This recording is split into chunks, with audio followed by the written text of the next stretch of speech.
Hey everyone, welcome to our channel, and thank you for your support. If there's a favorite novel on the channel and you want the next part, you're just one step away.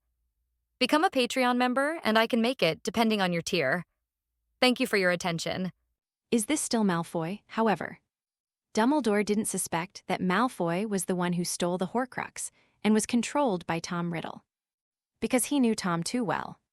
Tom would never be overly conspicuous without ensuring his own safety. And Tom Riddle couldn't possibly save anyone. Cyrus's act of saving Graham completely cleared him of suspicion. The Dark Lord only takes lives. How could he possibly save anyone? Watching the rapidly falling figure, Dumbledore raised his arm once more. Shock reduction and speed stop. Cyrus felt as if a gentle force was lifting him up from behind, as if he were being gently slammed onto a wool pad. His descent slowing down. He immediately knew that it was Dumbledore who had made the move. So he simply stopped caring about anything and let himself fall to the ground. Lady Hodge blew her silver whistle and swooped down. Cyrus immediately took out the golden snitch he was holding. Then he was carried into the school clinic by a large group of people, who cheered as if they were celebrating their own hospitalization. Just one chapter today, but it's 4,000 words, hee. Chapter 61, The Quiet Night. Cyrus's injury was more serious than he had imagined, in Ms. Pomfrey's own words. This arm is more broken than tea leaves from a divination session. To put it another way, it's like a noodle that's been squeezed for more than 10 minutes. Ginny and Hermione had intended to come and visit him immediately. But Harry and Ron stopped them. They didn't want to be crammed in with so many Slytherins. I think you're worrying too much, Ginny, don't forget. It's Malfoy who's injured, not. Ron raised an eyebrow. Ginny immediately realized what was happening. Yes, Malfoy is injured. What does that have to do with Mr. Riddle? Now, Ginny and Hermione weren't in a hurry anymore. It was Malfoy who was unlucky anyway, so what did it matter? If Mr. Riddle hadn't been in control of Malfoy's body, they'd even been thinking of setting off fireworks to celebrate. But he flies really well. What will you do if Slytherin makes it back to the finals? Ron was a little worried. Worry. He's not planning to play a second match, Ginny said. She knew that Mr. Riddle was only playing Quidditch for the experience, not because he actually liked it. Harry was initially relieved, but then felt a strong sense of frustration. The mere thought of competing against them made him shudder. The feeling of being utterly defeated in what he considered his area of expertise was far from pleasant. Afterwards, they waited until the Slytherin team members left the infirmary before visiting Cyrus. But left quickly, however. The person who visited Cyrus next was completely unexpected by Cyrus. Are you all right? Zhang Qiu walked in with some food. Cyrus glanced at it and saw that it was pumpkin pie. I just ran into Diggory from Hufflepuff, and he gave me some pumpkin pie. I figured you probably hadn't eaten anything either, so I brought some with me, Zhang Qiu explained. She looked very shy, completely different from her demeanor on the field. Thank you, I'm actually quite hungry.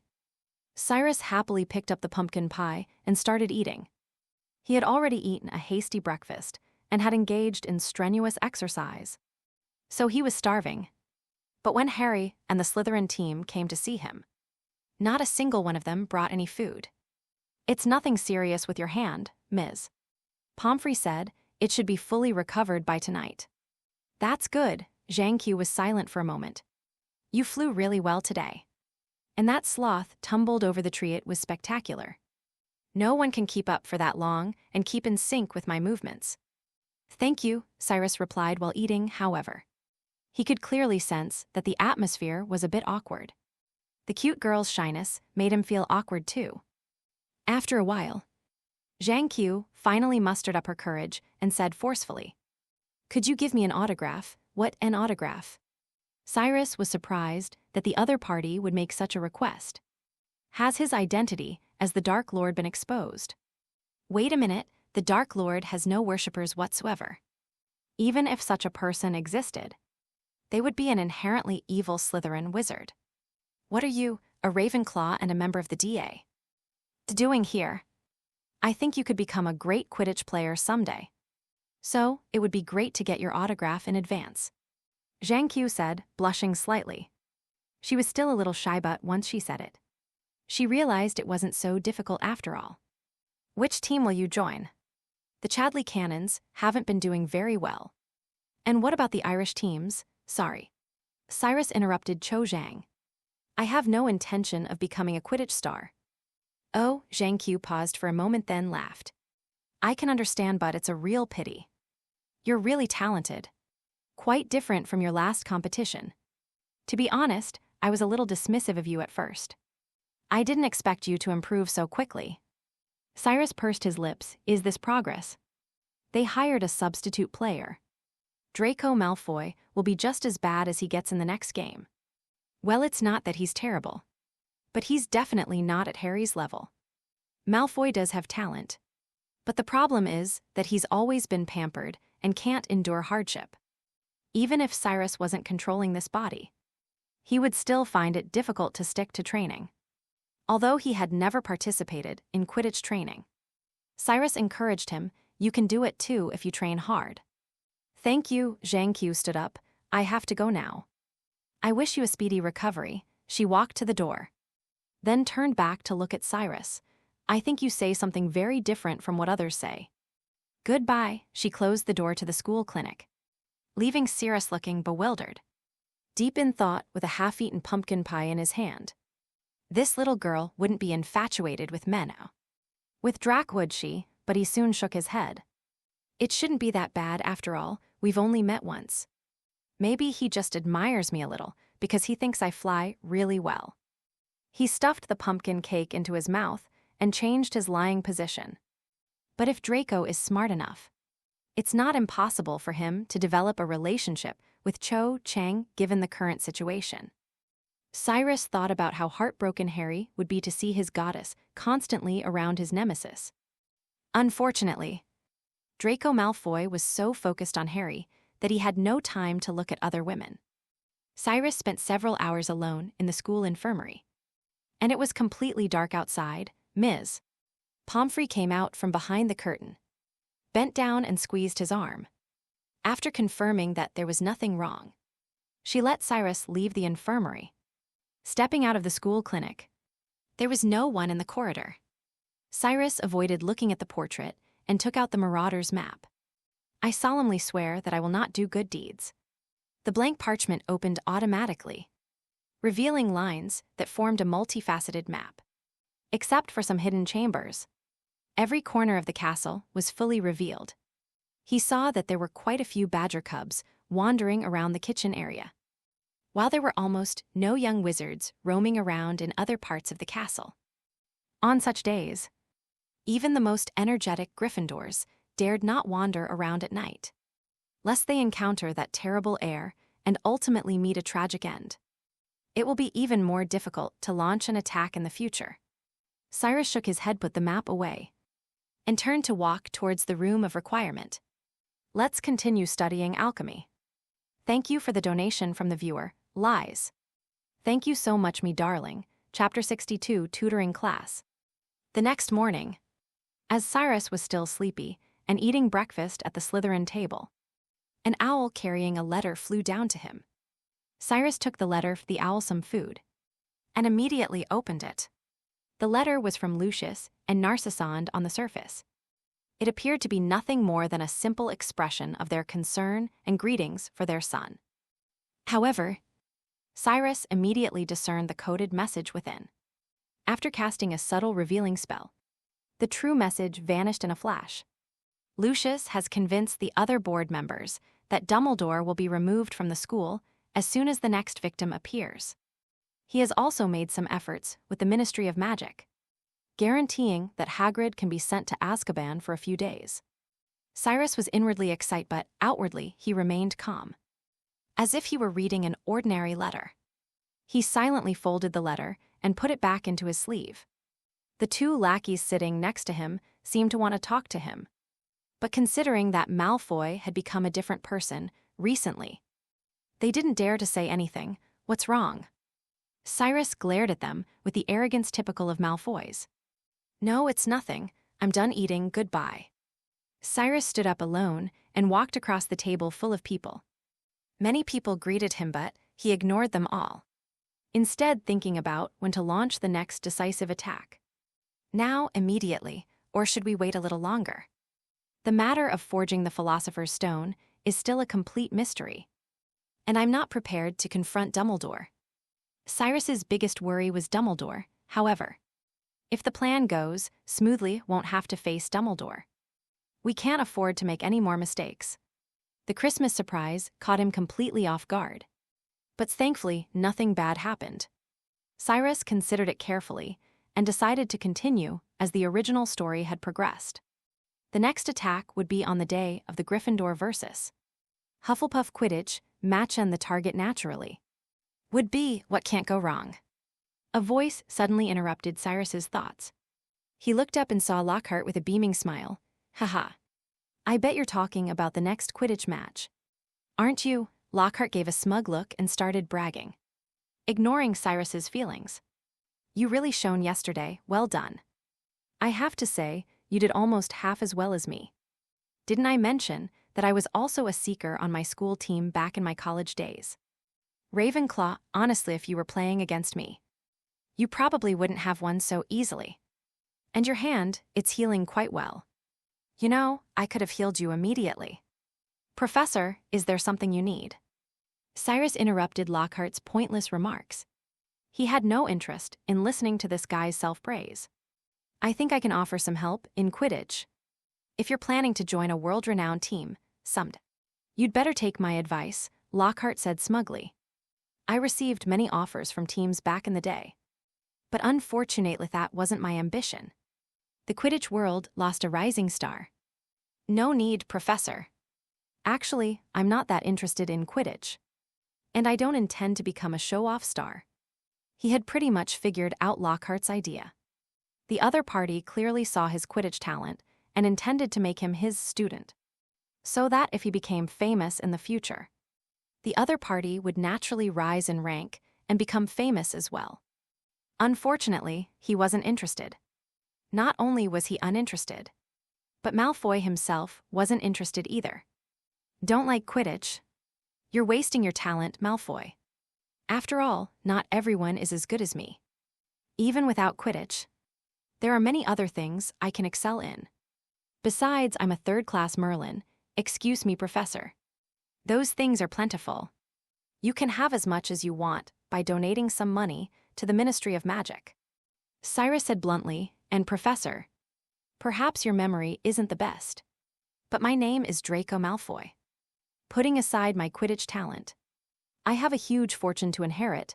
After saying that, he ignored Lockhart's expression, turned sideways, and walked away from him once he was out of Lockhart's way. Ginny and the other three chased after him. Why are you here? We saw you receive a letter and then came out. So we followed you. It's just a letter for Malfoy. I plan to put it away for him. What's wrong? I just saw Lockhart talking to you. Ron glanced at Hermione before asking. I bet he was bragging again. Was he planning to teach you how to play Quidditch? You really know Ron, Cyrus said with a hint of admiration. He even said he was Ravenclaw's seeker back in the day. I saw right about him a long time ago. Ron was pleased that he had guessed correctly, which made Hermione a little unhappy. In fact, Professor Lockhart is indeed Ravenclaw's seeker. Maybe Sabbat, I worked in the medal room. And during the time he was in school, Ravenclaw never won the Quidditch trophy. Admit it, Hermione, he played terribly. Billy, much worse than Malfoy, Ron said provocatively. Surprisingly, Hermione only hummed and didn't respond. By the way, do you have any good suggestions about course selection for the third year? Hermione asked, turning her head as if she remembered something after a while. After the Easter break, the heads of the houses couldn't handle course selection, and Hermione took it very seriously. While Harry and Ron were much more casual about it, however, it would be beneficial for them to hear Riddle's opinion, at least saving them the trouble of thinking about it themselves. Overall, the magical creatures protection class is very important, but I heard that Professor Kettleburn is retiring next year. And I wonder who will take over the class. Of the 2 divination classes, I only recommend arithmetic divination, other one well. It does require some talent. Ancient runes are quite useful. And I also recommend alchemy. Or you can choose all of them if you don't want to miss out.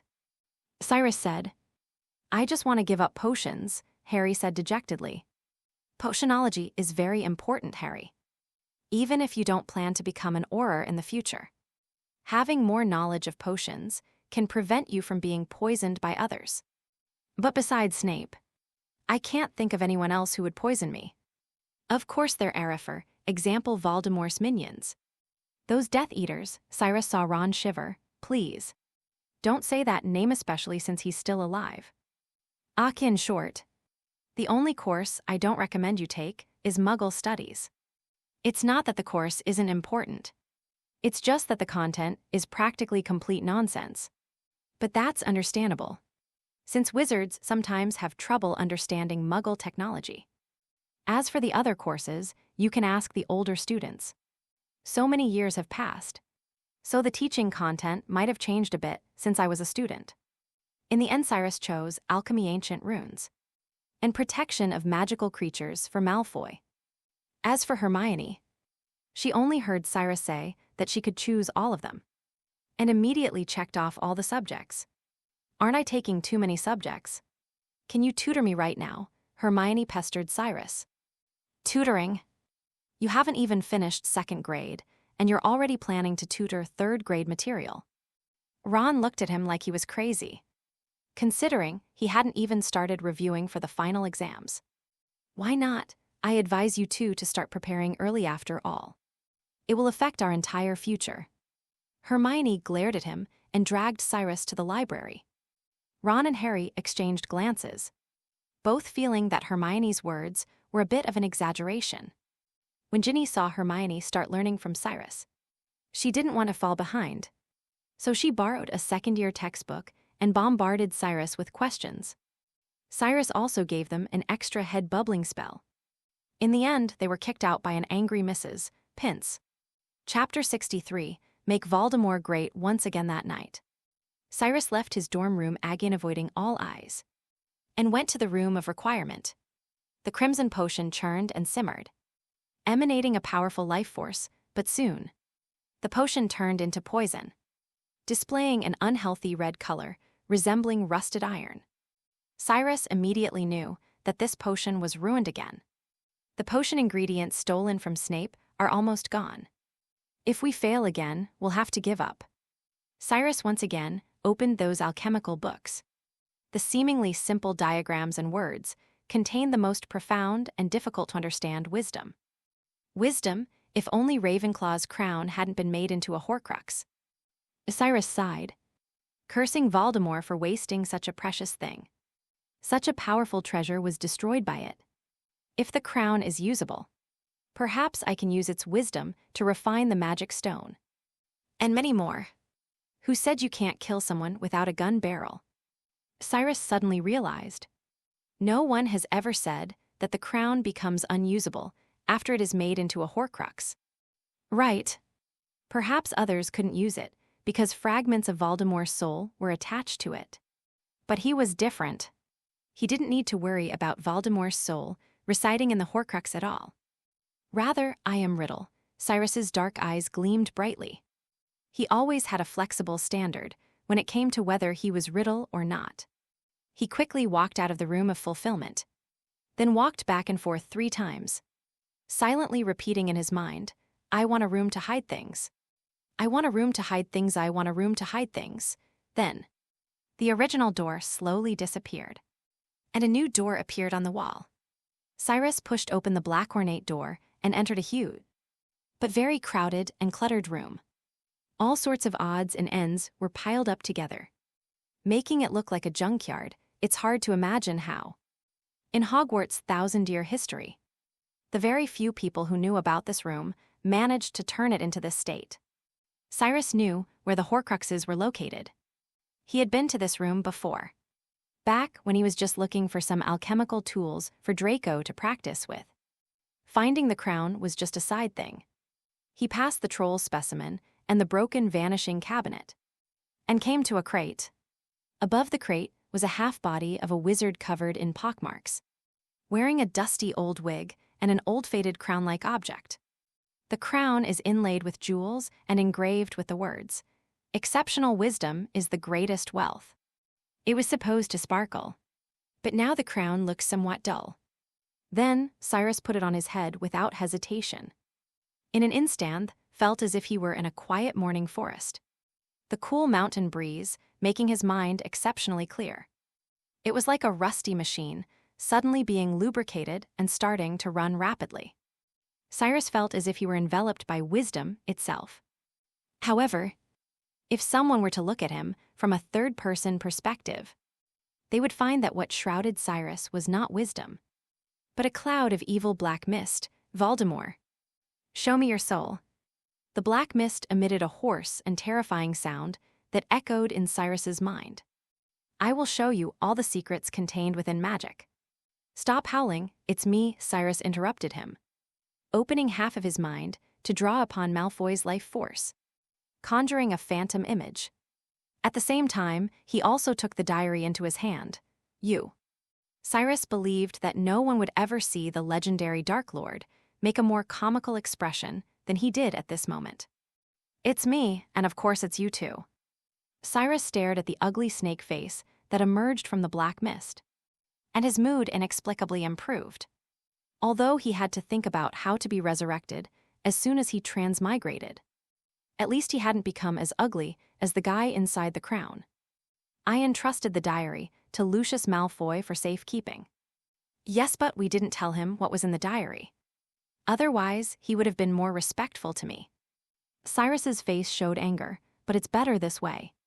At least I learned some unexpected information." "I bet you'd never guess." "What?" "That invincible Dark Lord was defeated by a baby. Then he was turned into a lowly creature less than a ghost, who spends his days possessing rats in the sewers and barely surviving." The dark figure seemed enraged by Cyrus's words, baring its fangs and hissing like a venomous snake. "You are lying. Why would I deceive myself?" Sellers calmly revealed his eyes. He was prepared with the altered false memories, but he overestimated the remnant soul trapped in the Horcrux. The other party couldn't cast any magic at all. "You really should go out and see what the world has become." "We've lost," he said angrily, seemingly annoyed and ashamed of his defeat. Now that he saw another self, he could finally release his suppressed emotions.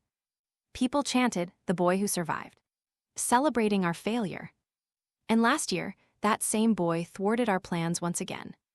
Cyrus recounted everything that had happened that year, including Voldemort possessing Quirrell in an attempt to steal the Philosopher's Stone and resurrect himself, but being defeated by Harry Potter, and Lucius Malfoy sending out his diary to evade the Ministry of Magic's investigation, hoping to cause chaos at Hogwarts. Now, I've possessed Malfoy and attacked several lowly mudbloods with the basilisk from the Chamber of Secrets. But that's not enough. We must be resurrected. Cyrus became more and more agitated as he approached the soul residing in the crown. "That's easy, but Horcruxes are still not safe enough." "Hordeals are safe enough. If the plan goes smoothly, we can have 6 Horcruxes." Voldemort was already quite pleased with his plan to split his soul into 7. He was confident that no one could possibly know that he had created so many Horcruxes, let alone find the location of each one and destroy them. "Insurance," Cyrus sneered. "Insurance is about living in filthy sewers with snakes and rats. Don't forget who we are. Don't forget that we changed our names to Voldemort so that one day, when we become the greatest wizards in the world, wizards everywhere will not dare to utter our names. Instead of lying in a stinking ditch like a stray dog with a broken leg. We must have greater power and more reliable means to fight against Dumbledore, and that..." Cyrus placed his hand on the crown, his eyes flashing with hatred, "The boy who lived. You intend to abandon your true form." The Voldemort in the crown suddenly understood Cyrus's meaning, but this made him even more incredulous. He had never imagined the other party could be so insane. Original body, there is no physical body. Cyrus's emotions seemed to have calmed down. But this calm contained an even greater power. Like the silent currents of the ocean. There is only one Voldemort in this world. It's him, it's you, and it's me. Since he lost, let me take his place. If I lose, then it's your turn. When faced with a tempting devil, Cyrus's trick is to tempt the devil in return. The soul within the crown seemed to have compromised. Cyrus placed the crown on his head again and uttered the final words that shattered the other's psychological defenses. There is only one Voldemort in this world, and our goal is to make the name Voldemort great once again. I'm so sleepy at work, so sleepy, sob sob. Chapter 64 Life is an exchange. The black aura vanished, and the soul with Voldemort's face returned to the crown. Cyrus knew his plan had succeeded. He had practically fooled Voldemort himself, of course.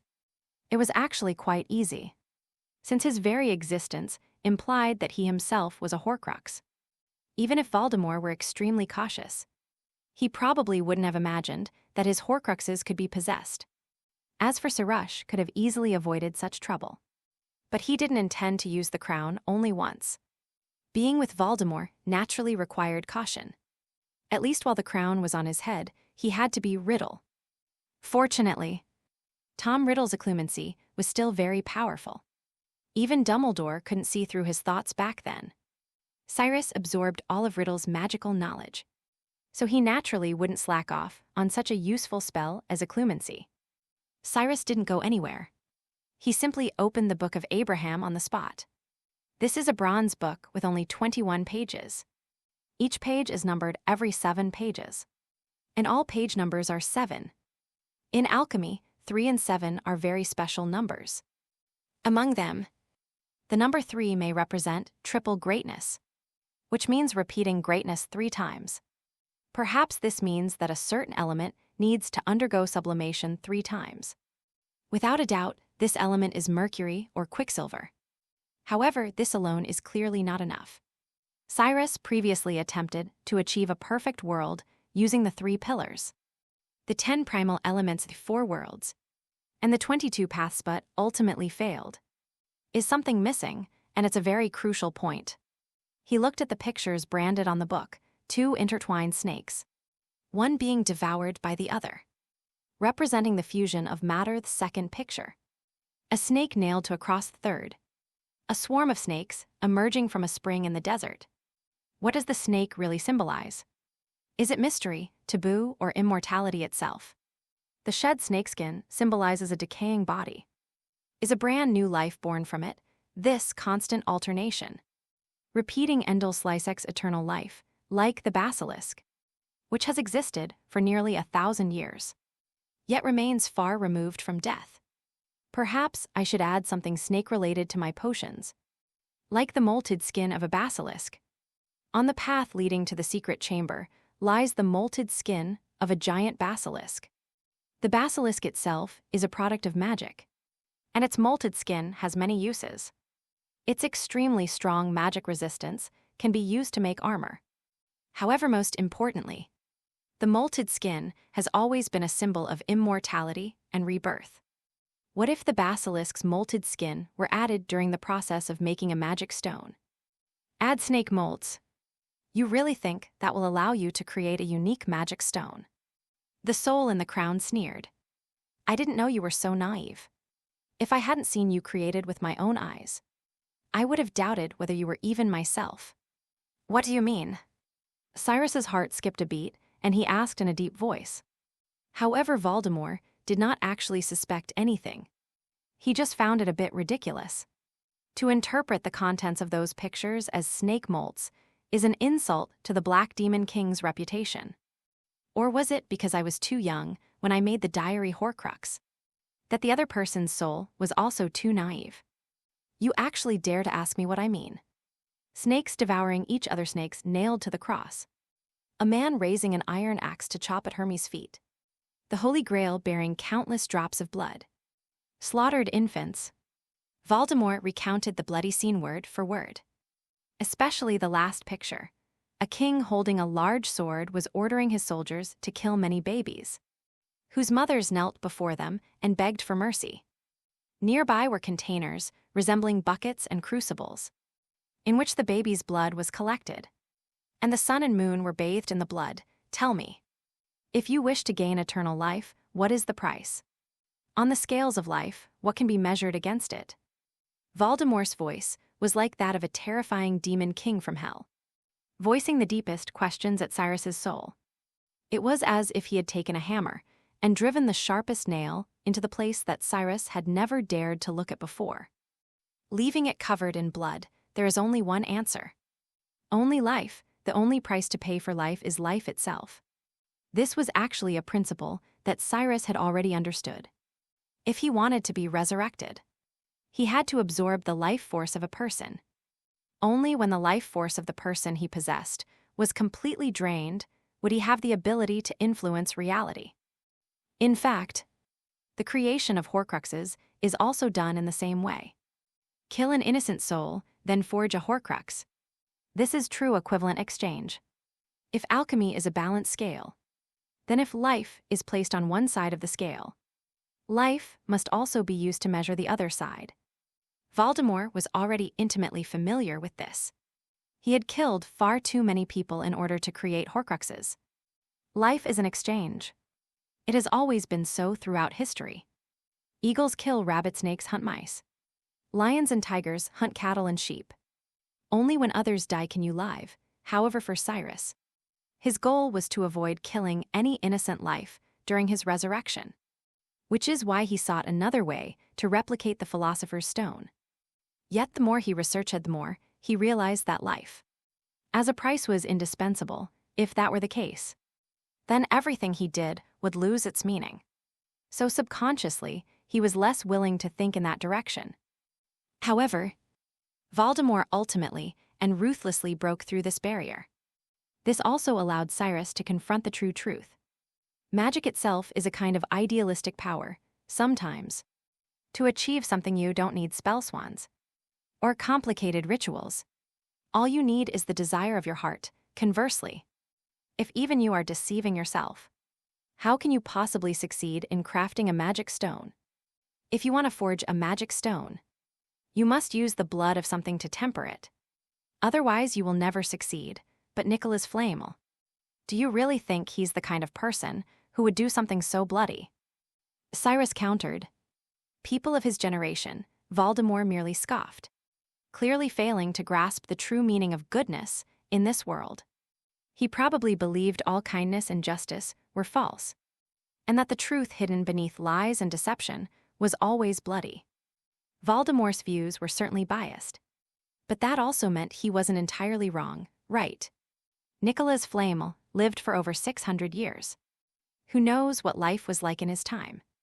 The further back in time we go, the more bloody and cruel civilizations become. And this is true even in the magical world.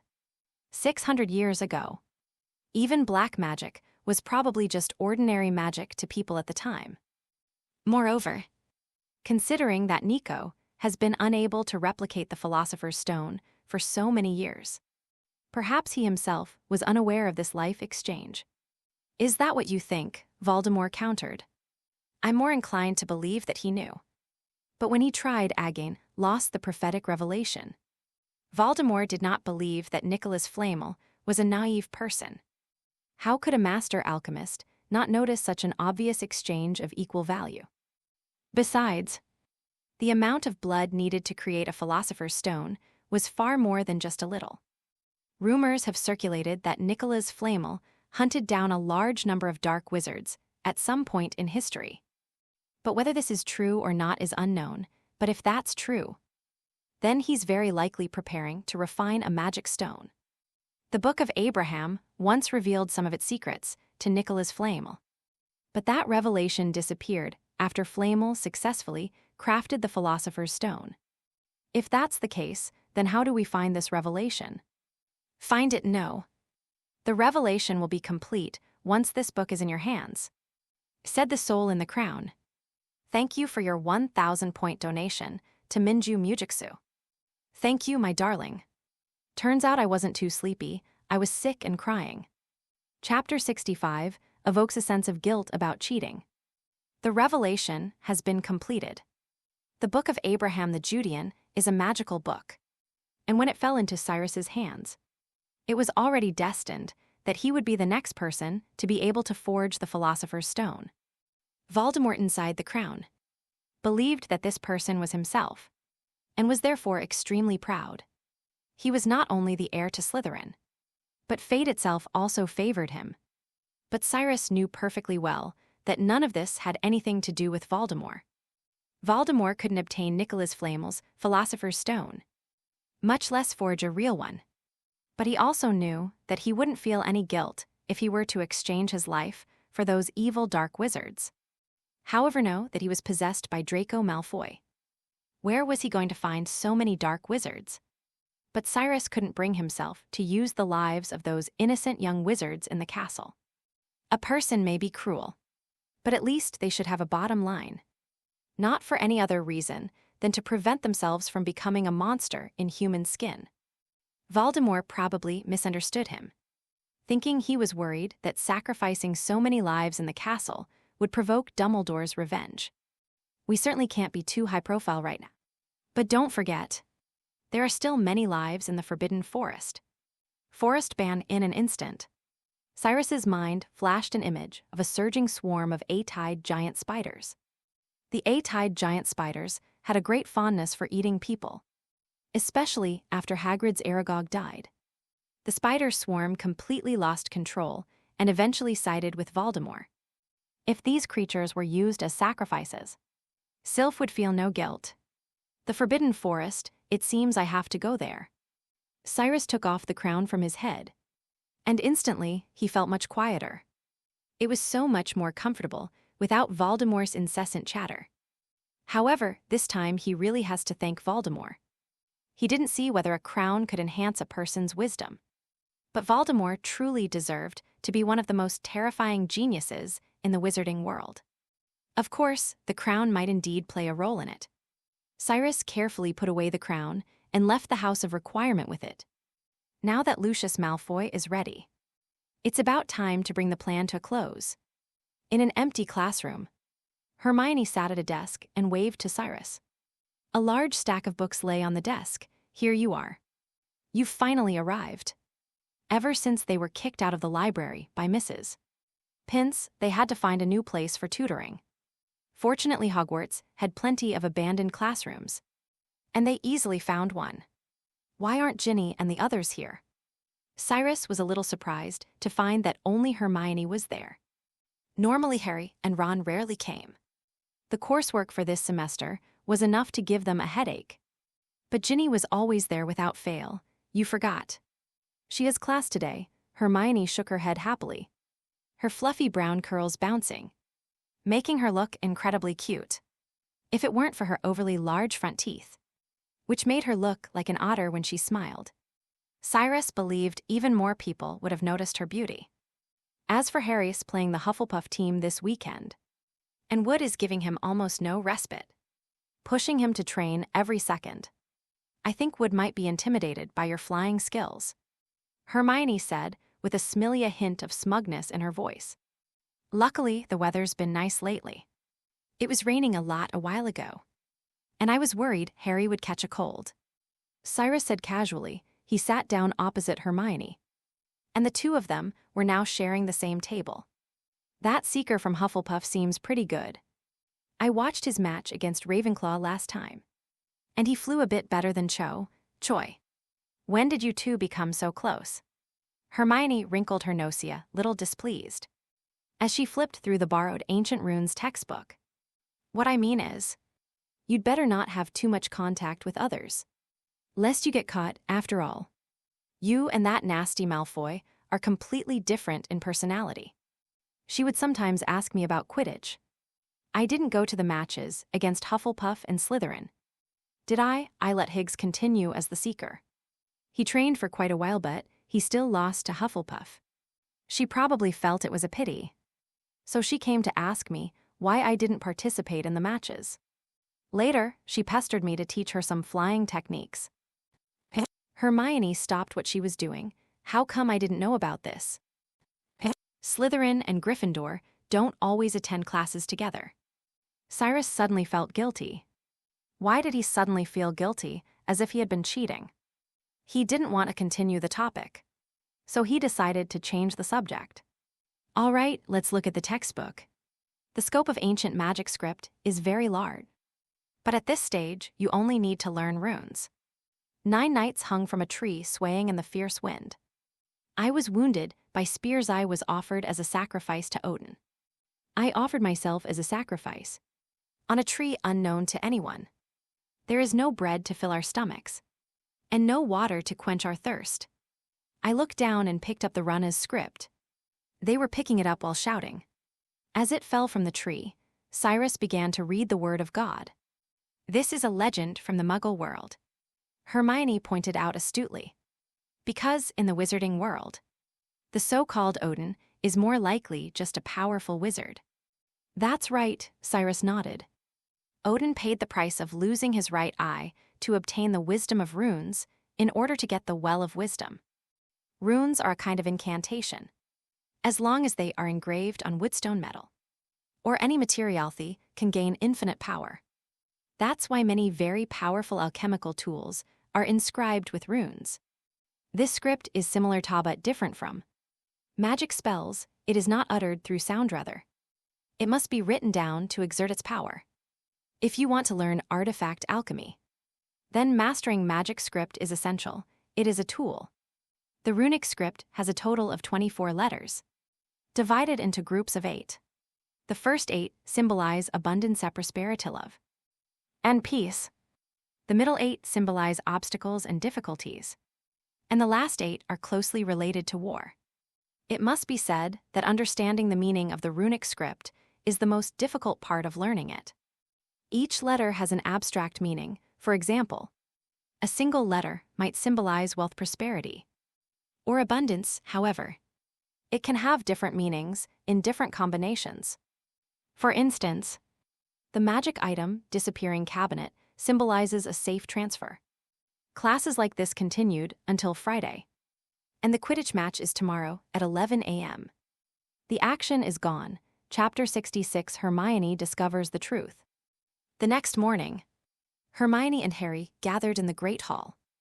The weather was lovely and Wood was very happy, filling each player's plate with scrambled eggs. Go, Harry! Hermione and Ginny cheered Harry on while glancing at the Slytherin table out of the corner of their eyes. But they didn't see the conspicuous tuft of white hair. Harry was also a little frustrated. He inexplicably felt a bit of affection for Riddle. Perhaps because Riddle's fate reminded him of himself. To be honest, staying at the Dursleys' house was not as good as staying at the orphanage. Isn't he coming to cheer me on? I thought we were friends. He probably overslept and, with so many people watching, it's not really convenient for him to cheer you on, Harry. Ron said reassuringly. After a while, Cyrus finally came in. He had actually gotten up a while ago, but had gone to the Chamber of Secrets earlier. Now, he needed to use the basilisk's voice to give Hermione a hint so she could fall behind alone. After entering the restaurant, Cyrus raised his chin at them with the smug look that Malfoy was known for. To others, this might seem like a provocation, but Harry knew it was actually Mr. Riddle greeting him. Malfoy is really annoying, isn't he?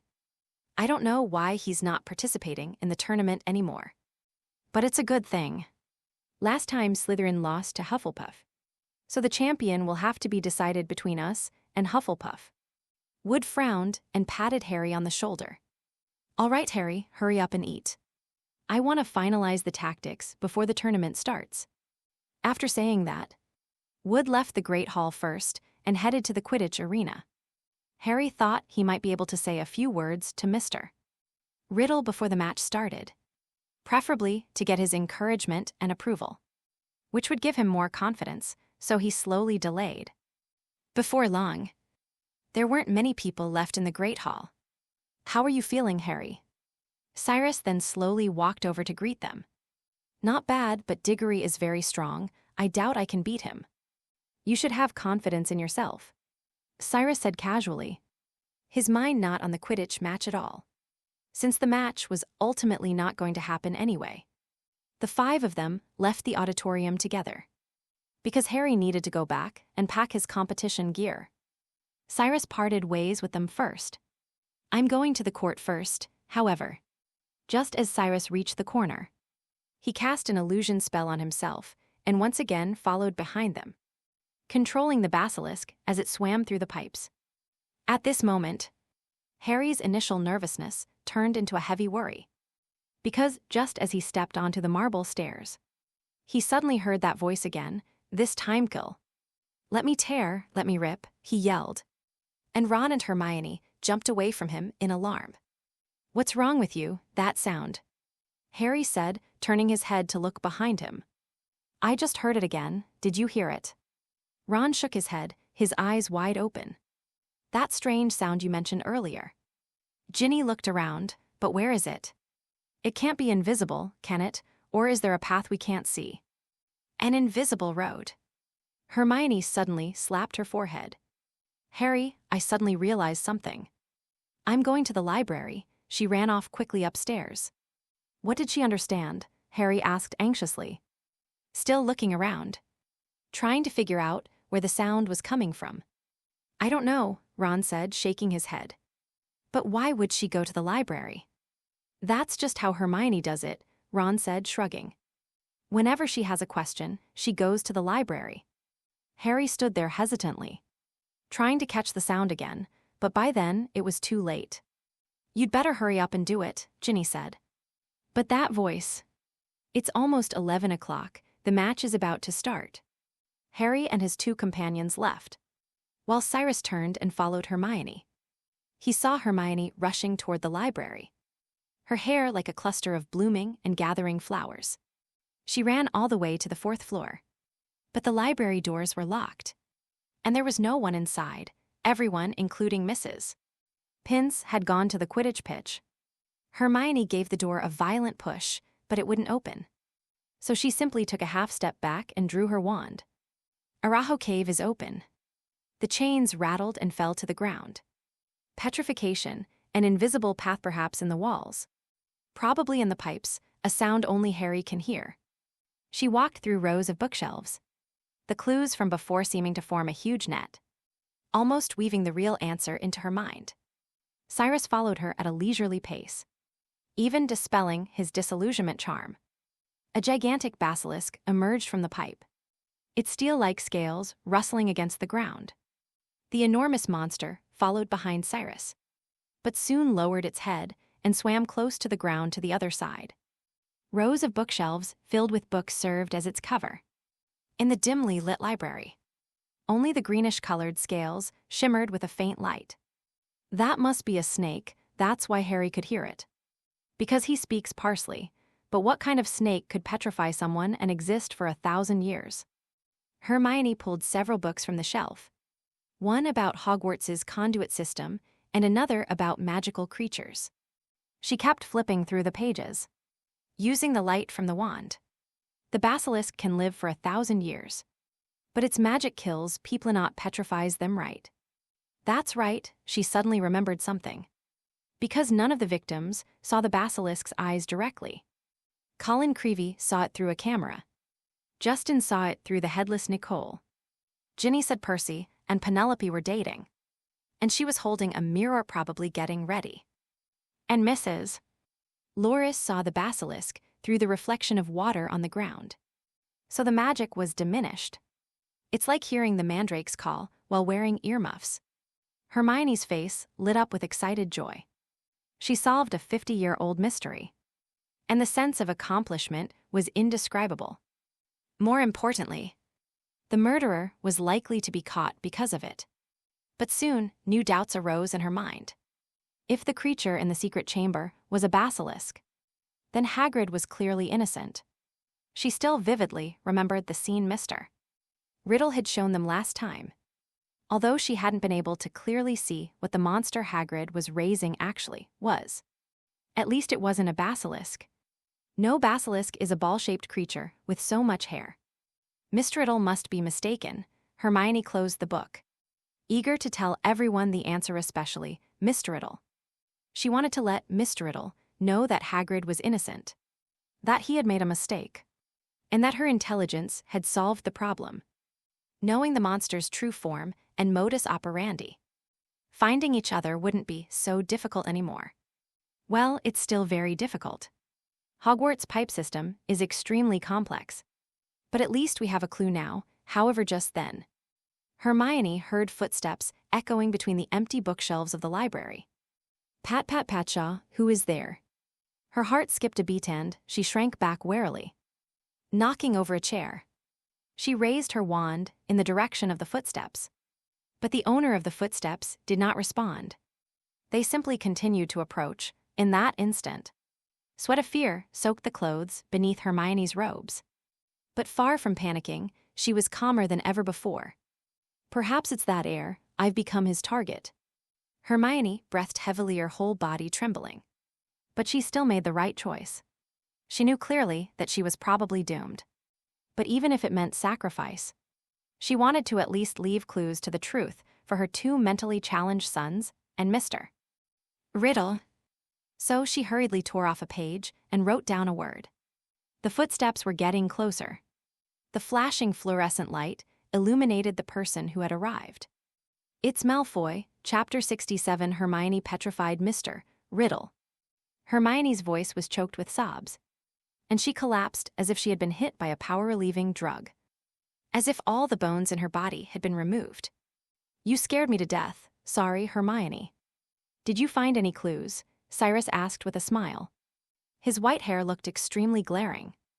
And after absorbing Malfoy's life force over this period of time, Malfoy's face looked as pale as if it had been coated with flour. Especially now standing in the dark. He looked like a dead corpse. But Hermione didn't notice this after that moment of fear. Seeing Cyrus was like seeing a lifeline. And she started talking nonstop. I found out.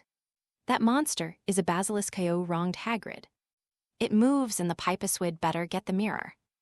Hermione grabbed Cyrus's arms desperately and spoke incoherently. Don't rush, Hermione, you can speak slowly. Cyrus patted Hermione on the back to calm her down.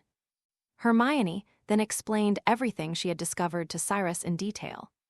You're really smart, Hermione, Cyrus praised sincerely. Hermione was clearly pleased by his compliment.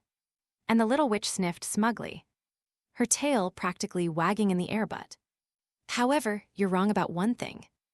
Cyrus released Hermione, took a half step back, and distanced himself from her. He seemed to have returned to darkness all of a sudden. Although the two were only a few steps apart, the light emanating from Hermione's wand separated her from Cyrus. Mr. Riddle. I'm not wronging Hagrid, Hermione, you're mistaken. But Hagrid really isn't, of course not. Cyrus interrupted Hermione, his expression now seeming unfamiliar to her. I told you I didn't wrong him. To be precise, I framed him. But why? Simply put, I am the heir to Slytherin. Cyrus laughed, explaining generously. I orchestrated all the attacks over the past 2 semesters. How is this possible? Hermione was shaken, her eyes glistening with tears. Hermione felt pain, deception, and betrayal at that moment. How could she possibly believe that Mr. Riddle, with whom she had spent so much time, who had stolen Snape's potion ingredients together, and who had tutored her, was actually the murderer they had been searching for? He even showers with himself, but why? You're from the Muggle world too. Do you see us as mudbloods, just like Malfoy? Hermione asked painfully, this time. She understood the pain that word carried even more deeply than when Malfoy had insulted her before. No, I never thought that way. But there must always be some sacrifices for resurrection. This is a lesson. And I think next time you should know not to easily trust something that has thoughts. Cyrus said calmly. All right, Hermione, you should go get some sleep. But don't worry, I won't kill you. He was practically putting a child to sleep. Hermione seemed to realize something. She heard the sound of metal scraping against the ground behind her. A sound so piercing that she wondered why she hadn't heard it before. But now, all she could do was desperately close her eyes and ram into Cyrus with all her might. Cyrus didn't stop her, letting Hermione struggle. She would occasionally open her eyes to confirm her location with the basilisk. But most of the time she kept them closed. avoiding the basilisk's dim twilight-like gaze. The enraged basilisk, seeing its prey move, quickened its pace, its steely scales slicing across the ground and sparking bright flashes. Its writhing body knocked over rows of bookshelves as it chased after Hermione in the direction she had fled. Filled with fear, Hermione was frantically waving spells behind her like a madwoman. She knew a lot of spells, some of which Cyrus had taught her. Thinking of this, Hermione felt a mix of grief and irony. But right now, we need to protect ourselves first. She clutched the note tightly in one hand, throwing incantations behind her as she ran. Birds flock. Drive away the venomous snakes. Sleepy. Freezing spell. The spell that shot out from Hermione's wand flashed with fire, like a bright firework that disappears in the blink of an eye on a summer night. However, these spells had almost no effect on the basilisk. Its iridescent green scales acted like armor, blocking the spells and failing to even slow it down. Even the freezing spell, strong enough to cool down a fire lizard, failed to hinder the basilisk. The basilisk was much faster than Hermione, but Hermione darted between the dense bookshelves like a nimble little mouse. In the cramped space, the basilisk's enormous size became an inconvenience. However, Cyrus was very patient. He watched as the basilisk gradually cornered Hermione, saw her terrifiedly scramble into the gaps in the collapsing bookshelves, and watched the basilisk brutally lash out with its tail, smashing the obstacles in its path to pieces. Now, Hermione has finally reached the library door. If she pushes it open, she can escape. Perhaps there were other people in the corridor. Perhaps they could help here or at least expose Malfoy's, no, Riddle's ambition. However, when she tried to push the door open, she found it was as if it had been welded shut and wouldn't budge. Open the Allahu hole, open the Allahu hole. She was so anxious, she was jumping up and down, her voice distorted, and she desperately poked at the lock with her wand. But the door remained unmoved. It's no use, I already cast a countercurse. Cyrus slowly approached her. By this time, Hermione could already feel the huge monster behind her getting closer. It slowed down and its body, thicker than her waist, blocked her last escape route. Hermione could only turn her head away, her back pressed tightly against the wall, her upper and lower eyelids seemingly glued together. She even forgot how a person should breathe. The basilisk's foul and cold breath slapped against her cheeks. Out of options, Cyrus said jokingly, picking up his wand and lightly tracing it with 2 fingers. Hermione felt like her body was out of her control, as if many arms were grabbing her, forcefully prying open her joints and lifting her eyelids. In their line of sight, the basilisk's shadow resembled a series of undulating mountain peaks. You're a bit of a disappointment, Hermione. Cyrus couldn't help but remind her. Do you remember what I taught you about how to block the basilisk's line of sight? Hermione used all her strength to cast a bubble head curse on herself at the last moment. Then Cyrus used magic to completely rip open her eyelids. And in the darkness, the serpent's eyes pierced Hermione's soul, snapped. The bubbles burst. Hermione, who was as stiff as a rock, collapsed. The basilisk wanted to continue its attack, to tear the man before it to pieces, but Cyrus stopped it. The enormous monster had no choice but to submit to the magic of the basilisk. Cyrus's wicked expression vanished, replaced by a stiff, unspoken movement as he walked silently to Hermione's side and repositioned her to a more comfortable position. Of course, she couldn't actually feel it then. He raised his wand and unleashed a burst of fire towards the forbidden book section. The library's alarm was triggered. Thank you for your 1,000 coin donation to Minju Mujitsu. Thank you, Bow W. Chapter 68 Quidditch Matches End. Let's rewind to a few tens of minutes ago. Harry strode towards the Gryffindor Tower, picked up his Nimbus 2000, and joined the bustling crowd crossing the arena. But his thoughts were still in the castle, searching for that voice. As he changed into his crimson robes in the dressing room, his only solace was that everyone was outside watching the game. Amidst deafening cheers, the players marched onto the field. Oliver Wood leaped into the air, Warming up by circling the goalposts, Ms. Hodge released the ball, the Hufflepuff team players, dressed in pale yellow, huddled together, making the most of the last minute to discuss tactics. Harry looked towards the audience, where the white-haired Malfoy stood out, squeezing through the crowd towards Ginny and Ron. However, Harry didn't see Hermione. Cyrus Bunting sat down next to Ginny and asked knowingly, "Finally found you, where's Hermione?" "She went to the library," Ginny said immediately, recounting everything that had happened since she and Cyrus separated. "She's alone, you shouldn't have let her go alone." "What if she's in danger?" "No way. How could the heir just happen to know Hermione's location?" Ron couldn't believe it was such a coincidence. But just as Harry was about to mount his flying broomstick, Professor McGonagall suddenly ran across the arena, carrying a huge purple microphone. His heart sank like a stone.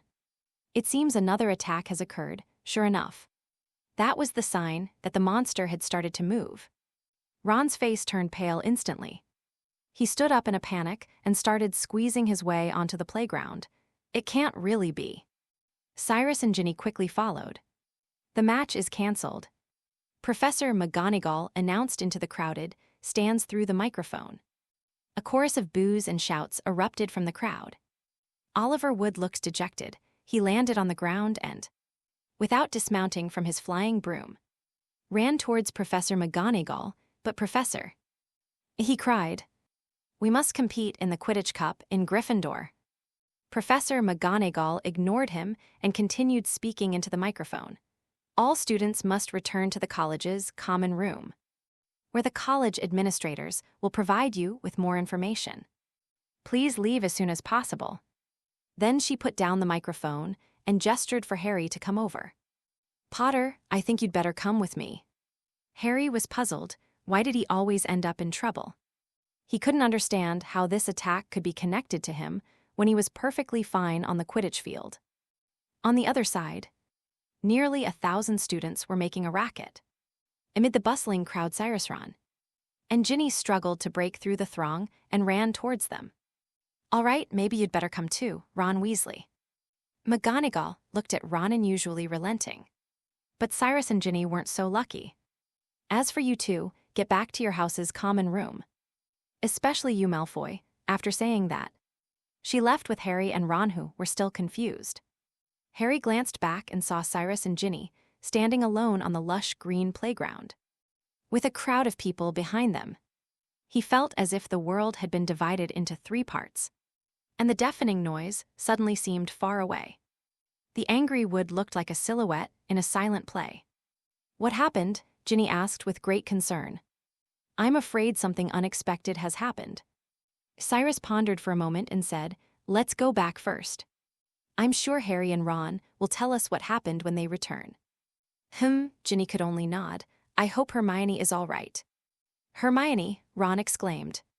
Their bad premonition came true, this time. Professor McGonagall didn't take Harry and Ron to anyone's office. Instead, she went directly to the university hospital.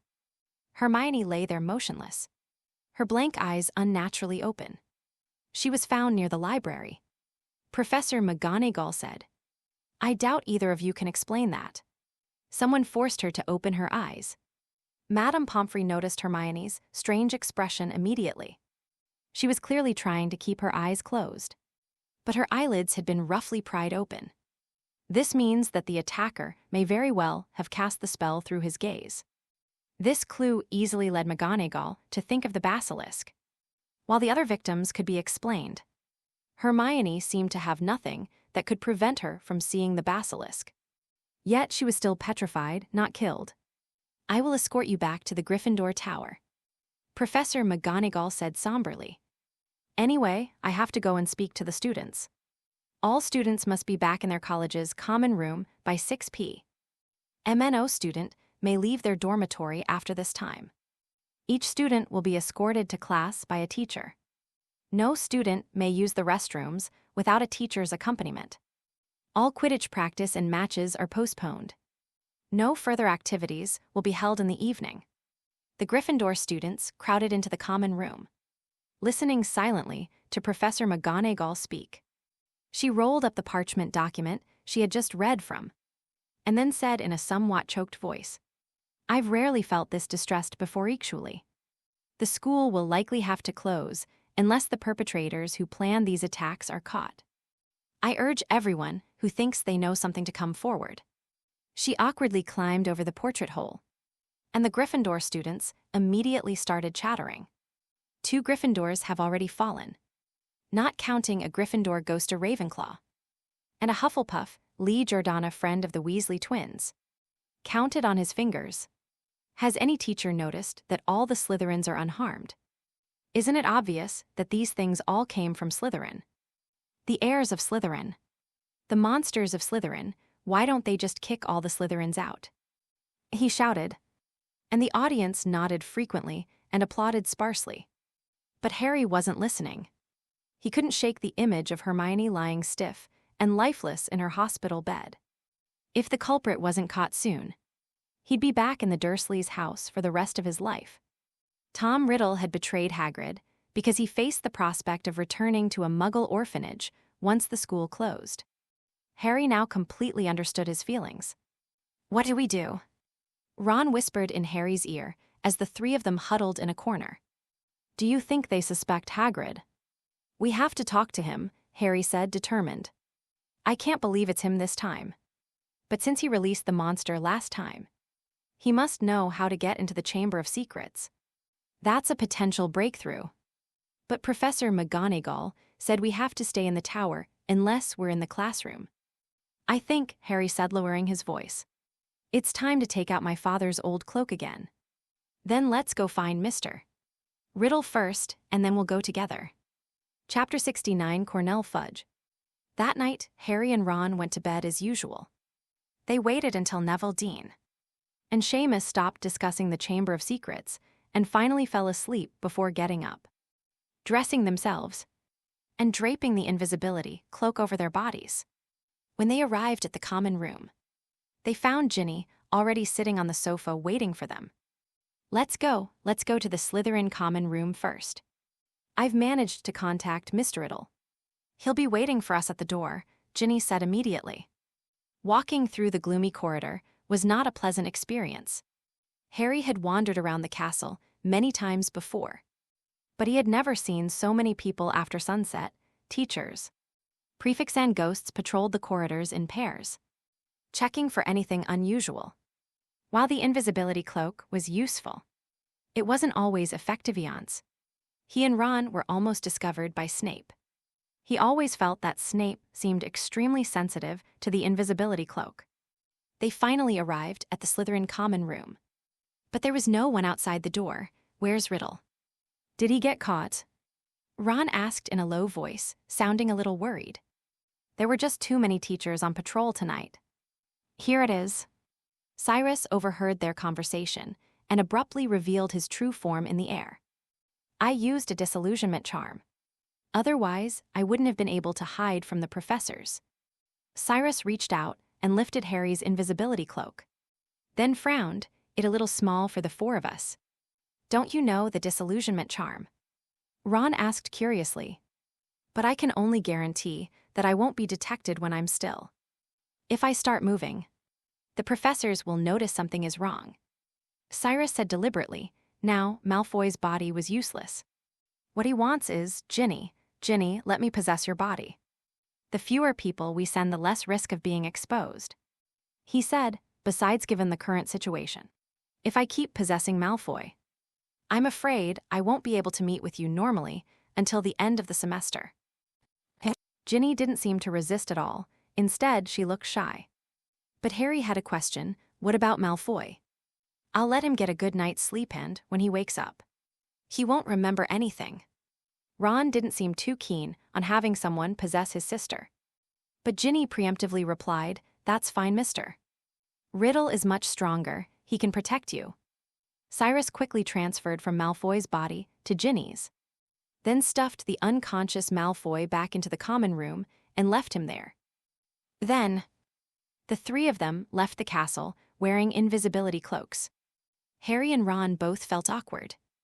They had finally gotten used to Cyrus being Malfoy, and now she was Ginny. It felt so strange. But there was no time to dwell on that now. It was a starlit night, and they hurried toward the window of Hagrid's house that was illuminated by light.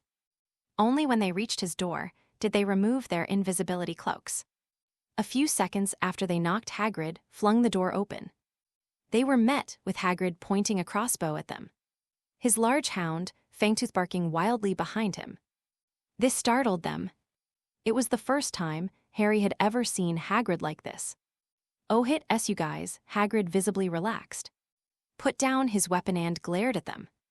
"What are you three doing here? What's that for?" Harry asked, pointing to the crossbow as they entered the room. Cyrus, on the other hand, tried to keep his presence as inconspicuous as possible. It's nothing," Hagrid mumbled. "I thought it was all right. Sit down, I'll make some tea." He seemed somewhat distracted. Water spilled from the kettle, nearly extinguishing the fire in the stove. And then his large rough hand trembled violently, knocking the teapot over. "Are you all right, Hagrid? Have you heard about Hermione's situation?" "Oh yes, I heard," Hagrid said, his voice slightly choked.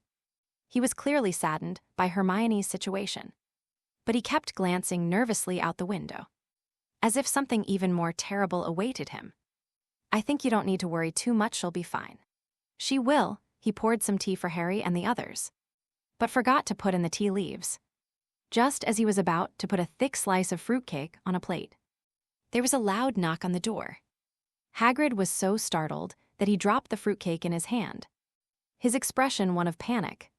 Harry and Ron were just as flustered as he was, and even Cyrus was a little panicked, because he knew who was knocking on the door. "Quick, hide. It'll be terrible if we get caught sneaking out." Cyrus hurriedly pulled Harry's invisibility cloak over their shoulders. The three of them huddled tightly behind the sofa, Cyrus's breathing heavier than usual. "Dumbledore is coming in." Hagrid saw that they were all hidden, so he grabbed his crossbow and yanked the door open again. "Good evening, Hagrid." Dumbledore walked in first, looking very serious, followed by a man with a very strange appearance. The stranger was short and stout, with messy gray hair and an anxious expression. His clothes were a strange hodgepodge: a pinstripe suit, a bright red tia, long black cloak, and purple pointed boots. He had a dark green top hat tucked under his arm. "That's my dad's boss," Ron gasped. "Cornely Fudge, the Minister for Magic." "Shut up." Cyrus nudged Ron with his elbow, telling him to shut up. This action clearly caught Dumbledore's attention. His blue eyes glanced at Cyrus's hiding place, and his expression became playful. However, he quickly looked away as if he hadn't noticed them at all. This made Cyrus wonder if Dumbledore had seen him through the invisibility cloak. But he quickly realized that wasn't the case. This wasn't an ordinary invisibility cloak, and he believed that Dumbledore had likely only sensed its presence. After all, he had studied the cloak for a long time. However, he probably didn't know how many people were under the clothes. Hagrid's face turned deathly pale, and sweat began to bead on his forehead. He slumped into a chair, glancing at Dumbledore and then at Cornelius Fudge. "This is terrible, Hagrid," Fudge said in a crisp, quick tone. "It's terrible I had to come. 4 attacks on Muggles. It's outrageous. Ministry of Magic must take action." I didn't, Professor Dumbledore, sir. I want you to understand, Cornelius, that I completely trust Hagrid," Dumbledore said, frowning. "But you see, Albus," Fudge said awkwardly, "Hagrid's criminal record is bad for him. The Ministry of Magic has to take some measures. It has already contacted the Board of Trustees." "But Connolly, I still have to tell you that taking Hagrid away won't make any difference." "Look at it from my perspective," Fudge said, fiddling with his top hat. "I'm under a lot of pressure. I have to do something. If it turns out it's not Hagrid, he'll come back and nobody will have a say. But I have to take him away. Shouldn't I do my duty?" "Take me away," Hagrid said, trembling all over. "Take me where?" "It's a short time, not a punishment, just a precaution. If we catch someone else, we'll release you and offer a full apology." Fudge said to himself, although he had come here with Dumbledore to find Hagrid, he hadn't looked Hagrid in the eye the entire time. Of course, he might also feel a little ashamed after all. His current behavior is tantamount to making Hagrid take the blame.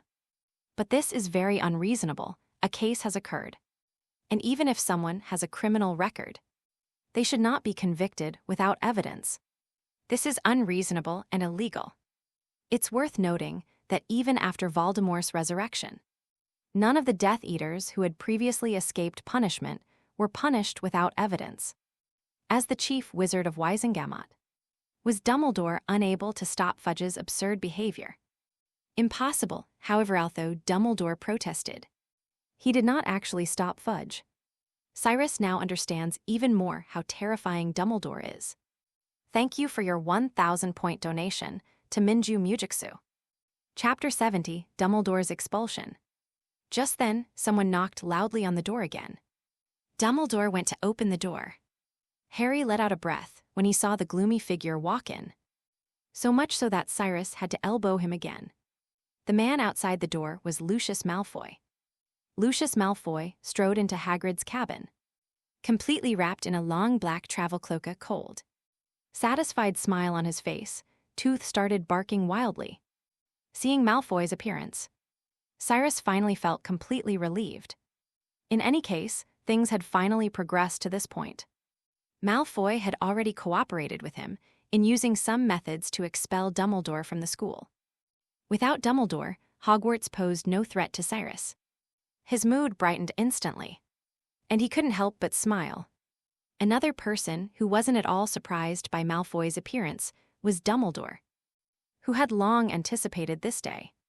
Tom Riddle couldn't possibly stay in the school. It wouldn't be conducive to his final step in the plan. That would be too risky, just like last year. The best thing to do is to find a way to get away from me.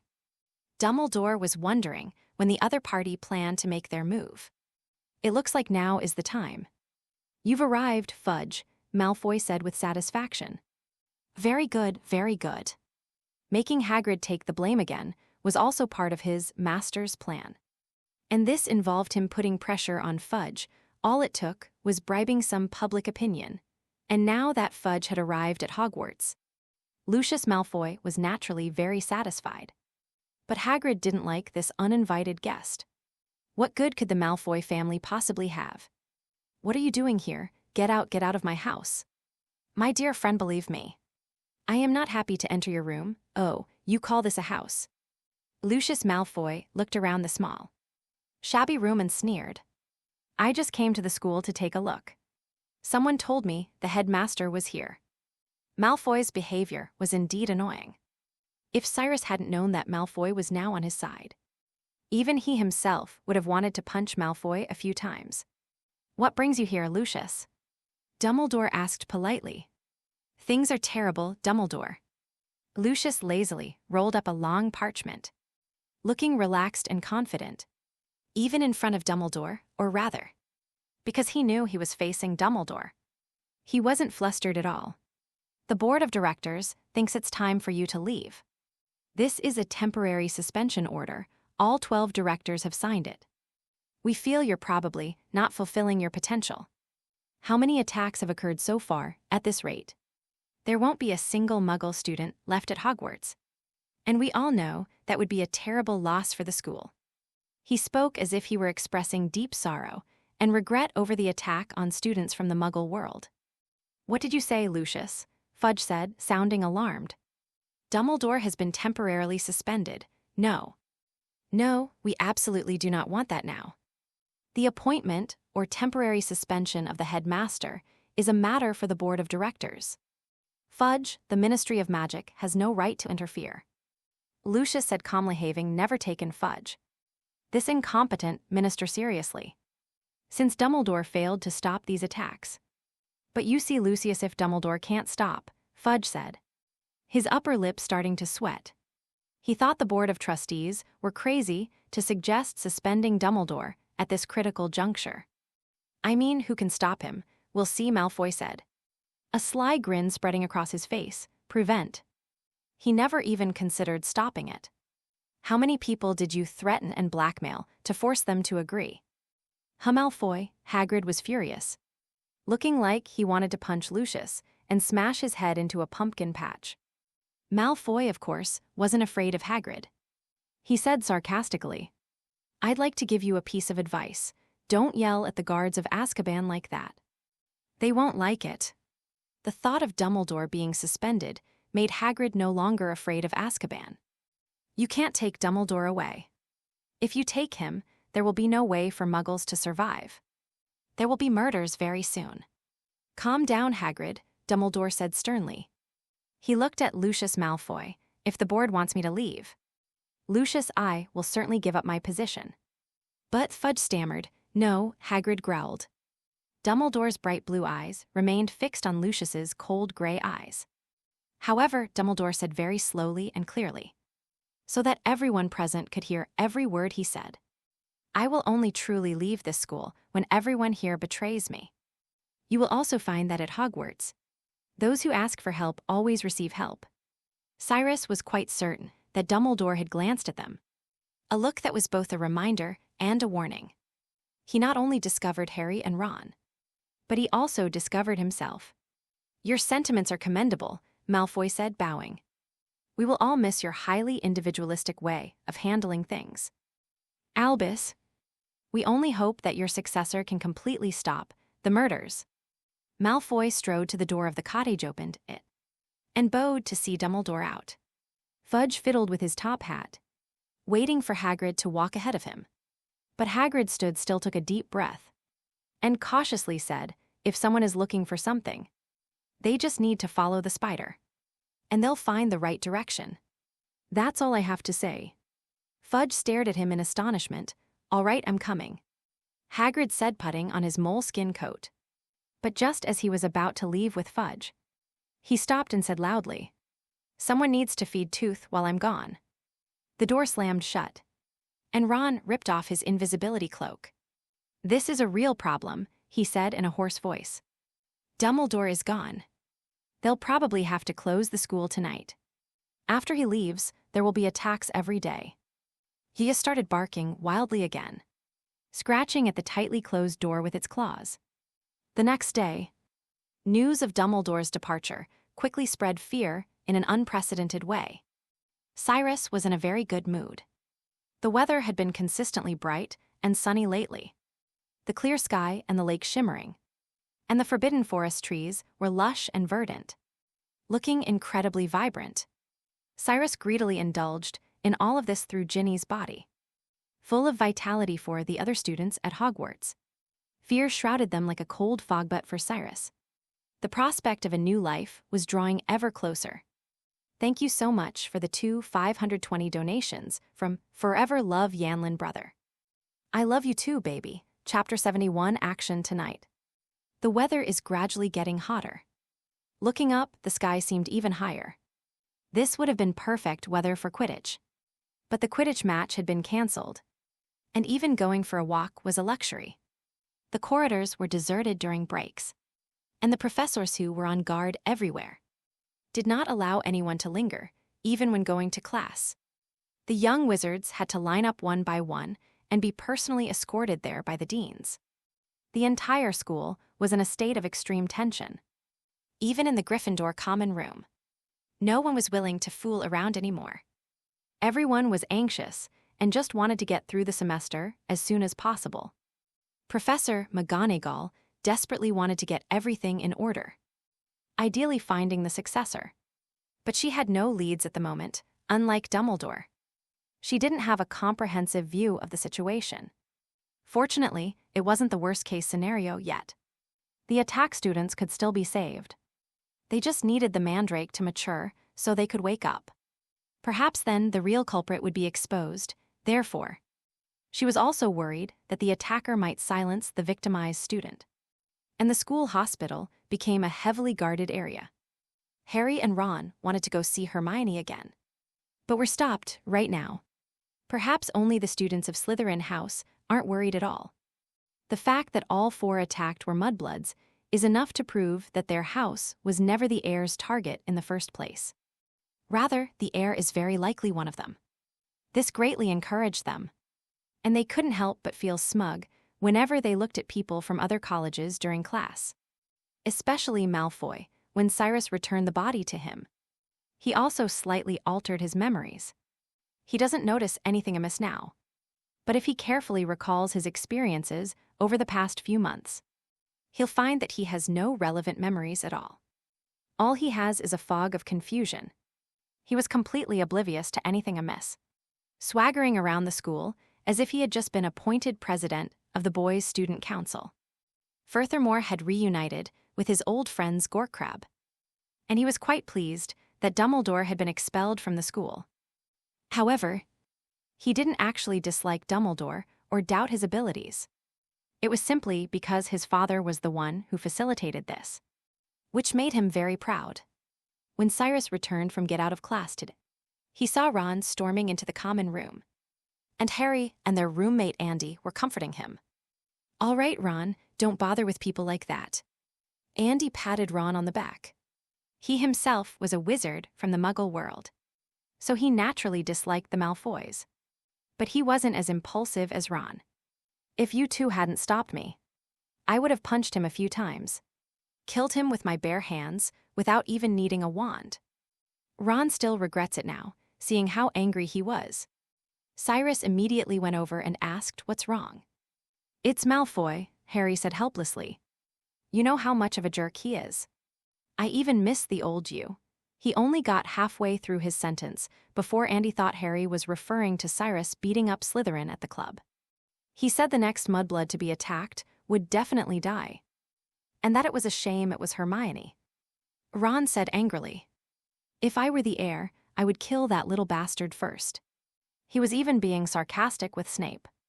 Seamus overheard their conversation, leaned and gagged, and mimicked Malfoy repeating his words in an affected, high-pitched voice. "I knew all along that father would drive Dumbledore away. Sir, why don't you apply for the position of headmaster?" Cyrus watched his performance and felt a little nauseous. But Seamus didn't stop, turned, and imitated Snape, flicking non-existent hair. "Oh dear, Malfoy. Professor Dumbledore has only been temporarily suspended by the board of directors. I dare say he'll be back among us soon." He switched back and forth between the two roles.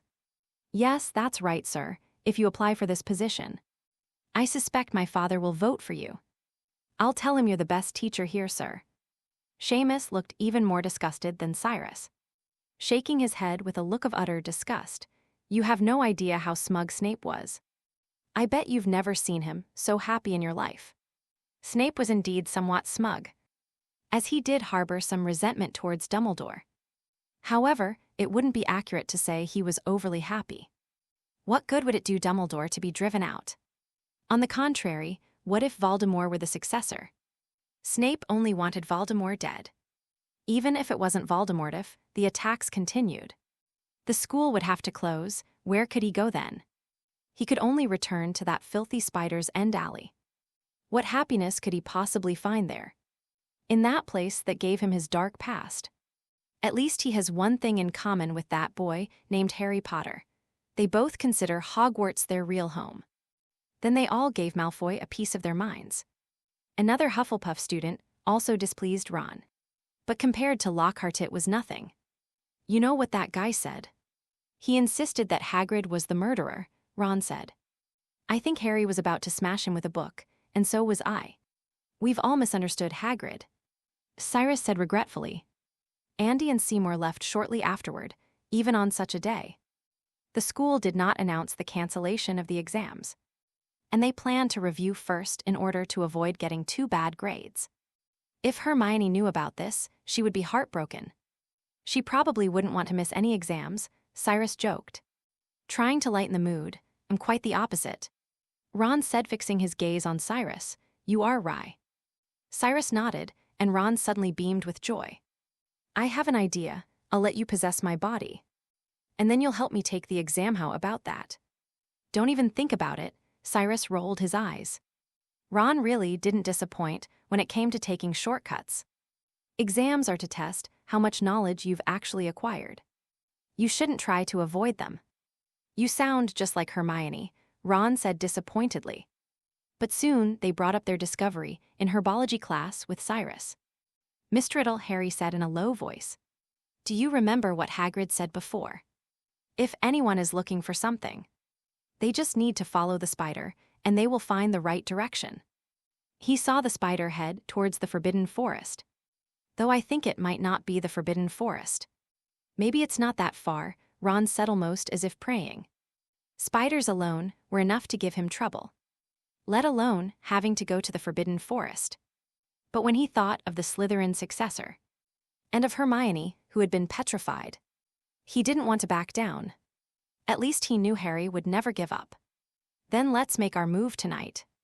Cyrus couldn't wait any longer, going back to work. Why are weekends so short? Chapter 72, The Contract Magic of the Marauders Map.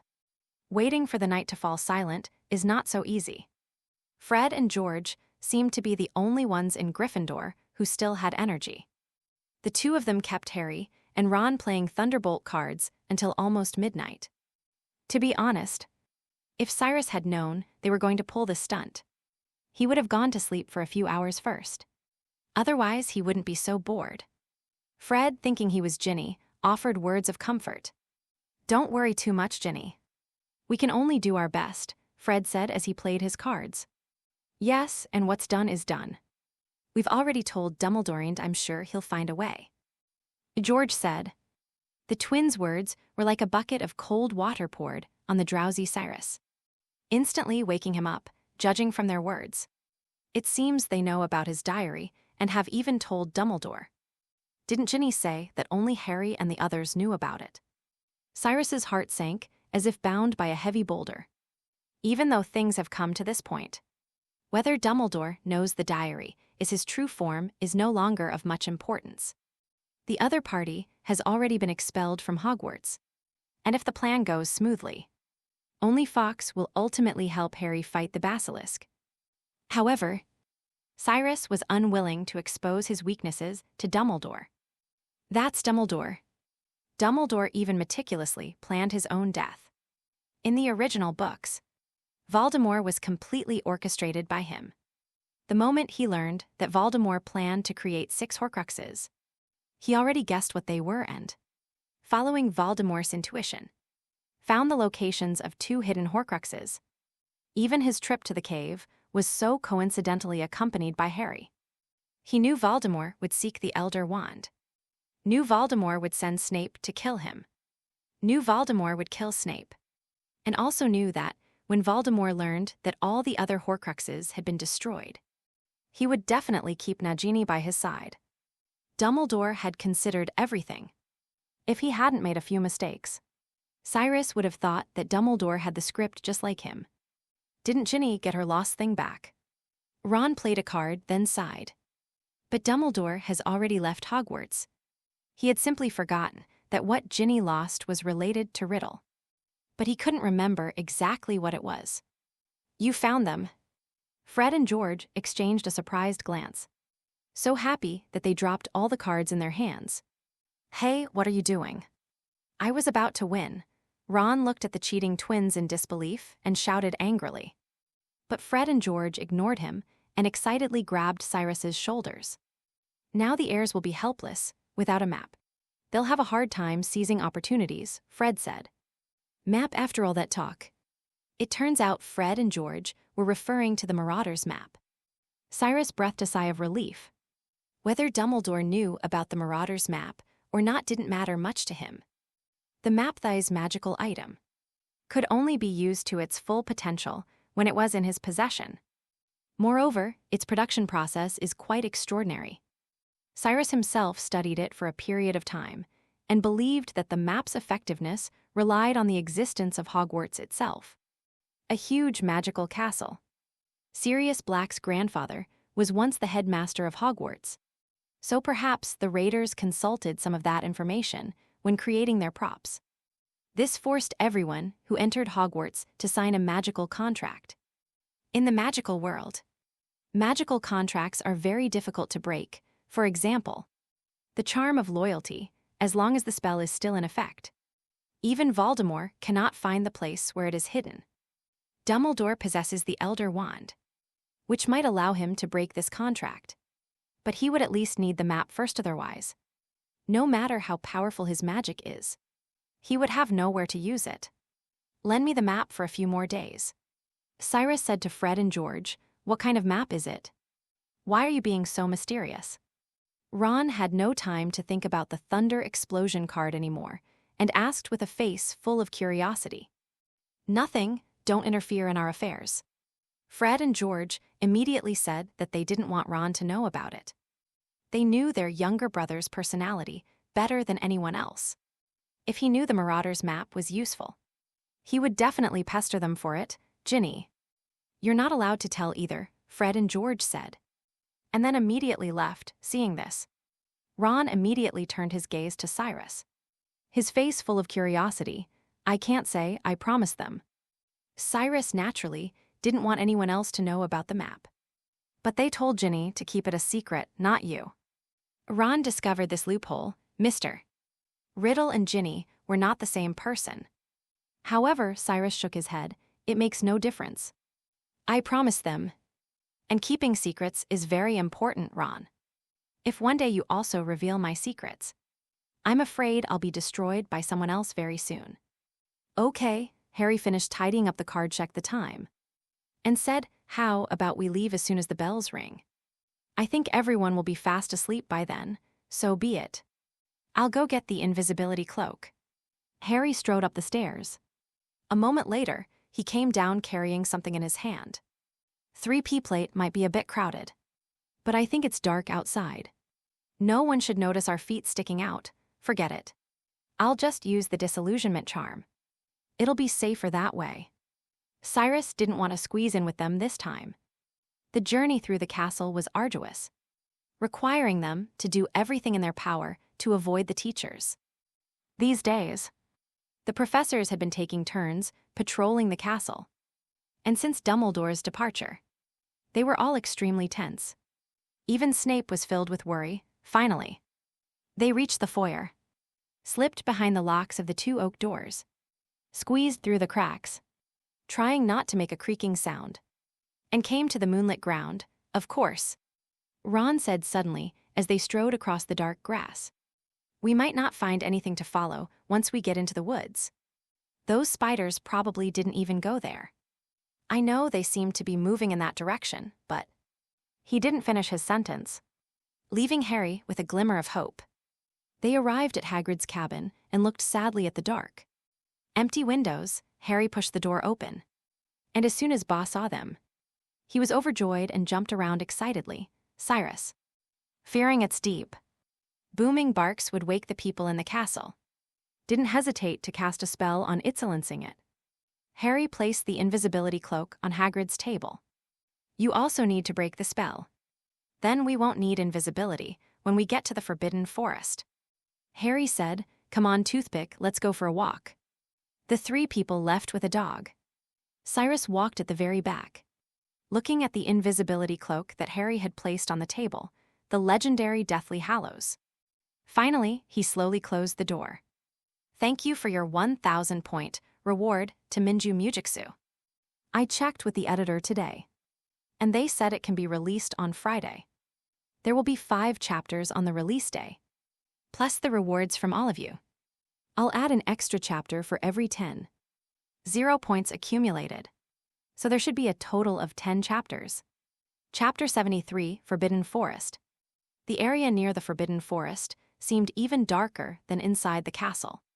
The entire sky was covered by a huge black cloth. Obscuring the stars and moon end, there was no light at all. Cyrus took out his wand and murmured, "Flash." A thin beam of light emanated from the tip of the wand. He could have made it brighter, enough to illuminate the entire forest. But that would have been far too conspicuous. As it was just enough for them to spot any spiders on the path. Harry followed suit. "Good idea," Ron said enviously. "I'd like my wand to light up too, but it can explode if you're not careful." "Don't worry, I think Mr. and Mrs. Weasley will definitely buy you a new one during your summer vacation. Then you can just say that the wand was broken while looking for a successor." Cyrus comforted him. "Great idea, Mr. Riddle." Ron's eyes lit up. He hadn't told his family about his broken wand yet. Just then, Harry patted them on the shoulder and pointed to the grass.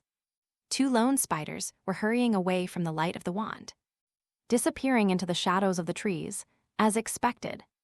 Even spiders have entered the forbidden forest. Well, Ron sighed, seemingly resigned to the worst. I'm ready. Let's go. So they went into the forbidden forest, with Toothbrush hopping and skipping around them, sniffing the roots and leaves along the way. By the light of Cyrus and Harry's wands, they followed the spider that was constantly crawling along the path. They walked for about 20 minutes without speaking, listening intently for any other sounds besides the snapping of branches and the rustling of leaves. Then the trees grew denser, and the stars overhead disappeared. Their wands glowed faintly in the boundless darkness. Like two feeble fireflies, they've left the road, Cyrus said softly, stretching out his arm so the cold light shone on the ground. Harry stopped treeing to see where the spider was moving. But beyond the area, illuminated by that faint light, lay utter darkness. He had never ventured so deep into the forbidden forest before. The forbidden forest is already dangerous, but at least Hague often moves around on the roads. And there are also signs of centaurs. But once you stray from the forest trails, who knows what you'll encounter, Cyrus warned. His words made Ron even more uneasy. Harry also clearly remembered that the last time he entered the woods, Hagrid had warned him not to stray from the path. But Hagrid was now thousands of miles away, probably sitting in his cell in Azkaban. And he had also said to follow the spider. Let's go, I believe in Hagrid, Harry said firmly. In fact, there was no other way but to believe in Hagrid now. Hagrid is trustworthy. But Cyrus pursed his lips and stepped forward first. What are your thoughts? Harry asked Ron. He could see the glint of his wand reflected in Ron's eyes. Ron seemed hesitant to speak. I just wanted to say that perhaps Mr. Riddle is right. It's not that I don't trust Hagrid. It's just that Hagrid might not think the Forbidden Forest is that dangerous. Ron said tremulously, but it's different for us. He thought the dragon was just playing with him when it bit him. But do you know how long my hand swelled up after Norbert bit me? But Mr. Riddle is almost gone, Harry said helplessly. Think of Hermione, we have to save her. All right. Ron took a breath for Hermione. So they followed Cyrus's shadow into the thicket. The paths in the Forbidden Forest were difficult to traverse. It was a remote place, with tree roots and stumps everywhere blocking the way. To make matters worse, visibility was so poor at night that they could barely see the obstacles on the path. After a while, they noticed that the ground seemed to be sloping downwards, even though the trees were still as lush as before. We walked for at least half an hour. His and Harry's clothes were constantly caught on low branches and thorny vines, making them look a bit disheveled, while Cyrus walked along as if he were taking a stroll on a Quidditch pitch. But at least they didn't encounter any other dangers along the way. These spiders are pretty smart. At least they know how to avoid danger, Ron said, swallowing hard. Or maybe nothing else dares to come near here. Cyrus's eyes gleamed, without a doubt. This small area is already the territory of the eight-eyed giant spiders. And no magical creature would be so foolish as to come here and become their dinner. What, don't scare me, Ron said, trembling suddenly. Toothpick became agitated, curling its tail in fear. It couldn't make a sound, only whimpering, but it still made a lot of noise, scaring Harry and Ron out of their wits. What is that? Ron shouted, peering into the darkness while gripping Harry's elbow tightly. There's something moving over there, Harry said breathlessly. It sounds like a big guy. They listened intently, some distance to their right. The large thing was carving a path through the bushes. Snapping countless branches in its path, they stood there, waiting in terror. The darkness seeming to oppress their eyes, Cyrus, however, was not afraid at all, for he knew what was there. All right, there's nothing there. It's not a monster. It's just the car you used to drive when you were going to school. As soon as Cyrus finished speaking, a dazzling light immediately shone to their right, blinding them in the darkness. Harry and Ron both raised their hands to cover their eyes.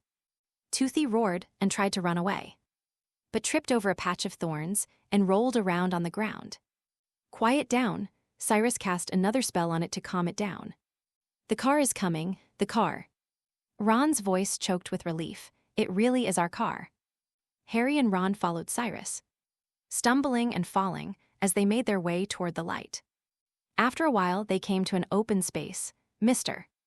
Weasley's car was parked in the middle of a dense circle of trees, their branches intertwined overhead. The car was empty, its headlights gleaming. As Ron walked toward it with his mouth agape, the car slowly moved toward him like a large green dog welcoming its master, so it's always been here. Ron said excitedly, walking around the car. Look at it, the woods have turned it wild.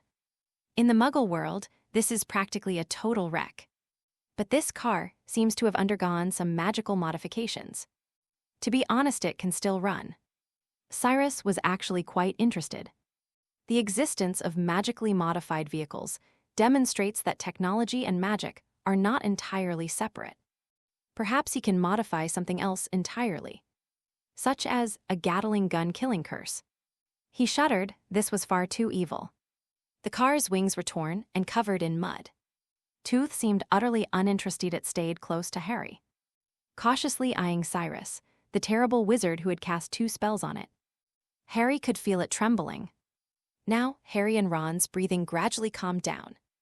We thought it was going to attack us, Ron said, leaning against the car and patting it. I had no idea where it went. But Harry had no time to pay attention to the car. He squinted, continuing to search for the spider's shadows on the ground, illuminated by the lights. But they all hurriedly avoided the glaring headlights and disappeared. We've lost track of them, he said. He was more interested in finding the spider than a car. Let's go, don't waste any more time here. But Ron suddenly stopped talking and didn't move. His eyes were fixed on the spot 10 feet above the ground behind Harry, his face ashen a testament to his sheer terror. Looks like we don't need to look anymore. Cyrus raised his wand, looked up, and saw several enormous A-tide spiders staring greedily at them. He initially intended to eliminate them directly, but after thinking about it, decided against it instead. He watched helplessly as Harry and Ron were lifted up by their massive jaws and dangled in midair. He gave up resisting and let the monsters drag them into the dark thicket. Chapter 74, Aragog. Cyrus had no idea how long he had been trapped in the animal's claws. All he knew was that the darkness seemed to have receded somewhat, and he saw that the ground once covered in fallen leaves was now teeming with spiders. He turned his neck and found that they had reached the edge of a wide hollow, where the trees had been cleared.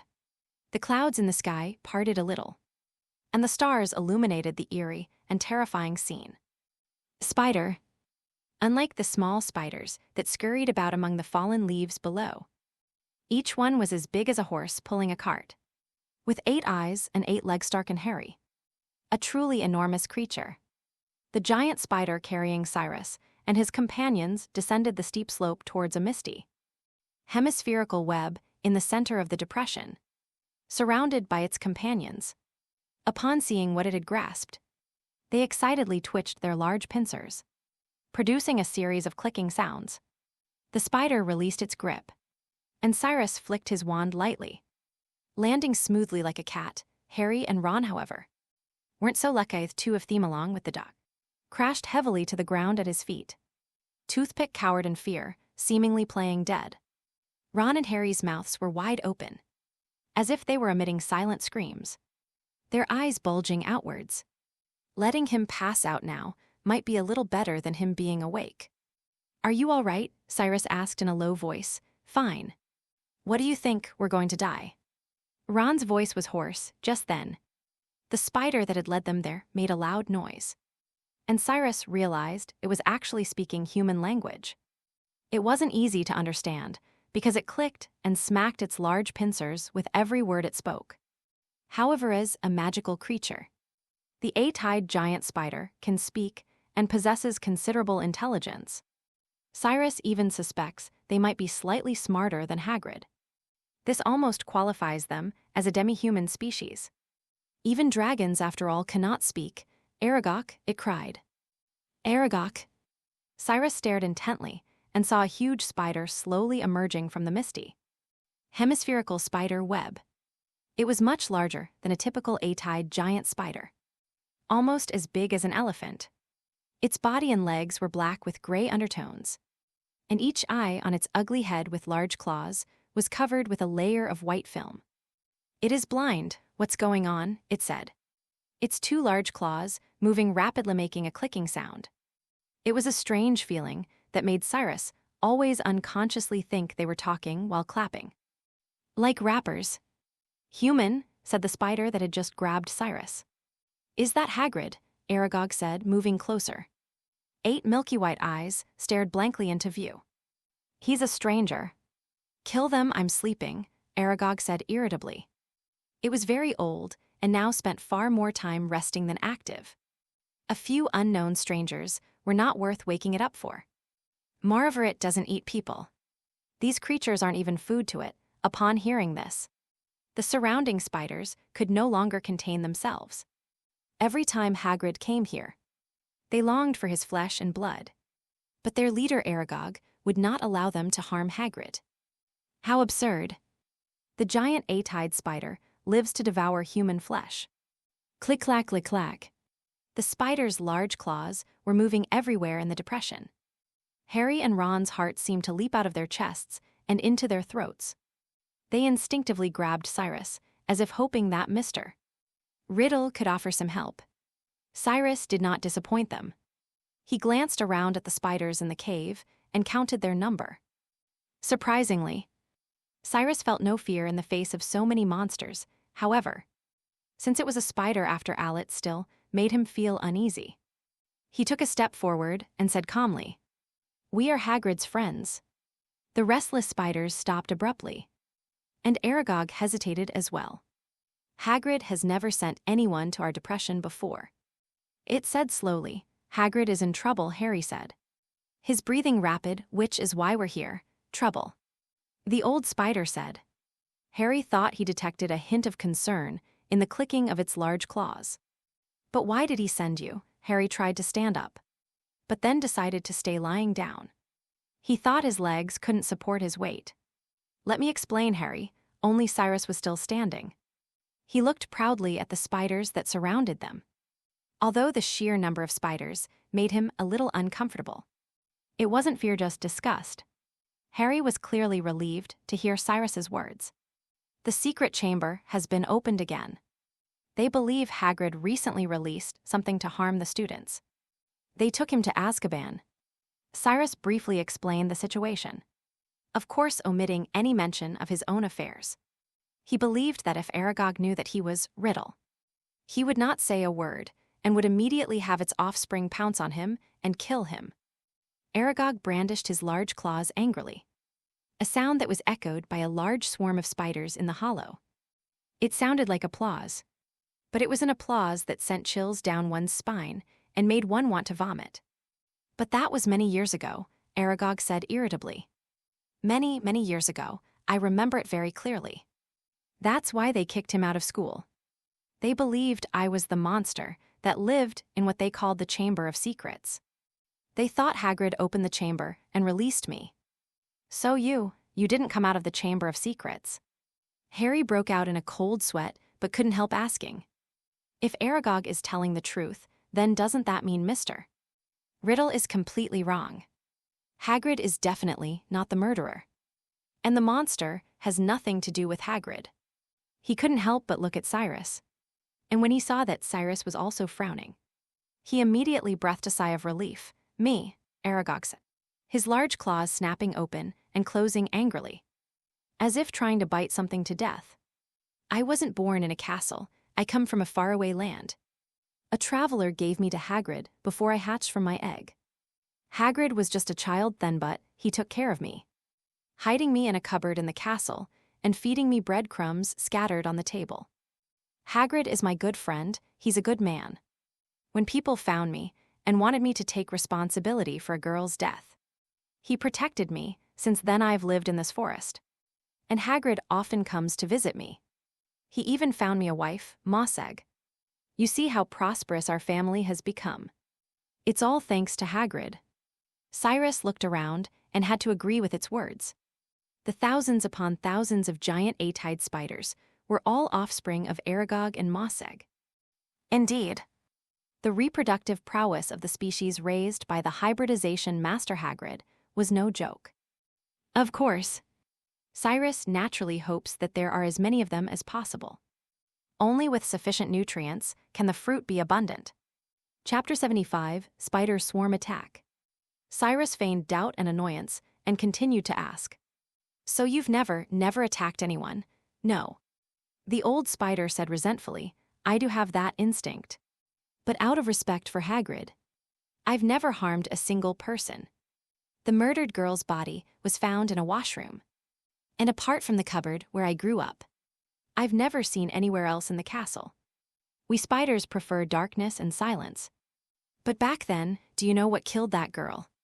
Harry said, "Because whatever it was, it's back and attacking people again, suddenly." A series of clicking sounds filled the air as countless long legs moved rustlingly. A massive black shadow swayed around them. "That creature that lives in the castle," Aragog said, "is an ancient creature that we spiders fear most. I remember clearly begging Hagrid to let me go when I sensed that beast roaming around the school." "What is it?" Harry asked eagerly. The truth was right before his eyes. The clicking sounds grew louder, and the rustling sounds became more frequent. The spiders seemed to be closing in, becoming extremely frightened and agitated. "We won't say," Aragog said vehemently. "We won't reveal its name. I haven't even told Hagrid the name of that horrible creature, even though he's asked many times." Harry didn't want to press the issue any further, especially with the spiders gathering from all directions. Ron seemed to be on the verge of fainting. His face was paler than paint and he gripped Harry tightly, his face showing fear and pleading. Aragog seemed to have lost its will to speak. It slowly retreated back into its hemispherical web. "It looks like we won't get any more information. But at least we've gotten some intelligence," Cyrus said, keeping an eye on the spider. The spiders seemed unable to restrain themselves slowly, inch by inch moving towards them. "Then let's go." Harry realized something was wrong and shouted to Aragog as he heard the leaves rustling behind him. Ron seemed to have heard a message of salvation. "Leave," Cyrus said slowly. "I don't think it'll just let us go like this." "You're right. I think you shouldn't leave." Aragog's whitish eyes were still moving. It couldn't see anything, but it could still sense things. As it grew older, its control over the spider swarm had diminished considerably. One Hagrid is one thing, but if it keeps trying to stop the spiders from eating these humans who have walked into its trap, it is very likely to face resistance from the spiders. But, my children obeyed my orders and did not harm Hagrid. But fresh human flesh has been delivered to their doorstep, and I cannot stop them from enjoying it. Farewell, Hagrid's friend." Cyrus turned around, and a few steps away high above him spiders formed a solid, towering wall of steel, their large pincers clicking incessantly, and many eyes gleaming on their ugly black heads. Harry felt like he was drowning in the ocean, suffocating from the countless spiders. Ron was even worse off, was frozen in place. But even if he were all right, probably couldn't help much, as the wand was useless. Harry wanted to draw his wand and fight the spiders to the death. But Cyrus held him back. "Let me handle this. You find a chance to take Ron away, but are you leaving Mr. Riddle here all alone?"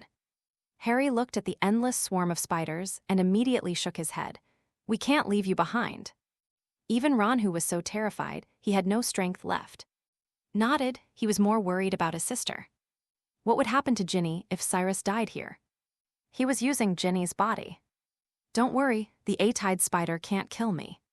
You guys find a chance to leave first, and I won't have to worry about you when I escape." Cyrus wanted to get Harry and Ron away. Otherwise, how could he perform a ritual that looked a bit evil? The A-tide giant spider wanted to eat them. But didn't he also want to exchange the A-tide giant spider's life for his own rebirth? But, worried I'm no match for them, Cyrus easily knocked away a spider the size of a car. Seeing Harry nod, smiled and said, "Don't worry. I deliberately let them capture me in the first place. Otherwise, how would I find their lair?" Harry and Ron were still a little hesitant. "All right, believe me, Ginny is my friend too. I'd rather you two die than let her get hurt. All right. Harry agreed. But he didn't really know how to get out of there. There were just too many of them. Even though Cyrus kept knocking away the approaching spiders, they still completely blocked the area. Suddenly, a high-pitched and long voice rang out, and a dazzling light illuminated the entire depression. Mr. Weasley's car roared down the slope, headlights flashing, horn blaring, shoving the spiders aside. Several were knocked flat on their backs, their long legs flailing wildly in the air. With a screech, the car came to a stop in front of Harry and Ron. The doors flung open. Get in quickly. Cyrus cleared the spiders around the car and pushed them into the vehicle. Harry and Ron struggled to adjust their positions. Take this dog with you, Cyrus shouted, grabbing the large, seemingly deflated hound around the waist and tossing it into the back seat. The car door slammed shut. Ron didn't touch the accelerator. And thankfully, the car didn't require him to do anything. The engine roared to life and they set off. However, the spiders couldn't just watch their prey escape. They blocked the way, and many of the giant A-tide spiders, which looked bigger than cars, stood in front of them like a small hairy mountain. Harry and Ron in the car were pale-faced and didn't know what to do. At that moment, a bright red light suddenly flashed outside the glass, followed by a loud bang. The giant spider in front of them was blown to pieces, and the entire road was cleared. Harry and Ron in the car quickly turned around and saw Cyrus standing among the spiders, pointing his wand at the exit. Only now did they realize just how powerful this Mr. Riddle, who had once displayed such prowess, truly was. With no obstacles, the car sped up the slope and left the depression. Thank you for your 1,000-point donation to Minju Mujitsu. Thank you so much. Chapter 76, Trading Life for Life, thanks to Urdu Dadios for 1. Harry and his friends raced through the woods. The car followed a route it clearly knew well, skillfully weaving left and right, searching for the widest opening. They left the forbidden forest, and there were no pursuers behind them. Harry turned to look at Ron, whose mouth was still open, as if making a silent scream. But his eyes were no longer bulging. Are you okay? Ron stared blankly ahead, unable to utter a word. After a long while, finally opened the cart, crawled into the pumpkin patch, and began to vomit violently, following the spider. Ron said, weakly wiping his mouth with his sleeve, I will never forgive Hagrid. We're lucky to have survived. I'll kill him when he gets back from Azkaban. Ron said viciously, pulling out the broken wand. I dare say he didn't think Aragog would hurt his friend. Harry said, that's Hagrid's problem. Ron said, pounding on the wall of the cabin. He always thought monsters weren't as bad as people made them out to be. Look at him, locked up in Azkaban. He started to tremble uncontrollably. What's the point of sending us there? I'd like to know what we've actually figured out. It's been confirmed that Hagrid never opened the Chamber of Secrets. He's innocent, Harry said. Ron snorted loudly, clearly. In his view, Hagrid was far from innocent from the moment he hatched Aragog in the cupboard.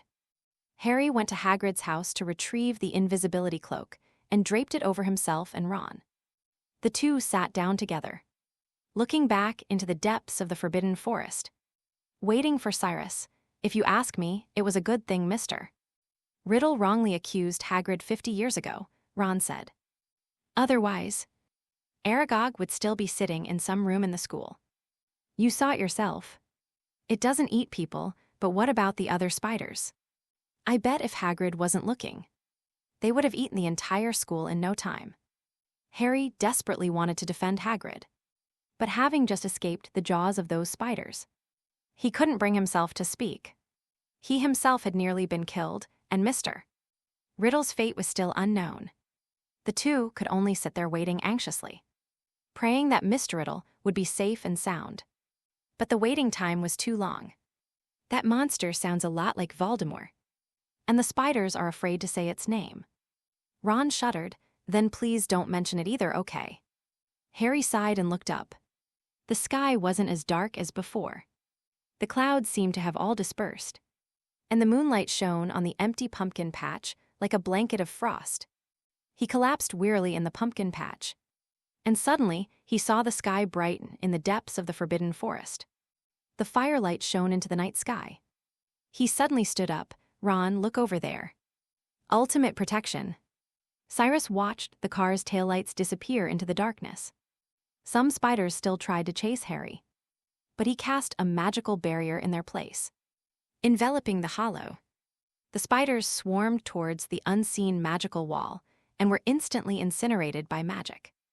Therefore, they had no choice but to turn their attention to Cyrus alone. Large swarms of spiders covered the undulating open space. There were probably thousands, or even tens of thousands of giant A-tide spiders in front of Cyrus.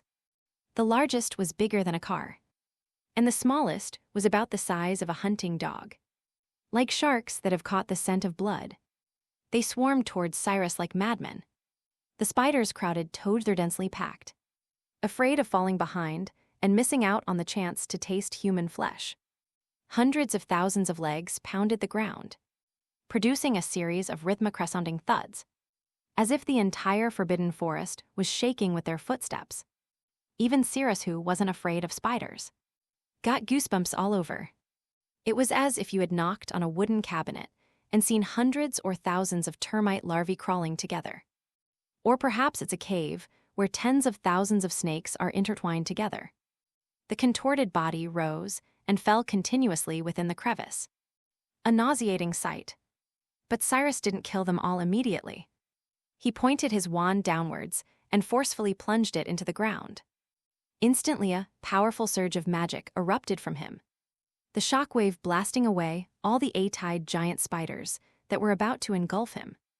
It left an empty space. He calmly took out a crucible, the potion inside still boiling.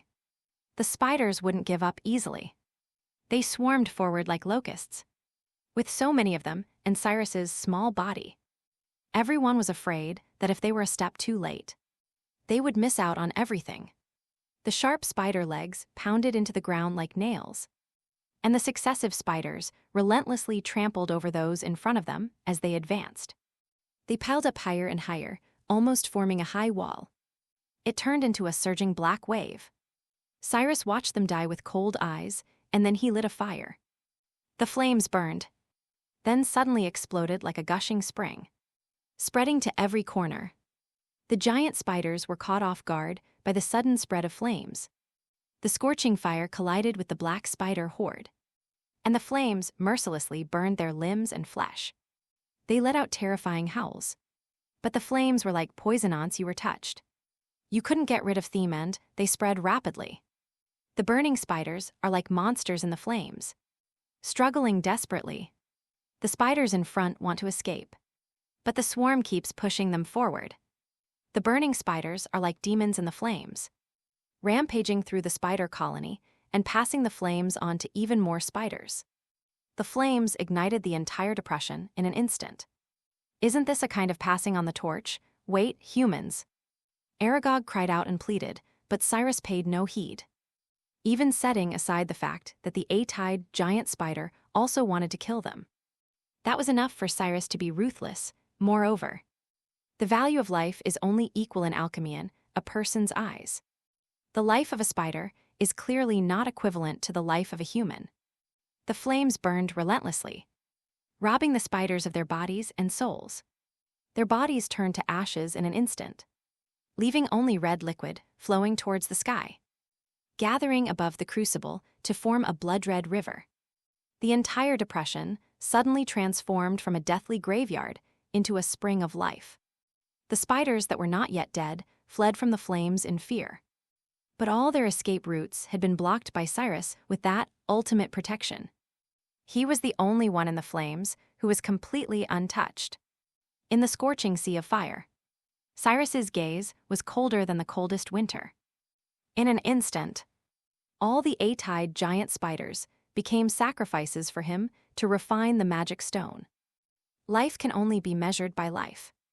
In exchange for tens of thousands of life-size time, the red liquid left in the crucible became even thicker, looking like a large pot of blood plasma.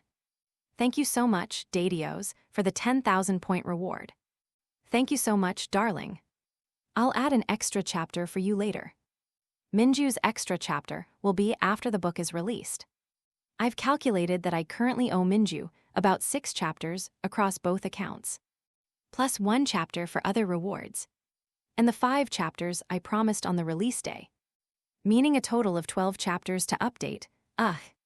Looks like I won't be sleeping Friday night, sob sob. Chapter 77, Final Preparations. The intense heat of the fire attracted Harry and Ron's attention.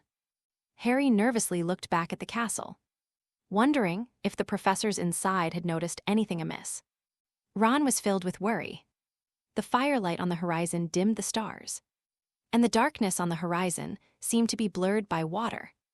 Turning orange-red, Mr. Riddle had not returned yet. Having gone through so much, Ron's legs seemed to float away, turning into a wisp of smoke. But his head felt incredibly heavy, but at this moment, he seemed to have forgotten the horrors of the Forbidden Forest, forgotten his fear of spiders.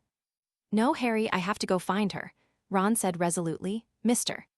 Riddle didn't care, but Ginny, she was his sister. "Let's go." Harry ignored his exhaustion and the fact that he had only escaped death a few hours earlier. Without hesitation, stood up with Ron, took a deep breath, and resolutely strode towards the Forbidden Forest once again. However, before the two of them reached the edge of the Forbidden Forest, they saw a small shadow emerge from the jungle. Ginny. Ron's heart skipped a beat, as if he had suddenly regained his strength. Only now did he truly feel as if he were standing on solid ground. He rushed toward the shadow, tripping and rolling in the mud. But this didn't stop him. He scrambled to his feet and landed at Cyrus's feet. "What are you doing?" Cyrus was surprised that Ron would give him such a grand greeting upon meeting him. "Are you all right, Ginny? Not a hair on my head was hurt." Cyrus didn't correct Ron's way of addressing him, but simply flicked his hair to indicate that he was unharmed. "Those spiders wouldn't let me go, thinking that their numbers would wear me down. So I had to take a little time to kill them all." He casually uttered words that terrified both Harry and Ron, to the point that the two silly boys suddenly realized they should be more worried about the spiders than about each other. "They're all dead. I dare say Hagrid will be very sad when he gets out of prison." "Sad? Maybe he won't be sad if those spiders eat us," Ron complained. "It's almost dawn, we'd better hurry back. Otherwise, it'll be bad if the professors catch us." Harry put an invisibility cloak on Ron, and Cyrus cast a spell back in the Gryffindor Tower. They didn't go back to their rooms, but instead rested on the sofas in the common room. Cyrus gave Harry and Ron each a large bottle of energizing potion to perk them up. Harry also took the opportunity, while the others were still asleep, to tell Cyrus his guess. It was indeed Myrtle, who was killed 50 years ago. "But I'm afraid I don't have any leads on her. Otherwise, Hagrid's name would have been cleared long ago." Cyrus said apologetically, "Don't feel guilty, it's not your fault. Keeping an 8-eyed giant spider at school is no better than keeping any other monster." Ron still harbored a lot of resentment towards Hagrid, but no one would be more forgiving than him in this situation. "No matter what, we still have to give it a try." Harry didn't want to miss even the slightest opportunity. "We were in that bathroom just 3 toilets away from her, and we still couldn't ask her," Ron said, frustrated. "Now, these days, searching for spiders is bad enough for them, and they want to sneak into the girls' restroom for an extended period of time. Avoiding the teachers, it's simply impossible. Professor McGonagall practically forbade students from going anywhere that wasn't connected to their dormitories. Classrooms or the auditorium, not to mention. This girls' restroom wasn't just anywhere. It was right next to the scene of the first attack. We can use the invisibility cloak at night just like today." Harry said, "It's different inside the castle than outside. And you can't talk to Myrtle while wearing the invisibility cloak." "She definitely won't like that," Cyrus said. "She's too sensitive. She'll cry and make a scene over the smallest thing, which will definitely attract the professors. You know what they say. Harry, the murderer, always returns to the scene of the crime, and then will be speechless." Harry and Ron both let out a sigh. Cyrus certainly had ways to get them to talk to Myrtle away from the professor's eyes. But not Yeth still had one last preparation to make. Having sacrificed so many lives of the A-tide giant spiders, the Philosopher's Stone seemed to be taking shape. But it would still take some time for it to completely solidify. He still needed to find an opportunity to hide the unformed life in the crucible into the room of requirement, waiting for the moment of its true transformation. And it won't be long. I'm afraid it won't be long before Tom takes action. Dumbledore stood on the edge of the Black Lake, gazing at the ancient and massive castle shrouded in darkness. At the other end of the Forbidden Forest, the first rays of dawn were slowly beginning to dispel the darkness, and a light mist permeated the forest. However, it would still take some time before the sky was fully bright. Dumbledore was waiting. More than a month has passed since he left Hogwarts, and he certainly hasn't been idle. These past few days, he first visited the school board members, trying to persuade them to withdraw their previous proposal. This was much easier than he had imagined, because several board members agreed to Malfoy's proposal, not because they really wanted to get rid of him, but because they were threatened by Malfoy and forced to sign. Dumbledore has now received the documents from the Board of Governors agreeing to his continued tenure as headmaster. But he has not revealed this information, nor has he returned to Hogwarts. He was waiting for the right moment to avoid alerting the enemy. And he believes that time will come soon. Even when he wasn't at Hogwarts, Dumbledore still had various ways to gather information about the school. Not to mention that 3 of the 4 headmasters, led by Professor McGonagall, were loyal to him. Even Snape had no reason to betray him and return to the Dark Lord's side. Not to mention, the Board of Governors' decision actually has no impact on the fact that he is the true headmaster recognized by Hogwarts Castle. It might seem like he was driven away, but in reality, the mechanisms, portrait sculptures, everything in the castle was loyal to him. His words to Harry, "I will only truly leave this school when everyone here betrays me," referred to more than just Harry. Now, Dumbledore is waiting for a signal. He believes that Tom Riddle, given his character, will not give up so easily, and that in the next attack, the other side will definitely reveal his true colors. However, before that, he had one last preparation to make. He turned around and the dawn light rose behind him, as if he were draped in a cloak of morning light. Chapter 78, Heading to the Secret Chamber Ministry of Magic. When Fudge leisurely arrived at the Ministry of Magic, Dumbledore had already been waiting for him in his office for quite some time. Dumbledore, Fudge was startled, feeling the fear a primary school student might have when meeting their homeroom teacher. How did you get here?" He looked very uneasy and awkwardly placed his top hat on the coat rack. During the month or so that Dumbledore was gone, Fudge felt an unprecedented sense of freedom. He didn't need to seek the others' advice. He made all the decisions himself, to be honest. For the first time in all his years in office, he truly felt like he was the Minister of Magic. Previously, he was more like Dumbledore's puppet. Time has passed and it seems that nothing has gone wrong. Right, Fudge doesn't want to see Dumbledore return. It's actually better for him without Dumbledore.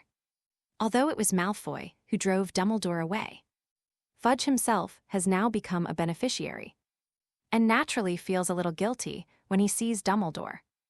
"I've come to pick up a few things, Fudge." "I think Voldemort." Fudge's face paled, and he said tremblingly, "Please don't mention that name." Dumbledore said sternly, "I know that this name has brought too much panic and death in the past, but now it is just a name. To fear it will only exacerbate the fear itself and will do no good. I think we should talk about what brings you here," Fudge said, sweat beading on his forehead. Before skipping over the topic, Dumbledore had no choice but to continue. "I wonder if his wand is still kept in the Ministry of Magic. Has no one come here to steal it?" The Ministry of Magic has a special department dedicated to safeguarding the wands of criminals. Many wands belonging to Death Eaters imprisoned in Azkaban are still well preserved by the Ministry. The Ministry of Magic typically doesn't punish pure-blood wizards by breaking their wands. Because for a pureblood wizard, obtaining a new wand is extremely easy. Not everyone believes in the principle of wand choosing the wizard. Yes, that person's wand is certainly kept under the most secure guard. But I just wanted to confirm Fudge also. Dumbledore winked. I wanted to get something for another student ahead of time. The waters of life need some processes and steps to solidify into the Philosopher's Stone. But once the biggest problem is solved, the rest is nothing. 2 days before the mandrake was fully mature, the crimson fountain of life in the crucible finally coalesced into a bright red, but somewhat mercurially shaped prism. It resembles a small piece of red crystal, or a ripe pomegranate fruit. It finally worked. Cyrus held the Philosopher's Stone in delight. The magic within it was enough to concoct an endless supply of elixirs of immortality. And turning stone into gold was a piece of cake. He tried it briefly and immediately turned a table into gold. It wasn't just the exterior when Cyrus cut the table open. Even the inside turned into gold. Then, he extracted a bottle of blood-red potion from the Philosopher's Stone and drank it down in one gulp.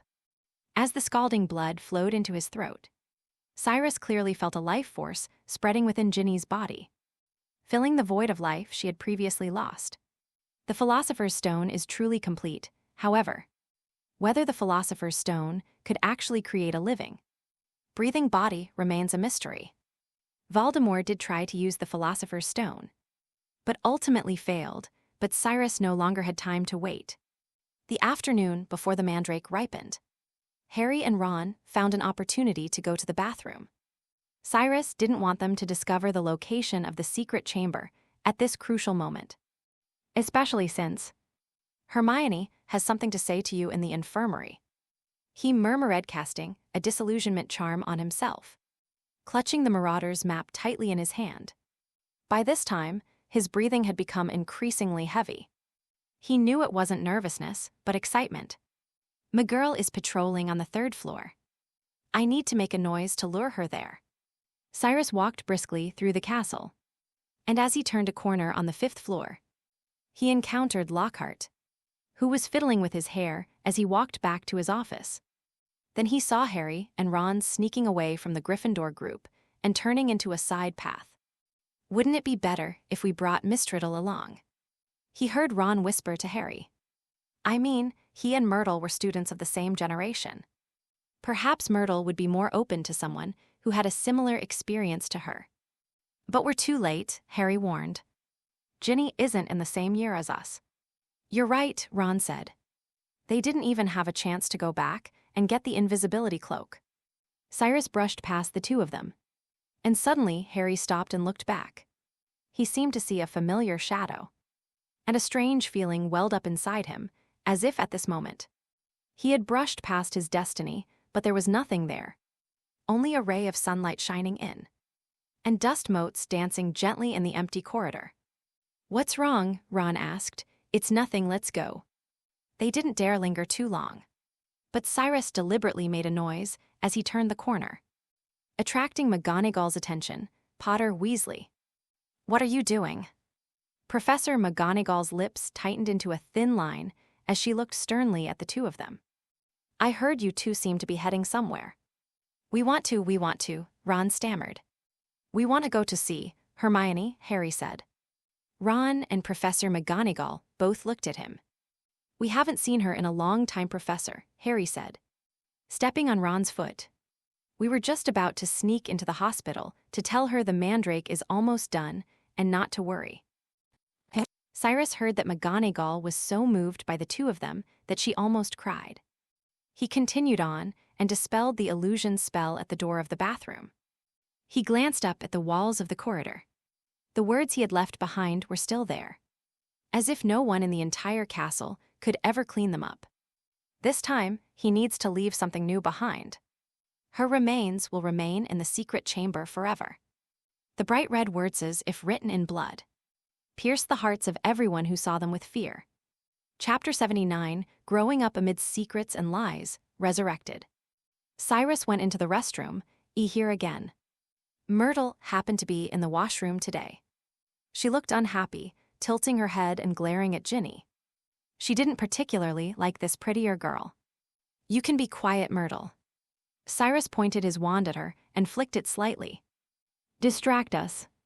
Myrtle immediately acted as if she hadn't seen him at all, and dazedly crawled back into the toilet where she usually stayed. Cyrus strode to the tap that wasn't producing water, spoke in Parseltongue, and the secret chamber opened. He traversed a long sticky slide, walked through a muddy stone tunnel littered with rat carcasses, and opened the second door in Parseltongue. During this process, Cyrus deliberately freed Ginny's soul. At this moment, the little girl watched with teary eyes as Cyrus finished doing everything and finally stepped into that long, dimly lit room. She was like a detached soul, a player unable to control their character, passively watching everything Cyrus was willing to show her. A room with stone pillars carved with many coiled and intertwined snakes.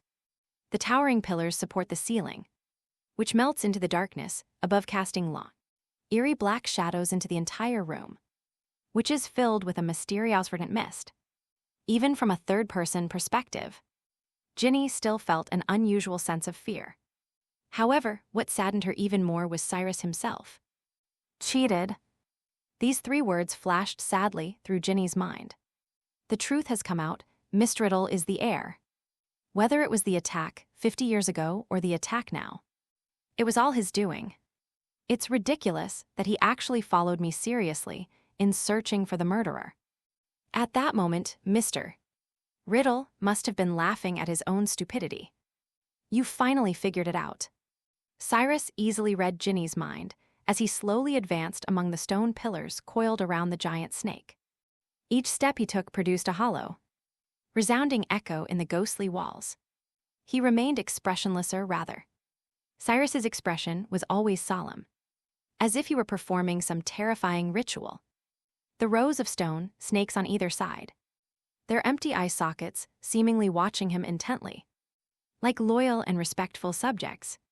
When he walked to a position parallel to the last pair of stone pillars, a statue as tall as the room itself suddenly appeared before him. Pressed against the dark wall behind it, it was an old, monkey-like face, with a long sparse beard that almost reached the hem of the wizard's robe carved out of stone, and 2 large gray feet standing on the smooth floor of the room.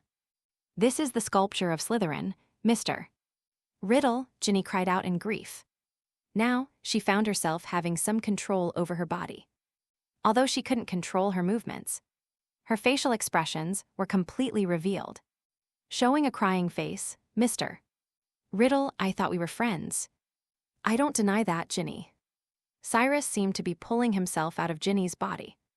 Transparent silver threads like gushing mist, detached from Ginny's shell and intertwined to create the phantom of another form in front of her. He looked handsome and gentle, more attractive than any of the boys in school. However, people who are like this are probably the ones who know how to make the most of their advantages. "I'm very grateful for your trust. If it weren't for you, I'd probably still be stuck in the diary."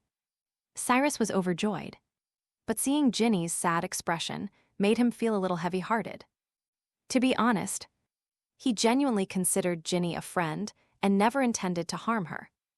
Even if the Philosopher's Stone hadn't been successfully forged, he would have left Ginny in the Chamber of Secrets to await Harry's rescue, while he himself would have departed in his still partially resurrected body. Fortunately, with the Philosopher's Stone, he was able to do even more, but know as a friend. He has one last piece of advice for this reckless young girl. "You lied to me." Ginny roared furiously, like a raging lioness. "We believed you. We thought you would help us find the murderer, but you." "You mean deception?" Cyrus gave a mysterious smile. "We all grow up in secrets and lies, Ginny," he said softly. "I believe that through this experience. You should at least know that you should never trust something that has thoughts. You should also know not to easily open your heart to a magical item. Remember, keep the secrets to yourself and leave the lies to others." Cyrus was like a gentle teacher, but the next moment he changed his attitude. "Provided that you survive today." He certainly wouldn't actually kill Ginny. He was just deliberately trying to scare her, so she would remember the lesson more deeply. This little lion was too reckless. He worried that Ginny might start believing in anything with a mind of its own in the future. Ginny felt an intense pain, as if something was being ripped from her body, from the inside of her blood vessels, from the depths of her bone marrow, from the most hidden part of her heart. Her consciousness gradually became confused, and her vision began to blur. She could only see the shadow of Mr. Riddle, which was not so real before. Now seemed to be something she could touch. However, when she reached out to grab him, she found that the distance between them was getting farther and farther. There was only a blurry indifferent face and deep darkness. Wow! Her vision went black, and her petite body fell forward. Cyrus stepped forward and caught Ginny before she hit the ground. Then he took out a cloudy red crystal. Life force flowed within the stone. The powerful magic within the Philosopher's Stone was fully unleashed at this moment. The crimson magic acted like dye, instantly staining the silver threads with its own color upon contact. Cyrus first placed the Philosopher's Stone on Ginny's chest. The power of the stone restored the life force that Ginny had lost during this time. Her pale face became rosy with the magic of the stone, and her beautiful red hair was like a blazing flame, full of vitality and life. She looked as if she were sleeping peacefully, immersed in a sweet dream. Cyrus looked at her calm face and silently said, "I'm sorry." Then tilted his head back and swallowed the magic stone, which was the size of the baby's fist. The scorching Philosopher's Stone became his heart, each beat channeling the power of life into every corner of his body. Gushing magic intertwined to form a dense network of blood vessels. Coalescing into bones and muscles, he is resurrected. Thank you, Wang Yujian, for the 100-point reward. Thank you so much, Chapter 80, the Second Dumbledore. Cyrus greedily inhaled the damp air in the sealed room. To be honest, the smell here isn't exactly pleasant. The air smells like it's been rotting for 1,000 years. But for Cyrus right now, it's the smell of life itself. He enjoyed it for almost a full minute, during which he did nothing, not even conjure up a suitable outfit for himself. But soon, he snapped out of his reverie. The journey of 100 miles is only half complete at 90. Now is not the time to celebrate. He conjured up a set of clothes for himself, exactly the same as the ones Riddle wore 50 years ago, and then took the Marauder's map from Ginny's pocket. On the map, the name Minerva McGonagall appeared at the door of the restroom. Paused briefly and then hurriedly left. Cyrus imagined the stern female teacher's panicked expression upon seeing the words on the wall, frantically and helplessly relaying the message to all the professors and students, and then preparing to close the school. Perhaps you will try to contact Dumbledore, however. Regardless of the circumstances, Dumbledore's name has not yet appeared in the castle. The thought of Dumbledore gave Cyrus a bad feeling. The old man put too much pressure on him, and Cyrus was always worried that something unexpected might happen. Fortunately, Marauder's map doesn't make mistakes. I remember in the original book, Dumbledore returned to the castle around the time Harry went to the Chamber of Secrets. Maybe I still have time to get the invisibility cloak. The Grim Reaper's invisibility cloak seems to possess slightly less power than the other two Deathly Hallows, but it's still a treasure. What intrigues Cyrus even more is the legend that whoever possesses all three Deathly Hallows controls death itself. In the original story, the only person to possess all three treasures was Harry Potter, and in reality did indeed come back to life, returning from King's Cross Gate of Souls to the real world. What if I also collected all three Deathly Hallows? As luck would have it, Cyrus knew the location of the three sacred artifacts and how to obtain them. He barely hesitated before turning around and speaking Parseltongue to the statue of Slytherin. "Speak to me." Slytherin, the greatest of the four great masters of Hogwarts. Slytherin's enormous stone face began to move. Its mouth opened, growing wider and wider until it formed a huge black hole. Something is moving inside the statue's mouth. Something is rustling and sliding upwards from deep within the statue. a gigantic serpent monster, its entire body a vibrant green, gleaming with the brilliance characteristic of venomous snakes. Its body as thick as an oak tree trunk. It stretched its upper body high into the air, its flat, massive head weaving haphazardly among the stone pillars. As if it were drunk, finally, the basilisk slowly swam up to Cyrus and awaited his command. "You're a bit too big, you'd better be smaller." Cyrus pressed his wand against the basilisk's body and cast a masterful shrinking spell. The enormous basilisk instantly shrank to a tiny snake, only the thickness of a finger under his magic, then slid down his arm and disappeared into Cyrus's sleeve. Then Cyrus left the secret chamber. As he walked down the corridor, Magna's voice, amplified many times by magic, began to echo throughout the castle. "All students, return to your respective college dormitories immediately. All faculty members, return to the faculty lounge. Please act immediately." The students crowded out, and Cyrus disappeared into the crowd, following everyone towards the tower in the corner of the 8th floor. The students were filled with unease and anxiety. "Fred, George, do you know what happened?" Lee pushed through the crowd, as if he were being swept along by the waves. "What else could it be?" The twins shrugged at the same time. Cyrus followed them into the Gryffindor Tower, where Percy and a prefect began counting heads. Mainly the girls.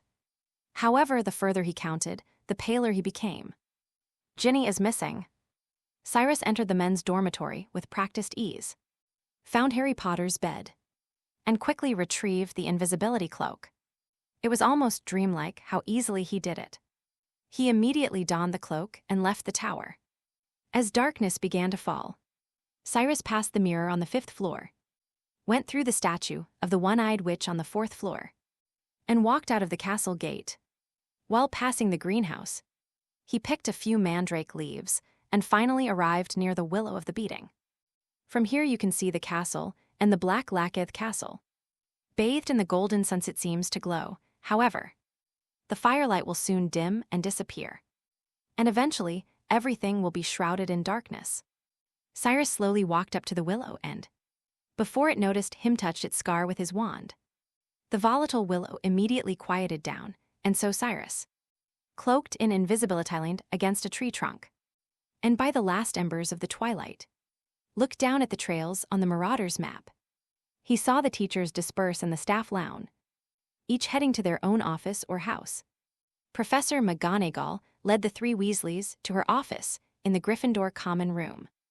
The headmaster's office remained empty, and Dumbledore's name was nowhere to be seen. Dumbledore hasn't returned yet, but Harry and Ron are already on their way. They approached Lockhart, and the 3 of them lingered in the defense against the dark arts classroom for quite some time. Eventually, Lockhart was forced to go with them to the restroom. Then their trail disappeared from the Marauders map. About half an hour later, Dumbledore's name appeared in Professor McGonagall's office, along with Molly Weasley and Arthur Weasley. Cyrus stood up abruptly, his breathing a little rapid. Dumbledore appeared, just like in the original story.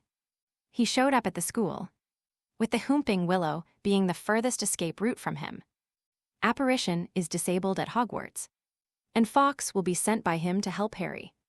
By the time Dumbledore realizes something is wrong and comes looking for him, Cyrus has already vanished. It's time to leave. Goodbye, Dumbledore. The sun had completely set. A few not-so-bright stars twinkled in the dark blue sky. Cyrus gripped the tree trunk with one hand and lightly leaped into the hidden cave under the willow tree. He walked for a long time, and the tunnel began to slope upwards. After a while, a little light shone in after he turned a corner, and he immediately knew that he was about to reach the exit. It was a messy, gloomy room. The wallpaper was peeling. There were stains all over the floor. The furniture was all broken as if it had been smashed, and the windows were boarded up. The Shrieking Shack, Hogwarts' designated transformation area for Lupin, has been considered a terrifying haunted house by wizards for over a decade. Theoretically, the safest place. But tonight, things seemed to be different. Cyrus, hidden beneath the invisibility cloak, turned deathly pale and looked in terror at the white-bearded old man standing by the window. Backlit by the moonlight, it's Dumbledore. But how did Dumbledore end up here? Cyrus hurriedly looked down at the Marauder's map again. On the map in Professor McGonagall's office, Dumbledore's name was still glaringly obvious. There are 2 Dumbledores. Chinese letter, Chinese letter, Chinese letter, Chinese letter, Chinese letter, Chinese letter, Chinese letter, 1,500 Chinese letter, Chinese letter, Chinese letter. Chinese letter, Chinese letter, Chinese letter, Chinese letter, Chinese letter, Chinese letter, Chinese letter, Chinese letter, 1,000 Chinese letter, Chinese letter, Chinese letter, Chinese letter, Chinese letter, 20 quadrillion 180 trillion 800, 12,112,340, 6,354, Chinese letter 602, Chinese letter, Chinese letter, Chinese letter. Chinese letter, Chinese letter, Chinese letter, Chinese letter, 500 Chinese letter, Chinese letter, Chinese letter, Chinese letter, Chinese letter, Chinese letter, Chinese letter, Chinese letter 100 Chinese letter, Chinese letter, Chinese letter, Chinese letter, Chinese letter, Chinese letter, Chinese letter, Chinese letter actually. This chapter was originally planned to be released soon. But it won't be available until next week. Chapter 80, One Battle with Dumbledore. There are indeed 2 Dumbledores in this world. One is Albus Dumbledore and the other is his brother, Aberforth Dumbledore. The name that appeared in the headmaster's office at this moment was indeed Albus Dumbledore. And the one in front of him also seemed to be Albus Dumbledore. Cyrus dared not make a move. Only one thought remained in his mind: did he spot me or not? He is currently wearing an invisibility cloak, one of the 3 Deathly Hallows. Even Death himself cannot see through this invisibility cloak. In the original story, when Harry was hiding inside the invisibility cloak, even Voldemort did not notice him.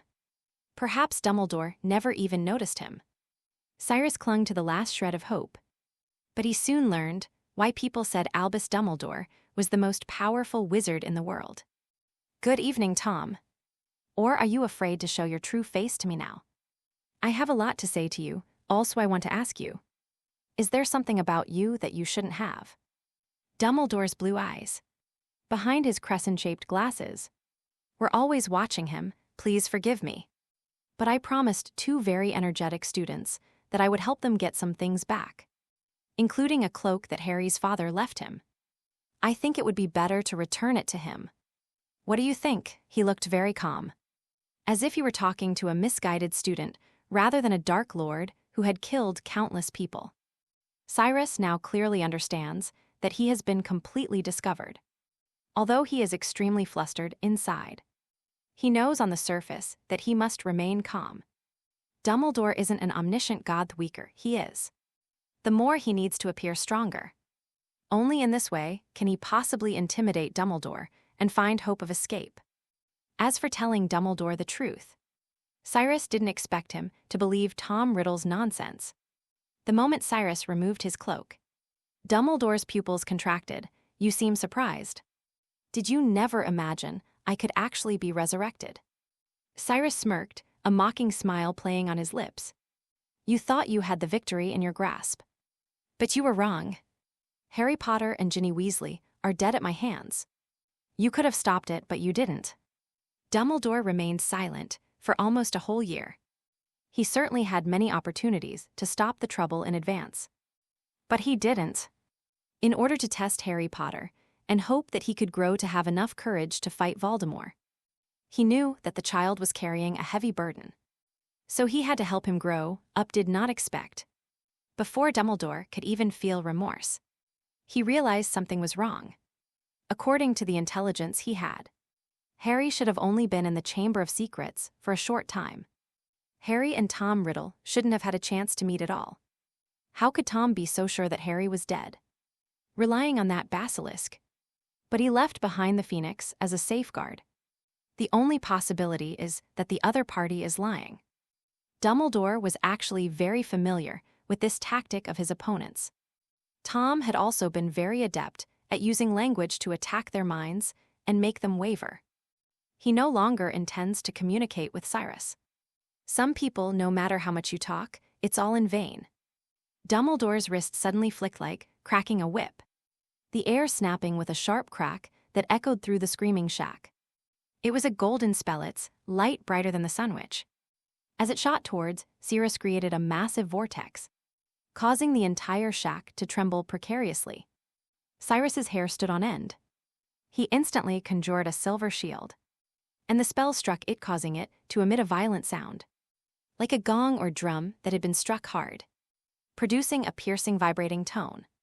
Then cracks appeared, boom. The shield exploded completely. Cyrus was terrified.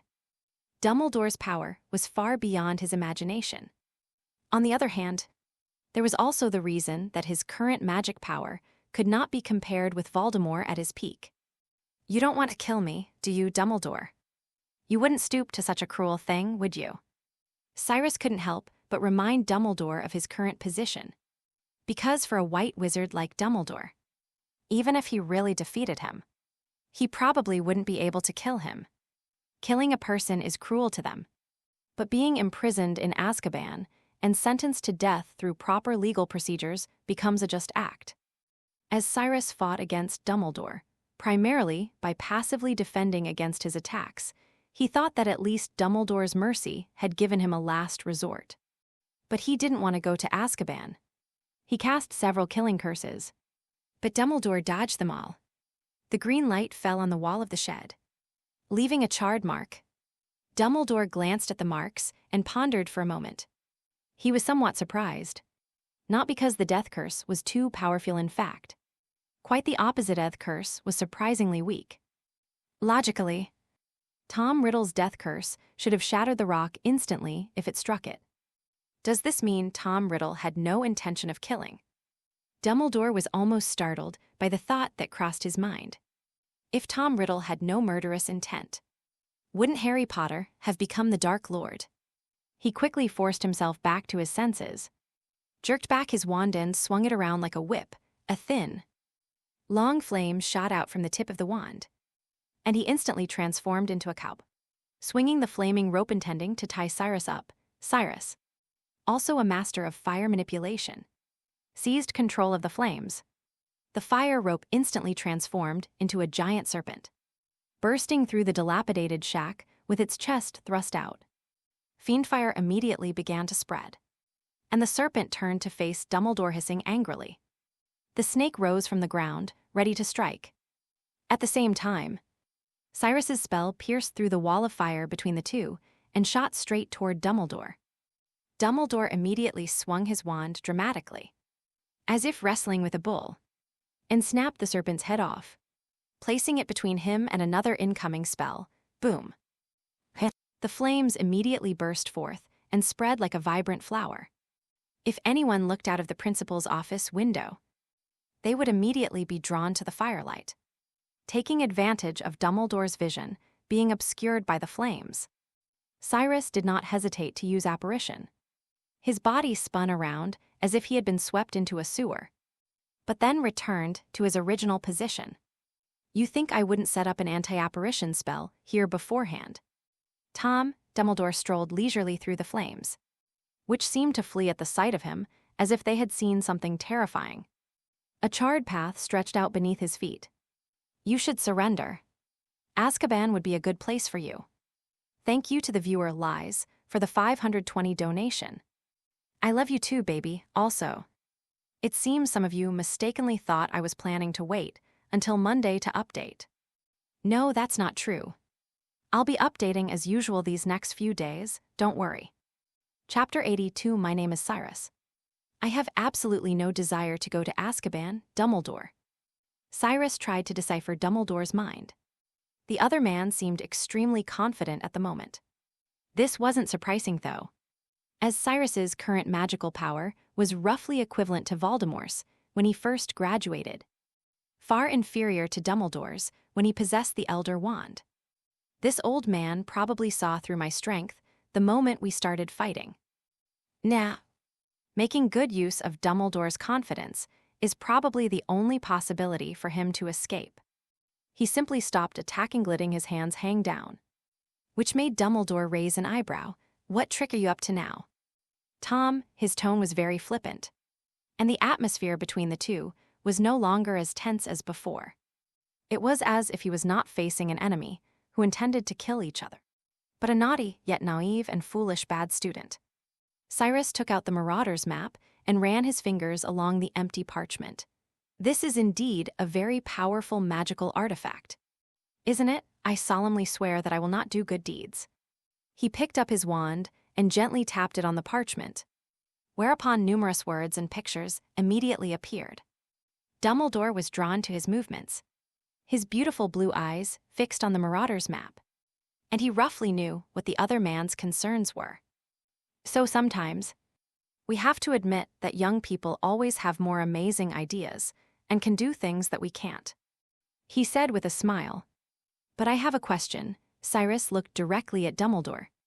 "How did you manage to appear both in the headmaster's office and in front of me at the same time?" "That's easy, Tom, with just a little help." Dumbledore calmly pulled a golden pendant from his robes. It was a ring-shaped object with a small hourglass in the center. Time converter, now the truth is out. Dumbledore used a time turner, which allowed him to appear in 2 different locations simultaneously. As for how he precisely knew which secret passage he would choose to leave through, that was probably not accidental. Dumbledore had the time and energy to try them one by one. No matter which secret passage Cyrus takes tonight, this cunning old man will appear before him. Cyrus suddenly felt a sense of despair. How can people play with this? His current body is indeed very talented. Perhaps Dumbledore was being modest, but he did acknowledge that Voldemort's power was above his own, and believed that Tom Riddle was the most talented student in Hogwarts history. But Cyrus is not Voldemort, does have talent. But he doesn't have the time, and what about his opponents? Dumbledore, world's greatest wizard, possessing the invincible Elder Wand, controlling the timing and location with spies everywhere, and now wielding the time turner, the strongest stats, the most precise controls, and unparalleled divine equipment.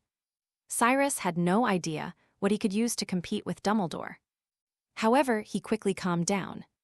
His gaze drifted to Dumbledore's feet where a tiny snake, no thicker than a finger, was approaching him, the basilisk. Cyrus started the basilisk's movements when he picked up the Marauder's map.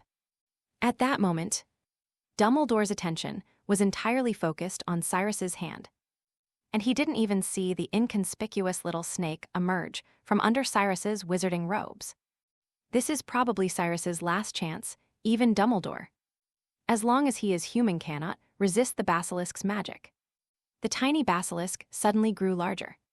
Expanding to fill the entire room, it wasted almost no time. The instant it regained its original form, its 2 eyes, larger than the moon above its head, were already fixed on Dumbledore. The basilisk's enormous body blocked Cyrus and Dumbledore's view. Without hesitation, Cyrus cast a flight spell, transforming into a thick wisp of black smoke and soaring into the sky. He didn't care at all whether the basilisk had any effect on Dumbledore. In fact, the moment the basilisk appeared, Cyrus had already decided to sacrifice it. As long as it could buy him a little time, it would have served its purpose. Dumbledore was also incredibly surprised when he saw the basilisk. He had thought that Tom would leave the basilisk to deal with Harry, but he never expected that Tom would leave with the basilisk. In this way, all the preparations he left for Harry, the Phoenix, the Sorting Hat, became useless. Thinking of this, he immediately closed his eyes and called upon the Phoenix in his mind. A blazing flame suddenly bloomed in front of the basilisk like smoke. The Phoenix's sharp claws, merging from the flames, mercilessly blinded the basilisk at the same time. Dumbledore extended his right hand, which held the Elder Wand, while his left hand made a grasping motion, his magic remotely controlling Cyrus's body. A simple levitation, charm under his superior magical power, became the thread that bound the kite. He grabbed Cyrus and pulled him back from the sky. Before Cyrus could crash to the ground in a sorry state, Dumbledore immediately followed up with a binding charm, then conjured a rooster from the mud, which immediately crowed in fright, driving the blind basilisk completely mad. Its entire body began to fester, and its flesh seemed to melt into a foul-smelling, poisonous liquid. However, Its skeleton and snakeskin were preserved intact. The green scales gleaming with iridescent light drooped loosely on the winding snake's skeleton, and nauseating, thick fluid flowed from its empty eye sockets. Dumbledore avoided the foul smell and slowly walked up to Cyrus. "To be honest, Tom, you surprised me a bit tonight. I thought you would be stronger. But it seems you have only recovered to the level you had in school." As he spoke, he took a diary and a crown from Cyrus's arms. Judging from today's fight, Cyrus's strength is at best at the level of the Hogwarts headmaster, perhaps comparable to Snape, who could unleash dark magic at will. Of course, there aren't many wizards who can reach that level. But compared to the Dark Lord's strength from over a decade ago, he's insignificant. At least Dumbledore didn't expend much effort to subdue him. Cyrus is no longer worried or nervous. Losing is normal, after all. His opponent is Dumbledore, the only person the Dark Lord feared. "If you can, I'd prefer you don't call me Tom. I'm not actually Tom Riddle." Despite being unable to move, Cyrus still managed a smile. "You can call me Cyrus." He didn't expect Dumbledore to believe he wasn't Riddle himself. But having finally been resurrected and given a new life, how could he be willing to live under someone else's name? Thank you, Jacoli, for the 500-point reward. And thank you to Minju Mujiksu for the 1,000-point reward. Everyone, 2 chapters will be released today. Chapter 83, A Night with a Dim Moon. "Changing your name won't change anything," Dumbledore said expressionlessly, examining the 2 objects he held in his hands and clearly noticing the magical traces in the crown. Although the diary contains magical power, it does not seem to be a Horcrux. There is no Voldemort soul inside. It is more like an ordinary pensive, and it no longer poses any other danger. "So it seems you were resurrected using this. The crown that's been missing for nearly 1,000 years. I bet you also turned the relics of the other 2 founders into Horcruxes." He straightened up and examined the crown, which showed signs of age. Repairing it was virtually impossible. He planned to destroy it later. As for the diary, he didn't intend to leave it to Cyrus either. Soon, the Aurors will arriving to you will be taken to Azkaban. But don't worry, we won't kill you. I admit, simply taking your life won't satisfy me. We have many more ways to destroy a person. He waved his wand. Trapping Cyrus, completely took the wand from his hand, glanced at the Marauder's map, and then quietly looked up at the sky. The previous fire had burned the shack to the ground. Moonlight shone above them. Cyrus was powerless to resist at this moment, so he simply enjoyed the moonlight with Dumbledore. Even though he was only free for a short moment, it was very precious to Cyrus. The weather is clear today, but the moon is missing a large portion. It's not a full moon. Even if it were, Cyrus isn't a Saiyan, so he can't transform into a great ape during a full moon. However, perhaps not, it just needs a little time. Cyrus pursed his lips. Dumbledore stood there for a moment, then noticed that the version of himself on the Marauder's map had left the office and disappeared into a deserted place.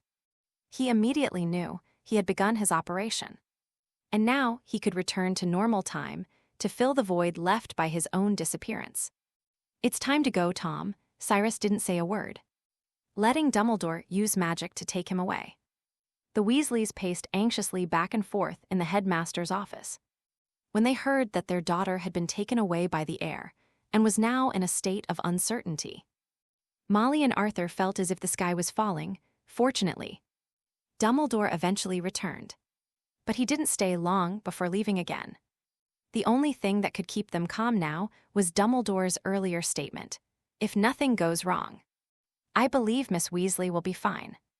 Perhaps this is just a comforting remark, but since it came from Dumbledore, there's a high probability it will become a reality. Sure enough, the door was pushed open a short while later. Harry, Ron, Ginny, and the somewhat dim-witted Lockhart stood in the doorway. They looked a little dirty, but no one seemed injured, especially Ginny, who looked unusually healthy, better than at any time in the past 2 terms. The only thing that made her look a little pitiful was that she appeared to have been crying. For a moment, all was silent. Suddenly, a scream rang out. "Ginny!" It was Mrs. Weasley, who had been sitting by the fire weeping. She jumped up, followed by Mr. Weasley, and the two of them simultaneously stretched out their arms and embraced their beloved daughter. Fenthi's, woman filled with maternal love, hugged Harry and Ron tightly. "You saved her, you saved her. How did you do it?" To be honest, it wasn't really a rescue. Ginny was fine. Harry recalled his experience after entering the Chamber of Secrets with Ron. He thought he was going to face a terrifying monster, but there was nothing there. He even learned about the heir's identity from Ginny after she woke up. He glanced into the office and, finding no sign of Dumbledore, assumed Dumbledore hadn't returned to the school yet. Professor McGonagall, however, was there. So he recounted the whole story, including Mr. Riddle, who had been with them throughout the semester. But they couldn't recall what Mr. Riddle actually resided in. The only thing they knew was that it was a sentient being. It's clear that Riddle altered their memories. McGonagall said weakly with a sigh, "Ginny, Mr. Weasley exclaimed, speechless, "Didn't I teach you that? What have I always told you? Never trust anything that can think for itself unless you see where it hides its mind. Why didn't you show that thing to me or your mother? Something so dubious, it's clearly full of dark magic." I don't know, I forgot." Ginny was still crying sadly, and "I think Mr. Riddle might not really be that bad. In fact, he didn't hurt me. You're still defending him," Ron said angrily, finally. McGonagall broke the silence on the topic and asked, "So, where exactly has Mr. Riddle gone?" "I don't know, Professor. None of us saw him. Ginny said he claimed he was going to kill her, but he didn't actually do it." Harry was also puzzled by this, which was why Ginny had always believed that Mr. Riddle wasn't really a bad person. "Mr. Riddle has been arrested." At that moment, Dumbledore pushed open the door and walked in briskly, immediately drawing everyone's attention. "I found his escape route, fought him, and defeated him. I happened to run into the Aurors, who were on their way to the school gate, so I had them take him away. I believe he will spend a long time in Azkaban." As Dumbledore spoke, he looked Ginny up and down. "Miss Weasley looks well, but it would be best if she went to the infirmary for a checkup. Also, I have a few things here that I need to return to their rightful owners." Dumbledore took the Marauder's map from his robes and gave it to the twins, returned the cloak to Harry, and finally handed the diary to Ginny. "Sir, what is this?" Arthur asked nervously. "It's Riddle S. It's something like the pensive. I think Riddle should do something to make amends for what happened to Miss Weasley." "Don't worry, it's harmless," Dumbledore said with a smile. "Professor," Harry began hesitantly, "could it be that Mr. Riddle isn't actually a very bad person?" "Harry, how can you say that too?" Ron looked at him in astonishment. "Have you forgotten Hermione? Forgot that he wanted to put Ginny in danger? But the basilisk didn't actually kill anyone, did it?" Harry said, "Perhaps he was avoiding killing." "A very interesting conjecture, Harry. I believe it stems from your own kindness," Dumbledore said happily. "One tends to subconsciously assume others are the same way they are. However, you're quite wrong about Riddle." He seemed to let out a very long sigh, and the entire office waited for him to say his next words. "I don't know how he managed to bewitch you. He's always been very good at manipulating people. In fact, I personally taught him at Hogwarts 50 years ago. He was probably the most outstanding student Hogwarts has ever had. He disappeared after leaving school. He traveled far and wide, his footprints reaching the ends of the earth. He sank deeper and deeper into the quagmire of dark magic, mingling with the most evil guys in the wizarding world. And after many dangerous magical transformations, people could hardly recognize him. Later, he changed his identity, and we all know him. His gaze swept over everyone, and he solemnly uttered the name. That's right, Tom Riddle is Voldemort." Time seemed to freeze in the office. Harry couldn't believe that he had just been speaking well of the other person. But that person had actually killed his parents 11 years ago. Fudge has been extremely busy these days. But at least there is some good news. The heir who has been causing trouble has finally been caught. In fact, that person had been arrested for almost half a month. But all the court procedures were only completed today. A man named Tom Riddle, Fudge found this somewhat absurd. Because according to Dumbledore's explanation, this Tom Riddle seemed to be someone from 50 years ago. And he had just seen that vicious criminal this morning before he was taken to Azkaban. Surprisingly, the person didn't look fierce at all. In fact, Fudge thought the man was quite handsome and was clearly a student. How could he be someone from 50 years ago, however? After searching through Hogwarts' graduating class roster for so many years, he did find a person named Tom Riddle from 50 years ago. But there is currently no evidence to suggest that the arrested boy was Tom Riddle. The other party neither protested their innocence nor admitted to anything they had done. In reality, the boy refused to say another word besides insisting that his name was Sylph. Furthermore, he maintained a smiling expression towards Dumbledore throughout the trial. Even Dumbledore himself was a little confused. But regardless, the boy was already on his way to Azkaban. Whether he was the successor or not was no longer important. The people only wanted a result, regardless of whether it was right or wrong. Even if he was wrong, Dumbledore had his backing. So what did it have to do with Cornelius Fudge? He returned to his office and had barely sat down when Umbridge knocked on the door and said in a sugary voice, "Minister, you have a new appointment, an appointment." Fudge was already annoyed. He couldn't recall having any important meetings today. "It's Lucius Malfoy." Umbridge gripped the doorknob with one hand and pressed the other against the doorframe. Her voice sharper than before, her words dripping with monetary implications.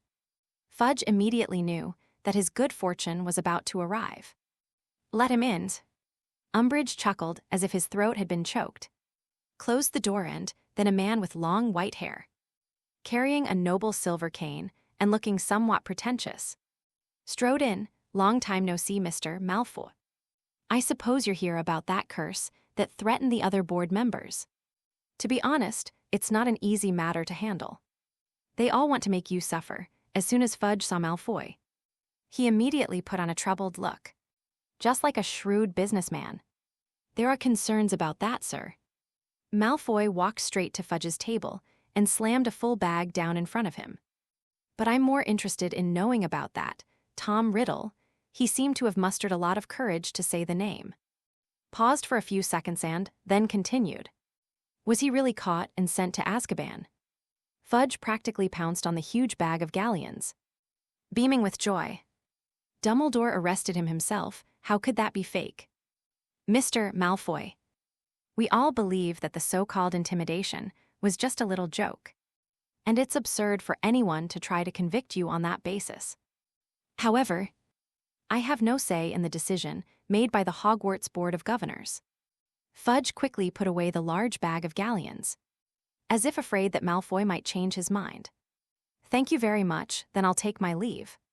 Malfoy's expression was uncertain, and he tapped his cane on the ground with a loud thud. He walked to the door, placed his hand on the handle, and suddenly stopped, turning halfway to the side. "I wonder if I have the right to visit Mr. Tom Riddle." "In principle, it's not possible, Mr. Malfoy. Dumbledore actually suspects you have some connection with that Riddle." Fudge said somewhat awkwardly upon hearing this. Malfoy did not hesitate and immediately threw out another large sum of galleons. Fudge took a deep breath, his two fat hands rubbing together involuntarily. "I heard that Mrs. Malfoy has 2 relatives in Azkaban. Why don't you go and visit them? I don't think anyone has the right to disagree." "Thank you for your guidance, Minister." Malfoy slammed the door shut. As Narcissa walked out of the Ministry of Magic, she found him waiting anxiously outside. Seeing Malfoy emerge, rushed to him, took his arm, and whispered in his ear, "Is the news true? Was that person really?" "It's true. But nobody knows if he's really in jail or if it's intentional. I heard he was smiling the whole time during the trial. Maybe he was planning to rescue those Death Eaters." This was the point that Lucius Malfoy couldn't figure out. "Go back and write a visitation request. We're going to see Sirius Black. We'll tell everyone it's because we're after the Black family's fortune." Narcissa nodded stiffly. Cyrus faced the floor, His hands were magically bound behind his back. His legs were bent, and his once meticulous black hair fell down. Blocking his view, the prison van continued moving forward, and after an unknown amount of time, heard thunder outside. And at the same time, the temperature in the air began to drop. Cyrus immediately realized that he was now close to Azkaban. Azkaban is located in the North Sea, where the temperature is indeed lower than in other places. But it's only June, so it's not cold yet. The only explanation is that a large number of soul eaters have gathered here. Soul eaters have the ability to alter the climate. 1 or 2 soul eaters can lower the temperature of an area. And a large number of soul eaters gathered together will create a dark world where there is no daylight. However, if the plan goes smoothly, he won't care about these Azkaban guards. His hair swayed on his forehead and suddenly a hair fell down, turning into a tender green leaf before his eyes.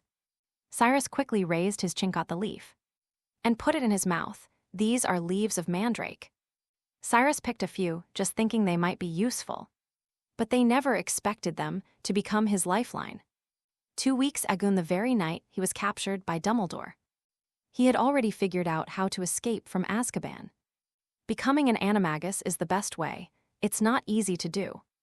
But this is his last resort, and today is a full moon. To complete the animagus transformation, several other materials were needed. He was gambling that Lucius Malfoy would come to visit him in Azkaban after he learned he was in prison. He won the bet. Chapter 85, Hogwarts' Fifth House.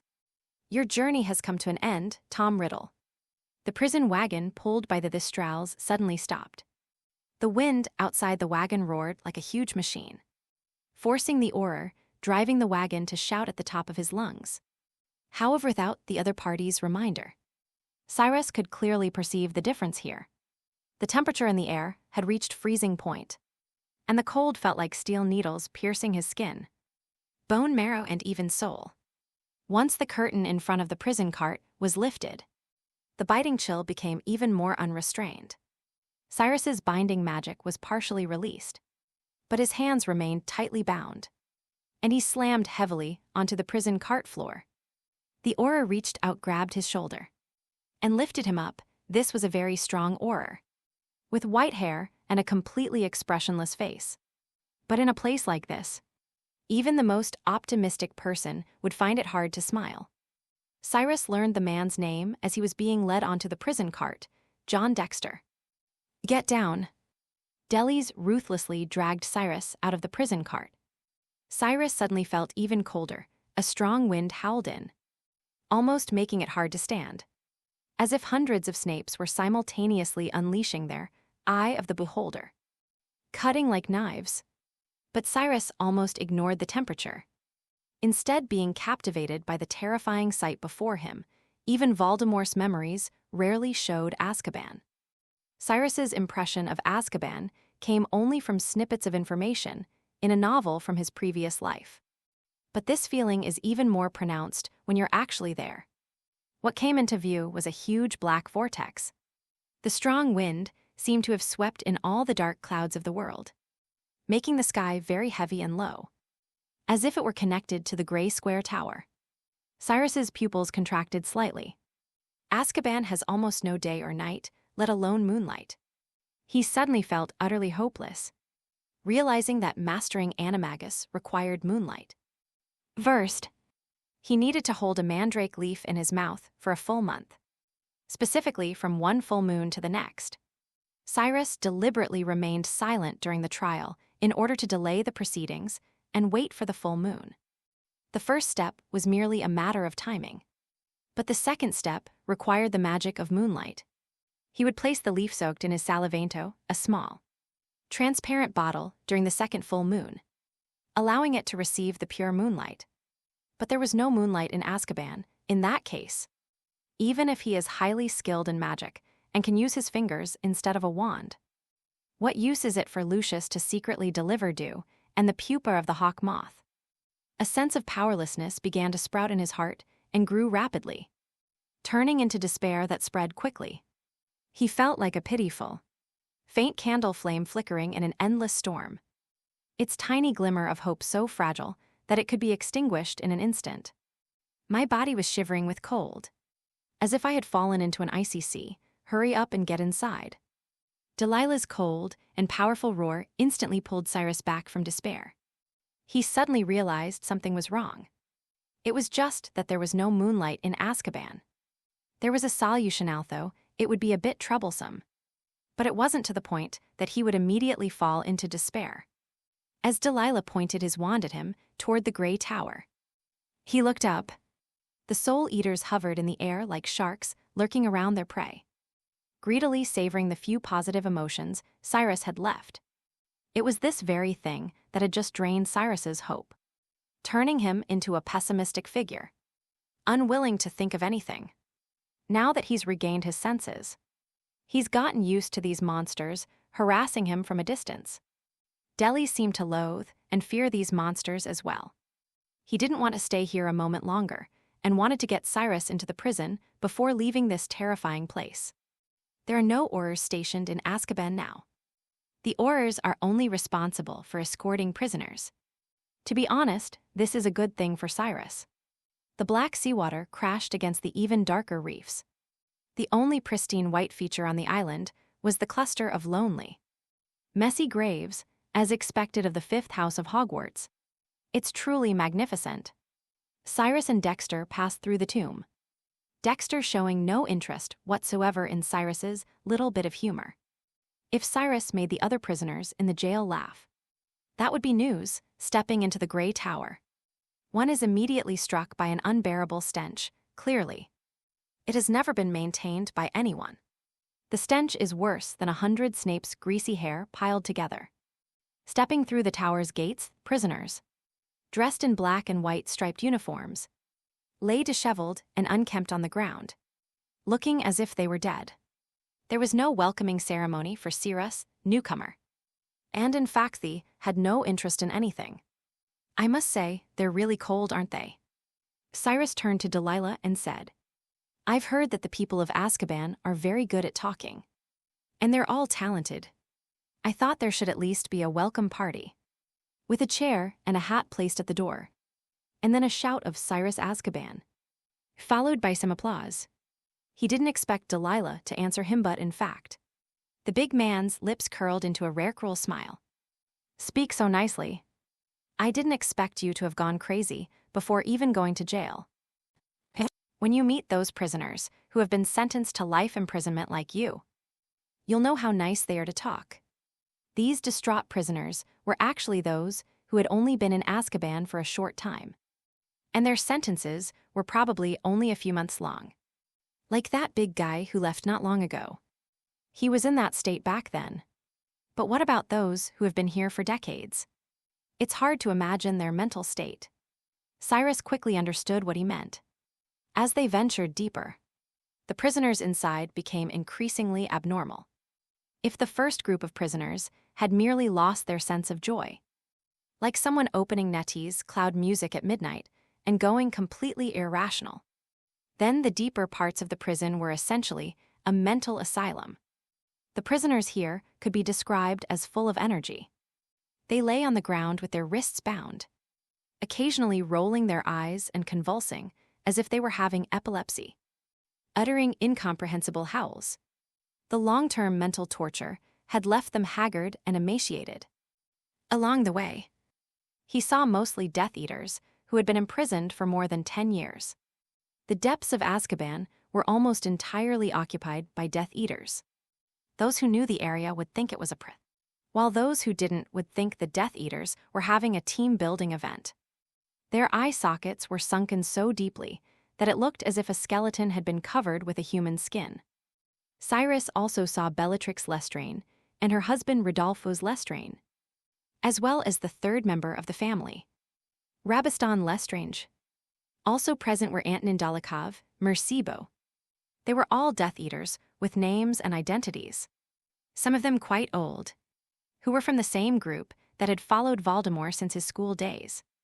Logically, these men should have seen Tom Riddle before. But as Cyrus passed by these Death Eaters, none of the lunatics noticed him. Nor did anyone realize that this new prisoner was actually their master, who had disappeared 11 years ago. They were all wide awake. But what they saw was no longer what was before them. They could no longer distinguish between reality and illusion. What appeared before them were the most agonizing hallucinations of their lives.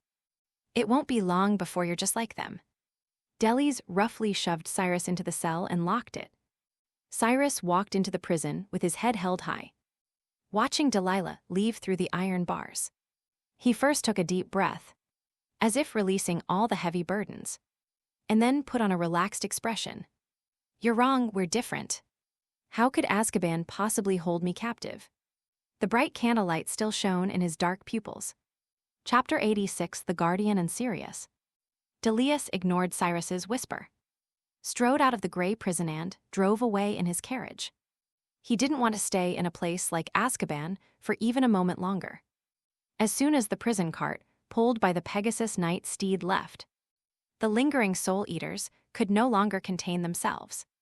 They had already consumed most of the pleasures of the other prisoners in the jail, and now they were extremely hungry, eager to savor Cyrus's fresh dessert.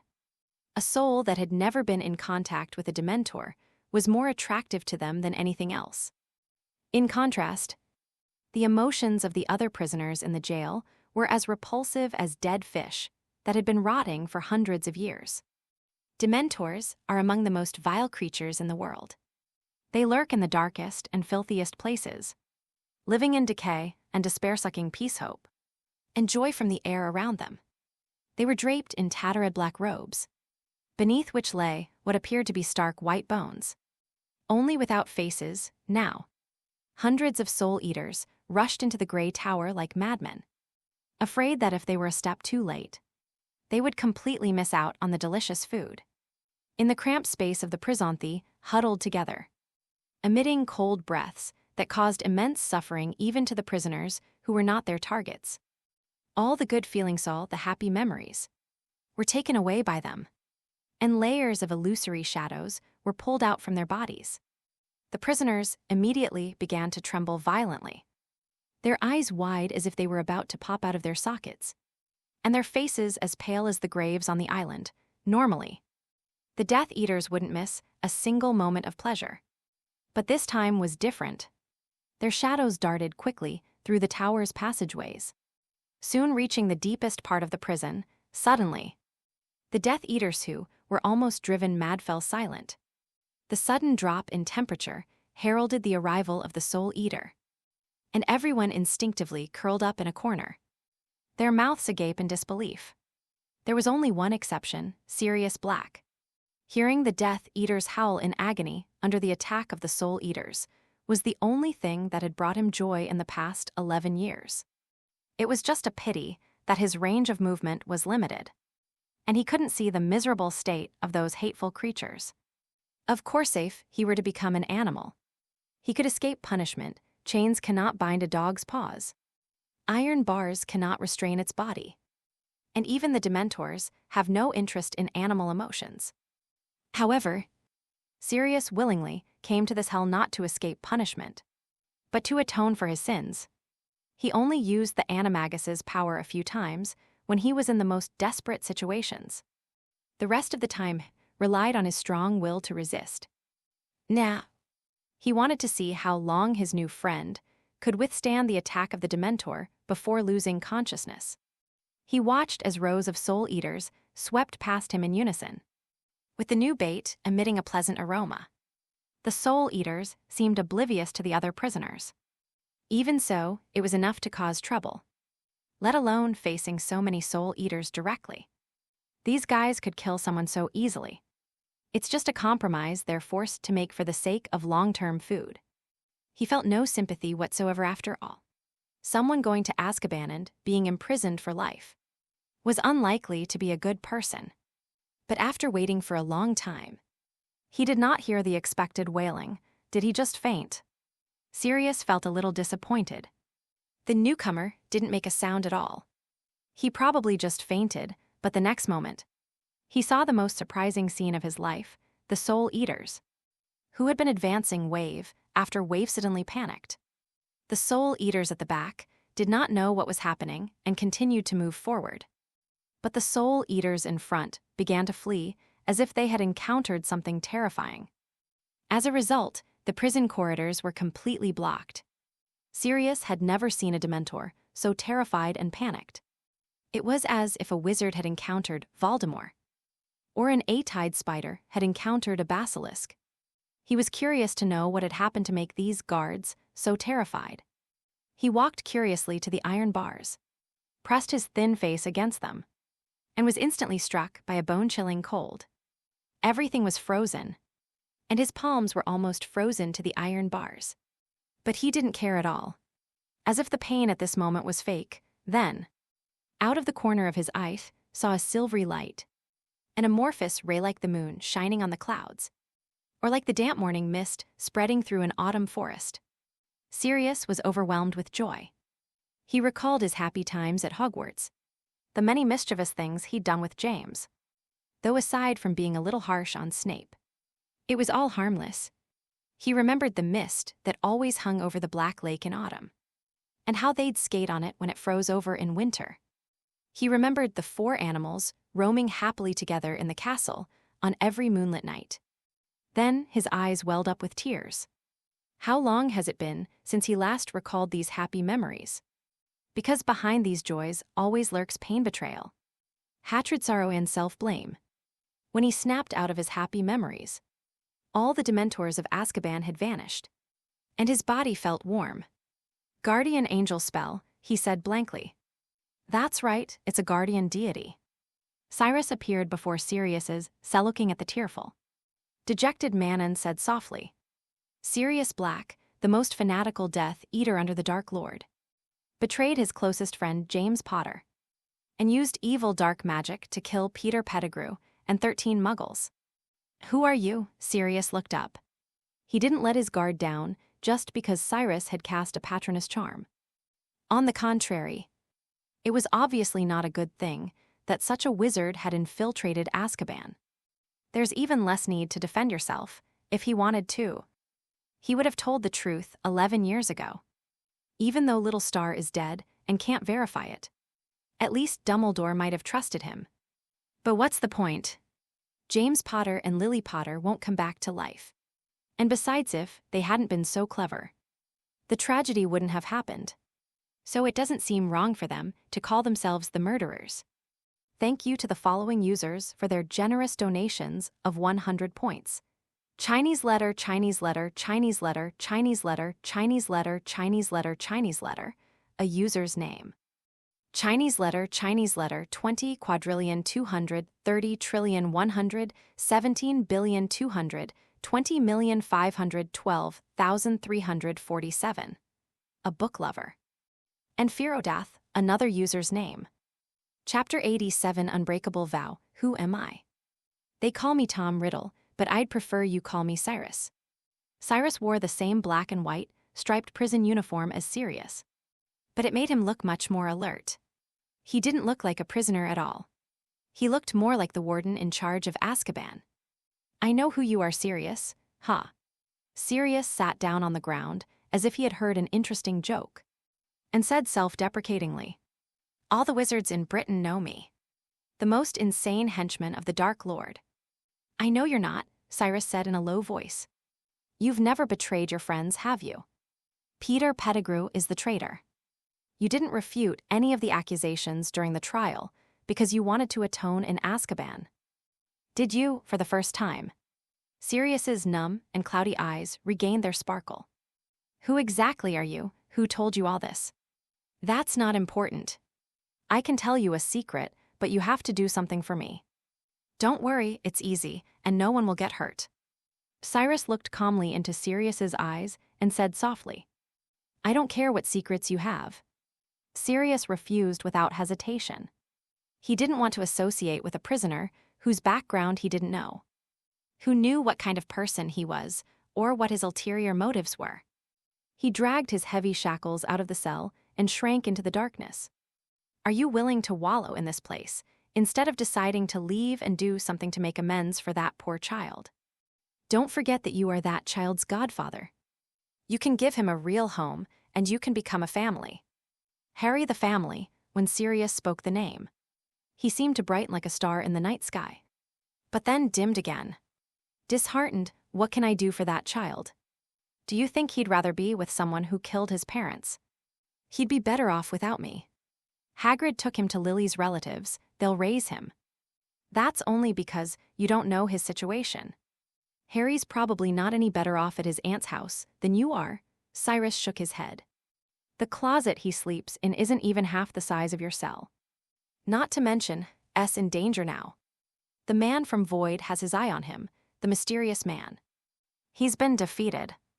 Sirius burst out of the darkness and gripped the iron bars tightly. Yes, but not dead. Cyrus looked him straight in the eye. Actually came back the year before last, trying to get the Philosopher's Stone to resurrect him. But Harry stopped him. He was a brave kid, wasn't he? But how many times could he stop the Man of Void, and you? If you truly feel guilty and remorseful about what happened back then you should leave here and do what you should do. You can protect him from being harmed by Peter Pettigrew. He's dead, I drove him to his death.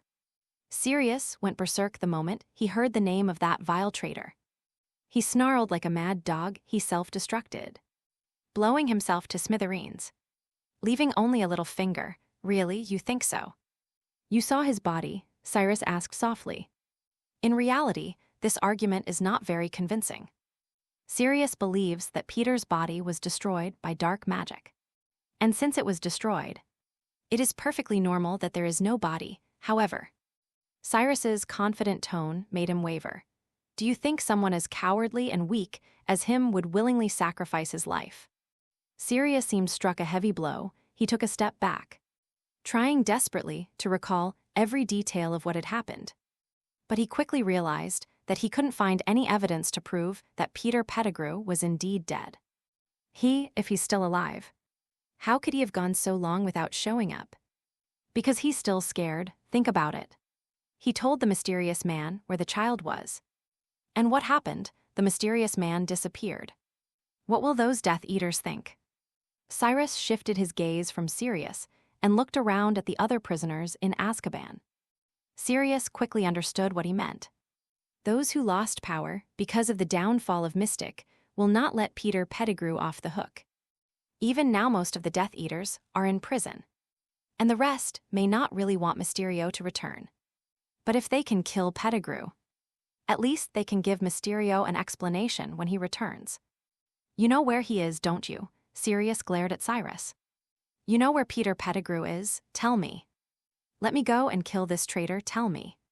He roared so loudly that the noise even startled the other Death Eaters who were in a daze. They didn't hear what Cyrus and Sirius were saying, but they did hear Sirius's final roar. Peter Pettigrew, who killed the Dark Lord, is still alive. How can the guy who made them suffer so much in this hell still be alive? Boom, boom. Bella slammed her head against the iron bars with all her might. Let me go and kill him, let me go. Her eyes flashed with a cruel killing intent. She wasn't after freedom, or even to escape this place that tormented her. She wanted revenge for her master. This was a woman utterly loyal to the Dark Lord in her heart. Voldemort's status had long surpassed that of her husband and family, and even herself. If Cyrus were to reveal his identity to her, she would probably immediately offer her body and soul.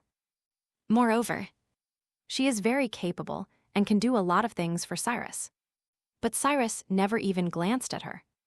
Bella might be useful, but he can't use her yet. Don't be fooled by how he drove away hundreds of Soul Eaters at once. In reality, it's because of Azkaban's internal structure that he only faces a few Soul Eaters at a time. If he leaves this prison, the Dementors will swarm in from all directions. He doesn't even have a wand. How can he possibly deal with them in this situation? Only Sirius, who can freely enter and leave Azkaban, can help him. I can tell you where Peter Pettigrew is, but I need you to do me a favor. Cyrus reached his hand through the gap in the iron bars and stopped in front of Sirius. You must make an unbreakable vow.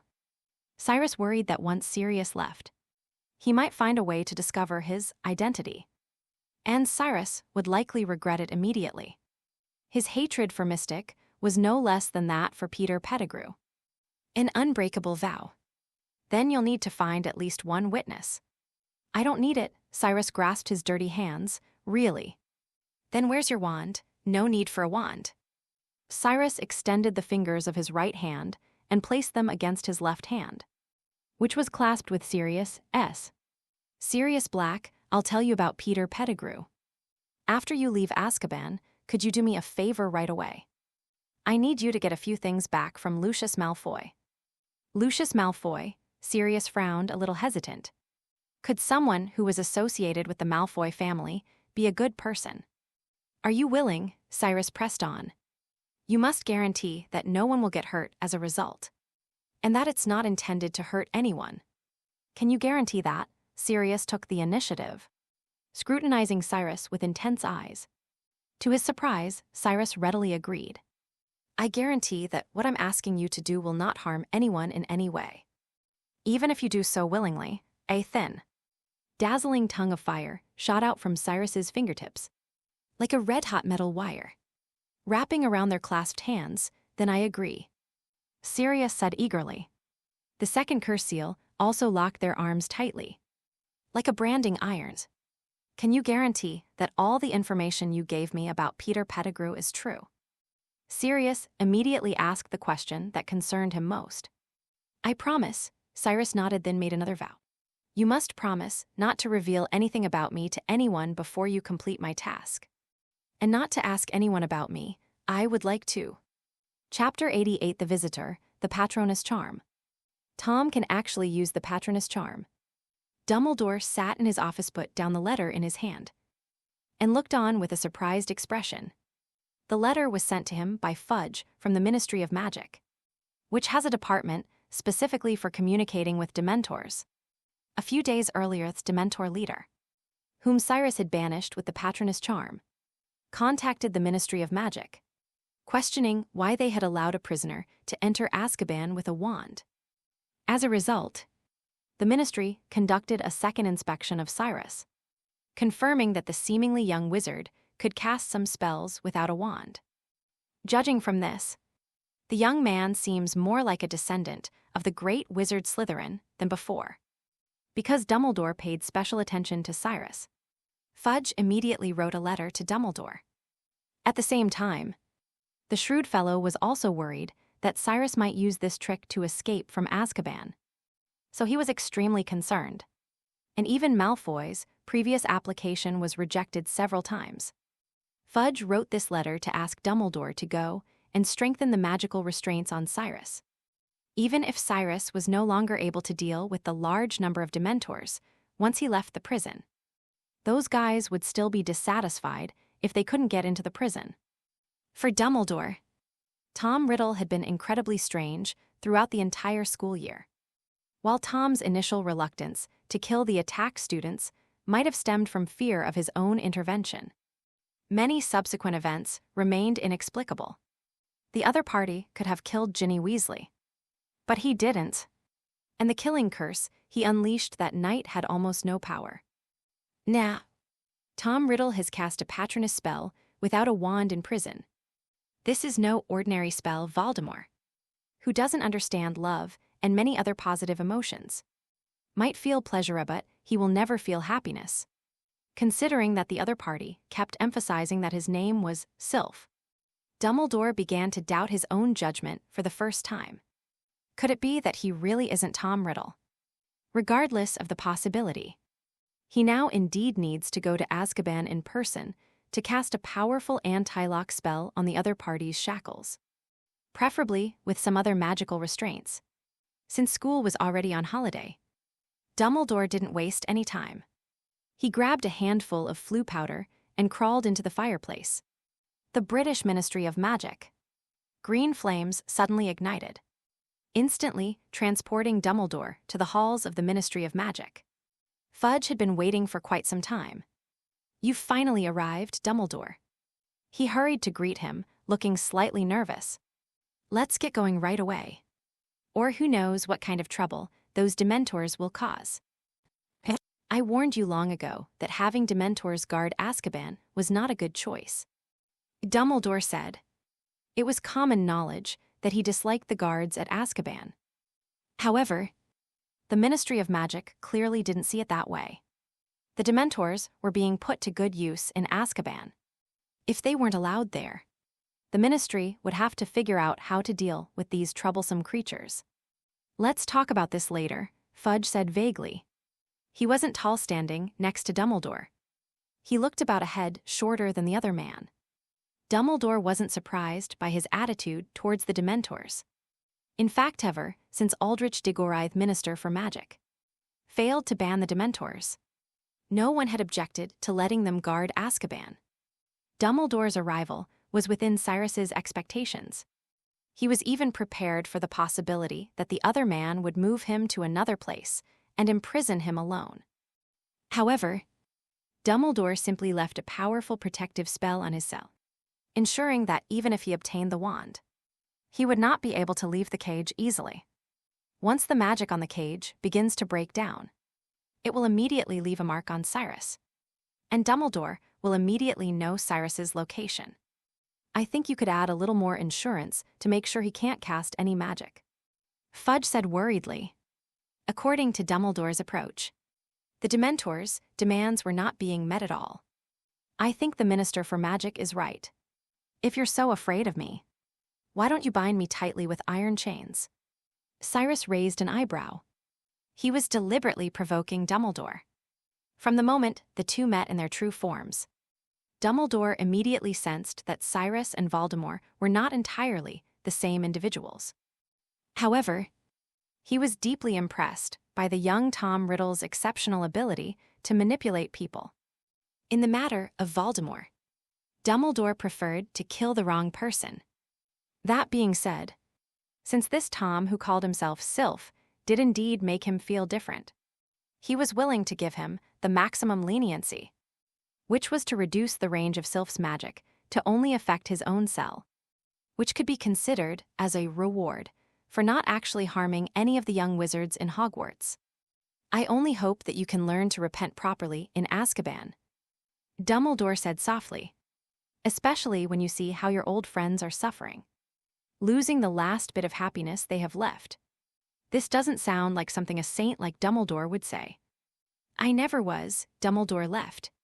He passed by many Death Eater cells, most of whom were either insane or simply lying on the ground with their eyes rolled back. Except for one, as he passed Sirius's cell. The prisoner inside looked at him like a quiet black dog. Beneath her calm gaze lay a hint of resentment. Dumbledore was a little surprised. "Sirius," Fudge said immediately after noticing Dumbledore's brief pause. "I heard he was like a madman when he first came in. But he's quiet now, that terrible murderer, isn't he?" Sirius remained silent. Yes, Dumbledore left. Azkaban saw off its visitors once again, but soon new visitors arrived after Dumbledore left. Fudge finally felt confident about the safety of Azkaban, and Malfoy's application was finally approved. The couple separated after entering Azkaban. Fudge, though he tacitly agreed, also accompanied them. But he only stopped in front of Sirius's cell, leaving Malfoy plenty of space. He didn't think Malfoy could cause any trouble. Azkaban wasn't a place you could just walk into. Malfoy had been made sure he didn't have anything that could help any prisoner leave. Not to mention that Dumbledore himself was casting a spell on Tom Riddle's cell. "Sirius, I want you to hand over the Gringotts key to the Black family estate to me. You've been sentenced to life imprisonment, and I am one of the rightful heirs to the Black family's legacy." Narcissa's gaze couldn't help but wander deeper into the distance. She was completely distracted. Give the Black family's inheritance to Malfoy. "I think you're crazy," Sirius grinned. Even though he had agreed to a short-term cooperation with the Malfoys by a man named Cyrus, it didn't mean he had any good feelings towards the Malfoys. Not to mention, could have easily left his estate to Harry. "What's wrong? Is the Malfoy family starting to run into financial difficulties?" "I think perhaps Draco he needs." Narcissa felt like she was in agony every moment. She was worried about whether the Dark Wizard would really go to jail. In reality, that possibility was probably very small. She was more worried about whether the other party was satisfied with Draco. and whether he would take his anger out on Draco. But Sirius seemed unwilling to pay attention to her, and turned his dark but shining gaze to Fudge, who was reading a newspaper. "Have you finished reading the newspaper? If you have, why not give it to me? I want to do some crossword puzzles to pass the time. You know how boring it is here. I did have an interesting friend a few days ago, but unfortunately, here you go," Fudge said, impatiently tossing the newspaper to him. Chapter 89, Sirius's Escape. "You've finally arrived, Lucius. I knew I hadn't misjudged you." In his cell, Cyrus leaned casually against the wall. However, to be honest, Cyrus wasn't sure if Malfoy would come to see him in prison. In fact, even if Malfoy didn't come, Cyrus planned to have Sirius go find Malfoy anyway. These days, he spends most of his time immersed in his memories. Although he is no longer a Horcrux, the pensive-like abilities he had when it was a diary have remained. "Master," Malfoy knelt humbly in front of the cell, his head bowed in trepidation. He dared not ask any questions and could only await Cyrus's instructions. "I need your help with something else, Lucius." Cyrus slowly walked up to him, manipulating sand with his magic to form a line of text in front of him. "Help me get these things." Lucius barely looked at what those things actually were. And in fact, it didn't matter. What mattered was how to get those things into Azkaban. "Master, I'm afraid it will be difficult. The Ministry of Magic will not allow me to bring anything to Azkaban," he said fearfully, afraid that Cyrus would think him incompetent. "Don't worry, Lucius, Blake will help you, Black." Sirius Black, Lucius looked up in surprise. So that person from over a decade ago really did side with the Dark Lord.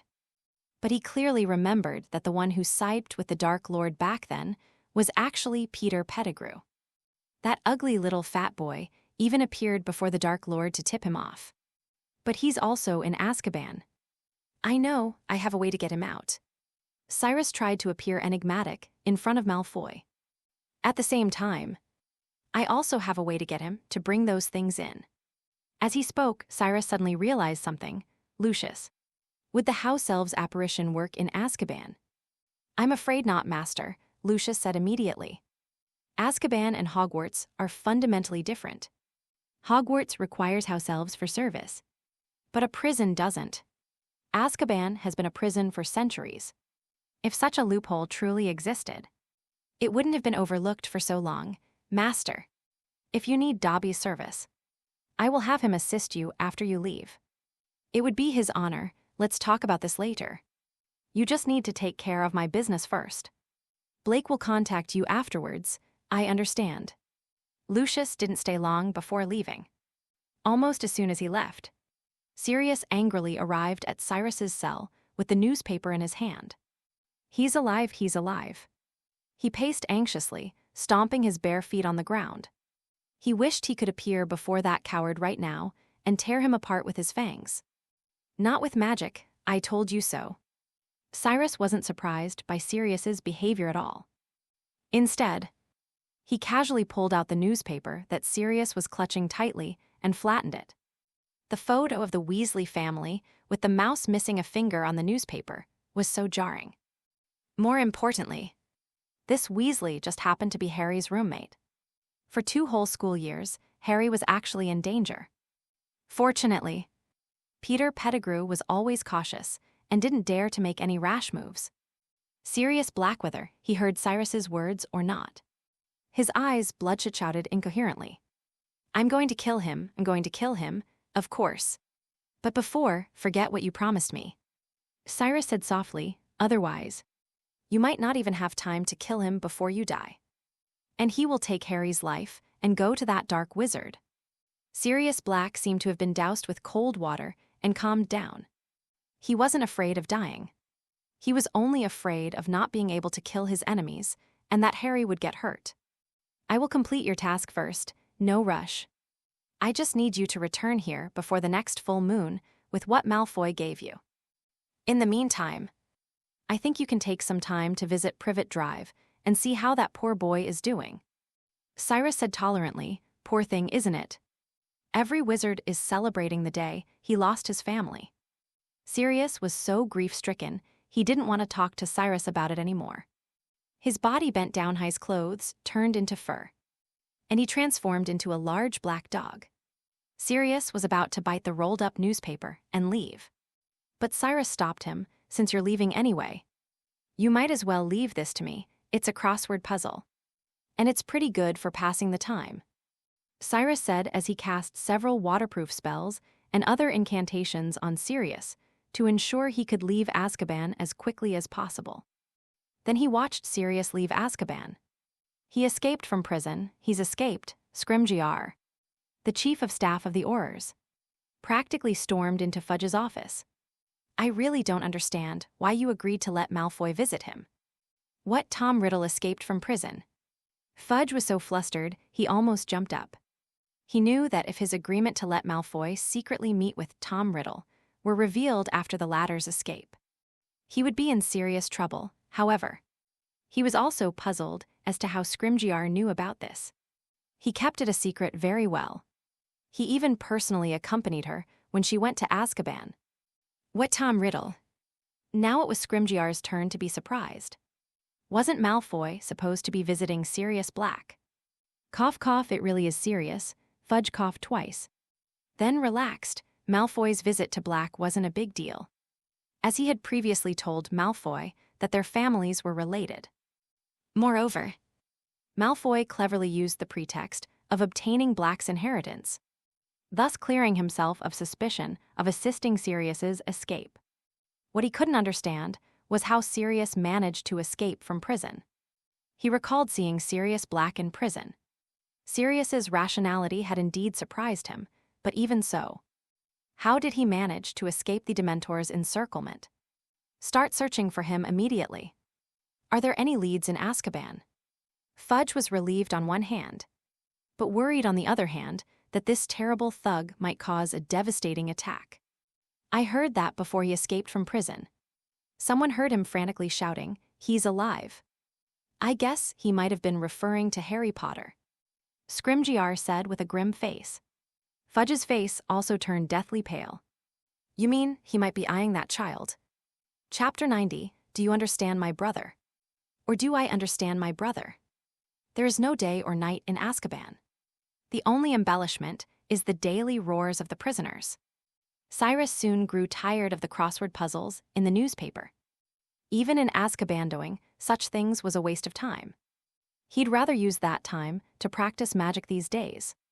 His Patronus charm was becoming increasingly proficient. A brief moment of freedom and joy filled almost all his emotions, and the silver thread transformed before his eyes into a giant bird. An eagle after Sirius left Azkaban. The number of Dementors remaining in Azkaban prison decreased significantly. Fudge used them as manpower to search for Sirius's whereabouts, but unfortunately it was destined to be in vain. However, this is a good thing for Cyrus. With the number of Soul Eaters drastically reduced, their impact on the climate near Azkaban also lessened. The dark clouds seemed thinner, and occasionally even a few weak rays of sunlight could be seen. Soon the second full month will be up. A large, jet black dog suddenly rushed ashore, vigorously shaking off the wet droplets from its fur. It carried a small cloth bag in its mouth. Sirius Black glanced upwards with his round eyes. The few remaining Dementors were still flying aimlessly through the sky, showing no interest in a black dog like him. Nevertheless, he cautiously made his way towards the gray tower. After passing through many prisoners' cells, Sirius finally found Cyrus in the deepest part of the prison. He passed through the iron bars and transformed back into human form in front of Cyrus. He looked exactly the same as he had a short while ago. Except for a change of clothes, though, he was still filthy. Disheveled, and his hair was even greasier than Snape's. "We finally got out of here.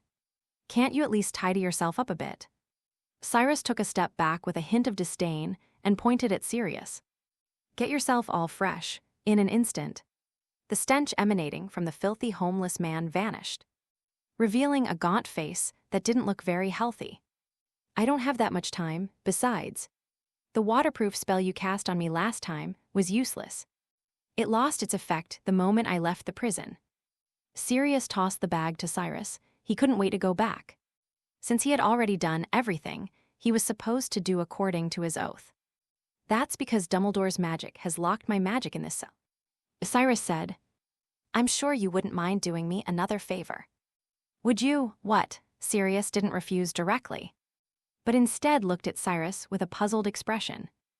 Actually, he was also very curious about what Cyrus wanted Malfoy to bring. And the fear that Malfoy showed when he heard the name Tom Riddle also surprised Sirius. However, due to his oath, he could not inquire about anything related to Cyrus.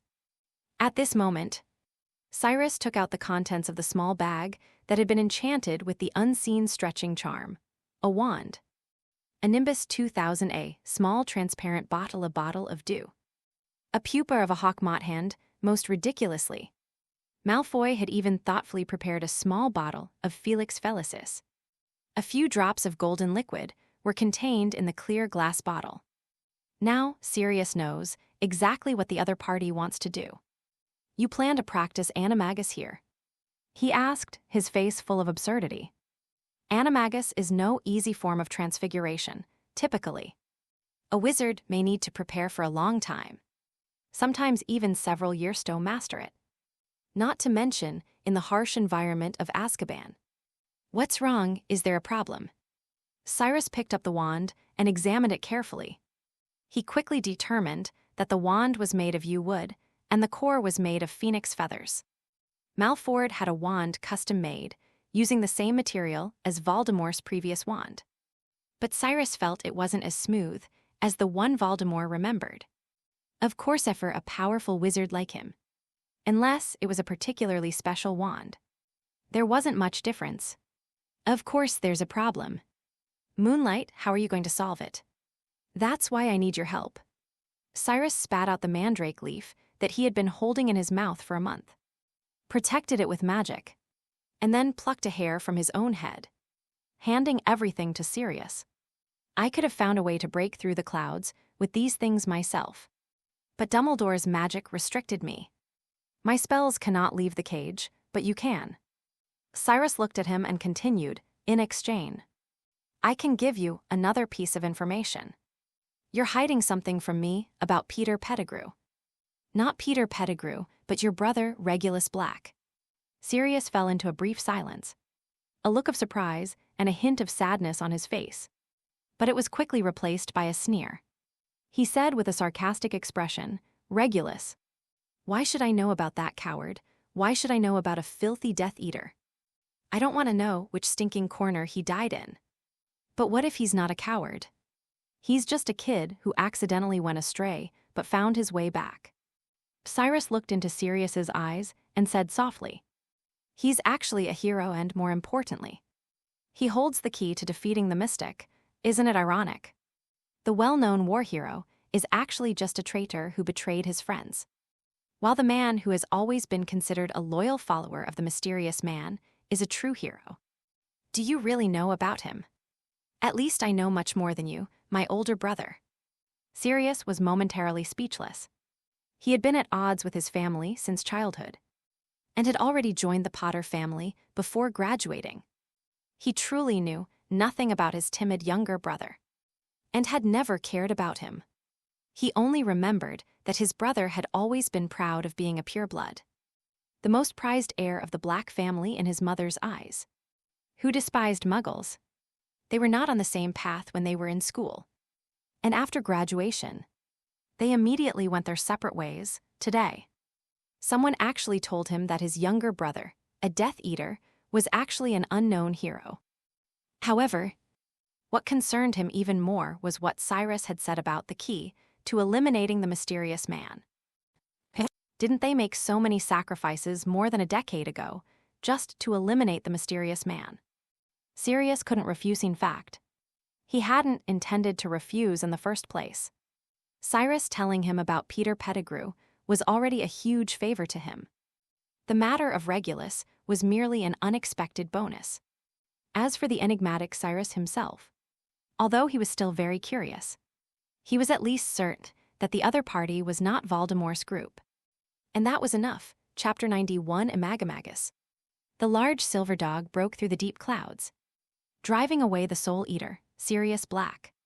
Carrying mandrakes soaked in morning dew and a hawk moth, rode a broomstick and broke through the clouds. Arriving under the moonlight, the magic of the silvery moonlight began to affect the materials in the small glass bottle. The air above Azkaban was extremely cold, and the icy wind cut into his thin body. He needed to perform a delicate operation under the high moonlight. He had to place the mandrake into a glass bottle under the moonlight before adding the dew. Cyrus's heron the pupa of the hawk moth. The order of this process must not be disrupted. Otherwise, a magical accident is very likely to occur. So he must be extremely focused at this moment. A moment later, Sirius returned with a glass bottle containing the potion in his mouth. And he threw the broom on the ground. Done. Now all you need to do is put it in a dark corner where the sun won't shine. Luckily, there are plenty of places like that around here. Yes, Cyrus waved his hand. And the small bottle disappeared immediately. Then you need to wait for the first clap of thunder before the storm. Sirius had only spoken halfway when a thunderclap sounded outside the window. The heavy dark clouds couldn't even be penetrated by the lightning. And his expression was very helpless. That's the worst part in Azkaban. It's very difficult to tell which thunderclap is the harbinger of a storm. Don't try to summon a storm with magic spells. Or it might have some bad consequences. Don't worry. Even if I wanted to, my spell wouldn't be able to break through this cage for the time being. Cyrus said a forced breakthrough is certainly possible. But Cyrus doesn't want to alert Dumbledore. That would be best also. Don't forget that while waiting for the storm. You must point your wand at your heart and chant the spell at every sunrise and sunset. Sirius reminded him. I don't think you've forgotten the time in the outside world. Have you? How could that be? I've always remembered a clock keeping time. Besides, Malfoy told me the approximate location of Azkaban last time. So calculating the sunrise and sunset times isn't difficult. Cyrus said there are still a few hours until dawn. So let me tell you about Regulus first. Cyrus spent about half an hour telling Sirius about Regulus's experiences. Of course, he concealed the existence of the Horcrux and the fact that the Horcrux was Slytherin's pendant, only saying that it was something very important to Voldemort. You mean? He gave Kreacher the chance to live and died in that huge lake. Sirius's face was full of disbelief. It's incredible that the Black family has such a kind child. If their ancestors, who prided themselves on pure blood and enjoyed cutting off the heads of house elves as decorations, knew that Regulus gave a chance to live to a lowly house elf while he himself was willing to die, they would probably be so angry that they wouldn't be able to hold their coffins shut. He was a good boy, he just went astray, Cyrus said softly. But later, he saw the true nature of the Death Eaters and immediately turned to the light. Where is that cave? And where did that thing that was so important to the Dark Lord go? Who knows? Maybe Regulus has already found a way to destroy it. Or maybe he has, Cyrus said, feigning indifference. In reality, he was very interested in the pendant. Of all the treasures left behind by the 4 great leaders, only the pendant's power was unknown. If you have the chance, you can talk to Dumbledore about it. Dumbledore, Sirius laughed self-deprecatingly. I bet if he saw me, he'd grab me and hand me over to the Dementors the moment he saw me. I'm not afraid of death, but I'd at least have to kill that despicable traitor first. Sirius rushed off again. Cyrus had intended to give him the broom, but the guy ran too fast for Cyrus to even speak. It's clear that he really cares about his brother. But right now, the most important and urgent thing is to kill Peter Pettigrew. This is no easy feat. The Ministry of Magic is relentlessly pursuing him. And even the Muggle world is after him. Once he sets foot on British soil, he won't even have a chance to revert to human form. If he weren't an unregistered animagus, he would probably have been captured several times over by now. Cyrus felt the humidity in the air and the movement of the clouds and rain. Soon, the clock that had been ticking in his memory reached 3 in the morning, which was almost sunrise. Azkaban is located in the North Sea. And considering the climate there, it should be located in a relatively northern part of the country, where the nights in summer may only last 5 or 6 hours. Cyrus was facing northeast, where the clouds appeared slightly darker. However, to avoid any mistakes, Cyrus still chose to take a small drop of Felix Felicis. Instantly, a strange feeling enveloped him. He felt light and confident, as if a devil's web was spreading across his body. A flash of inspiration struck my mind like a bolt of lightning. He suddenly felt that he should try a different approach. The Animagus spell is Amato Animo Animato Animagus. The spell you use must correspond to the spell you use. You can't have a glowing lamp stuck in your mouth and your wand shoot out a killing spell. But what if I use a different spell? The voice kept echoing in Cyrus's mind. It was incredibly tempting, yet reason made him hesitate. Felix Felicis wasn't a potion of luck, much less a panacea. It couldn't change the inherent factors of the outside world. It could only make you feel that everything was going your way. But the strong premonition in his heart gradually convinced Cyrus. He raised his wand and pointed it to his heart, a new but vague spell inexplicably popped into his mind, as if a distant voice was whispering in his ear. Imagmagus, in a black world. A large golden bird spreads its broad wings, boom, boom. A powerful second heartbeat suddenly pounded in Cyrus's chest. Like a violent drum beat, normally, a wizard practicing Animagus wouldn't immediately feel a second heartbeat. But at this moment, the two beating hearts in Cyrus's chest seemed to begin to overlap. The entirety of Azkaban was engulfed in a massive vortex of magical energy. The clouds, which resembled black rocky formations, began to swirl and create a colossal wall of wind. It was as if a hole had appeared in the sky, sweeping everything inside. A giant eye of the storm appeared over Azkaban, and the rising morning light and the moonlight about to fall into the sea slanted down together. Like a light veil draped over Cyrus, he suddenly felt that the air had become more humid than before. This is a sign that a storm is coming. Boom. The first bolt of lightning tore through the night sky. Cyrus immediately took out the glass bottle. And in just a few hours, the mandrake and the pupa of the ghost-faced hawk moth in the bottle disappeared, replaced by a crystal clear blood-red potion. Following his inner premonition, Cyrus drank the entire blood-red potion in one gulp. He immediately felt intense pain throughout his body, and the second heartbeat was even stronger than before. He felt as if his body was being replaced by something else. It was a huge bird with golden wings. His handsome face began to contort, his mouth protruding forward and turning into a sharp beak. His ears transformed into beautiful feathers on either side. His hands became wings, and 2 more pairs of smaller wings grew from his back. His legs also became enormous claws. The enormous body instantly filled the entire cell. Chapter 92, Home is behind you, and the world is in front of you. This is truly a ghost. Sirius Black tumbled awkwardly in the water, nearly being swept away by the surging waves. The weather was fine when he left Azkaban, and only 2 or 3 hours later, the storm came rather abruptly. In fact, he had been in Azkaban for almost 12 years and knew the climate there better than anyone. Although the weather at sea was unpredictable, Azkaban did not experience its period of frequent and severe storms until after October. It's only July, and this storm is really unusual.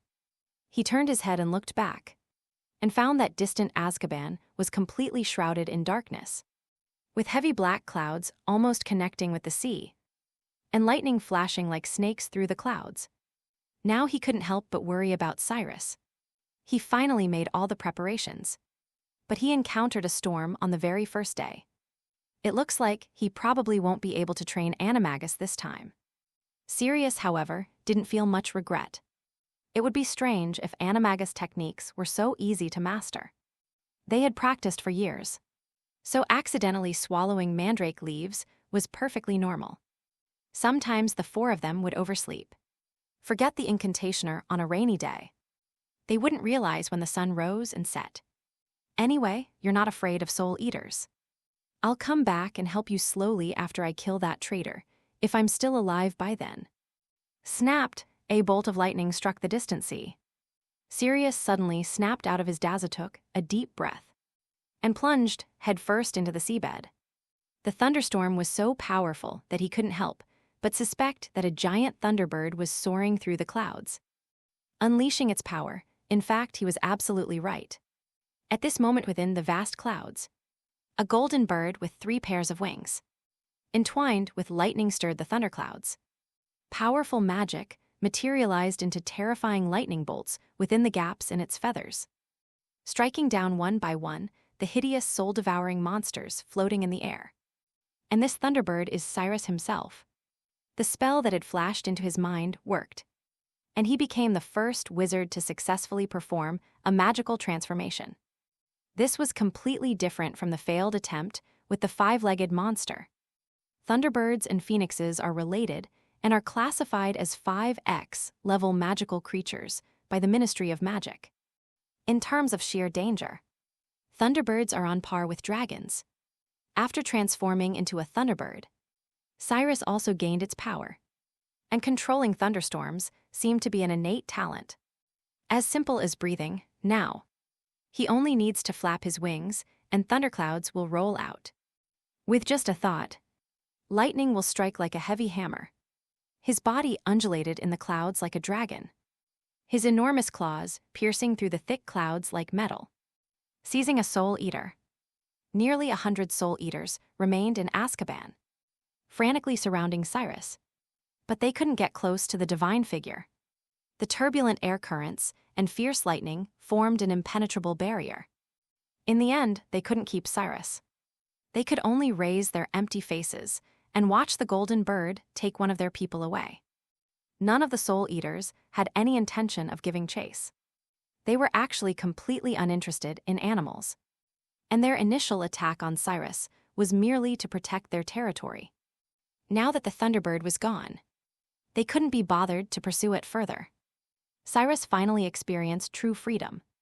He flew on the clouds for an unknown amount of time, but he could clearly feel the surrounding climate warming up.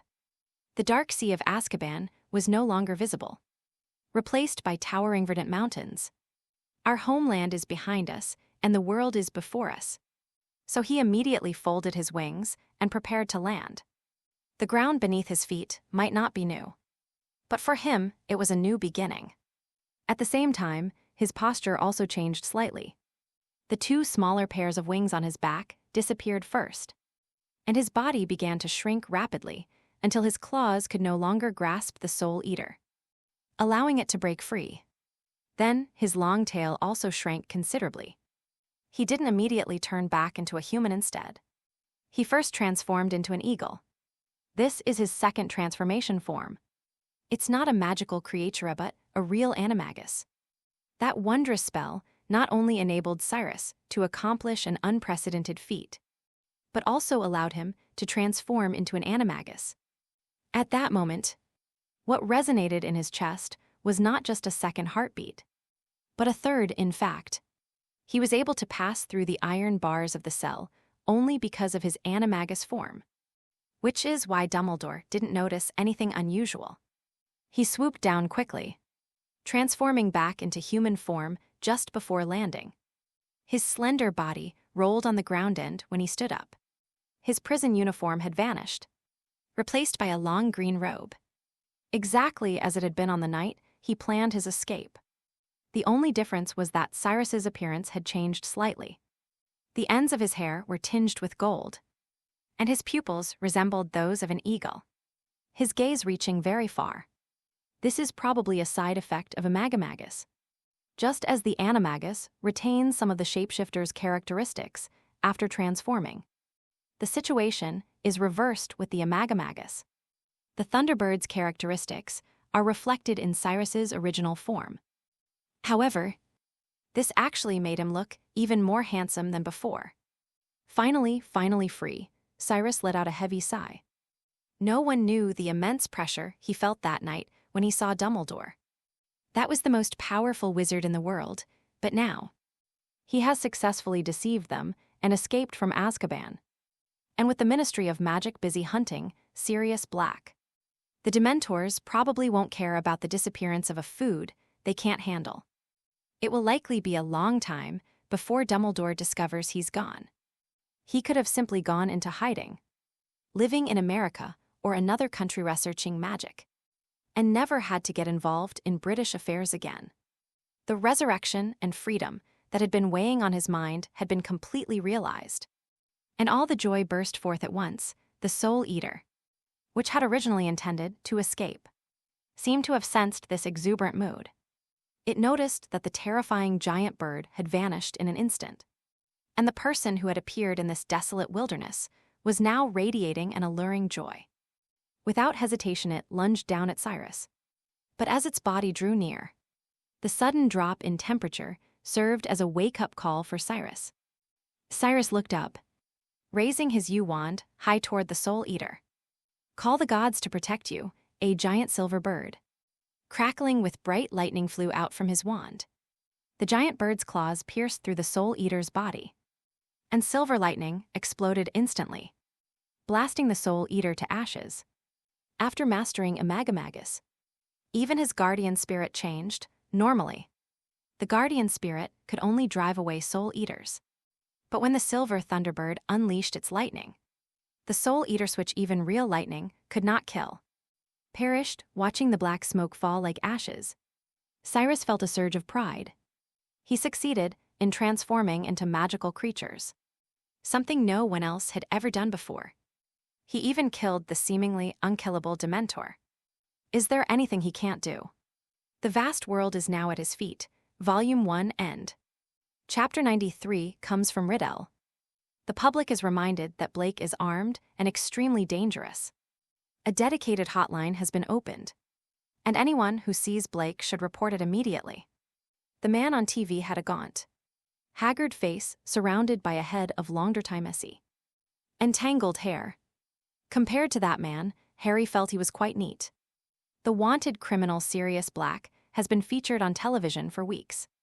It's been in the newspapers since the very first day back at Privet Drive from Hogwarts this summer.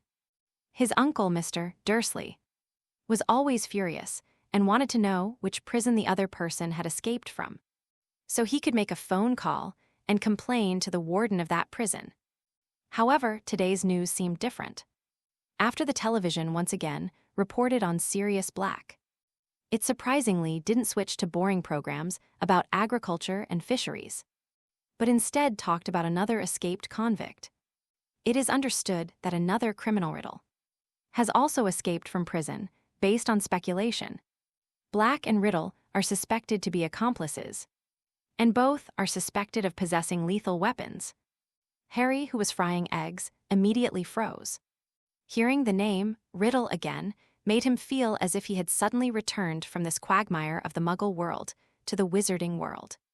But the emotion surging in his heart at this moment was not happiness, but surprise. Tom Riddle, who thought the other was a friend and spent almost half a semester with him. But what was the reality? This is the man who killed his parents one night 12 years ago, and even tried to kill him too, in the previous school year. He also controlled a giant basilisk and carried out terrorist attacks at Hogwarts with impunity, petrifying several people. Fortunately, Dumbledore, who is said to be the greatest wizard, later captured him and sent him to Azkaban, a prison specifically for wizards. Hearing the name Tom Riddle again, especially with news of his escape, filled Harry with a profound sense of confusion. He didn't know how to face it logically. He should have been angry about the escape of the enemy who killed his parents, but he wasn't. On the contrary, he was somewhat pleased for the other man. He always found it difficult to reconcile the image of Riddle, with whom he had spent so much time with, that of Voldemort. Even though Dumbledore repeatedly emphasized that the man's greatest skill was manipulating people. But how did Riddle get involved with a criminal in the Muggle world? Or perhaps it's just a coincidence of people sharing the same name. He looked up and secretly glanced at the television. The Dursleys had had a color television for a long time. On the screen, handsome Tom Riddle smiled slightly, every strand of his hair neatly combed. A a small tuft of slightly wavy black hair falling down his forehead. It was indeed the Riddle Harry knew. Harry had seen Riddle's appearance in the other's memories before. Tom Riddle looked completely different from his accomplice. Sirius Black, despite wearing prison clothes. He seemed utterly unconcerned. His hair and clothes were clean and neat. He didn't look like a prisoner at all. He looked more like someone about to take up a post in prison. Perhaps he foresaw this day the moment he went to prison. Harry wasn't sure, but at least one thing he was sure of: if Sirius Black was an accomplice of Tom Riddle, it meant that the prisoner who had been on the run for weeks was actually a wizard. But in any case, he guessed he might understand what had happened tonight. His good friends Ron Weasley and Hermione Granger weren't as cut off from news of the wizarding world as he was. And since they had spent a long time with Tom Riddle, Harry was sure they would write to him if they had any news. Not to mention his birthday is just after midnight tonight. For the past 12 years, he had never looked forward to his birthday. And even last year had a terrible one, but this year, if no more house elves come to rescue him, perhaps he might receive some letters from friends. Harry placed the slightly burnt fried egg on a plate and then counted down the days until the day was over. Time passed slowly until nightfall, followed by midnight. He glanced expectantly out the window, but there was nothing there for a moment. Harry thought he wouldn't receive any letters on his birthday again. But an hour after he turned 13, against the backdrop of the golden moon, a large, living creature externally tilted and flapping its wings, flew toward Harry, growing larger and larger. Harry stood motionless, watching it slowly descend. Then 3 more owls flew into his not-so-big room. Harry was so glad he had moved from the stairwell storage room to this little house last year. Otherwise, he would never have imagined that he would receive so many letters one night. But if the 4 owls belonged to Ron and Hermione, what about the other 2? He soon found out where the 3rd owl came from: Hogwarts. The owl from the school brought 2 letters. One from his friend Rupert Hagrid, and the other from the school itself, and the 4th owl. Harry didn't recognize who sent it. The letter looked very plain and signed, and sealed with a badge of a majestic eagle. He had intended to read Ron's letter first, but this unsigned letter seemed to have a magical pull, drawing him in and making him tear open the seal. If someone familiar with magic were by his side, they might have immediately stopped him from opening a letter of unknown origin, lest he be cursed. But he never imagined such an accident would occur. He tore open the envelope and a greeting card fell out, featuring a picture of a Quidditch player in flight. This was the first greeting card he had ever received, and it was even from his favorite Quidditch game. Harry was overwhelmed with joy and was eager to know who knew him so well. Dear Harry, life is good. I bet you're wondering who sent you this letter, Harry. And I bet you've already heard about Tom Riddle's escape. Yes, I am Riddle, Chapter 94, what happened after that. This letter is from Tom Riddle. Harry only read the first few sentences before standing there dumbfounded. He never dreamed that he would receive a letter from that person, and that he would receive a greeting card filled with birthday wishes and a spell he had never heard of before. For a moment, didn't know whether to continue reading. But surprisingly, Harry felt no grief or indignation, and even a little happy. After learning some things about Tom Riddle, Harry realized how similar his own experiences were to that man's. He should have felt anger, disgust, or even fear at these similarities. Voldemort was a terrible man who had killed countless people, including his own parents. His current predicament of living under someone else's roof was entirely his fault. But actually, he felt a little fortunate that there was someone who was very similar to him. Almost like a brother, that feeling was very wonderful. Just like the Weasley twins he knew, who were always inseparable. Harry felt that Hogwarts was his home, and Mr. Riddle felt the same way. They shared a strong connection.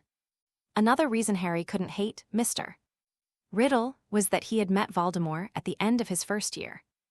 Therefore, he found it difficult to equate Voldemort with Mr. Riddle. The man was extremely weak, yet still terrifying. He possessed a teacher and nearly killed Harry. Fortunately, Harry had a protective spell left by his mother before her death, which prevented Voldemort from harming him. Quirrell merely touched him, and he instantly vanished into dust. But throughout the 2 semesters, Harry had many encounters with Mr. Riddle, yet the spell was never triggered. Perhaps the spell malfunctioned, but Harry preferred to believe that Mr. Riddle never intended to harm him. In fact, he didn't hurt anyone, according to Hermione. The basilisk could have killed everyone easily. And even if he couldn't, Mr. Riddle could have done it himself. It wouldn't have been difficult for him. But everyone who was attacked was eventually rescued. Harry continued reading. Yes, I am Riddle. But I actually prefer you to call me Cyrus. Riddle or Voldemort are all in the past to me. Not in the present and certainly not in the future. As for everything else, it's pretty much the same as what's been said in the news.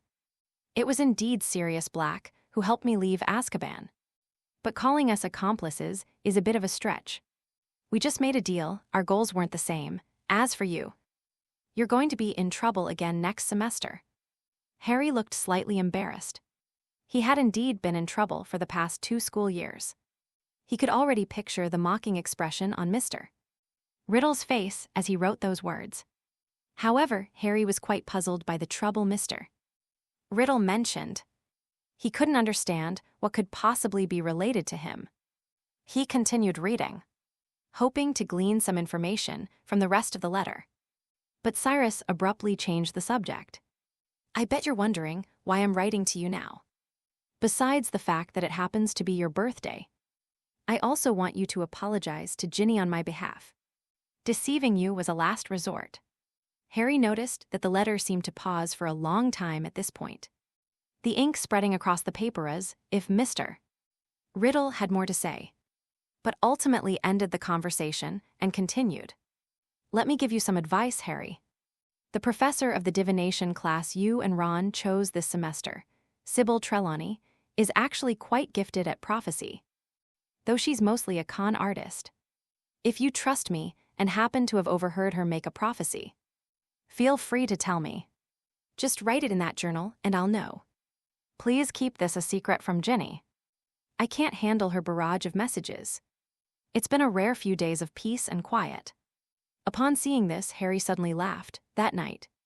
After confirming there was no danger, Dumbledore still left Riddle's diary with Ginny. Harry hadn't expected that Mr. Riddle had a backup plan, even though Ginny had been writing many words into the diary without receiving any response. My second piece of advice is that you'll most likely need the spell on the back of the greeting card, so it's a good thing to learn it sooner rather than later. My third piece of advice here, rather a reminder, is to remember that sometimes what seems like a dangerous omen can be the opposite. Things you're with all the time can be the ones that show their true colors. Your friend Cyrus, P.S. I don't think you tell Dumbledore about what happened today. Would you, just then? The letter in Harry's hand suddenly burst into flames, startling him so much that he quickly threw it away. A small ball of flame burned the letter to ashes in midair before falling back down, leaving only the birthday card. He immediately realized that the letter had been enchanted. Harry picked up the greeting card, and in one corner of the card filled with blessings was written a spell patronus note when casting the spell. You must recall happy things in your mind. Pomptiphantom Flame. Harry had never heard of the spell, but since Mr. Riddle thought he needed it, he could at least memorize the name. Last year, Ginny excelled in many subjects thanks to Mr. Riddle's tutelage, especially in charms. Harry dared to say that many 3rd or 4th year wizards might not be a match for Ginny. Harry held the greeting card in his hand, his heart still pounding. Reason told Harry he should tell Dumbledore everything. No one was wiser than Dumbledore. But inexplicably, he felt there was nothing wrong with it. Mr. Riddle, no, it should be Mr. Cyrus and Voldemort were perhaps not the same thing at all. As he wrote in the letter, sometimes what seems like a dangerous omen may be the exact opposite. He put the envelope away, wondering what Mr. Cyrus was doing right now. Did he know that Ginny and Hermione missed him? After the truth about the attack came to light, no matter what Mrs. and Mr. Weasley said, Ginny believed that Mr. Cyrus might not be a bad person, even Hermione, who had been petrified, said that he just wanted her to sleep for a while. He probably thought I was too smart and a bit of a hindrance. And he even reminded me to use spells to weaken the basilisk's magic. Hermione said, perhaps only Ron was truly convinced that Mr. Cyrus was a terrible enemy. Ginny thought Ron was simply terrified by anything related to Voldemort, while Hermione believed it stemmed from Ron's resentment that Mr. Cyrus was unwilling to help him with his homework and exams. However, Harry was actually just worried that Ron was being overly concerned about his sister, which was why he was still uneasy about the matter.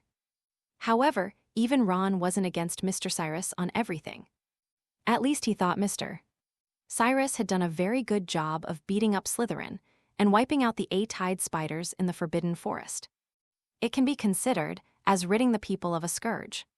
Chapter 95, The Shadow Behind Fate Germany. A country that has only recently unified still seems to be in a state of some chaos, however. For wizards, there has always been only one German magical world. The wall that separates muggles cannot separate wizards. Gregorovitch got up very early. August would be his busiest month, as young wizards who had received letters of acceptance to Durmstrang Academy would come to his wand shop with their parents to buy wands. He relied on this month for most of his business. But today seems a little different. When Grigorovitch opened the window, he saw a huge eagle soaring across the sky, its golden feathers gleaming in the morning light. Looking incredibly beautiful, but he wasn't happy at all.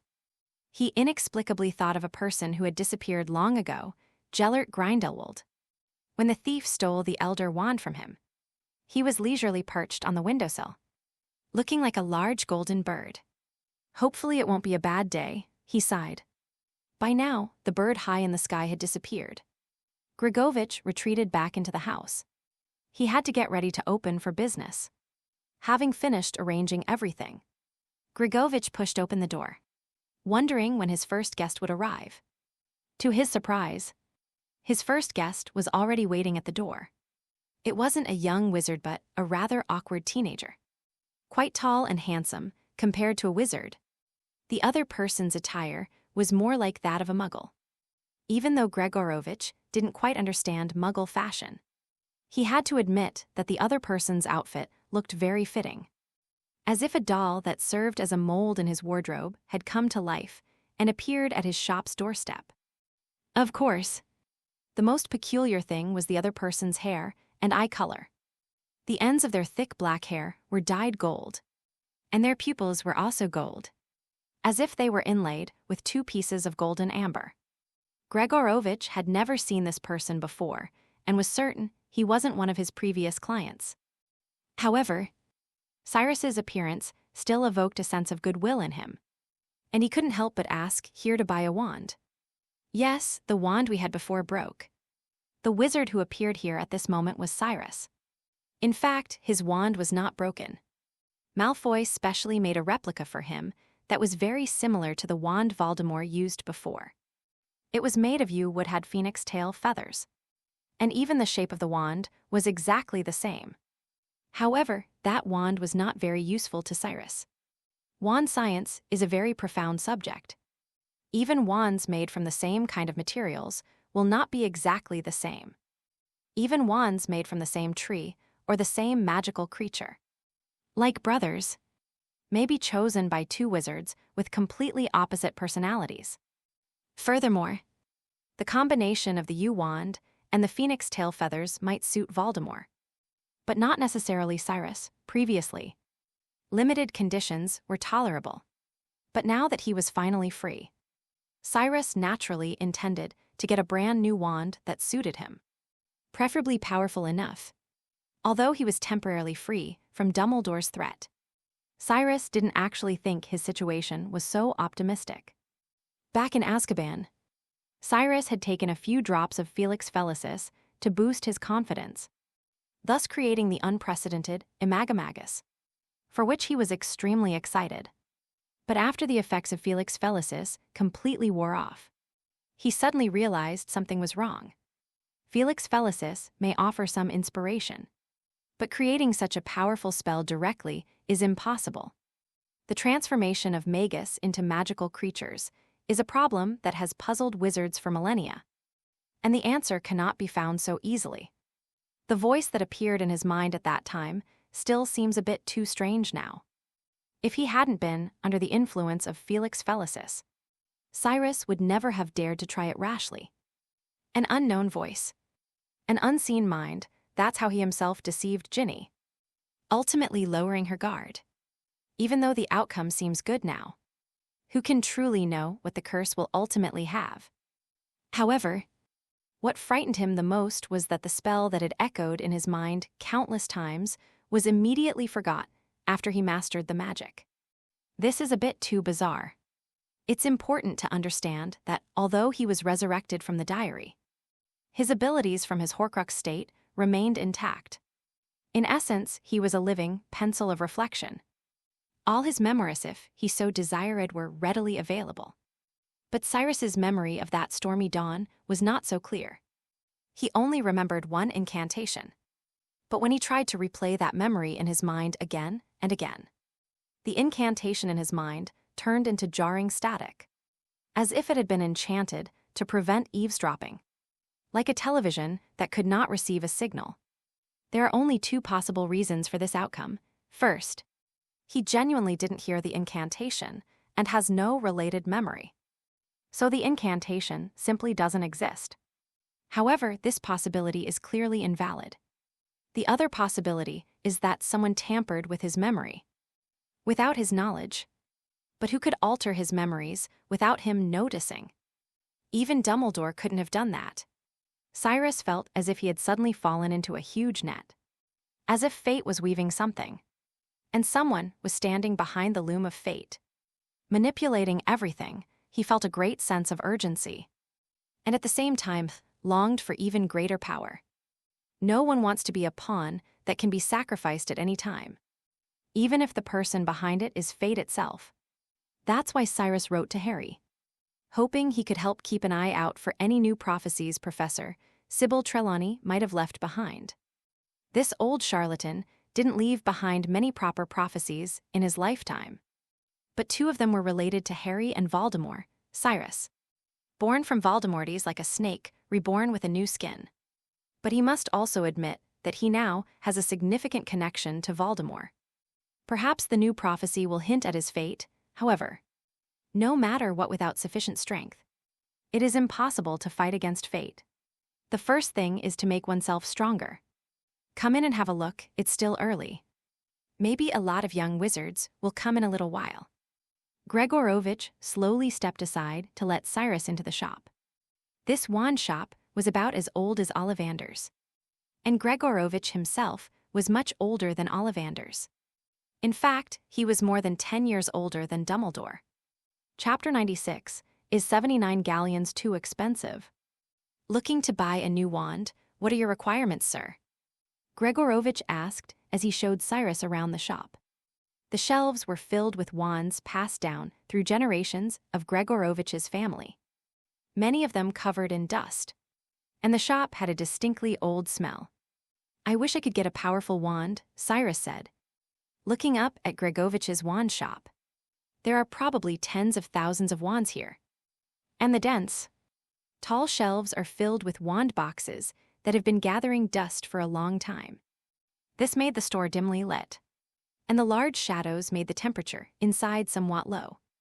However, the environment inside was not cold at all. Dust particles danced in the dry air. Everyone who comes here to buy a wand says that.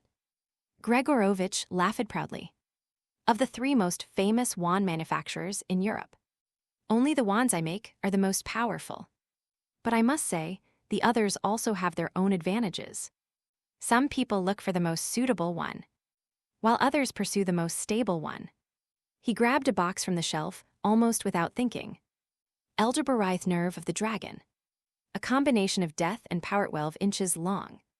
Extremely strong and proud. Only the most gifted wizards can subdue it. As soon as Cyrus received the wand, he immediately felt its magic. He had never tested the Elder Wand's power. But the wand in his hand was indeed the most powerful one he had acquired in a long time. He could feel the power of the wand with a slight wave. Magic power immediately surged from the tip of the wand, and red flames exploded. You've got it under control very well. Every wizard who's tried this wand before has made a huge commotion. They couldn't get it to submit. Gregorovitch exclaimed in amazement. This is indeed the most powerful wand I have ever encountered. I'll take this one. Cyrus was very pleased with the wand. However, after seeing how easily the wand, which was paired with the dragon's nerves, subdued the dragon, Gregovitch had some other thoughts. Of course, without being immodest, I am the most outstanding wand maker in the history of the Gregovitch family, Gregovitch said with a smile. But I think you might want to try another wand first before making a decision. As he spoke, he cast a summoning charm, and a delicate box flew swiftly, knocking over many wand boxes. But Gregorovitch didn't seem to care at all. After studying the Elder Wand, he tried many different combinations. For example, there was the Elder Wand and the Strahl Feather, which were complete replicas of the Elder Wand. Unfortunately, this combination did not show the magic expected. On the contrary, Gregorovitch made several more, all of which were very mediocre. He then experimented with some new materials and gradually grasped some patterns. Phoenix feathers and elderberry are also a good combination. But phoenixes are extremely rare, and their availability is highly uncertain. Sometimes it can create an extraordinary wand, and sometimes it seems ordinary. On the contrary, dragon nerves or dragon heartstrings are more suitable for elderberry, and the two often bring unexpected results. As for other magical creatures, also made many attempts, such as trying to obtain the feathers of a thunderbird. Wands made from this material are inherently powerful, but compared to wands made from thunderbird feathers or other materials, they are even more sensitive and uncontrollable. To this day, very few wizards are capable of wielding that wand effectively. Cyrus was also curious about what kind of treasure he was hiding. When Gregovitch opened the exquisite box, a very ornate magic wand was presented to Cyrus, also made of elderberry. The core of the staff comes from a very strong and special thunderbird. Cyrus was immediately drawn to it at first sight. It was about 12 1/3 inches long, straight, with distinct joints, and the ends resembled two folded wings. The shaft was engraved with patterns like lightning bolts. He couldn't resist reaching for the wand, and its power immediately resonated with him. He seemed to see a pair of jet-black wings of death unfurl before his eyes, and the wand spewed fire. Gregorovitch was overjoyed, as if some long-cherished wish had finally come true. This is my masterpiece. It's been almost 100 years, and no one has been able to subdue it until now. Perhaps Dumbledore could, but I guess he no longer needs to. I thought I would never live to see it find a suitable wizard, and I was even thinking that perhaps my descendants would have the opportunity to meet a fine child. But I never expected today. Gregorovitch took a deep breath, his chest feeling like it was about to burst. His already somewhat cloudy eyes seemed to moisten as he looked intently at Cyrus, his hands gripping Cyrus's shoulders. My child, you will achieve great things. Cyrus neither confirmed nor denied this. With his talent, whether he can achieve great things has never depended on his ability, but on his willingness, if he could. Studying magic on his own would be a very interesting thing. However, for Cyrus, the crisis in his heart has not been completely resolved. This wand will do, thank you very much. This is a generous gift of 79 galleons. 79. Cyrus's hand, which was reaching for gallon, froze. Isn't that too expensive? Expensive? Where is it expensive? It's been this price for years. Don't talk nonsense with your eyes open. Making a wand brand is very difficult. Sometimes you need to look at yourself. Over the years, has your salary increased?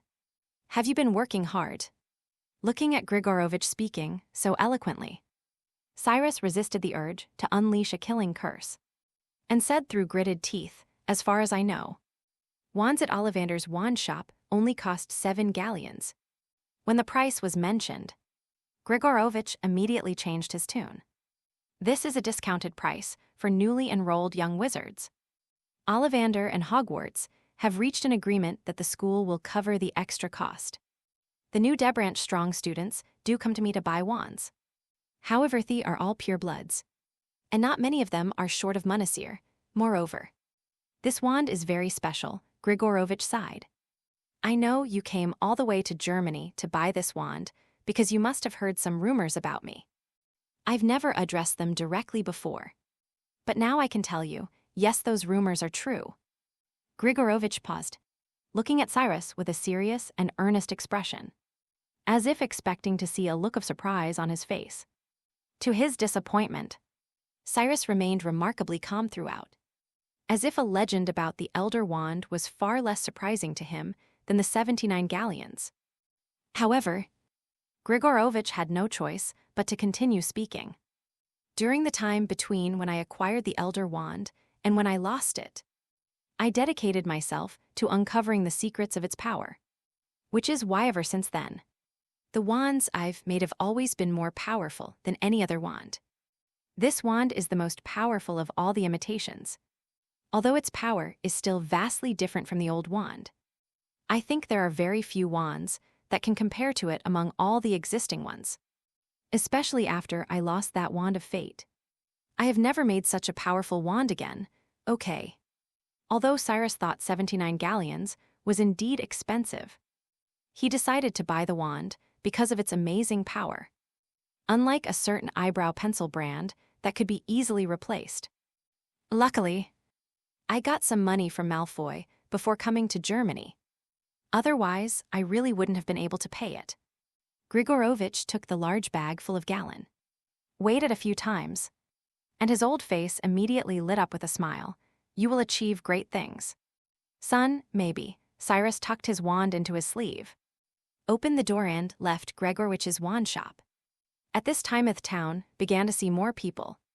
Adult wizards were leading their well-dressed children, buying school supplies. Not far from the wand shop were several shops selling robes, and further on was a pet shop. It looks exactly the same as Diagon Alley. He pushed his way through the crowd, intending to slip into a secluded alley to use his animagus technique to escape.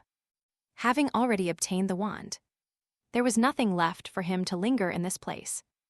Of course, he believed there might be some ancient legends, but Cyrus didn't know about them. Rather than searching for these ethereal things, he would rather get what he already knew. For example, the Deathly Hallows. Chapter 97, The Other Side of Tom Riddle. A golden eagle spread its wings and swept across the shimmering sea, shattering the oncoming waves with its wings. Before long, the soaring eagle spotted the distant coastline. He returned to England in the sky. A lone soul eater could be seen wandering around from time to time. 2 escapees had suddenly appeared in Azkaban. Fudge was almost ready to unleash their entire pack. Large numbers of Dementors roamed the skies above the city, instantly darkening the sky over London. The thick gray clouds looked like a sketch heavily sketched with a pencil. Even the temperature dropped several degrees. This is probably the coldest summer in Britain in decades. The city was filled with a mist of condensed water, making it seem as if the city had been transported back decades and returned to its former glory as the Fog City. However, London is much cleaner now than it was back then. The London that Cyrus remembered was just like the one Riddle had seen when he was a child. A thick fog hung in the air. The roads were filthy. Insects and rodents scurried around the damp sewer openings, and the ground was sticky, as if a huge bucket of cola had been poured all over the ground. This place is no cleaner than the secret passage leading to the Chamber of Secrets in Slytherin. Based solely on Riddle's memories, Cyrus believes it's understandable that he dislikes muggles. He grew up in an orphanage and, especially in those times, children from such places rarely amounted to anything. Most ended up as hooligans. No different from rats in the gutter. Not having gone to school and being illiterate isn't really a big deal. But many more children go astray in their teens. They often become local hooligans, like porcupines covered in quill struggling in the mud. Most importantly, could not accept Riddle and Riddle. In turn would disdain to associate with them, however. When faced with Riddle and outcast within their group, their instinctive exclusivity prevented them from getting along peacefully. They were unwilling to see Riddle, who should have been as lowly as them, encounter a turning point, not to mention Riddle's previous attitude towards them. Tragically, Riddle, who was already attending Hogwarts, suddenly lost all his authority over these Muggle children. He has been forbidden from using magic, moreover. This constraint was very useful to him. Riddle absolutely did not want to be forced to leave the magical world. Few would imagine that Voldemort, who possessed terrifying magic and brought the shadow of death and fear to people, was always covered in wounds when he returned to school each time. Voldemort's past during Riddle's time flashed before Cyrus's eyes. Dumbledore tried to teach Riddle not to do bad things, but he used the wrong approach and didn't consider the future. The fear others have of you when you possess magical powers. The helplessness you feel when you encounter even greater power. And the bullying you suffer when you dare not use your power. All of this made Riddle even more convinced that magic is power.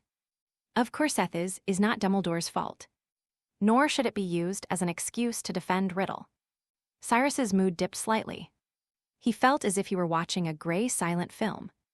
The absurd scenes resembling a classic Chaplin comedy, yet evoking a sense of melancholy. He knew it was the magic of this great fog. The Dementors hidden within the fog were like greedy bloodsuckers, draining people of their joy. Even he was slightly affected. So Cyrus immediately shut down his mind, stopping Riddle's memories from attacking and eroding him. His amber pupils reflected the hideous shadow of the Dementor. These guys are abusing their power for personal gain. The vast world outside is like a buffet where they can eat as much as they want. But at least for now, they're being restrained and haven't directly attacked Muggles, only making them a little depressed. Aurors also patrol the Muggle and Wizarding worlds. Of course, compared to Sirius, they were more worried about him, in their eyes. This Death Eater who had killed more than a dozen people in one blow was far more dangerous than Cyrus. However, even Soif, the Aurors saw Cyrus, they would have no reason not to arrest him. Cyrus was quite keen to capture another Soul Eater for further study. The Soul Eater he captured last time died under his mutated guardian charm, and he hadn't had time to do any more magical research yet. But now is clearly not the time. If the Aurors of the Ministry of Magic were to see an eagle attack a Dementor in full view of everyone, even a fool would realize that there was something wrong with the eagle. Cyrus circled in the sky for a moment, then found a secluded corner and transformed back into its original form. With a flick of his wrist, the wand fell from his sleeve. Normally, animagus shapeshifters can transform their clothes into animal fur, but it is impossible for them to make their wands part of their bodies. They either hid their wands beforehand or simply carried them around in their mouths. However, Cyrus broke this rule by transforming his wand into a feather from his own body when he cast animagus transformation.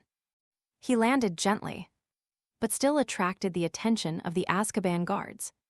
It seemed that a Soul Eater was patrolling in the alley, not far away, and it rushed over as soon as it heard the noise. Cyrus casually brushed his wand across his face, and the muscles in his face twitched as if he had drunk a polysaccharide. When Cyrus looked up, Agina looked completely different. Even his clothes were transformed from a loose robe into a sharp suit under his magic. He raised his chin and loosened his tie, ignoring the approaching Dementor. He only pretended to shrink back slightly as he passed it before continuing to walk straight and confidently out of the narrow alley. Several Aurors were patrolling the street nearby. They were all dressed as Muggles, but being well-trained Aurors, there were no outrageous mistakes in their clothing. However, Cyrus still noticed the wands they had tucked into their waistbands.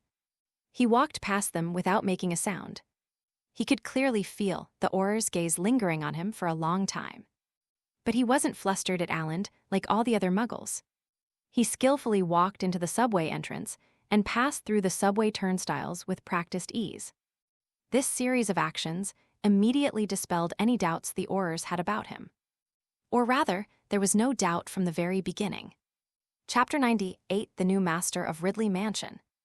Riddle House sits on a hillside overlooking Little Hangerton, offering views of the entire town. However, despite its name, it's practically a village. Modern technology seems to have left this remote town largely untouched. It looks much the same as it did decades ago, except for the occasional dilapidated truck trudging along the muddy roads. Aside from Riddle House, the oldest buildings in the town are the Hanged Manor and a nearby cemetery. 4 or 5 miles further on lies Great Hangletonshire, Cyrus's true destination, Gunter's old house. But before heading to the old house, Cyrus intends to find a place to stay. "Hello, sir." When Cyrus got out of a dilapidated car, an old man seemed to have been waiting there for a long time. He had white hair, a hunched back and a limp, and his voice trembled as he spoke, not far away. The men and women who were about to do farm work stopped and stared at the old man in astonishment, as if he were a ghost that had appeared out of nowhere. Frank Bryce. Cyrus gripped his gentleman's cane in one hand, his suit jacket draped over his arm, and lifted his hat with the other as he looked at the old man before him. "It's me, sir," Frank said tremblingly. He probably wanted to reach out and help Cyrus up, but after noticing Cyrus's unusually expensive suit, he immediately withdrew his hand in fear. "I think you've already heard that I bought Riddle Mansion. The government should have informed you." Cyrus didn't pay attention to the road, his shiny leather shoes crunching on the dirt. "Yes, sir, yes," Frank nodded hastily, his heart filled with confusion once again. He had been a gardener at Riddle House for 50 years now, even though the owner of the house had died mysteriously 50 years ago. He still lived obediently in that dilapidated shed in the mansion's garden. Now that the mansion has a new owner, he has no idea what fate awaits him. He has never been cleared of suspicion regarding the mysterious deaths of the Riddle family. Would this man continue to employ him? Even putting that aside, he is quite old. If he gets fired, where can he go? Under the watchful eyes of the townspeople, Cyrus followed Frank toward the mansion on the distant hillside. Unlike London, weather here was bright and clear, and Riddle House, covered in vegetation, looked lush and green from afar. However, upon closer inspection, it becomes clear that the mansion is completely dilapidated. Wild weeds sprouted from every crack, and ivy from the walls invaded the house. The house's windows were all broken, and the wooden doors and beams were in disrepair, covered in mold, and some had even been gnawed by insects. He doubted how long the mansion could hold out before collapsing. "Sir, Cyrus gestured to him, indicating that he didn't need to say anything more. Frank could only awkwardly shut his mouth, his aged face concealing a multitude of emotions. Perhaps he was thinking that dying this way would be easier, for Decadish had lived in this small mansion, where time had long since stood still. Leaving here would mean becoming a man abandoned by the times. With no chance of survival, he sighed, his slumped and stiff face twitching, and finally decided to say something. But as soon as he raised his head, his already cloudy eyes saw that the gentleman had actually picked up a delicate little wooden stick. Then stubborn weeds disappeared. The overgrown ivy became docile. The broken glass and other things were miraculously repaired before Frank's eyes, and the collapsed sculpture seemed to come alive, leaping up lightly and striking a beautiful pose. It's as if time has reversed on theme and in the blink of an eye. They've returned to their brand new appearance from 50 years ago. The messy yard was suddenly clean and tidy, and looked much more spacious. The fountain and pool in the yard, which had been blocked and abandoned, were also brought back to life, and the clear water sparkled in the sunlight. Frank thought he was dreaming and rubbed his eyes hard with his fingers, which were rougher than dry twigs. "Sir, this..." He was filled with questions, but before he could ask them, Cyrus had already pointed his wand at him. Everything is forgotten. Frank's mind was suddenly jumbled up as if cut off, then pieced together with other jumbled images. In an instant, the image of Cyrus waving his wand completely disappeared from his memory, replaced by a series of indistinct maintenance workers constantly repairing the manor. Frank Bryce. Old Frank was jolted back from his delusions by Cyrus's shouts. When he came to his senses, he found himself no longer standing in the manor, but sitting in a beautiful chair, and the gentleman was sitting opposite him. He suddenly became flustered and hurriedly tried to stand up so as not to annoy others. "Please sit down, Bryce, there's no need to be so formal," Cyrus reassured him, reaching out to press him back into the chair. The old man seemed uneasy, glancing around the room nervously. Although he had been a gardener here for over 50 years, he actually entered the mansion very rarely. Apart from cleaning and repairing the windows that had been smashed by the town's children, he almost never dared to set foot inside the house. Even so, he clearly remembered the layout and location of all the furnishings in the house. But now everything had changed. The new owner of the mansion had obviously made significant alterations to it. The entire mansion now looks very exquisite and is no longer so dark. Sunlight shines in through the huge French windows, giving it a sense of renewed vitality. "Bryce, I've heard you've been here all these years. I think you can continue to live here in the future," Cyrus said generously. "Sir, are you telling the truth?" Old Frank almost burst into tears. His eyes were brimming with tears, and if he hadn't been sitting in a chair, he probably would have immediately knelt down in front of Cyrus. But even so, he still said, "Sir, you are a good man, willing to take in an old, good-for-nothing like me who has no one to rely on. However, you may not have heard some rumors. You mean you were once considered the murderer of the Riddle family? Sir, since you know this, why did you still? I think people need to have a certain degree of ability to discern unfounded rumors." Cyrus naturally knew the truth. The person who killed the Riddle family had nothing to do with this poor old man. Since the police have no evidence to arrest you, and you have been so diligent all these years, I believe you cannot be the murderer. Old Frank had probably never experienced such unwavering trust before, and was eager to do anything for Cyrus. However, an old man like him couldn't really help Cyrus in any way. Cyrus only took pity on him, so he kept him. "I won't be staying here often, so someone still needs to look after it." Also, Cyrus stood up and slowly walked to the entrance of the mansion. Just then, old Frank saw a huge python emerge from nowhere. He shuddered and was about to shout a warning when he saw the python obediently nestled at Cyrus's feet, its flat head rubbing against his trouser leg. Just like a little dog, Cyrus reached out and gently stroked the giant python, as if greeting an old friend. "Also, Bryce, if any other guests come here, you should leave. There's an old house in town where you can stay. Don't bother them." After saying that, Cyrus left with the python, ignoring any reaction or questions from Frank Bryce. "Gentlemen," Bryce shouted, "how should I address you?" "You can call me Cyrus, sir, if you prefer. You can continue to call me Riddle." Old Frank stood there, stunned. The bright sunlight shone on him, but for some reason, it made him feel a chill. People say he's like a ghost guarding Riddle House, guarding that horrific and bizarre murder story, but today, he seems to have actually seen a Riddle ghost. Now that I think about it, this gentleman does look very familiar. He remembered that he had seen a similarly handsome young man one night. Chapter 99, The Resurrection Stone and Nagini. Let's go, Nagini. Meeting Nagini was an unexpected surprise.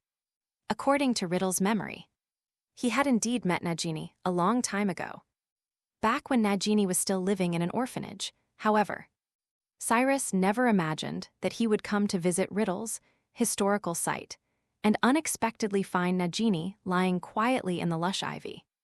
She mistook Cyrus for Riddle, surprisingly.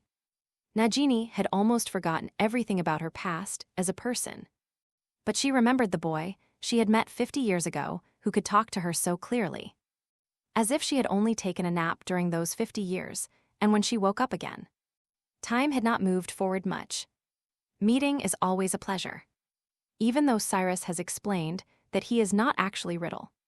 However, given Nagini's current mental capacity, it is probably difficult for him to understand. She will never be able to distinguish between good and evil. Nor will she know that the child she once knew later became a Dark Lord more terrifying than Grindelwald. But no matter what, she could still feel that she was different from the other people of her kind. And this Timish chose to leave with Cyrus. Leaving Little Hengel Tonchira, few miles further on, you'll find Gaunt's old house, compared to Riddle House. This place looked like a dilapidated livestock shed. The only decoration was probably a dead S-shaped snake nailed to the gate. The walls were covered in moss, and many of the roof tiles had fallen off, exposing the rafters here and there. Thick nettles grew around the house, reaching all the way to the small windows, which were thick with years of accumulated grime. The entire house had become the domain of rats and spiders, with dead moths entangled in the dense spiderwebs everywhere. Cyrus didn't rush, and he knew Voldemort had left a curse here. However, he also happened to know how to break it. The gauntlet ring and the diary of both Horcruxes were created very close in time. Many people believe that Voldemort created the diary when he murdered Myrtle. But this is not the case. Myrtle's death was merely an accident. Voldemort's first real act of murder was when he killed the Riddle family and caused the deaths of the rest of the Gaunt family. Both of these Horcruxes were made during that time. Of course, the ring came later than the diary. However, there is actually a connection between the Horcruxes and even to Voldemort himself. Harry and Voldemort can invade each other's minds, and Harry's perspective can even overlap with Nagini's. Therefore, although the diary does not contain many memories, it still resonates with Voldemort when he experiences strong emotions. Cyrus thus witnessed the moment before Voldemort's death. It was at that moment that Voldemort's connection to the Horcruxes he had created was severed. Whether it was the diary, the pendant, the golden cup, Voldemort was completely unaware that these Horcruxes were destroyed. But Voldemort was severely affected when Nagini was killed. Not to mention, he himself was also knocked down when he struck Harry with the killing curse. Even so, the curse is extremely complex. It took him almost the entire night to get his hands on the ring. Of course, the ring itself wasn't important. What mattered was the black-faceted stone on it. It looked like a piece of black crystal, with the Peveril coat of arms engraved inside. The Resurrection Stone, one of the 3 Deathly Hallows. However, people resurrected through the Resurrection Stone do not find happiness. They are more like soulless shells, of course. If the story of death and the 3 brothers is true, then rather than saying that those resurrected by the Resurrection Stone have no soul, it would be more accurate to say that they have lost their emotions. Those who have lost joy and sorrow and happiness, even if alive, will eventually descend into madness. Regardless, this cannot overshadow the power of the Resurrection Stone, because it broke a fundamental rule of the magical world. As Dumbledore said, no spell or potion can bring the dead back to life, not even the Philosopher's Stone. Cyrus created a body using the Philosopher's Stone, but this is fundamentally different from resurrecting a person. The Philosopher's Stone merely created a living and vital body. Ultimately, it was still a material transformation. However, compared to other forms of alchemy, the magic of the Philosopher's Stone had reached the limit of the alchemical discipline. However, the Resurrection Stone does more than just create a body. It also summons the souls of the dead. Normally, the souls of the dead who don't become ghosts would simply dissipate. But the Resurrection Stone can bring them back to the world of the living. Even if those souls returned with flaws, it would still be an unparalleled miracle. In addition, the Resurrection Stone has another special feature among the 3 Deathly Hallows. It is the only one engraved with the Peveril's emblem. Cyrus removed the Resurrection Stone from the ring. The ring itself was of no use to him. He was considering whether to destroy it. After all, Voldemort was also his enemy. Cyrus didn't believe that Voldemort would not see him as a thorn in his side if he knew that one of his Horcruxes had been resurrected, but he had lost control of it. To put it another way, there might still be a chance to resolve the conflict between him and Dumbledore. But as long as Voldemort learns of Cyrus's existence, he will definitely try every means to get rid of this imposter. Moreover, Cyrus believed that Voldemort probably already knew of his existence. After all, the Ministry of Magic had already spread the Tom Riddle arrest warrant throughout Britain. Although Voldemort is currently in the dark forests of Albania, Cyrus believes that Dumbledorian order to test Voldemort will surely send news of his resurrection to Voldemort's ears. As for what action Voldemort will take, Cyrus has no idea. I don't need the resurrection stone right now, but it's a good backup plan. As for the other two Deathly Hallows, Cyrus recalled that not long ago he had planned to escape Hogwarts with Harry's invisibility cloak. But Dumbledore had seen through his plan, in the end. He couldn't take the invisibility cloak with him. All of this seems like a coincidence, but considering that neither Dumbledore nor Grindelwald had ever possessed 3 Deathly Hallows at the same time before, it seems unlikely to be a coincidence. It was as if some force in their destiny was preventing them from collecting all the Deathly Hallows. Chapter 100 Whereabouts Exposed. After enduring nearly 2 weeks of hardship at the Leaky Cauldron, Harry finally arrived at the day before school started. But just when he thought he would have to wait until tomorrow to see Ron and Hermione, he saw them at Florin Fosco's ice cream shop. Harry. I'm so glad to see you, Harry. We went to the Leaky Cauldron to look for you. But the owner, the steward, said you had already left. Ron exclaimed happily.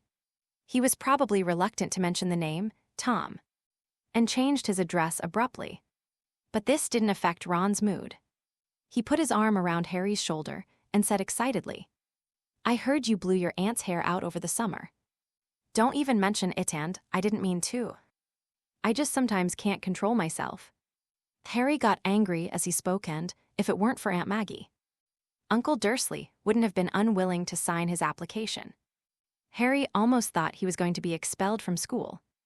That's the problem, why don't they fire you? Hermione was very puzzled, wondering about that too. Come on, Hermione. You sound like you'd like Harry to get expelled. Ron rolled his eyes and laughed. Maybe it's because you're the famous Harry Potter. I don't even want to think about what the Ministry of Magic would do to me if I blew up an aunt's name. But at least they'd have to dig me out of the ground first.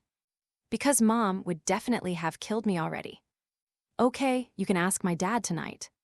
We're planning to stay at the Leaky Cauldron tonight too, so we can go to King's Cross Station together tomorrow. Ron said, taking another quick bite of his ice cream. Harry grinned. He was somewhat interested in talking to Ron and Hermione about Mr. Cyrus's letter, but this was clearly not the right place. Let's eat quickly, I have something to tell you. Harry said hastily. We were just about to talk to you about Riddle, Ron said in a low voice. The 3 of them quickly finished their ice cream and then walked somewhat guiltily toward the Leaky Cauldron. After all, Mr. Riddle was still a wanted criminal by the Ministry of Magic, and their attitude made it seem like they were trying to protect him. Wrong, you're the ones planning to protect him. Ron slammed the door shut and turned to say firmly. Don't do that, Ron, you know Mr. Riddle isn't a bad person, Hermione pleaded. Ron shrugged and leaned back in his chair. I don't think so. The fact is, he didn't hurt any of us. Hermione turned angrily to Harry. Harry, you must know about Mr. Riddle's escape, right? The Aurors in the Ministry of Magic are searching for him everywhere. He must be in great danger. I wonder how we can help him. She sighed. Ginny is very worried too. Mom and Dad are more worried. They're always afraid that Ginny will impulsively go to Riddle. Ron said, but do you think Riddle is really that mysterious man? I always feel that Professor Dumbledore is mistaken. Speaking of which, Harry finally had a chance to speak. Actually, I received a letter from Mr. Riddle. No, Mr. Cyrus on my birthday. What? He actually wrote you a letter. Ron and Hermione exclaimed at the same time. But they meant completely different things. Ron, he actually dared to write to you. Does he have a death wish? Hermione, he actually wrote you a letter. But why doesn't he write to me? Where's the letter? They both asked at the same time, believe me. It burned itself after I read it, leaving only this. Harry took out the Quidditch star animated greeting card he had kept, which once again caused Ron to scream, "It's Crumb." He held the greeting card in both hands as if on a pilgrimage, his eyes almost popping out of their sockets. I was wrong. He was a really good person. In contrast, Hermione's attention was focused on the text on the back of the greeting card. Protector's Guard, is this a curse? He said I might need it this semester. So he told me to start learning it early, Harry said, blushing with embarrassment. He naturally didn't have a chance to practice while he was at the Dursleys' house during the summer vacation. But after arriving at the Leaky Cauldron, he focused all his attention on the new flying broomstick released this year. This spell seems to be the Patronus charm. After recalling all the books she had read, Hermione finally found the relevant information. This is definitely not a spell that a young wizard like us could learn. Really, but I think Mr. Cyrus thinks I can learn it. Otherwise, he wouldn't have written it on the greeting card, Harry said with a hint of pride. Hermione couldn't help but punch him twice for his smug look. Watch out or I'll beat you up. Didn't you already beat him up? Harry cried out, clutching his nose. But the Patronus charm is for dealing with Dementors, Mr. Cyrus, what do you mean by that? Does he think you need to deal with Dementors? Hermione asked curiously, how should I know? He always has a lot of secrets, Harry said. By the way, what's a Dementor? The guards of Azkaban. Ron shuddered. It was unusual. Harry rarely saw Ron show fear at the mere mention of Voldemort or the spider. If you want to know how terrible they are, just ask Hagrid. He spent a few months there last year. He came back with all his joy gone. I thought he was just sad because Aragog and the other A-tide spiders died, Harry said. He skipped over that topic and moved on to other matters mentioned in the letters. Surprisingly, neither Ron nor Hermione objected to Harry keeping these matters a secret and not telling Dumbledore. Ron explained haltingly, I think he's definitely different, isn't he? He even gave you a greeting card. But I didn't expect him to have a backup plan.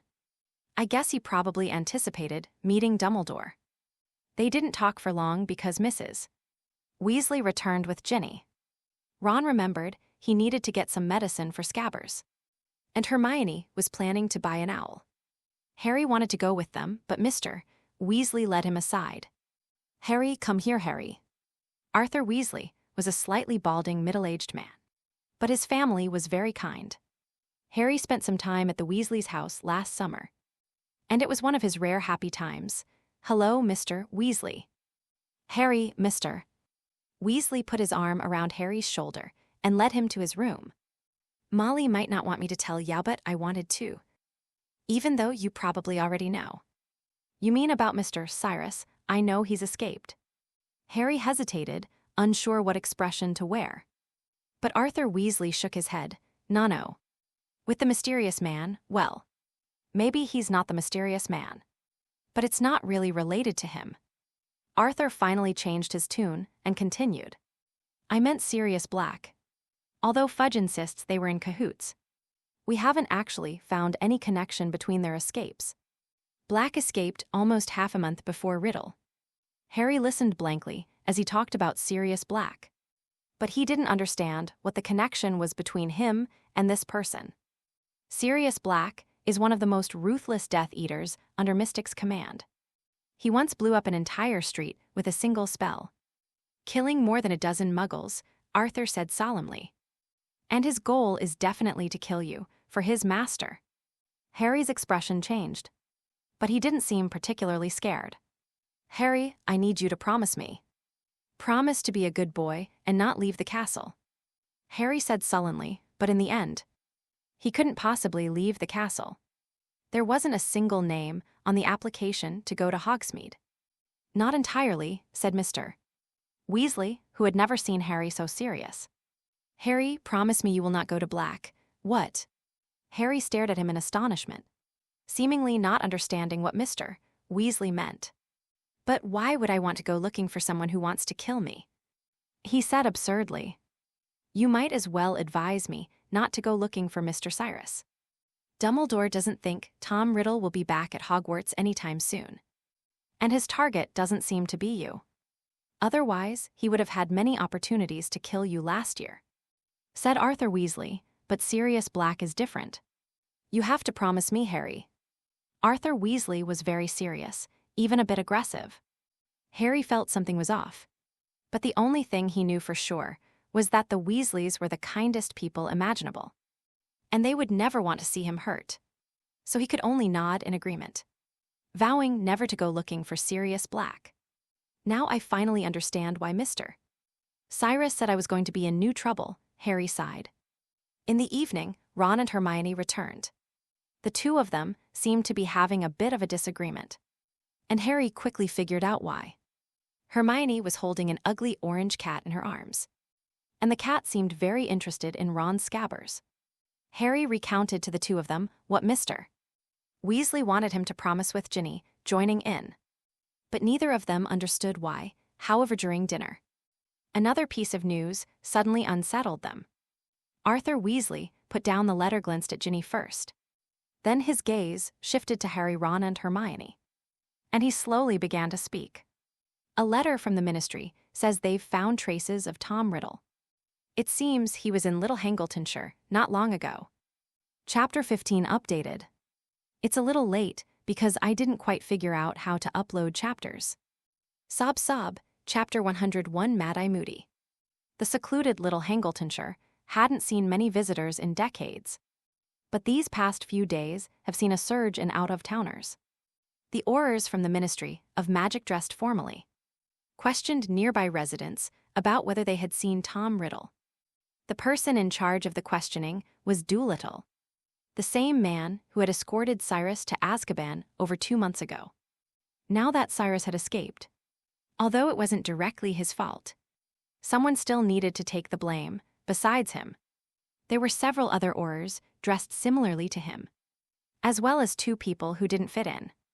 Mad-Eye Moody leaned on his cane-high's face, which was as bumpy as a toad hardened, and his bulging demonic left eye swiveled strangely, as if out of control. "Do you really think Tom Riddle ever showed up in this town?" Standing next to Moody was a tall woman with pink hair, who seemed restless, stomping on the weeds on the ground. "As for my first mission as an Auror, I would much rather participate in the operation to capture Sirius Black. First of all, you're not an Auror. I only brought you along because Dumbledore happened to ask me to investigate Tom Riddle." Moody didn't hold back at all. "Besides, Black is no ordinary criminal with your skills. You'd probably be killed the moment you met him. Don't think that Death Eaters care about your kinship with him." Tonks made a face at Moody's back, clearly annoyed. But then she had another question. "Who exactly is this Tom Riddle? I heard he was the mastermind behind the Chamber of Secrets at Hogwarts. But even so, I don't think it's necessary for you to be involved in the arrest. Right, you've already retired from the front lines. I'm afraid it's a ghost," Mad-Eye said through gritted teeth. Dumbledore hadn't revealed the person's name to him, but Moody was naturally good at investigating on his own. 50 years ago, Hogwarts had a model student named Tom Riddle. Although the student was Muggle-born, he was likely of mixed race and had practically monopolized all the awards during his time at school. Someone like that should have had a bright future after graduation. However, this student completely disappeared after graduation, as if he had never existed in the wizarding world. Like a pebble dropped into the lake of the magical world. It created a small ripple, however. When the lake returned to Comno, one could find the pebble. Even whether the water had ever existed became a mystery. However, Moody still noticed some clues. He started his investigation by examining Tom Riddle's background. He specifically asked Dumbledore about it and learned that Tom Riddle was an orphan. Dumbledore sighed from concealing the identity of Warrior. Told Moody almost everything else, without a doubt. This is a Muggle surname inherited from Tom's father. As for his mother, no one knew her name. Even Dumbledore probably didn't know at this moment that Voldemort was a descendant of the Gaunt family. Otherwise, he would probably have found the Gaunt mansion and discovered the Resurrection Stone long ago.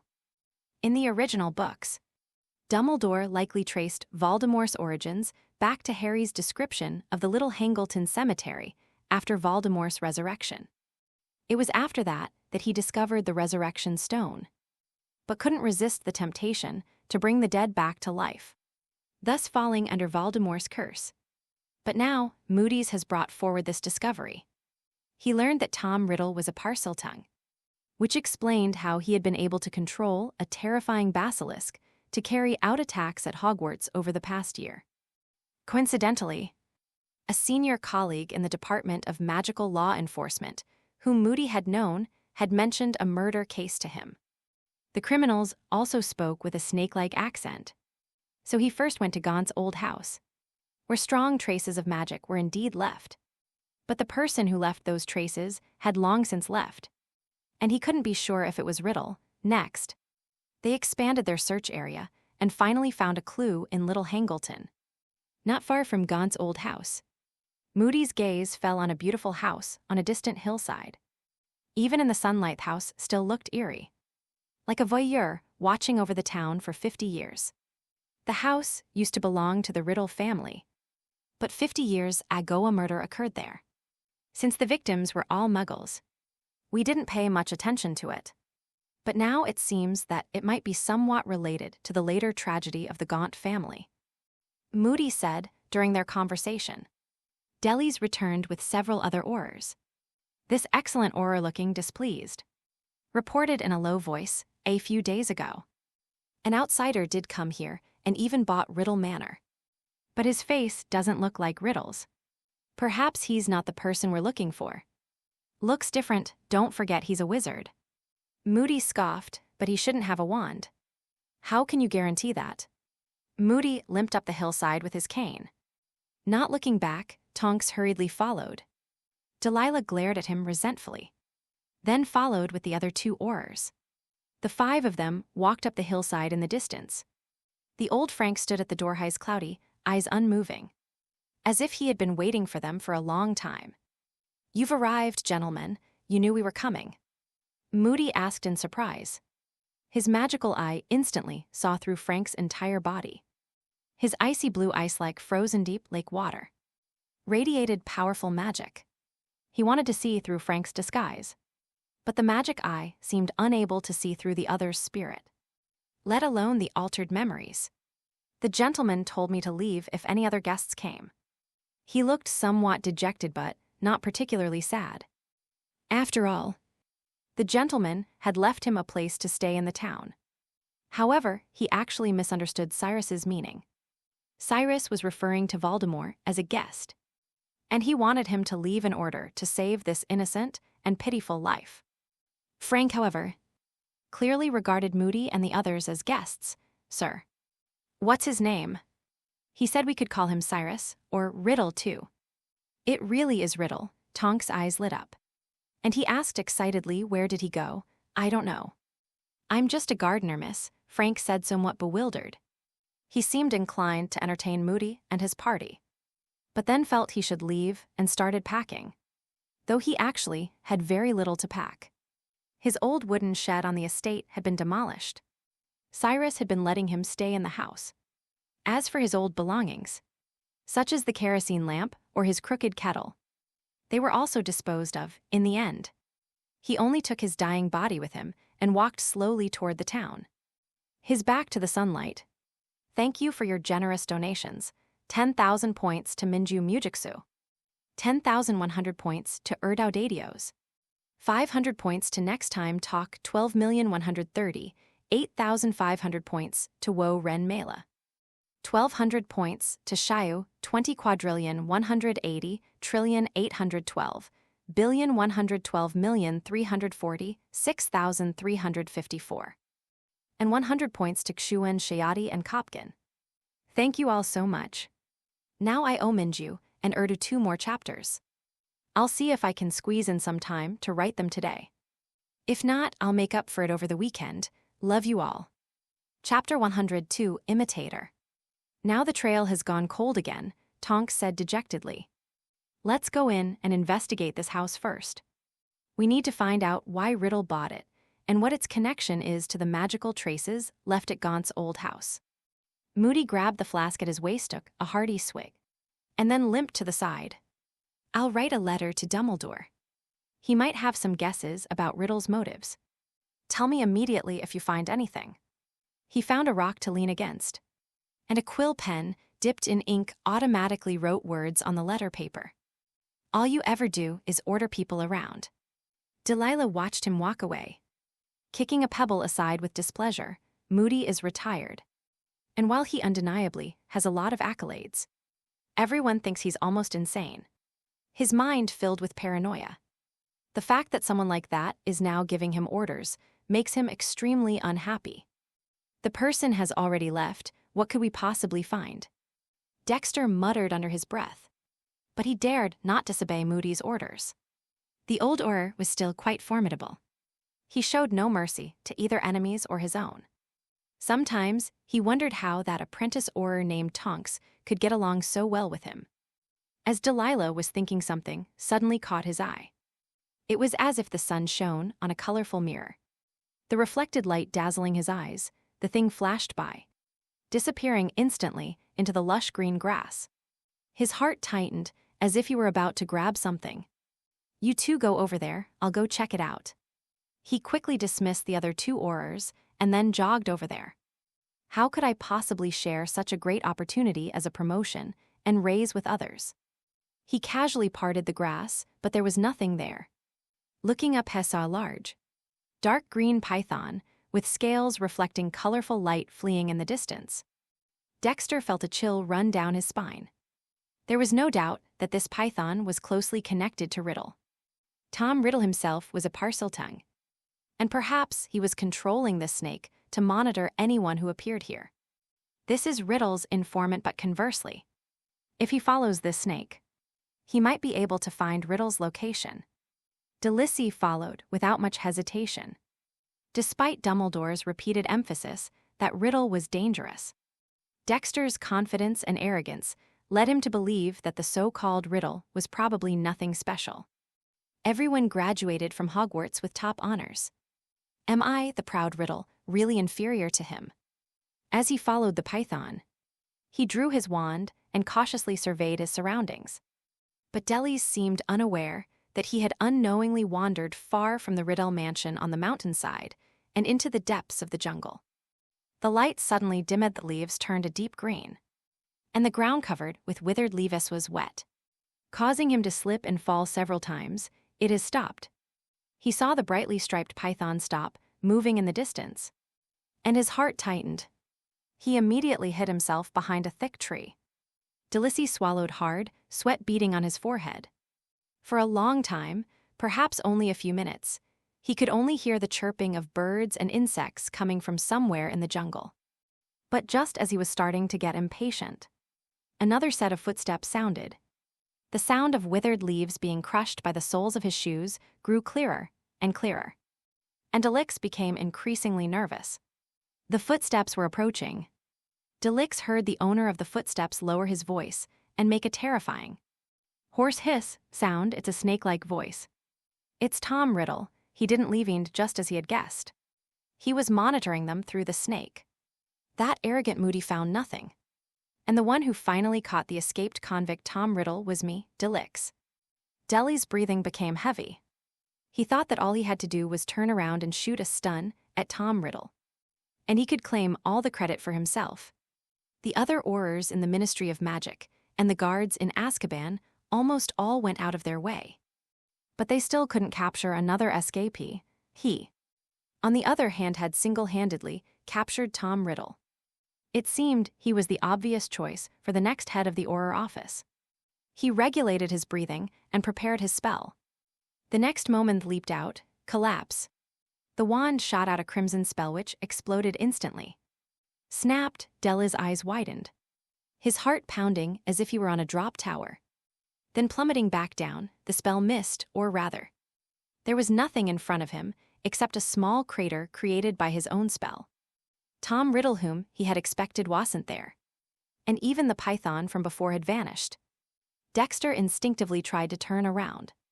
But something sharp pressed against the back of his head. His heart sank completely, and his limbs went cold.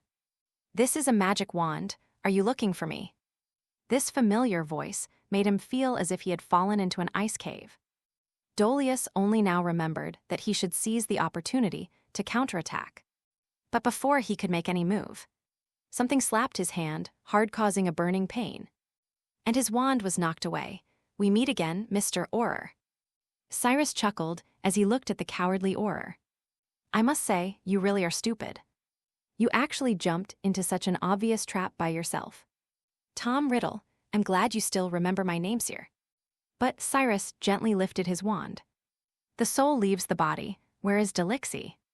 After finishing his letter, Moody looked around but didn't see Dexter. He assumed Dexter had searched the mansion, but soon Tonks, who jumped out of the mansion, shook his head.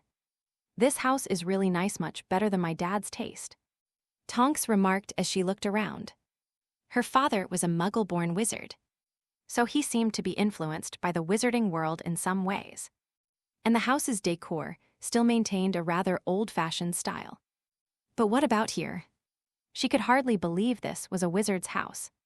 The house was fully equipped with all kinds of appliances, and even had a Sega Saturn, a game console that had just been released this year. "Did you find anything?" Tonks shook his head. "Delix might have found something. I saw him rushing into the woods, like he was chasing something." "Moody's, aren't you going to help?" "What?"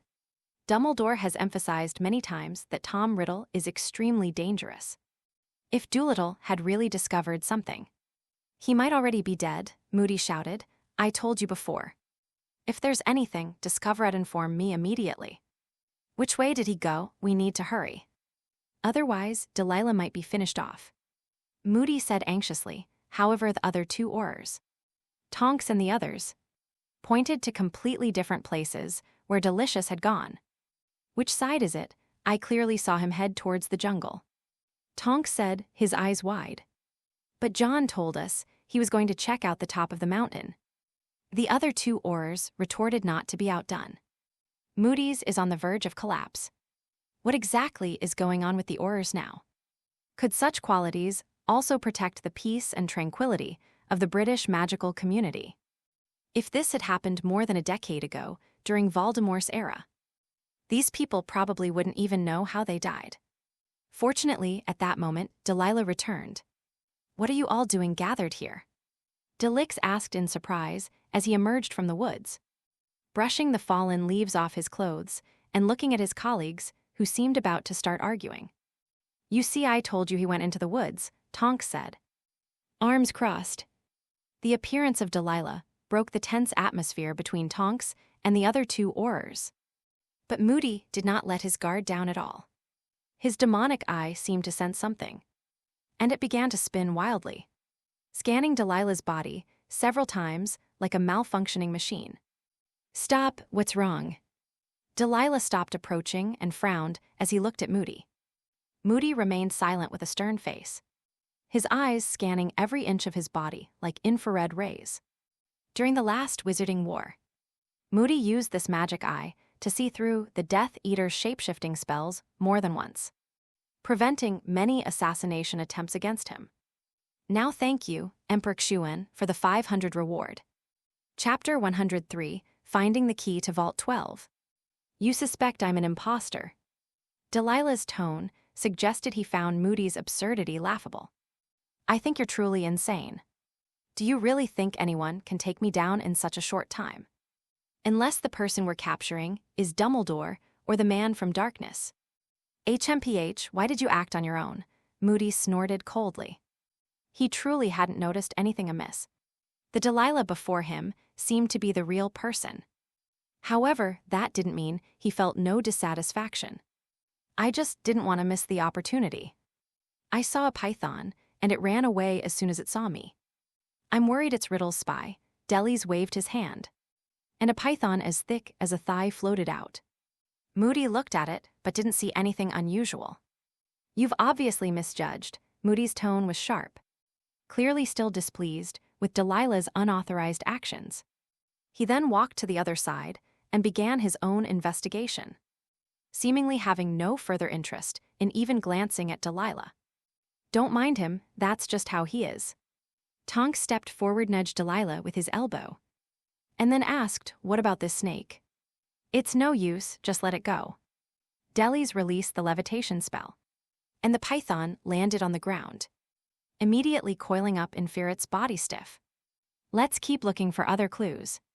Delilah patted Tonks on the shoulder, encouraging him. Tonks nodded blankly. Then her gaze suddenly fell on Delilah's wrist.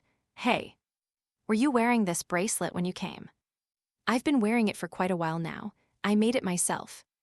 It can protect against some not-so-strong dark magic," Delis said calmly, tugging at his sleeve to conceal the winding silver, snake-shaped bracelet on his wrist. Oh, Tonks had no doubts at all, and instead looked with great interest at the sculptures and fountains in the courtyard. The wings of this sculpture look very delicate. Delix gripped his left wrist with his right hand, watching the others get busy, and a slight smile appeared on his lips. At this point, Delix was no longer Delix. After Cyrus lured Dexter deep into the forest, he transformed into his likeness. The real Dexter was actually the snake from before. As for Nagini, he's currently wearing it on his wrist, since completing Amagamas's transfiguration. Cyrus's understanding of transfiguration has reached a new level. Furthermore, the wand made with a thunderbird feather, as its core, offers a significant boost to his transfiguration abilities. All of this gave Cyrus confidence that he could fool Moody's magic eye. Of course, even if he couldn't hide it from those eyes, Cyrus wasn't completely without options. Ultimately, there were only 4 opponents, and even the strongest Moody was physically disabled. Taking them down wouldn't take Cyrus much effort. However, Cyrus didn't want to attract too much attention. His current goal is to infiltrate the Ministry of Magic. Not long after obtaining the Resurrection Stone, he contacted Malfoy again, intending to ask about Vault 12 and, incidentally, find out who owned the earliest vaults in Gringotts. Cyrus didn't actually know much about the plot of Legacy. He did buy the game, but he didn't continue playing it because the plot was a bit too bland and boring. Instead, he watched some videos and got a general idea of what was going on. Furthermore, according to his investigation, there appears to be no record of a single fifth-year transfer student attending Hogwarts during the tenure of one of the most unpopular headmasters. However, some other game characters seem to align with historical records. This information left Cyrus somewhat confused. But regardless, the concept of ancient magic did indeed exist, with Lily Potter being the strongest evidence. As for whether Vault 12 truly held the secrets of ancient magic, Cyrus decided to investigate for himself. After contacting Malfoy, Cyrus even returned to Azkaban once to find the Death Eater Lockwood. But Lockwood knew nothing about the location of the key to Vault 12 and had never heard of ancient magic. Ultimately, Cyrus could only rely on his own and Malfoy's speculations to conclude that the key to Vault 12 was most likely hidden inside the Ministry of Magic. It's obviously not a good idea to storm the Ministry of Magic directly. He might not care about the Auror, but Dumbledore isn't dead yet. Cyrus had no choice but to take a roundabout approach and first obtain an identity to infiltrate the Ministry of Magic. Otherwise, even if Moody could find some clues, he wouldn't have been able to discover the magical traces left at the Gaunt Mansion. Not to mention, Cyrus wouldn't have deliberately left his name for Frank to reveal. If he wanted to hide, no one in the entire town would remember ever having been there. In the end, Moody and his team naturally found nothing. However, none of them left, just as the sun was about to set. An old man wearing a gray robe and with a beard that stretched all the way down to his belt suddenly appeared on the hillside. It's Dumbledore. Cyrus still felt a lot of pressure when facing Dumbledore again. Albus, Moody limped up to greet him. Is everything all right at school? Forgive my bluntness. But you'd better be careful of Sirius. He's more dangerous than the average Death Eater. On the contrary, I think Tom Riddle is more dangerous. As Dumbledore spoke, he craned his neck to examine the drastically changed Riddle Hall. He immediately exclaimed, I must say, Riddle's aesthetic sense is much better than before. I'm glad he no longer likes dark environments. I don't know where the view is darker than Hogwarts Castle. Cyrus retorted, if you catch Tom Riddle, I think you could have him design the castle for you before sending him back to Azkaban. A good suggestion, Dumbledore. Dumbledore nodded, as if he were genuinely considering it. Alistair, have you discovered anything 4 miles away? There's an abandoned house belonging to the Gaunt family. And there are strong traces of magic there, Moody said. It's certain that Riddle stayed there and did something. But now there's no trace of him. I'm very interested in what he did. Dumbledore said forcefully, just in case. I want to make sure there haven't been any tragedies around here. No, why would you ask that? Nothing much, just a little worry about a fugitive. Dumbledore pondered for a moment. Since he left nothing behind, it means he must have taken something with him. It seems we are too late. Moody was already used to Dumbledore's eccentricities. This old man always kept the secrets to himself. Any other discoveries? Delix has found a snake, Tonks said quickly. That snake is no different, Moody said, however. Dumbledore was unwilling to let go of any possibility and, importantly, could also speak Parseltongue. So he immediately said to Cyrus, could you bring it to me so I can see it? Show this to Dumbledore, while memories can be altered. It's not difficult for powerful wizards to detect such alterations. Just as Dumbledore could easily see through Slughorn's manipulation of his memories, Voldemort was able to unearth the fragmented memories of a wizard who had been repeatedly subjected to the Oblivion Curse. If Cyrus had known Dumbledore was coming, he would never have brought the Serpentine Dexter. However, he doesn't actually feel much pressure right now. Thank you Copkin for the 200-point donation. And thank you to Bounty Survivor for the 200-point donation. Thank you so much.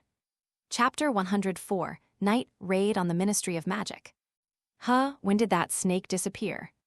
Tonks moved faster than Cyrus, but she immediately noticed that the python, which had been too afraid to move ahead, somehow escaped. She wanted to cast a summoning spell, but she was worried about summoning all the snakes in the vicinity. So she had to give up. An afternoon has passed. Do you really expect a snake to stay put? Cyrus said casually. Unable to find the snake, Dumbledore was at a loss. He lingered at Riddle House for a while, spending most of his time marveling at the exquisite and beautiful design of the new Riddle House, as if he were there for a visit rather than an investigation. After the sun had completely set, Dumbledore went to Gaunt's old house, where he stayed almost until late at night, studying for a long time the magical curse that Cyrus had previously broken. In the end, Cyrus didn't know if he had figured anything out. All right, Alistorno, that Riddle has left. I think we should go back. Dumbledore propped himself up to stand up. Did you find anything? Moody asked. My only finding is that the situation is probably more serious than before. Dumbledore's serious expression was genuine. Riddle had clearly taken something from the Gaunt mansion, and that was one of the Horcruxes he had been searching for. Perhaps after I took the Horcrux last time, he thought the original location where it was stored wasn't secure enough. Dumbledore thought, having missed this opportunity, finding clues about the Horcrux next time might be even more difficult. However, he didn't feel particularly frustrated. Was it so hard to find a Horcrux anyway? It had been so many years and he still hadn't found one. The crown from last semester wasn't really something he found. The other person had it on them themselves, moreover. This might be an opportunity to verify the confusion in his heart. All right, Alistor, no matter what, I believe there's something more important waiting for us to do. What? Of course I need to rest. It's late, I hope you'll understand. Old people don't need much sleep, and if I miss this time, I might miss my sweet dreams tonight. Dumbledore left in a huff, leaving Moody standing there angrily. Tonks, on the other hand, admired Dumbledore's manner. She thought it was very stylish. As for Cyrus, he certainly didn't want to waste time on such a boring and absurd game as searching for himself. At this moment, he just wanted to return to the Ministry of Magic and find the key to Vault 12. However, the Ministry of Magic had already closed at that time. Now that the trail has gone cold again, I think we should head back. Cyrus looked at Moody. I don't plan on searching the wilderness day and night. You call yourself an Auror? Moody glared at him angrily. In my day, we fought day and night to wipe out the Death Eaters.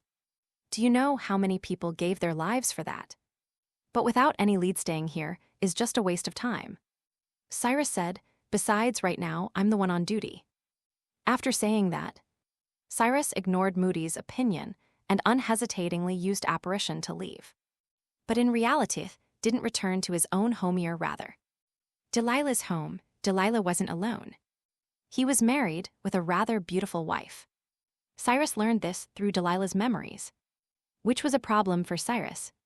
He can disguise himself as a person, but it's impossible to remain completely undetected while spending every day and night with someone.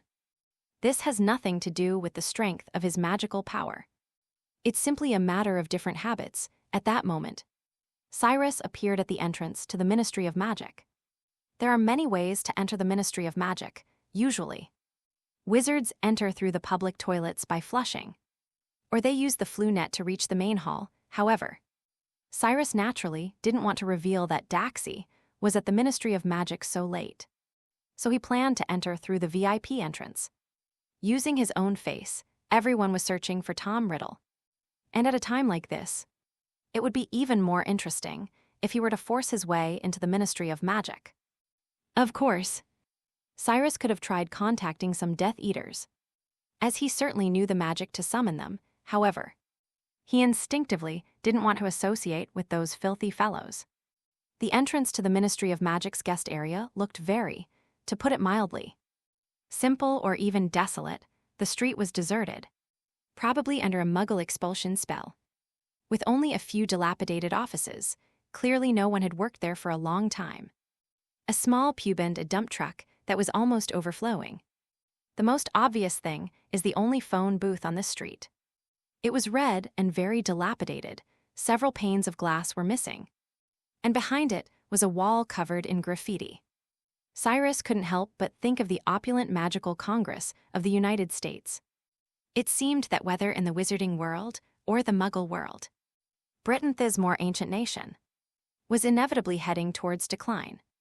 Only the wizarding world, thanks to Dumbledore, was holding up the last rays of the sun. Cyrus opened the door of the phone booth. The inside was even more dilapidated than the outside. The phone hung there crookedly, the telephone line as if someone had pulled it hard. A large section yanked out and almost detached from the phone booth. He held the phone to his ear and started spinning the dial pad with his finger.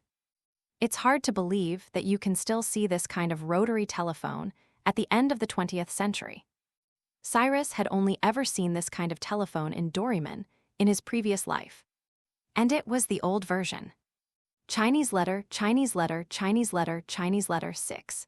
Chinese letter, Chinese letter, Chinese letter, Chinese letter, Chinese letter, Chinese letter, Chinese letter, 244-2. As the dial spun back to its original position, a woman's indifferent voice rang out from the phone booth. But the voice didn't come from the receiver Cyrus was holding. It was loud and clear, as if an unseen woman was standing right beside them. Welcome to the Ministry of Magic. Please state your name and the purpose of your visit. Sylph, I've come to get something, Cyrus said softly. Thank you, the woman said in a cold voice. Guest, please take the badge and pin it to your clothing. Cyrus saw a badge slide out of the metal slot normally used to dispense coins. He picked it up and found words on it. Cyrus, come and get something, guests from the Ministry of Magic. You will need to go through security and register your wand at the security checkpoint. The security checkpoint is located at the far end of the main hall. The floor of the phone booth suddenly trembled, and the sidewalk outside the glass window rose higher and higher. the dilapidated streets and dump trucks disappearing. Final darkness enveloped Cyrus's head, and he could see nothing at all, with a monotonous, grating screech. He arrived deep within the Ministry of Magic. All of this was much easier than Cyrus had imagined. Of course, no one would believe that such a madman would dare to break into the Ministry of Magic alone. It was simply courting death. A thin golden light shone on his feet, then gradually widened and expanded to cover Cyrus's body. The light here was dimmer than during the day, and the fireplaces embedded in the walls were not lit. But as the elevator slowly came to a stop, Cyrus saw many golden symbols moving and changing on the dark peacock blue ceiling. Because you visited the Ministry of Magic at an unspecified time, your every move will be monitored by the Aurors. The woman's voice said, "The Ministry of Magic hopes you have a pleasant evening." "Cyrus, thank you." The phone booth door suddenly opened, and Cyrus stepped out as if he were strolling in a garden. The enormous golden fountain in the main hall made a continuous sound of water, and jets of sparkling water shot from the tips of wizards' wands, from centaurs' arrows, from the tips of goblin hats, and from the ears of House Elvislinding in the nearby pool. The Ministry of Magic's main hall looked magnificent and exquisite. But this exquisiteness was quite different from that of the Magical Congress of the United States. It appeared more conservative and more bound by convention. The wand registration area, not far away, was empty. Several Aurors who remained on duty at the Ministry of Magic had been waiting in the main hall since Cyrus made the phone call. Therefore, Cyrus was greeted by 5 glowing magic wands. "Good evening, Aurors." Chapter 105, Department of Mysteries. "Good evening, Aurors." The Ministry of Magic's welcoming ceremony is quite ingenious, isn't it? Cyrus said with a relaxed expression. However, he was met with a spell that consisted of 5 overlapping sounds. "Accept your weapons." 5 disarming spells attacked Cyrus from different corners in front of him, while behind him was the Ministry of Magic elevator, which had already been shut down. There was no way out for him. Of course, there's no need to return it.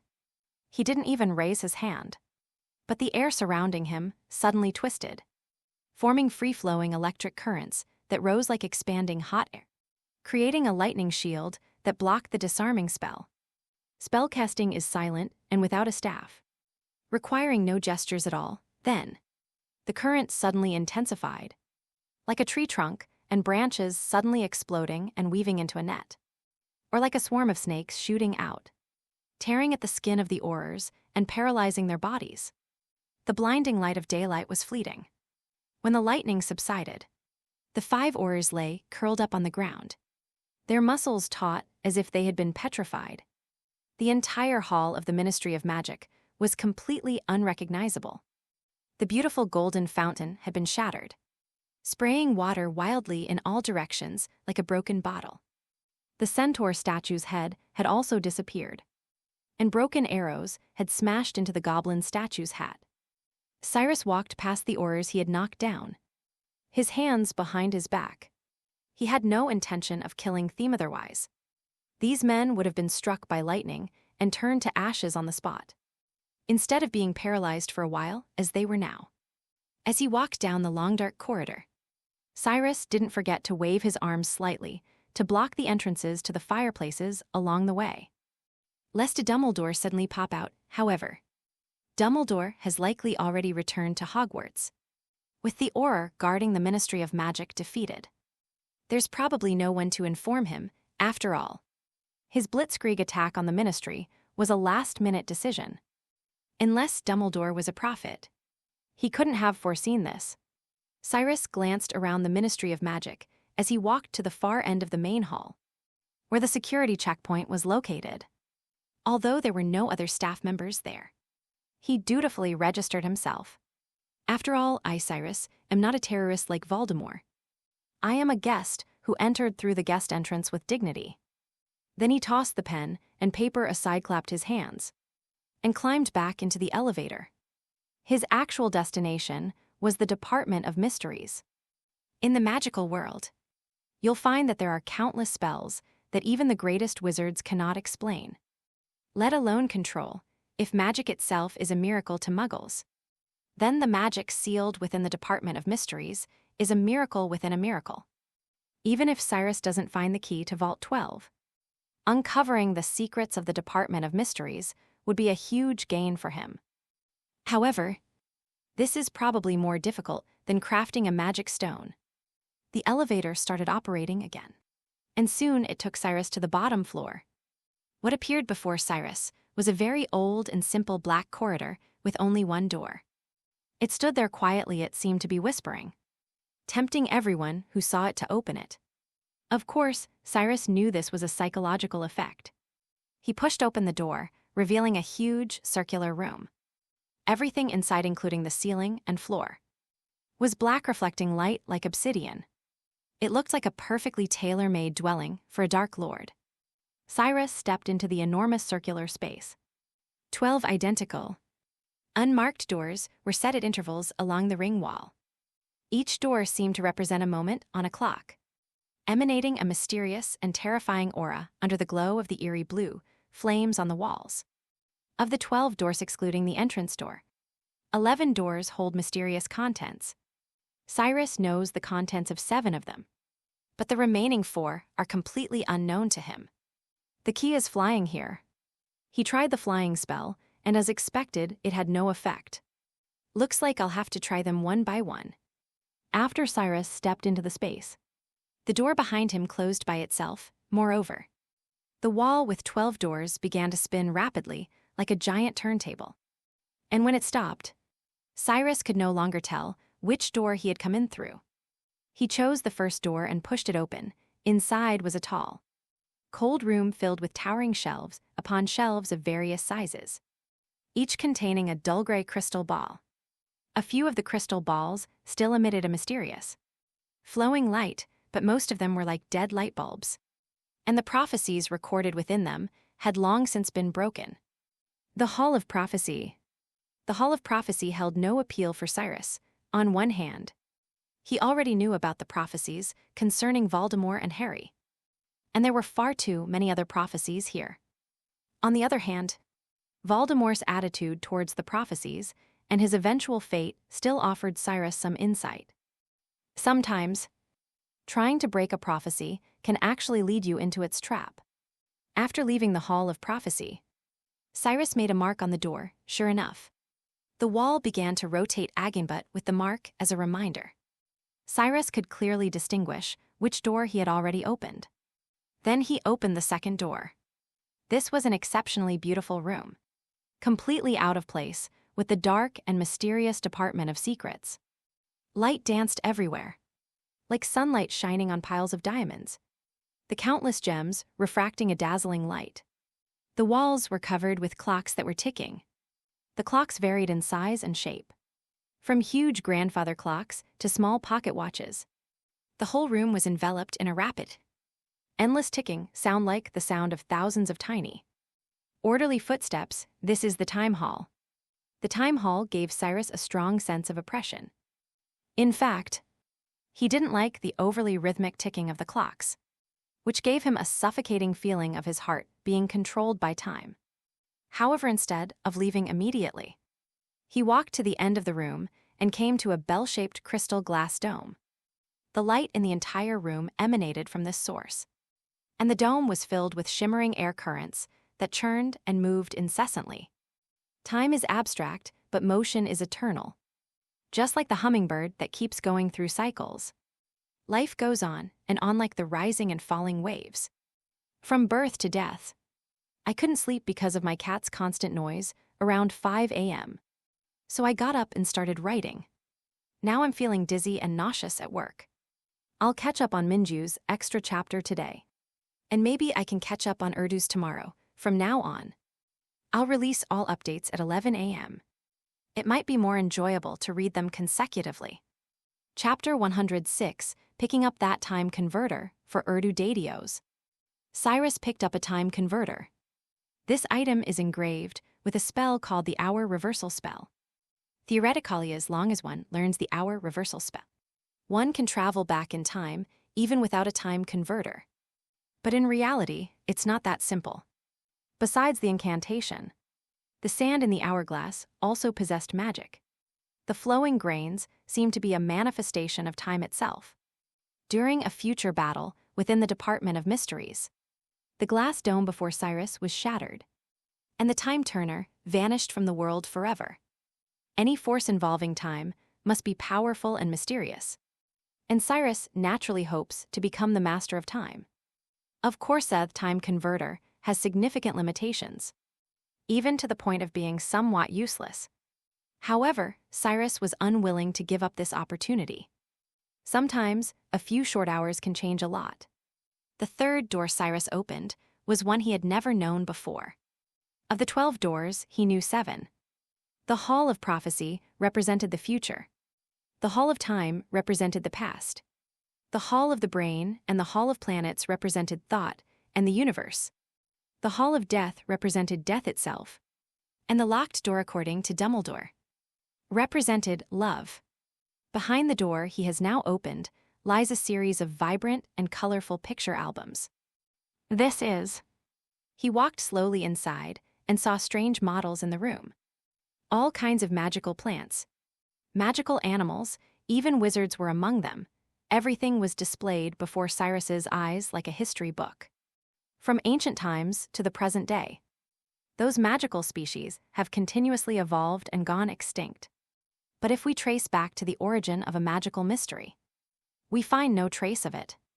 Now he knows exactly what's inside this hall. It is magic itself. This is destined to be a question without an answer. No one knows where magic comes from. Cyrus noticed some manuscripts in the room, which he guessed were left by the Silence who guarded the room. The Silencer is one of the most mysterious professions in the Ministry of Magic. In addition to keeping the secrets of the Department of Mysteries, the Silencers are also required to study the secrets that are occasionally left in the Department of Mysteries. Of course, over the years, many things have been accepted as inexplicable.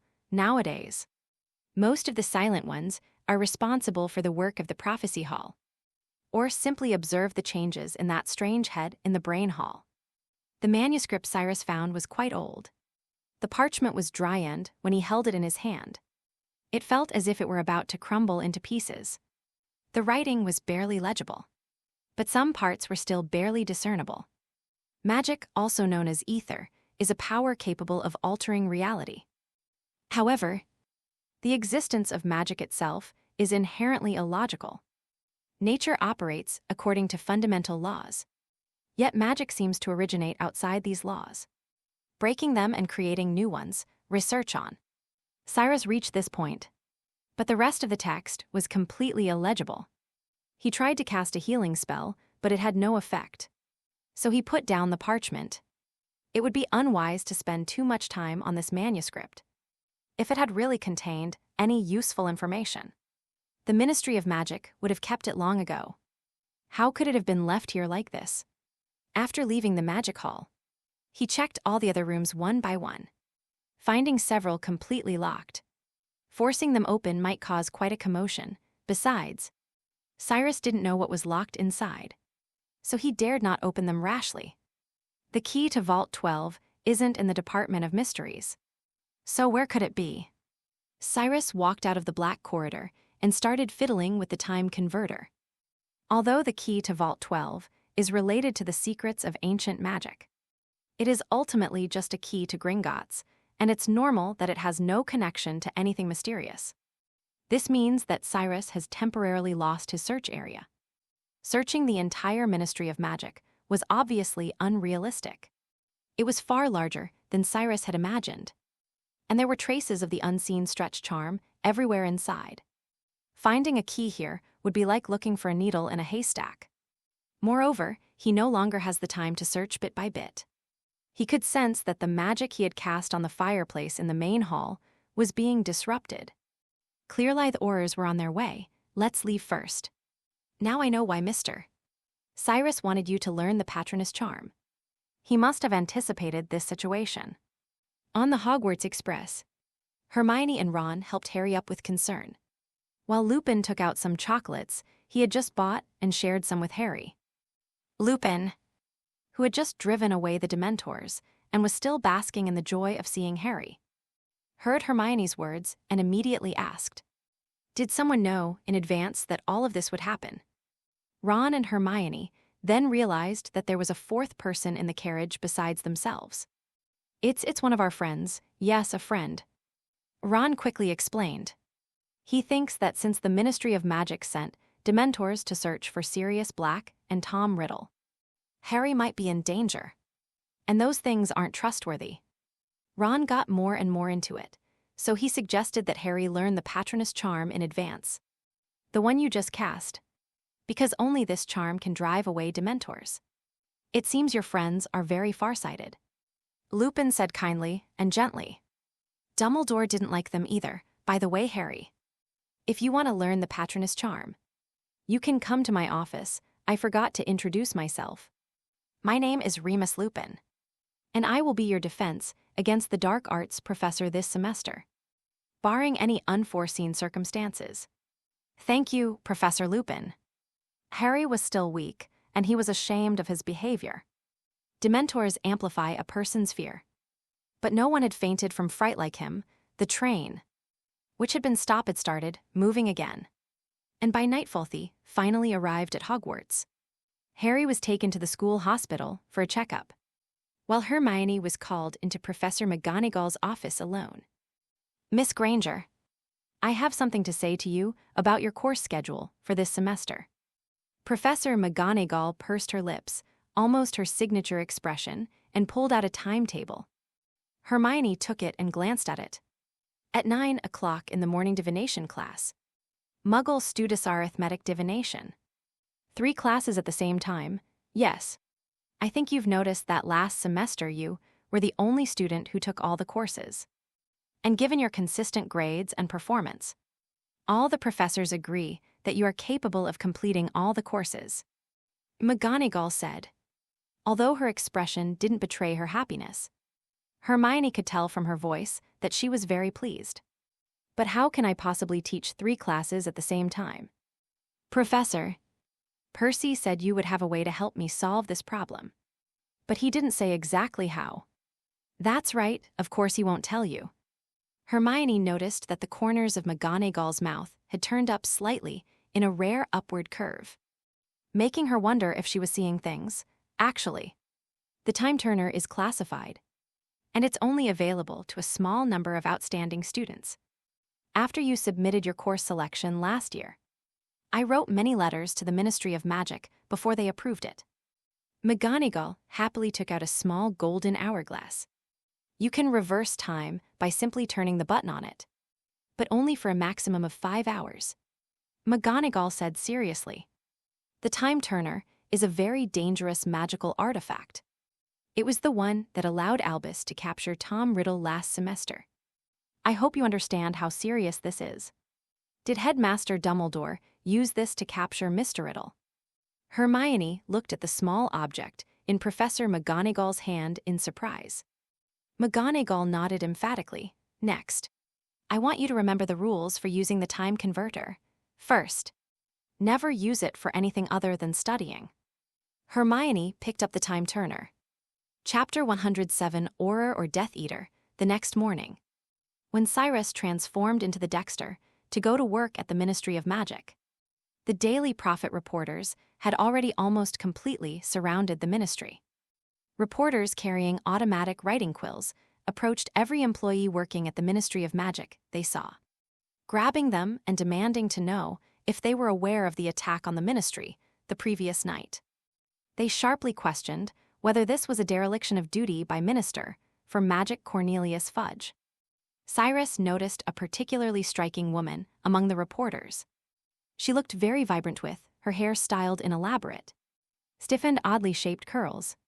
The hairstyle itself wasn't bad, but it looked awkward against her large chin. She was dressed in dazzling jewelry. Even her glasses had gold rims and a thin gold chain hanging from the frame. Her lips were painted redder than roses, and her nails looked like those of a zombie pulled from someone else's veins. Rita Skeeter, Cyrus recognized her. She's a troublesome woman, not exactly a threat, but just disgusting. He moved into the crowd, intending to avoid Rita Skeeter and take a detour to the Ministry of Magic. But the woman's ice-like the compound eyes of an insect immediately spotted Cyrus, John Dexter. Rita Skeeter shouted in a shrill voice, laughing and showing her teeth. As if she must have thought herself absolutely charming, John Dexter. Wait.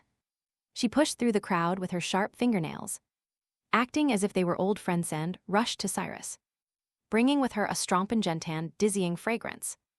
Judging solely from their ages, Dexter and Rita Skeeter were indeed classmates for a time, but in reality had no interaction whatsoever. Rita is the type of person who shares common ground with Lockhart. They are alike, however. Lockhart prefers to be in the limelight, while Skeeter is more inclined to fabricate baseless tales. Cyrus took a step back in disgust, leaning back. And out of politeness, he didn't pinch his nose directly. Who are you? Heartless, Rita said, extending her fat finger in a self-satisfied manner. Of course she did her homework before coming.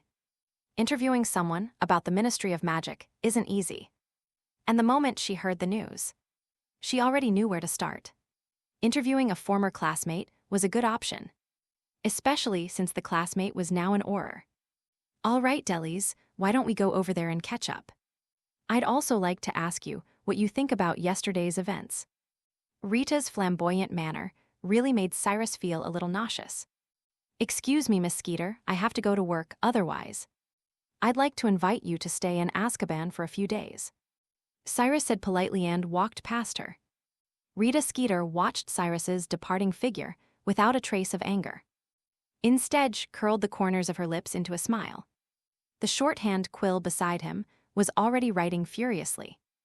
Regarding last night's attack on the Ministry of Magic, incumbent Auror John Dexter refused to provide any information. However, his expression revealed his deep dissatisfaction with Minister Cornelius Fudge's foolish scheme.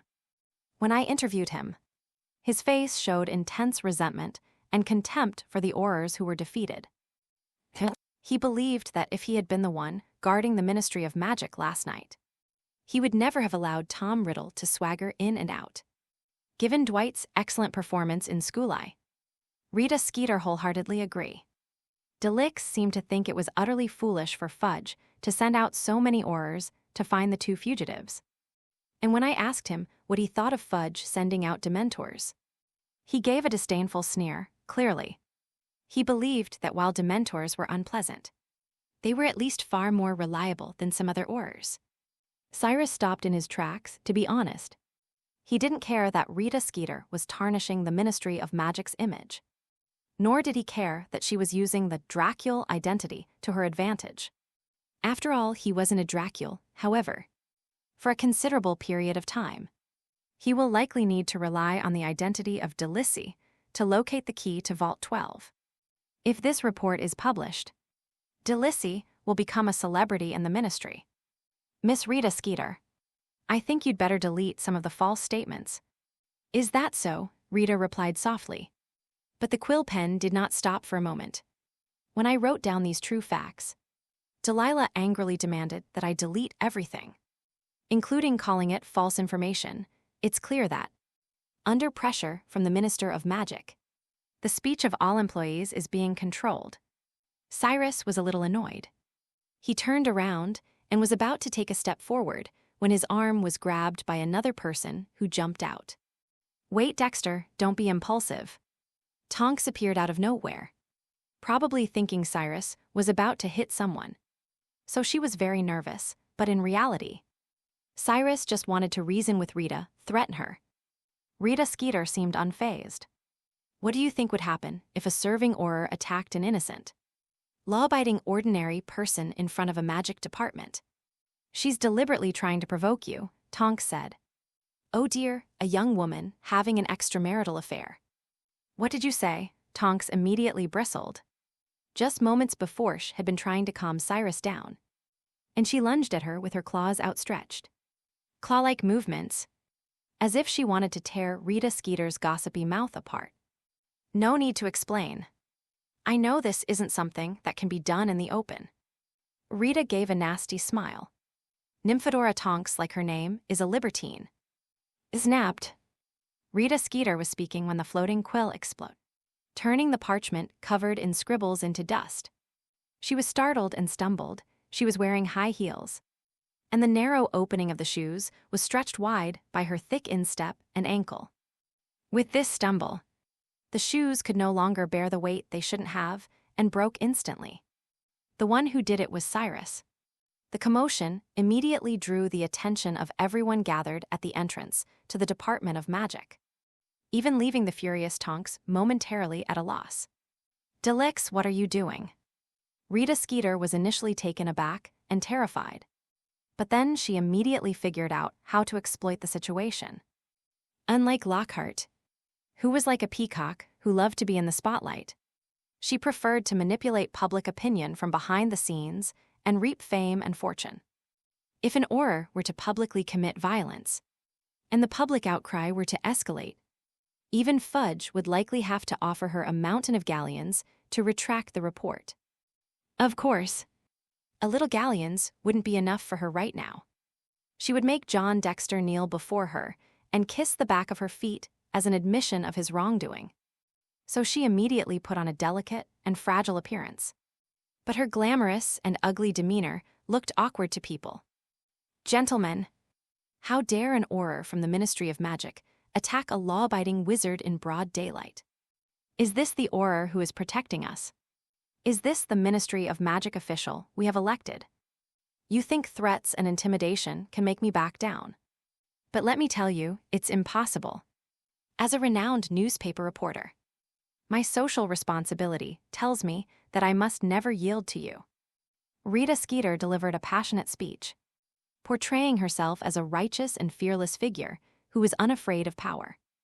As a result, the other reporters or others gathered at the entrance of the Department of Magic regarded Cyrus and Tonks as unreasonable villains who used their power to oppress wizards. I can't help but wonder, is the person standing before me an Auror or a brutal Death Eater? Chapter 108, The Exposed Animagus. I can't help but wonder, is the person standing before me an Auror or a brutal Death Eater? Rita Skeeter pressed on, issuing a very stern accusation. These days, just as people rarely mention mystic, the term Death Eater is seldom used, because this word represents a tragic history, a wound that has not yet healed for the families of many victims. It's rare to even mention it, let alone make such an accusation against an individual. If the accusation is proven true, the person will face permanent residency in Azkaban. Cyrus found it absurd, ridiculous, yet somehow somewhat reasonable that he was being labeled a Death Eater. However, if you insist on linking him to the Death Eaters, then he is also a leader of the Death Eaters, of course. He had no interest in leading a herd of scavengers crawling in the gutter. Rita Skeeter's words had exploded like a bomb. More and more people surrounded them, completely blocking their way. Even Rita, who had seen many big scenes, felt a little apprehensive being watched by hundreds of eyes. Tonks was completely panicked, gripping Cyrus's shoulder tightly, his knuckles white. "Delix, what should we do?" she asked in a low voice, her tone trembling as if a taut string had been pulled. She certainly didn't think the accusations would come true. But if things escalated, the two of them might be temporarily suspended, or rather, Cyrus might be temporarily suspended. As for her, he was just an apprentice who wasn't even a formal Auror. They simply dismissed him with the message, "He was a temporary worker and has been fired." Whether it was the stares from those eyes or the constantly flashing magic cameras, Tonks felt flustered and helpless. The densely packed figures before her suddenly seemed to lose their specific faces. Turning into silhouettes, these shadows surrounded her, expanding abruptly, or perhaps shrinking. Tonks felt she was about to be engulfed in endless insults and accusations. But just then, a strong hand landed on Tonks' shoulder. That hand felt like a heavy boulder, instantly calming her anxious heart. Tonks felt a wave of dizziness, like someone suddenly standing up after being anemic. And all the faces of those figures flew back to him at once. She saw the short, disheveled Moody struggling to push his way through the crowd, and saw Fudge wiping away sweat while leading a plump woman in pink to drive away reporters. And of course others, the man who's closest to her now. Protecting her from behind, surprisingly. Tonks could clearly see Moody's face, which was intermittently appearing and disappearing in the crowd. But when he looked at Delix, he felt that the other person's figure and half of his face were blurry. Stand back, all Cyrus left her with was his back. He tilted his head back and took a few steps forward, staring at Rita Skeeter as if she were something ridiculous. A peacock that excels at performing, no. At least the peacock is beautiful. Rita is at best a gaudy pheasant. Rita was furious. She wanted to see Cyrus terrified. Wanted to see him speechless. What do you want? What do I want? Cyrus raised an eyebrow. But before he could say anything, Fudge and Moody had already squeezed in from two different directions. What happened? Fudge walked in and immediately stood between Cyrus and Rita.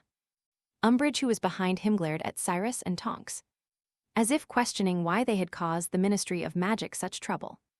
Dear Minister of Magic, I think you've come at the perfect time. Rita immediately put on what she thought was a charming smile, her bright red lips making her look extremely aggressive. An auror from the Ministry of Magic attacked me, a law-abiding citizen. I think you should be able to provide an explanation. She kept staring at Fudge, who immediately felt the pressure. He wasn't afraid of the woman, but rather the public opinion surrounding the incident. If he didn't handle it well, his already precarious approval rating would likely plummet even further. Delix, what on earth is going on? He turned to look at Cyrus, his fat features squeezed together, his eyes looking like they were about to pop out. Who gave you the right to attack a law-abiding citizen? He gritted his teeth, his facial muscles trembling with each word. Minister, Tonks seemed to want to say something, but Cyrus stopped him. Cyrus was in no hurry and said slowly, Minister, I am just fulfilling my duty of an auror. What do you mean? Fudge was stunned.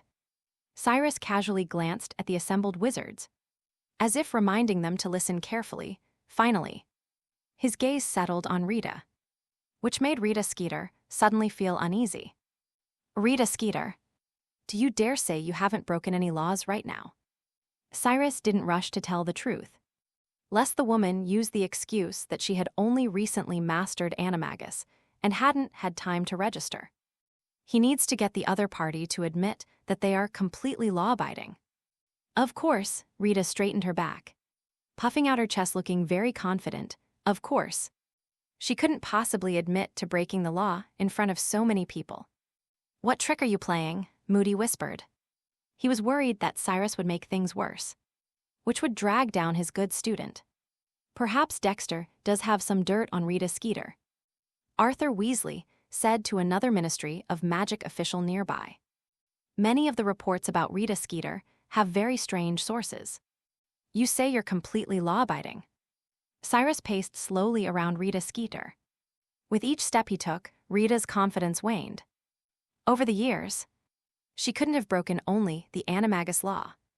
Her heart pounded with anxiety.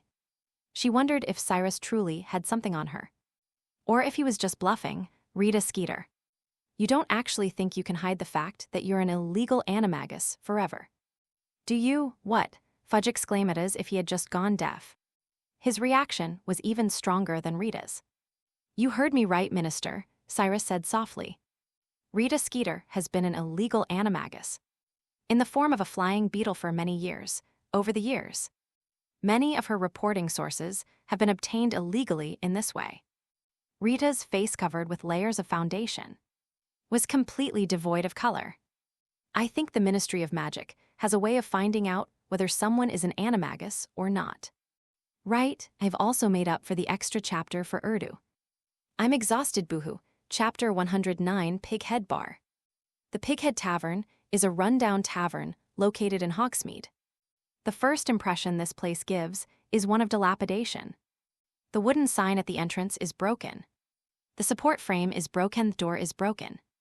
And even the table chairs and tableware inside the bar are all broken. Perhaps for the bartender at Pighead Bar, being broken is the essence of his life. What was worse than the dilapidated state was the filth. not to mention the bloody pig's head hanging by the door for who knows how many years. The entire bar reeked of an overwhelming muttony odor. Thick layers of dust covered the windows, blocking out almost all the sunlight. Underfoot, what looked like compacted mud was actually centuries of grime spread across the stone floor. Its location is also quite remote, far from the main road of Hogsmeade, at the intersection of a small path. It's hard to say whether such a pub could even exist in the Muggle world. But in the British wizarding world, the Hog's Head is second only to the Three Broomsticks in fame, because this is the only bar that doesn't completely exclude dark wizards. Every dark wizard knows that the bartender at the Hog's Head is not a busybody. As long as you drink and pay your bills without causing trouble, he won't care what you do there. Who did you trade with? What magical creatures did you smuggle? What evil plans do you have? Nobody cares at first. This place was just a spot for dark wizards to relax and have a drink.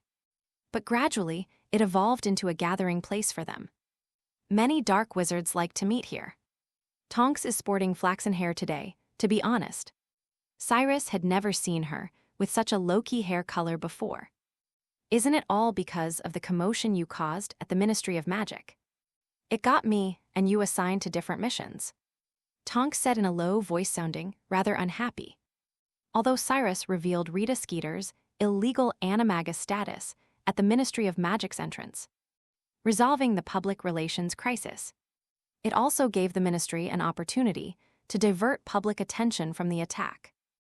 However, Umbridge still felt that Cyrus and Tonks had disgraced the Ministry of Magic, so she secretly sabotaged them by removing them from the mission to hunt down Sirius Black and Riddle, and replacing them with the least desirable surveillance mission. However, Cyrus was quite interested in this mission, because their targets are fairies. Tonks sat nervously in one of the greasy chairs at the Hog's Head pub, ordering a butterbeer. Not only her hair, but even her facial features had been altered, and she'd shrunk herself into a robe, looking every bit the dark wizard. What would you like to drink? Cyrus sat down in the chair with obvious disgust, feeling nauseous at the sight of the greasy tabletop. He strongly suspected that the table had never been cleaned. It was sticky and looked like it had been covered in soda. However, his purpose was not to drink. Flaming whiskey, Cyrus casually ordered. Despite his deep disdain for the place, Cyrus outwardly acted as if he were any ordinary dark wizard, completely unconcerned about its filth. After all, even the worst hygiene here was still better than that of many dark wizards. While waiting for her butterbeer, Tonks furtively glanced at others, drawing a lot of attention to the two of them. Cyrus tapped the table lightly, drawing Tonks' attention back. First time at Pighead Bar. There's a rule here, don't pry into other people's business. Just do your own thing. But Tonks had intended to say that her purpose was to observe these dark wizards and see if there were any suspicious individuals. However, she was at least quick-witted enough to realize that Cyrus's words were deliberately meant for others to hear. Her actions just now have led many dark wizards to suspect that she is an Auror, or some other person with ill intentions. I'm sorry, it's indeed my first time here. A hoarse voice came from beneath Tonks' black robe. However, it was easy to tell that the voice was deliberately feigned, with a hint of naivety behind the hoarse tone. It's like an innocent sheep trying its best to disguise itself as a gray wolf. Nah. Even more dark wizards' eyes were drawn to this location. However, if their initial gaze was one of vigilance, now it is entirely one of greed. A naive and inexperienced dark wizard was like a piece of delicious cooked meat laid out before this pack of wolves, who had been starving for a long time. Although Cyrus and Tonks had only been in the bar for a short time, some of the dark wizards were already plotting to ambush Tonks on the way after they left. As for Cyrus, doesn't look like a novice. They're not willing to take risks. Cyrus paid no heed to these stares. After all, they were just a rabble. Most of the dark wizards were no match for Aurors. If he wanted, he could wipe out all the dark wizards in the Hog's Head with a single spell. He sat in his chair, his gaze fixed on Tonks' butt in reality. He had already activated his Sense 8 charm, and every move in the bar was under his surveillance. The spell Supernatural Invocation is like opening a small-scale God's eye view, allowing him to clearly know everything around him without even looking.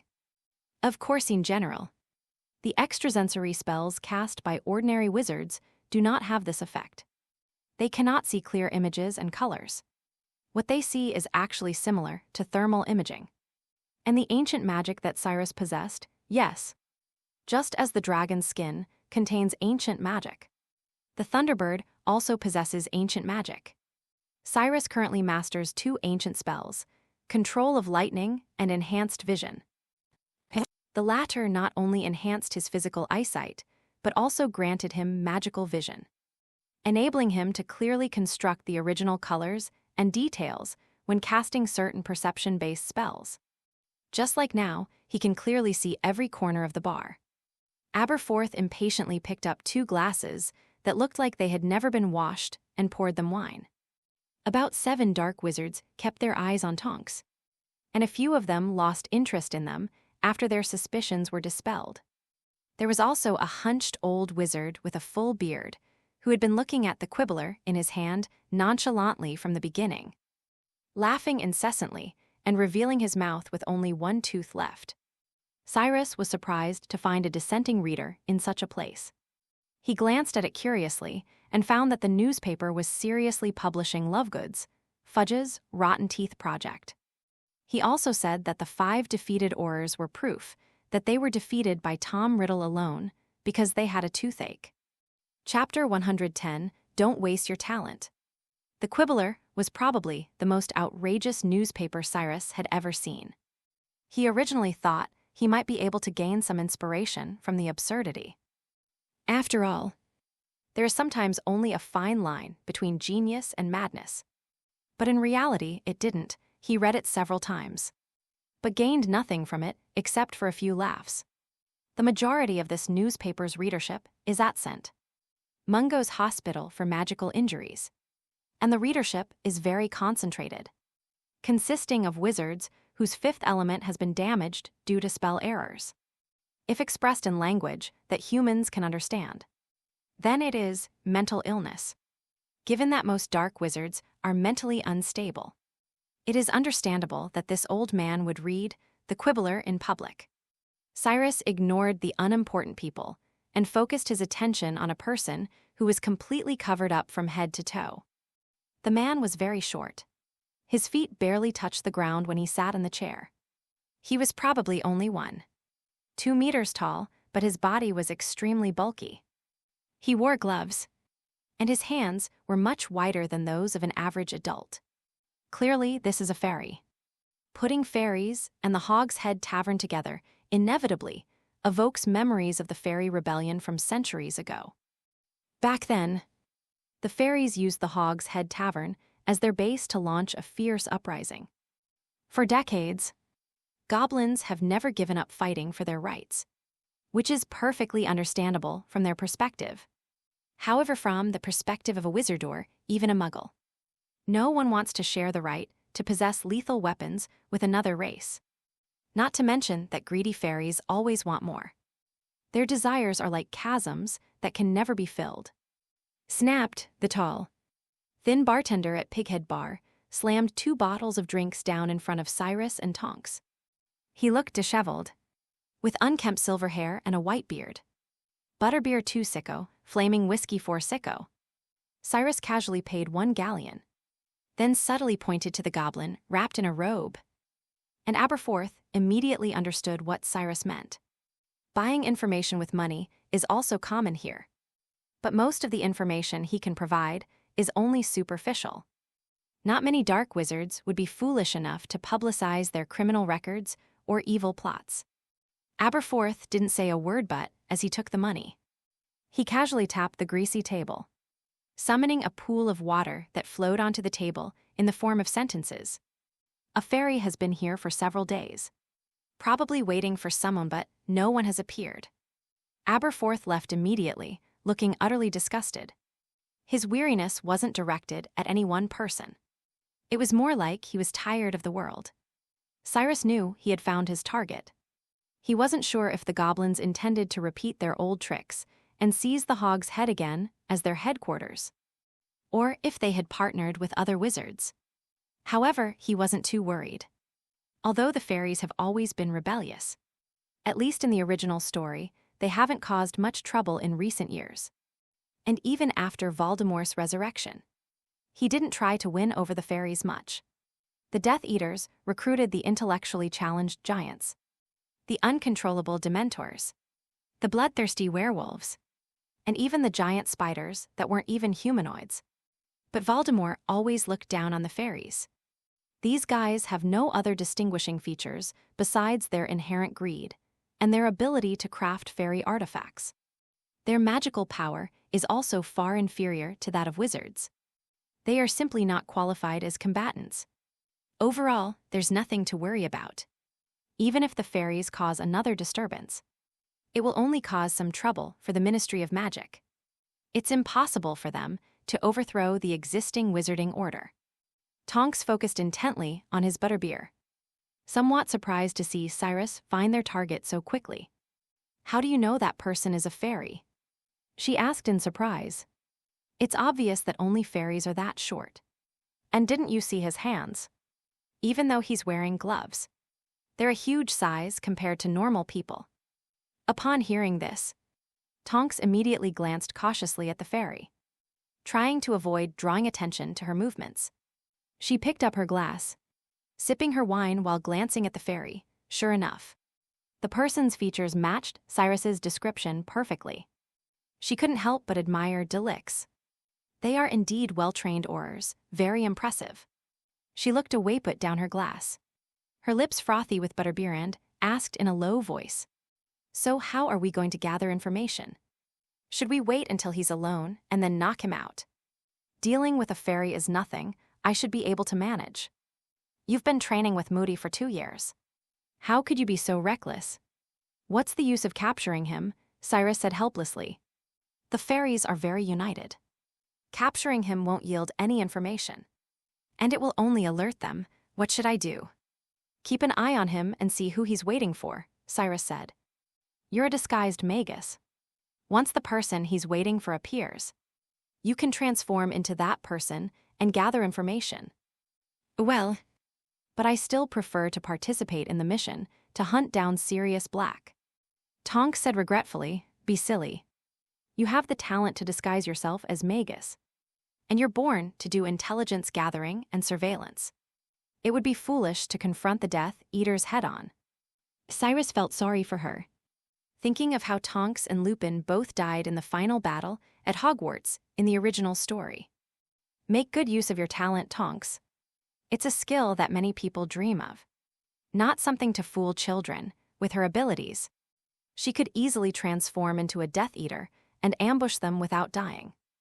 It's a pity she doesn't know how to use her powerful abilities. In fact, it could be said that she's wasting them. In fact, after Cyrus became the only Imagamagus in the world, his human transformation skills became so strong that they were almost comparable to those of the Disguise-Magus. "Okay," Tonks replied sullenly, then glared resentfully at Cyrus before ordering another butterbeer. When it comes to butterbeer, many people assume it's non-alcoholic, but that's not the case. It does contain a small amount of alcohol, but so little that even underage wizards can drink it. However, house elves, whose physical structure is different from that of wizards, become drunk when they drink too much. Cyrus was surprised that Tonks could even drink a beverage made under such unsanitary conditions. Heifer 1 would never touch the flaming whiskey in front of him. "I'm telling you," Cyrus wanted to point out the beer foam on the edge of her lips that looked like a white mustache. But at that moment, the door of Pighead Bar was suddenly opened. The blinding sunlight shone in. Cyrus and Tonks were drawn to the sound and looked over to see a huge figure blocking the door. Tonks lowered his voice in surprise. "Hey, it is." Chapter 111, Only One Room. "Hey, it's Hagrid. I can tell." Hagrid walked in step by step. He was a regular at the Pighead Bar, and apart from the moment he entered, no one paid any attention to him. He seemed to be in a bad mood. His huge body spun around in the narrow gap between the tables, almost knocking several customers off balance. He looked around but couldn't find any other empty seats, aside from those who smuggled magical creatures and were eager to sell them. Most wizards avoided him like the plague. He eventually squeezed over to Cyrus and Tonks, sat down casually and almost overturned the table. "Excuse me," he pulled out a tiny handkerchief and blew his nose. Cyrus felt as if a loudspeaker was blowing in his ear. "Excuse me, can I sit here? There are no seats anywhere else." Tonks was quite willing, but Cyrus spoke first.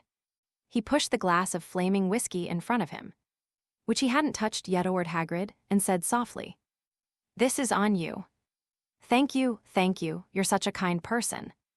Hagrid was moved to tears, as if he had never felt such care before. He picked up his glass without hesitation, drank it all in one gulp and then let out a deafening burp. He had been drinking and had a lot of bitterness in his heart that he wanted to pour out.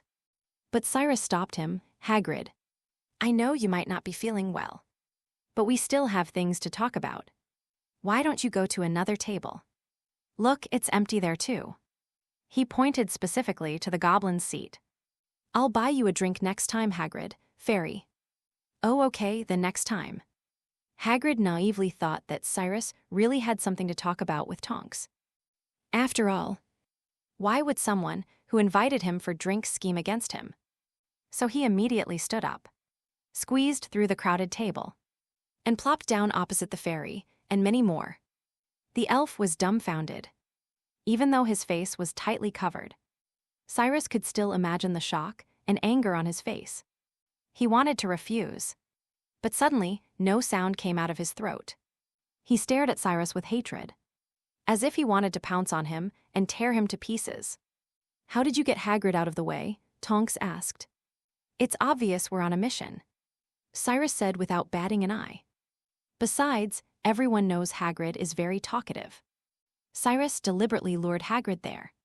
Someone as carefree as Hagrid might be able to get some information out of that goblin. And even if he couldn't, it wouldn't cost him anything. The goblin couldn't stop Hagrid from sitting down. Cyrus overheard Hagrid order 2 more glasses of flaming whiskey. And then while drinking, he poured out his troubles to the goblin. He talked about how he had finally become a teacher at Hogwarts this school year. But a mistake in his first class resulted in the Malfoy children getting hurt. Although Hagrid wasn't particularly bright, he knew that messing with the school board's child might not end well for him. Last year when Ginny planned to attack Malfoy, Hagrid remarked that it was fortunate her spell hadn't worked. "It's just a minor injury, he's putting on an act," Hagrid, having had a few drinks, felt a surge of anger rising within him, his face turning red. "You know, he's nowhere near as good as Harry. Harry broke his hand last year, but he didn't make a fuss at all, in Hagrid's eyes. Harry was the best kid in the world, and Malfoy wasn't even worthy of carrying Harry's shoes. The second, third, and fourth best kids were Hermione, Ginny, and Ron respectively. I didn't even know he became a professor," Tonks said quietly. After Tom Riddle was arrested last year, Hagrid's stain was completely washed away. It just so happened that Mr. Kettleburn was getting old and wanted to retire. So Dumbledore approached him, Cyrus said, to be honest. While he thought Hagrid's appointment as Professor of Magical Creatures Conservation was a bit ill-considered. Most professors in that class were troublemakers. The recently retired Kettleburn had caused just as much trouble as Hagrid. A person who truly loves magical animals will subconsciously overlook their potential dangers. Just like someone who owns a dog at home will always think that the dog has no aggressiveness whatsoever. Cyrus would never forget that in his past life, a relative of his had a large dog that would bark incessantly every time it saw him, terrifying him to the core. The relative would always dismiss it, saying, "It's okay. It doesn't bite." Later, that dog bit another person. It turns out that animals' sharp teeth and claws are never just for show. And most animals, including humans, have an inherent desire to attack. After that, Hagrid's conversation drifted further and further away, eventually turning to his own father. He felt that the short man sitting in front of him was about the same size as his father. However, Hagrid stopped talking after a short while. When it came to his own past, Hagrid became more cautious than ever. Hagrid couldn't get anything out of her. The goblin silently drank her fill-in by evening. Most of the patrons had left. Hagrid also staggered away, drunk. The goblin didn't go anywhere. It seemed she planned to stay at the Pig's Head bar. Cyrus also asked for a room. The two walked in silence to the room's door. Tonks suddenly stopped, his eyes widening. Why do you only want one room? Do I need 2 rooms if I don't need one? You're all alone. What about me? Tonks asked incredulously. Are you expecting me to sleep on the streets? Can't you just go back to your own home and sleep? Cyrus said matter-of-factly. Or do you prefer the atmosphere of the Pig's Head? If so, you should really go get your head checked at St. Mungo's. What kind of Auror goes home after a mission? Tonks gave him a "Are you kidding me" look. Besides, you can go home too. Can't you go home if you have a home? Then why don't you just open another one? Cyrus rolled his eyes. It's no big deal. The Ministry of Magic will reimburse you anyway. Tonks snorted and immediately turned and went downstairs. A short while later, just as Cyrus had finished cleaning the room, Tonks came up again with a dejected look on his face. No rooms available. There aren't many people staying at Pig Head Bar, so there are very few rooms available. Cyrus paused for a moment, about to close the door. Tonks, however, had already nimbly bent over and slipped under his arm. Chapter 112, Blake reappears, copy in pairs. Cyrus extended the space in the room and conjured up another bed. Tonks immediately lay down on the bed, his hair instantly turning light blue. I'm exhausted. Tired. You sat in the bar all afternoon and paid me back 12 sec. Cyrus walked to the door and opened the dilapidated door. Tonks rolled over. Where are you going? Let's go for a walk outside. I am coming too. No, you stay here and keep an eye on that fairy, Cyrus said. Not giving Tonks a chance to refuse, closed the door. Enraged, Tonks grabbed a pillow and slammed it against the door. Hogsmeade looked a bit desolate at dusk. The sky was beginning to darken and the sun seemed to melt, turning large swathes of distant clouds orange. Several Aurors were patrolling, and Dementors roamed around, ready to pounce on anyone they saw. Cyrus strolled through the streets of Hogsmeade, not for any particular purpose, but simply to experience the atmosphere of the magical world firsthand. Since his arrival in this world, he hadn't yet explored the village of Hogsmeade. He also wanted to try some of the interesting magical snacks. However, as he walked along, he noticed that many shops had already closed early. The Dementors had caused a significant drop in business throughout Hogsmeade. Instead of finding anything good to eat, Cyrus was targeted by another guy. A large-boned but very thin black dog saw Cyrus and immediately rushed up, wagging its tail and biting his trouser leg. Serious. Cyrus recognized the black dog at a glance, but he was curious how Sirius recognized him. He looked around and saw that the street was full of soul eaters. So he lowered his head and whispered, "Come with me." The black dog released its grip and followed Cyrus toward the Three Brooms. The Three Brooms bar was deserted, except for one strikingly beautiful woman wiping glasses. She seemed a little surprised to see Cyrus and a large black dog enter. I thought it was another Dementors. Those guys patrol twice a day. And there are fewer customers in the bar, Ms. Rosmerta said, slamming down her glass and complaining bitterly. What would you like to drink? Get me a room. 2 butterbeer send 2, rib send, bring them all to the room. Cyrus said softly he needed a secluded place to talk. The second floor is all empty, but if you stay here now, you're bound to run into soul eaters, Ms. Rosmerta said before swaying into the kitchen.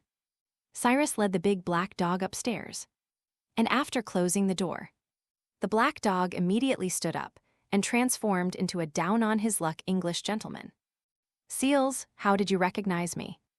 Cyrus simply dropped his disguise and reverted to his original appearance. Your appearance has changed, but your smell hasn't. Sirius grinned, revealing yellow teeth.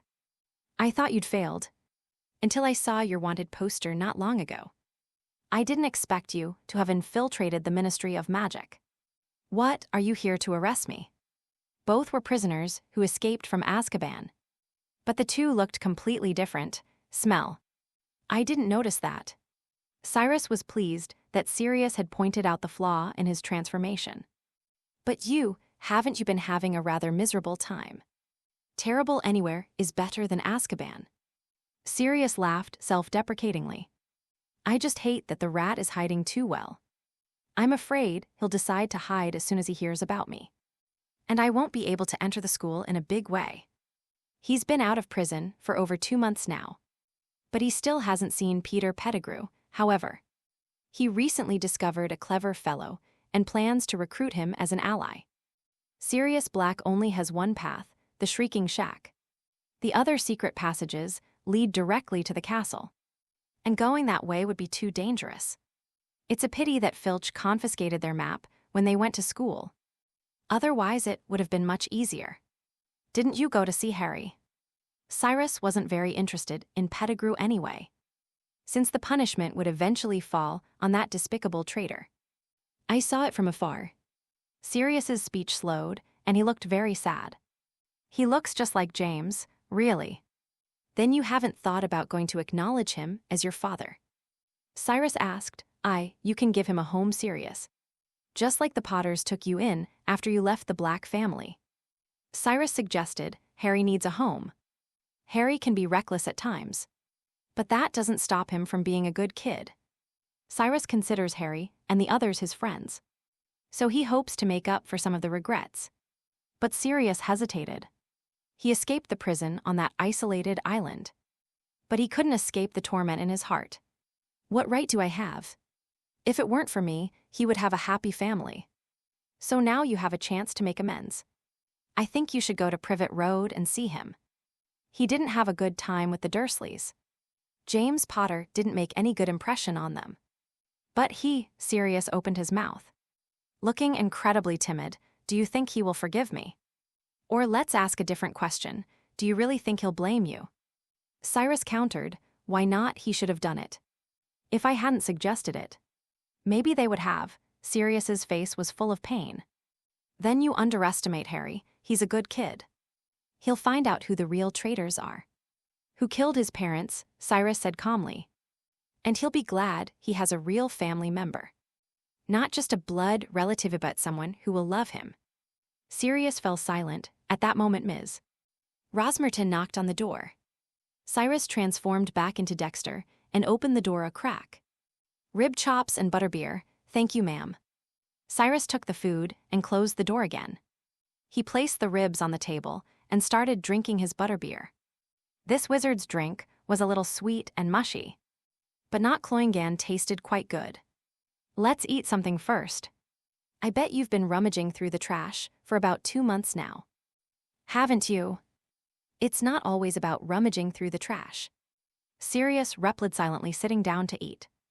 Moving on from that topic seemed to have eased him considerably. He wasn't afraid of the Death Eaters or even the Dark Lord. But facing James Potter's children filled him with dread. But in reality, this is just a cowardly escape. Sirius took a big gulp of butterbeer. Swallowed the rib meat stuck in his throat and then, as if suddenly remembering something, looked at Cyrus seriously. By the way, you have to tell me. What's the deal with the successor of the secret chamber? Chapter 113, Darkness, envelops the Albanian jungle. What's the story behind the successor of the secret chamber? Sirius questioned. You knew already. It's hard not to know that every Auror I've met since your escape, who's been searching for you and me, has been talking about this. You're the heir to Slytherin, controlling a giant basilisk that's wreaking havoc at Hogwarts and attacking several Muggle wizards. Because he got along well with Cyrus. Sirius sometimes forgot that Cyrus was a prisoner in Azkaban. Because of the unbreakable oath, he couldn't inquire about Cyrus's deeds before. But now that the contract has ended, he can naturally ask about Cyrus's experiences. I don't think you're that kind of person. Could it be that you, like me, have been wronged? No. I am the mastermind behind the locked room attack. But only this one. The attack 50 years ago had nothing to do with me. Cyrus explained, "What's wrong?" Regretting helping me escape from Azkaban. The events in the Chamber of Secrets are actually very complex, especially for the Ministry of Magic, as it is essentially the resurrection of Riddle, a ghost who disappeared 50 years ago. Although the Ministry of Magic put Cyrus on trial, it concealed the truth of the attack 50 years ago from the public. Therefore, many wizards only have a superficial understanding of this matter, knowing only that Tom Riddle released the basilisk and then became an insignificant part of Dumbledore's many glorious achievements, commanding a Serpent King more powerful than a phoenix and failing to kill a single person. Is there any need to worry about someone like you? Sirius Black sneered, "I only need to kill Peter Pettigrew. The rest is none of my concern." "All right, you can stay here for the night. I'm leaving now." Cyrus stood up. "Leave, you don't live here anymore." "Living here with a grown man like you?" Cyrus looked at him with a "Are you kidding me?" expression. Sirius Black thought that Cyrus would ignore the beautiful Tonks at the Hog's Head and live with him instead. Unless Cyrus has lost his mind. He was just about to open the door when the temperature in the air suddenly dropped, followed by a series of hurried footsteps. Cyrus and Sirius immediately perked up. Sirius Black simply threw the ribs he was holding onto the ground, shrank back into the big black dog. Boom, boom, boom. There was a knock on the door. "Open the door. It's Aurors and Dementors," came Lady Rosmerta's resentful voice.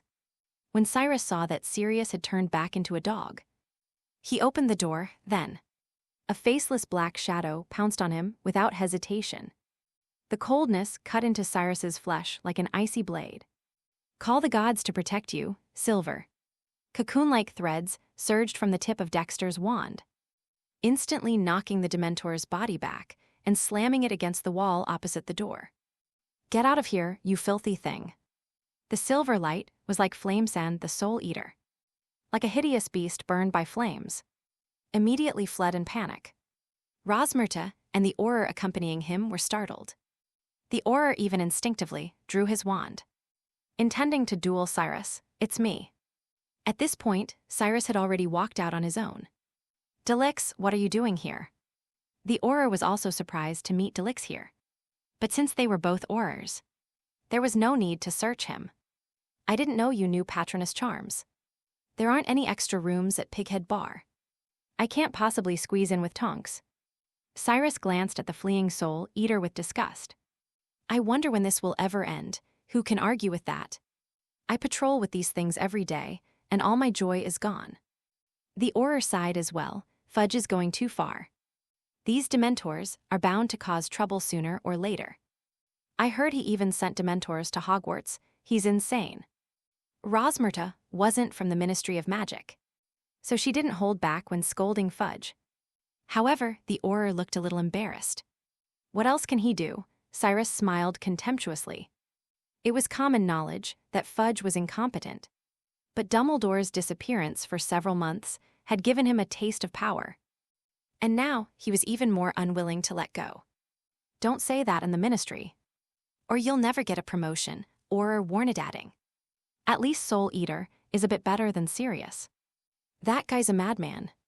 A curse he cast over a decade ago killed so many people. Speaking of Sirius, I never dreamed he would be a Death Eater." Rosmerta pondered for a moment. "Of all the people who have joined the Dark Lords, he is the one I least expected. I still remember what he was like when he was in Hogwarts. If someone had told me back then that he would become a Death Eater, I would have thought they were drunk. Who says otherwise? He's a complete madman, killing so many people." Said the Auror. "He must have been traumatized. Otherwise, why would he only go mad after the Dark Lord fell? And he even killed Peter Pettigrew. They were such good friends in school." Sirius was eating in the house while listening intently to their conversation. When he heard this sentence, he immediately let out a few angry barks. "What, you have a dog?" Auror asked curiously. "It was a stray dog. I saw it was in such a sorry state, so I brought it in and ordered some food for it too." Cyrus opened the door, exposing the large black dog. which was so thin it was just skin and bones, to the Aurors and Rosmerta. Sirius glared fiercely at Auror. He doesn't seem like someone to mess with. Auror smiled and said goodbye to Cyrus. Rosmerta also walked upstairs in her sparkly high heels. Cyrus closed the door. You need to learn to control your emotions, Sirius. Control your emotions. Sirius looked utterly bewildered. I was so blind. I failed to catch the stench of treachery emanating from him. You know what? We even suspected Remus, thinking he wasn't trustworthy. Cyrus listened quietly to his outburst, after a long while. Sirius, perhaps tired or knowing that his anger wouldn't harm Peter Pettigrew. Gradually calmed down, Cyrus glanced out the window. Night fell over Hogsmeade. The sky was covered with dark clouds, and there was no light at all, as if it were a sign that something dark was about to return. Night falls over the dark jungles of Albania. A staggering dark wizard emerged from the depths of the forest in a strange posture. Upon closer inspection, it's easy to see that his gaze is vacant, and his body resembles that of a soulless puppet. A double image superimposed on his facial features. The body swayed, emitting unimaginable astonished. And horse sounds, he has come back to life. It's the weekend, I'll update 3 times this weekend. You've started, Tom. Let me see if you're really the same person. Dumbledore put down the envelope in his hand and slowly sat back in his chair. The phoenix preened its beautiful feathers on the table. People say that Albus Dumbledore is the greatest wizard in the world. But sometimes, he thought he might be the most sinful of them all. 2 terrifying villains who have emerged in the last century are closely related to him. Of course, sometimes we have to admit that Gellert, Grindelwald, and Voldemort would have ultimately gone down the same path regardless of Dumbledore's presence. And without Dumbledore to stop them, the world would only be more miserable. Gellert will reshape the order of the wizarding and muggle worlds, inevitably igniting war between them. Grindelwald, a man who highly values ability, might discover the extraordinary talent of young Tom Riddle and choose him as his successor. Alternatively, the 2 sides may choose opposing paths. Either way, it will be a blood-soaked future. He felt a little tired, his mind still replaying the events of the previous 2 school years. He had several questions that needed to be answered. The first question is whether the resurrected Tom Riddle is Voldemort. If so, is there a conflict between their existences? If not, then who is he? So after Cyrus escaped from prison, or more precisely, after Cyrus was resurrected. Dumbledore began to consciously spread the news to Albania, and to Voldemort, who was even less than a ghost. His second concern stemmed from the premise that Cyrus and Tom Riddle were not the same person. Dumbledore still needed to ascertain whether the other party posed a threat. He had no desire to see a third terrifying dark wizard rise to power. The third concerner, rather expectation, is more accurately described. He was curious whether Voldemort would try to find the previous Horcruxes after he learned that one of his Horcruxes had resurrected. If so, he might leave a loophole. Tom, who calls himself Cyrus, went to Riddle Hall and Gaunt House after his resurrection. He couldn't possibly have hidden his Horcruxes in a Muggle-run place like Riddle Hall. That would be a disgrace to him. So it seems he only took the Horcruxes hidden in Gaunt House. Dumbledore pondered. But the Ministry of Magic, would he hide Horcruxes in the Ministry of Magic? Dumbledore thought it was unlikely. Although the Ministry of Magic symbolized power, something Voldemort seemed to be born with, he actually held it in utter contempt. He believed his own power far surpassed that of the Ministry. And besides, the Ministry was a place frequented by many people, making it far from safe. Cyrus, who exactly are you? Delis, who exactly was the person you said contacted with that fairy? It was another day, and Tonks was already tired of staying at the Pighead Bar. In fact, Cyrus and she have been living together for more than half a month now. Even the Aurors and Dementors have lowered their guard a little, and the fairy sits in the bar every day, happily waiting for someone who may not even exist. During this time, Tonks changed the names of everyone she vaguely remembered to avoid giving herself away. Meanwhile, Cyrus used the excuse that I'm not good at transfiguration to avoid the boring surveillance activities and went off to play.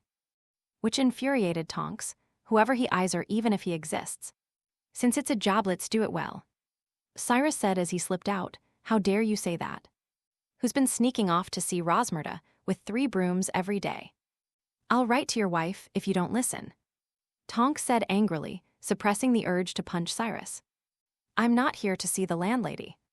I just don't want to eat in a swarm of flies. Besides, my wife and I have a great relationship. I just bought her a tabby cat a few days ago." Cyrus said without turning his head. He certainly didn't buy any cats or raccoons. In fact, the animal he sent away was Dexterous himself. After Cyrus turned Dexterous into a python, Dexterous escaped later.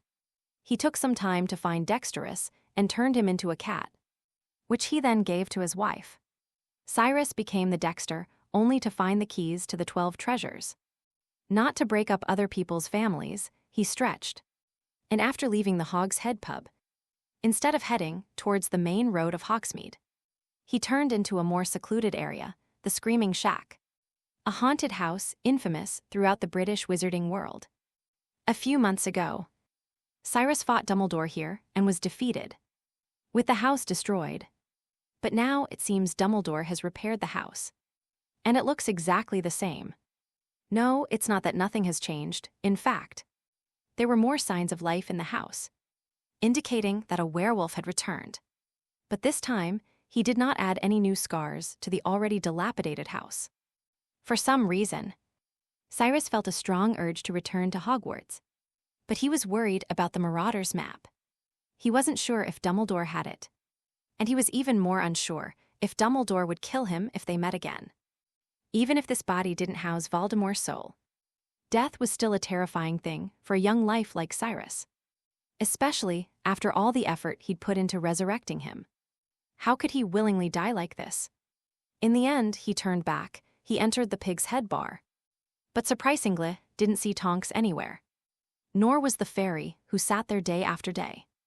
Cyrus immediately realized that the person Tonks was waiting for had probably already appeared, and that Tonks had perhaps taken it upon herself to follow him. Aberforth's actions confirmed Cyrus's suspicions. When he saw Cyrus return, he angrily tossed him a folded piece of paper. "That girl left it to you. I think she's probably in danger." Cyrus immediately opened the letter. "Delix, the person the goblin was waiting for has appeared. It's a wizard. I have to follow him. I've left you a trace. See you there. When did this happen?" Cyrus asked seriously as he put the note away. "It's been about 5 hours since lunch." Aberforth replied casually, "Better hurry. That girl can't possibly be a match for them." Even without his reminder, Cyrus wouldn't allow Tonks to get hurt. He rushed out of the bar, nearly knocking the dilapidated door down with his footsteps. Cyrus waved his wand in front of him. Human traces revealed, a golden mist unfurled, and within the shimmering mist, a row of footprints stretched into the distance. Chapter 115, Avada Kedavra a few hours ago.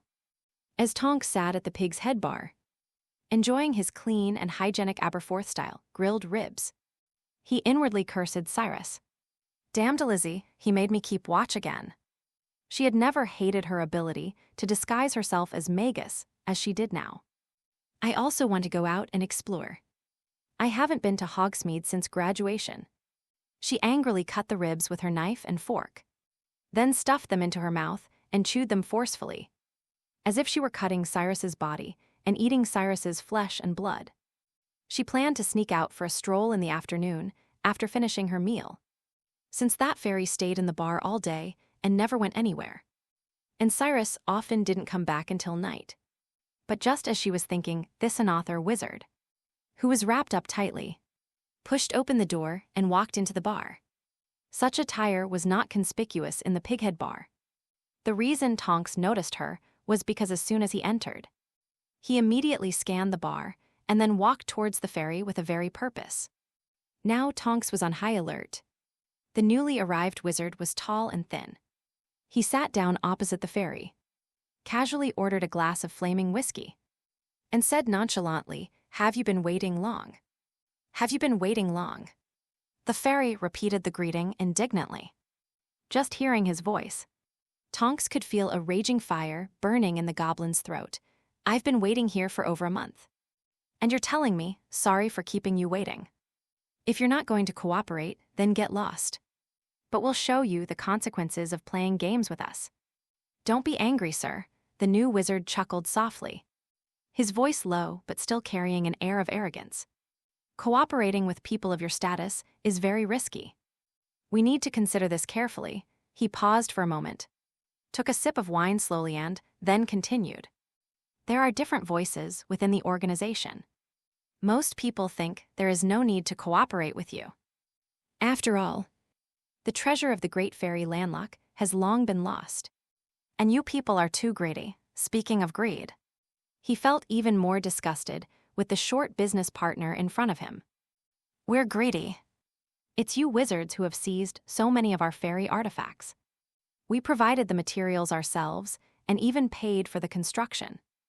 Ownership of an item always belongs to its creator," the goblin said through gritted teeth, so much so that even Tonks could imagine how ferocious his rapt face must look. "That's why I say you're greedy. The ownership of the fairy artifacts that they created with their own money does not belong to them. The fairies shamelessly demand a large number of wands, but do not contribute a single penny." At this point, they stop mentioning the issue of ownership. "Hmfif, I controlled the Ministry of Magic. I'd wipe you all out first. Gringotts had better be in the hands of wizards themselves." However, the wizard did not continue arguing with the goblins. In the end, they just wanted to use the goblins as a weapon to chop at the bloated organization of the Ministry of Magic, rather than really intending to establish a friendly cooperative relationship with them.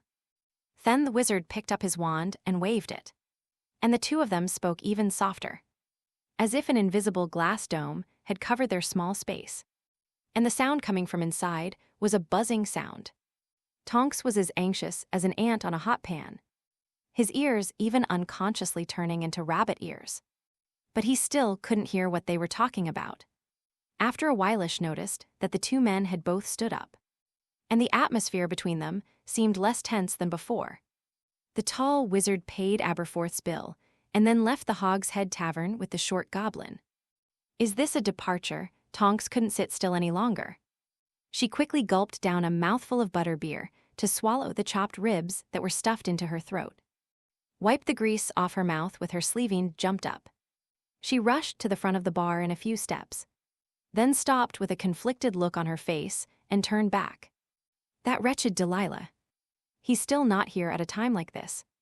All he does is cause trouble. She jumped up and down in a panic, hurriedly scribbled a line of text, and threw it in front of Aberforth behind the counter.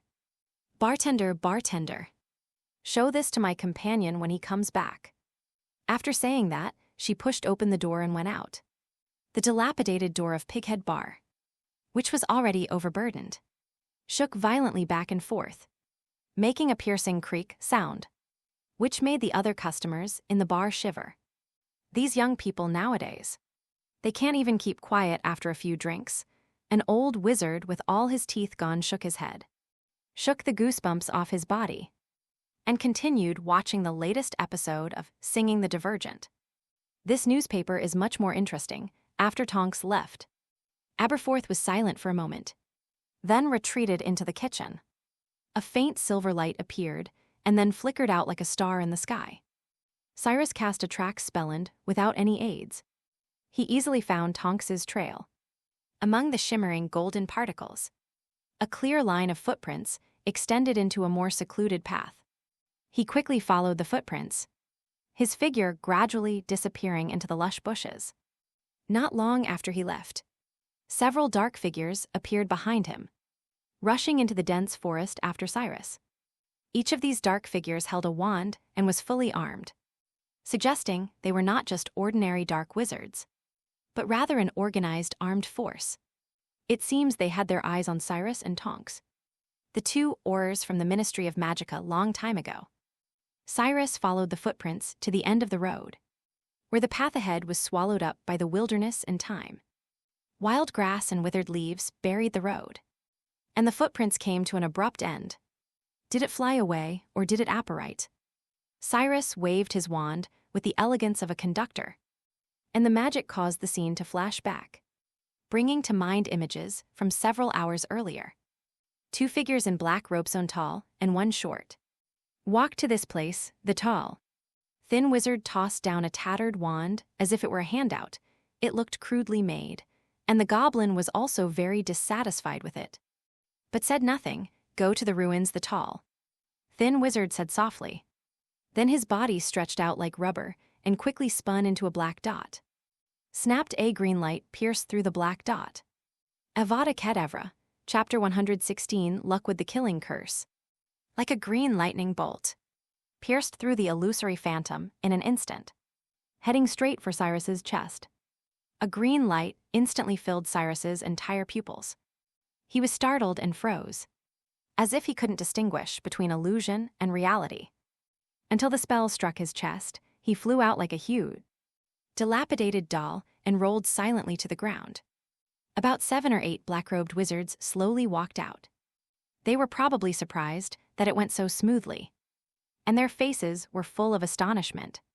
I thought this Auror would be a big problem, but I didn't expect it to be solved so easily. HMPH. Even Albus Dumbledore would die if struck by the killing curse. What's an Auror? One of the wizards sneered. These idiots in the Ministry of Magic. Do they think we don't know they're watching us? What a pity if we didn't only need one sacrifice. You could have lived a little longer. What to do with the body? Of course we'll leave it here and let the Ministry of Magic deal with it. Another dark wizard laughed cruelly. Anyway, they didn't reveal anything, which is equivalent to giving the Ministry of Magic a hard slap in the face. The people in the Ministry of Magic still think that it is the goblins causing trouble. Let's go, the wizards simultaneously apparated, and the air crackled as if a string of firecrackers had suddenly been set off. The forest fell silent, except for the silent cries of life and the cry of a soaring eagle. A large golden bird circled and landed on the ground, transforming into the figure of Cyrus. Suddenly, Cyrus's skin, which had been lying on the ground lifeless, tore open and turned brown, blending into the damp soil. From beginning to end, the wizards only killed clay dolls conjured by Cyrus.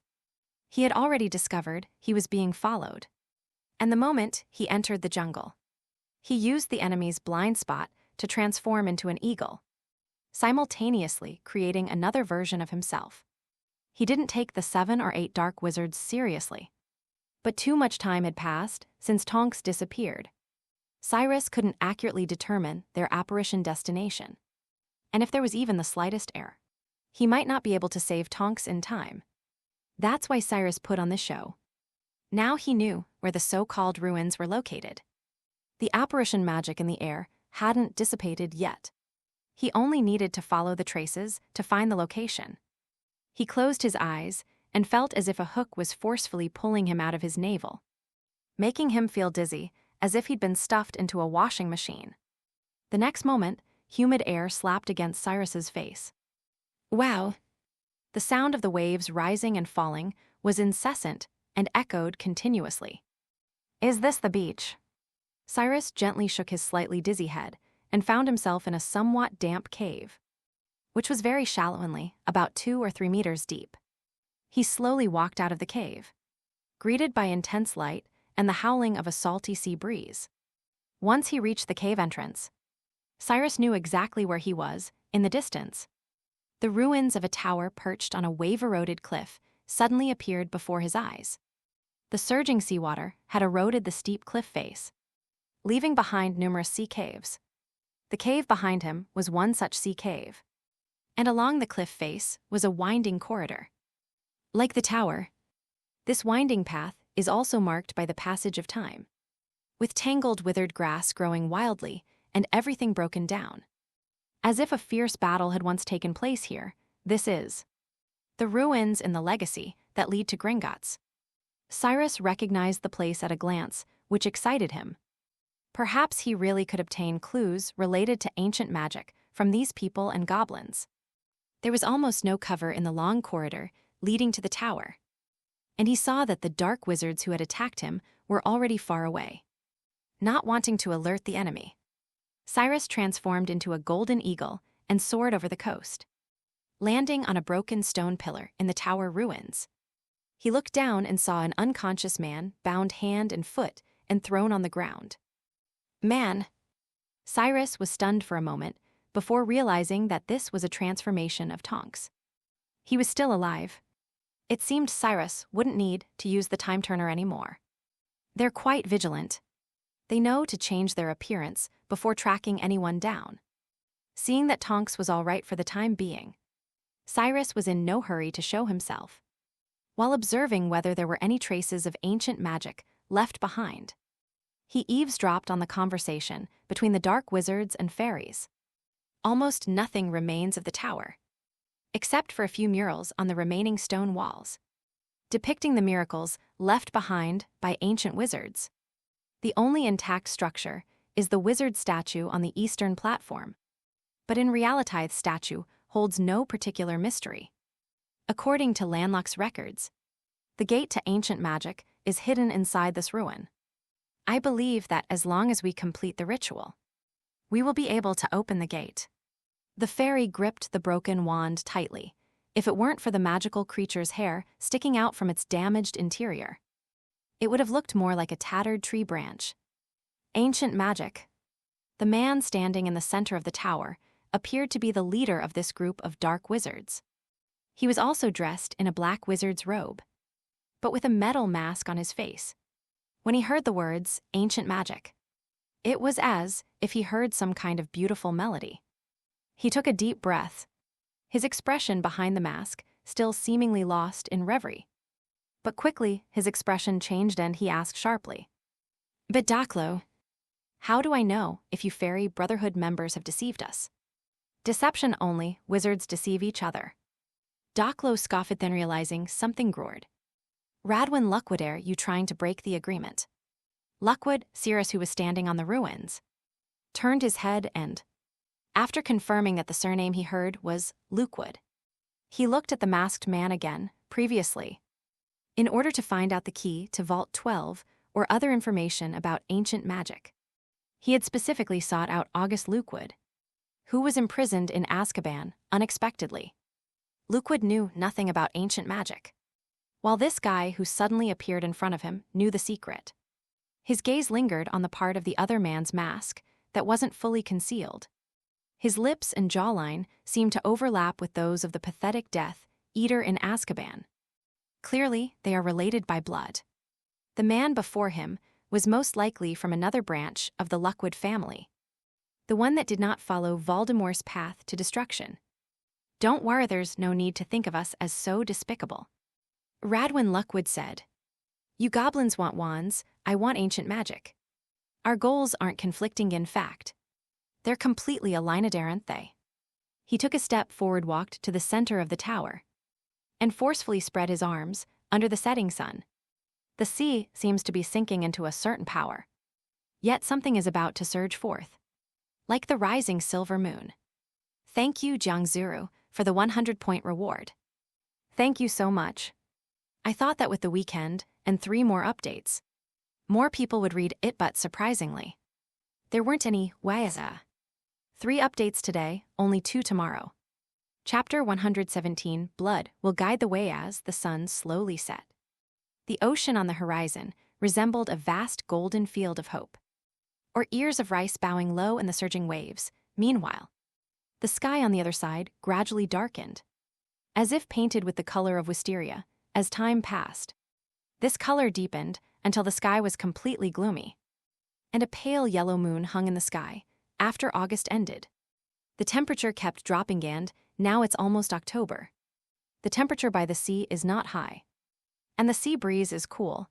It's time to begin the ceremony. Lukewood looked up at the moonlight. There were 9 black-robed wizards, including him, forming a circle, with the unconscious Tonks lying in the center. The goblin stood a little further away. Only now had he removed his hood, revealing his ugly face. Most goblins looked much the same to Cyrus, with very similar appearances and personalities. "Wake him up," Lukewood said, coldly glancing down at Tonks. One of the dark wizards immediately shot a red flame from his wand, which struck Tonks, causing the unconscious Tonks to instinctively groan in pain. She slowly awoke with pain still lingering in her body, a flicker of fear crossing her eyes. But quickly, Tonks forced herself to calm down. Although she wasn't a formal Auror yet, she had at least trained with Moody before. Tonks strained her eyes upwards, but from that angle she couldn't see much, especially now that it was night, the silvery moonlight, though bright, shrouded everything in a veil. She could hear the sound of the waves and guessed that she was probably at the seaside. But Britain is an island nation, with coastlines stretching from Great Britain to Northern Ireland. This is where she struggled, but to no avail.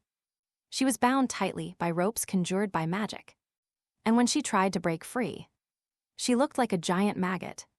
Although it was a bit inappropriate, Cyrus still found it somewhat amusing.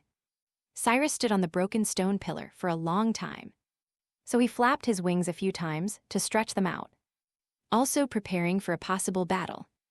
Several hours passed, and no one noticed his presence. He was already quite conspicuous, but on this desolate beach, the rugged sea cliffs and dilapidated ruins provided cover. It's not unusual for an eagle to appear here.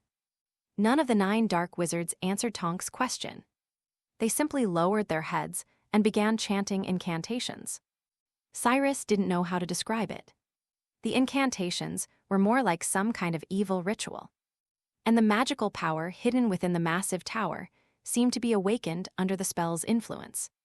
He saw a faint blue light emanating from the source, a crystal stone under the cover of night, spreading like water along some engraving until it covered the plane of the towering tower, enveloping the 9 dark wizards and Tonks.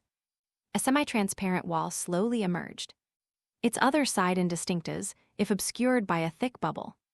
Besides this, there was a twisted emblem on it, resembling a wisp of silver smoke. Cyrus took in all the magical changes, though not everyone could see traces of ancient magic. Even though Cyrus didn't know if Voldemort possessed this talent, he could certainly see the power of ancient magic now. Clearly none of those dark wizards possessed this talent. They couldn't see these changes. "Docklo, you've deceived me." Lukewood immediately unleashed a spell at Docklo in a fit of rage. The goblin named Docklo was standing far enough away, and with his wand in hand, he had plenty of time and ability to deal with the sudden attack. He forcefully deflected the spell and then said sharply, "I've told Yaoanli you wizards enjoy deception. Then you'd better explain to me why there's no reaction at all."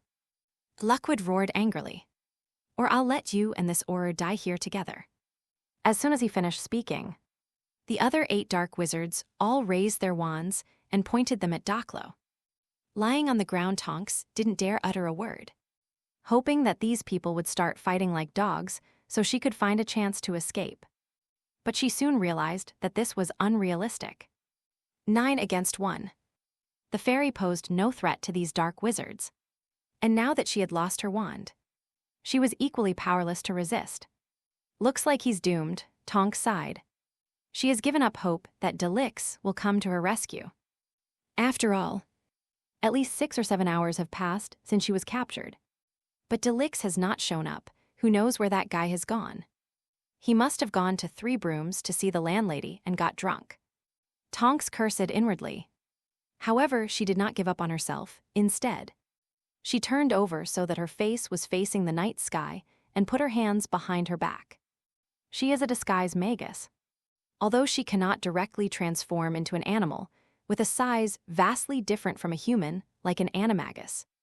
A disguise magus can still alter her physical form to some extent. She was currently the size of a strong man. If she could just make her arms a little thinner, she could break free from the ropes. Fortunately, Docklo had attracted the attention of these dark wizards, giving Tonks the opportunity to act in the darkness. Only Cyrus could see her subtle movements clearly. "You can't see it because you don't have that talent," Docklo said sarcastically.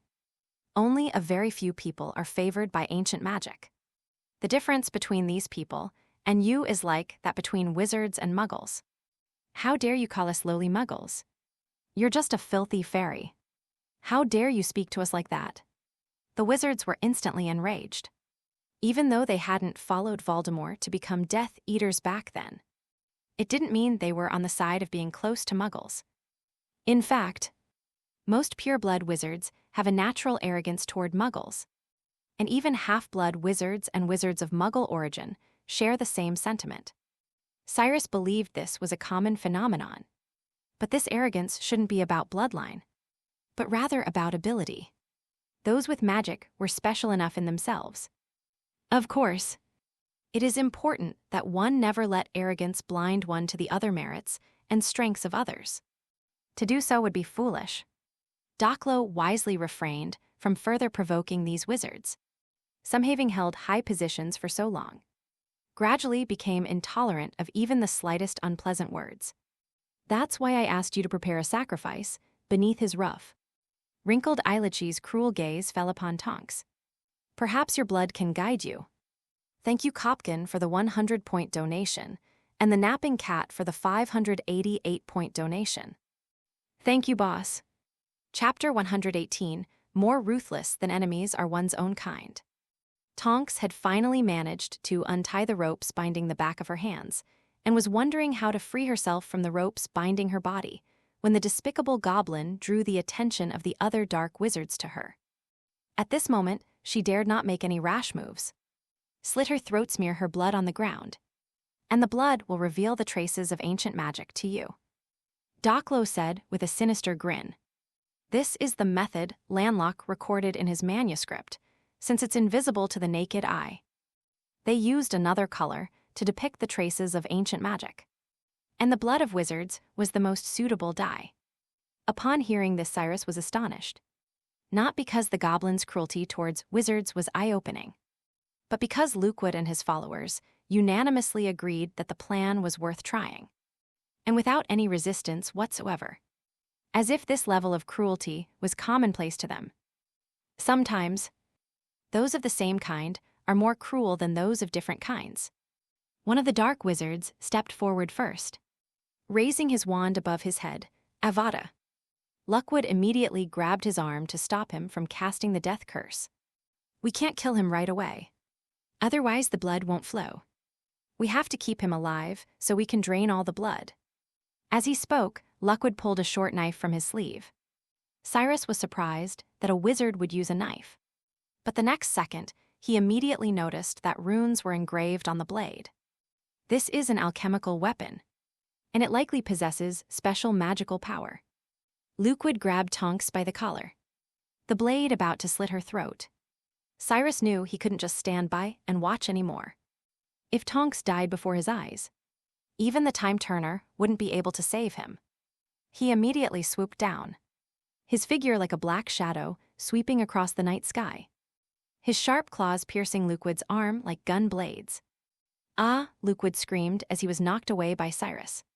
The dagger in his hand fell to the ground, and his right hand was covered in blood, revealing the white bone underneath.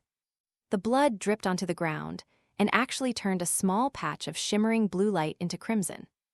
But no one cared about that now. All the dark wizards, including Docklo, waved their wands without hesitation, shooting spells at Cyrus one after another. A dazzling red light flashed and faded repeatedly, passing by Cyrus's side. Luckwood scrambled to pour a large bottle of white lime onto the back of his hand. His eyes filled with bloodthirsty hatred. Shoot that eagle down. Cyrus circled in the air, dodging the dense spells. Tonks was also very surprised by Cyrus's appearance, but she at least knew that now was her chance. Without hesitation, she shrunk her body by one size, loosening the ropes binding her, freed from the ropes. Tonks immediately lunged at the nearest wizard, trying to snatch his wand, but this is clearly not that easy. The dark wizard screamed the moment he was attacked, attracting the attention of the others. Lukewood, not wanting his offering to escape, immediately shifted his target, casting a spell at Tonks. Collapse, however, he underestimated Tonks' strength. After all, Tonks was trained by a legendary Auror.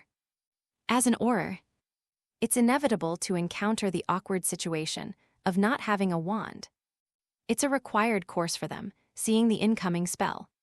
Tonks didn't hesitate and immediately shrank behind the dark wizard she had grabbed. Using him as a shield, the spell stunned the dark wizard.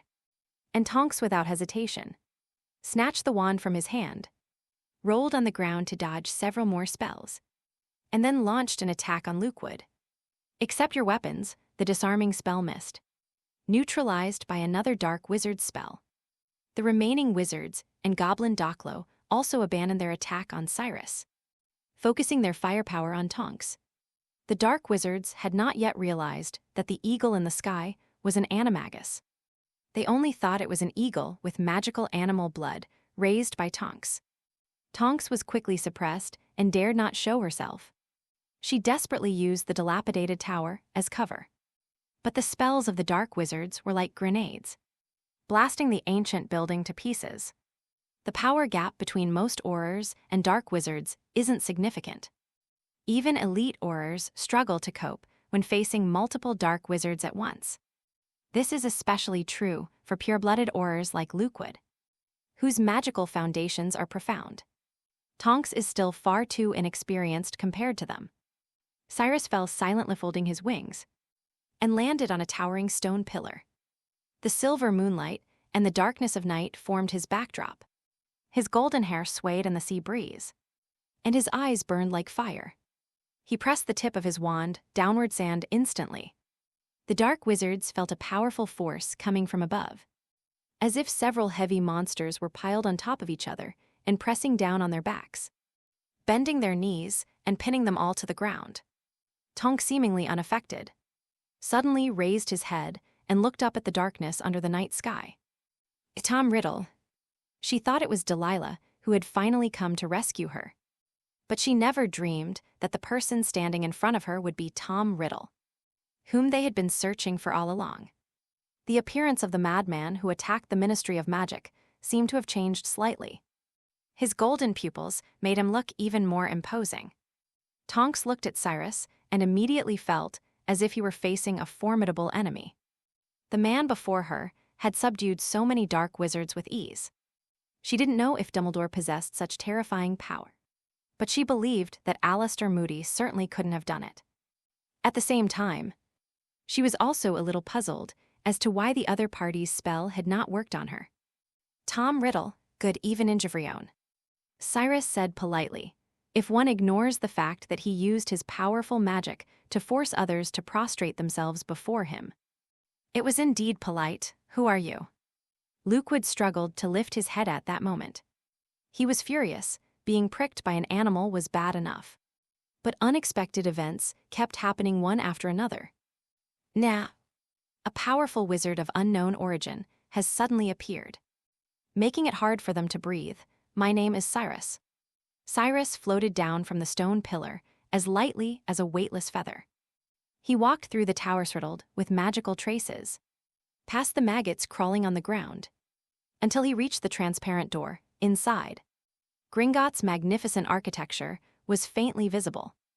Although he hadn't tried, Cyrus knew his magic could activate the ancient magical emblem in the door, allowing him to teleport directly to Gringotts. However, without the key to Vault 12, even reaching Gringotts would be meaningless, unless he intends to force his way in. Cyrus suddenly became eager to try. This Gringotts, Voldemort can break into, but Cyrus can't. Chapter 119, Fragile Glory. Cyrus never took those goblins seriously, and he wouldn't care even if Gringotts were blown up. Ultimately, what right do these greedy fairies, the losers of the fairy rebellion, have to control the economic lifeline of the wizards? The defeated should act like the defeated and obediently serve the wizards. Those guys, on the other hand, think they are the masters of wealth. Cyrus will take back what belongs to the wizards sooner or later. However, while Gringotts is relatively easy to enter, Vault 12 will likely be much more difficult to break into. After Allet is a vault protected by ancient magic, and its history is much longer than the history of goblins controlling Gringotts. He stopped and turned to look at the black wizards and Doklo who were prostrate on the ground. These people clearly knew some information about ancient magic, and their goal was to obtain it, especially that so-called landlocked manuscript. Cyrus waved his wand lightly, and a shattered stone suddenly transformed into a delicate, soft sofa. He crossed his legs and sat down, looking down at the dark wizards. I heard you're looking for ancient magic. I'm quite interested in that too. Why don't you tell me what you know? Cyrus said softly, then suddenly realized he might be acting inappropriately and added apologetically. Excuse me, I think I was being a bit rude. I should have said please instead, Luckwood. That's way too polite of you. He wanted to curse, but he dared not say anything, right now. He was like a pheromone caterpillar stuck on a board, powerless to resist and at the mercy of others. Instead, Tonks stepped forward, holding her wand in both hands as if she were carrying a gun. Surrender, Tom Riddle. It was clear she was extremely nervous, even though the person being pointed at by the wand was Cyrus. Tonks was drenched in sweat, her breathing was rapid, and her heart was pounding so hard that she wondered if she might suddenly burn up like a fire salamander. The fugitive was just sitting there, but he put more pressure on Tonks than the earlier brawl. Her hands were shaking. I had completely forgotten about you. Cyrus seemed to have just remembered Tonks, as if his golden pupils were fixed on Tonks, instantly making her feel a suffocating sensation, as if her soul were being burned by flames. She instinctively tried to cast a spell, but just as the tip of her wand lit up, her brain seemed to have been subjected to a severe mental shock, and she lost consciousness and fainted. Cyrus stunned her directly with an electric shock. The ability to cast spells at will is far more convenient than spells that require a wand. Wands are indeed inconvenient. Cyrus thought this to himself, while the dark wizards were in turmoil. Silent spellcasting isn't difficult, but spellcasting without a staff or even using hand gestures is a bit outrageous. Isn't it? What kind of monster is this wizard who suddenly appeared? Tom Riddle. Lukewood had naturally heard of the escaped prisoner's reputation. After all, Azkaban was a prison where the Ministry of Magic held prisoners. And on the surface, only Sirius Black and Tom Riddle had escaped. The former was the infamous traitor, a loyal servant of the Dark Lord. The latter seemed to be the successor of Slytherin, the one who opened the Chamber of Secrets. But he never imagined the other party was this powerful. After Alan Lukewood's view, Riddle's failure to kill even a single Muggle wizard after inheriting Slytherin's legacy was undoubtedly cowardly and a testament to Riddle's weakness. But after seeing him today, he felt that apart from that terrible Dark Lord from decades ago, probably no one could compare to Riddle. Perhaps he received the true magical teachings of Slytherin. Luckwood couldn't help but speculate, but regardless, magic is power and, before overwhelming force, their so-called pureblood arrogance shattered like glass. So much so that the moment Luckwood was suppressed by Cyrus's magic, he had already given up resisting. However, his cowardly behavior did not mean that his ally shared the same thoughts. Doklo buried his head in the ground with a gloomy expression. From an angle where Cyrus could not see, the anger and hatred in his eyes were like the venom sprayed by a viper. He laboriously shook a small silver whistle from his collar, put it in his mout hand, blew it forcefully. But the whistle did not make any sound. Sir, I only found some records about ancient magic in my ancestral home. If you need them, I am willing to give them all to you. Lukewood said without hesitation. Doklo found Lukewood's obsequious manner utterly contemptible. Pureblood is bullshit, glory is bullshit. Doklo clicked his tongue in disdain. He even suspected that if Lukewood and the other wizards hadn't been unable to move due to Cyrus's magic, they would have crawled up to Cyrus like dogs and kissed his toes. This isn't baseless slander in fact. Most purebloods during the Mystic Era behaved this way. The glory of purebloods was utterly worthless. Less valuable than mud on the ground. Show me, mister. Lukewood, Cyrus said calmly. He dispelled the magic from the other man, and Luckwood suddenly felt a lightness on his back. as if the burden of his family's legacy of over a decade had been lifted, a feeling of unprecedented ease. As a result, the rebellious tendencies that had just been suppressed immediately resurfaced. In the end, the other party is just one person. No matter how strong he is, can he withstand the death curse? For a moment, he felt that Cyrus was as strong as the Dark Lord from decades ago. But now he realized how foolish that thought was. The Dark Lord's power was forged through bloodshed. But what about this Tom Riddle? Lukewood glanced at the unconscious Tonks. If someone is so lenient with an aura, they are not worth worrying about, not to mention. The opponent didn't even disarm themselves. Making such a basic mistake means they could be killed without anyone's fault. He took a step forward, trying to shorten the distance between himself and Cyrus, and said with a puzzled look, "Sir, my ancestor Charles Luckwood was one of the guardians of ancient magic. Unfortunate listens him. No wizard in the Luckwood family has possessed the talent to learn ancient magic. Over the course of hundreds of years, this part of the tradition has almost been lost. Even within the family, there are not many records. Otherwise, I would not have cooperated with the fairy." Luckwood wore a regretful expression. And this regret was genuine, in fact. He himself had discovered the secrets of ancient magic by accident. It was as if Charles Luckwood had never intended to find an heir within his family in the first place. "So, you don't have many useful clues." Cyrus chuckled as he looked at Lukewood, as if he were watching a hilarious circus performance. "Yes, sir, but I think," Lukewood drew closer to Cyrus, his gaze growing dangerous, and the hand holding his wand involuntarily shrank behind his back. He must defeat his enemy in one fell swoop. It's best to attack from behind. But how can you get the other person to expose their vulnerable back to you without any defenses? He came up with a solution almost without much thought. "Sir, while I can't provide much information, that lowly fairy. He found the manuscript of the Great Fairy Landlock. That manuscript records the secrets of how to conquer ancient magic. If you could obtain it," Docklow seemed stunned by Luckwood, his bulging eyes widening so much that his wrinkled eyelids were almost completely squeezed out. "Traitor, you traitor Luckwood, betrayal of faith. Breaking the alliance and violating the agreement." "Shut up," Lukewood was enraged. Before attacking Cyrus, he cast a silencing spell on Docklow. The ugly goblin could only open his mouth, but could not make a sound.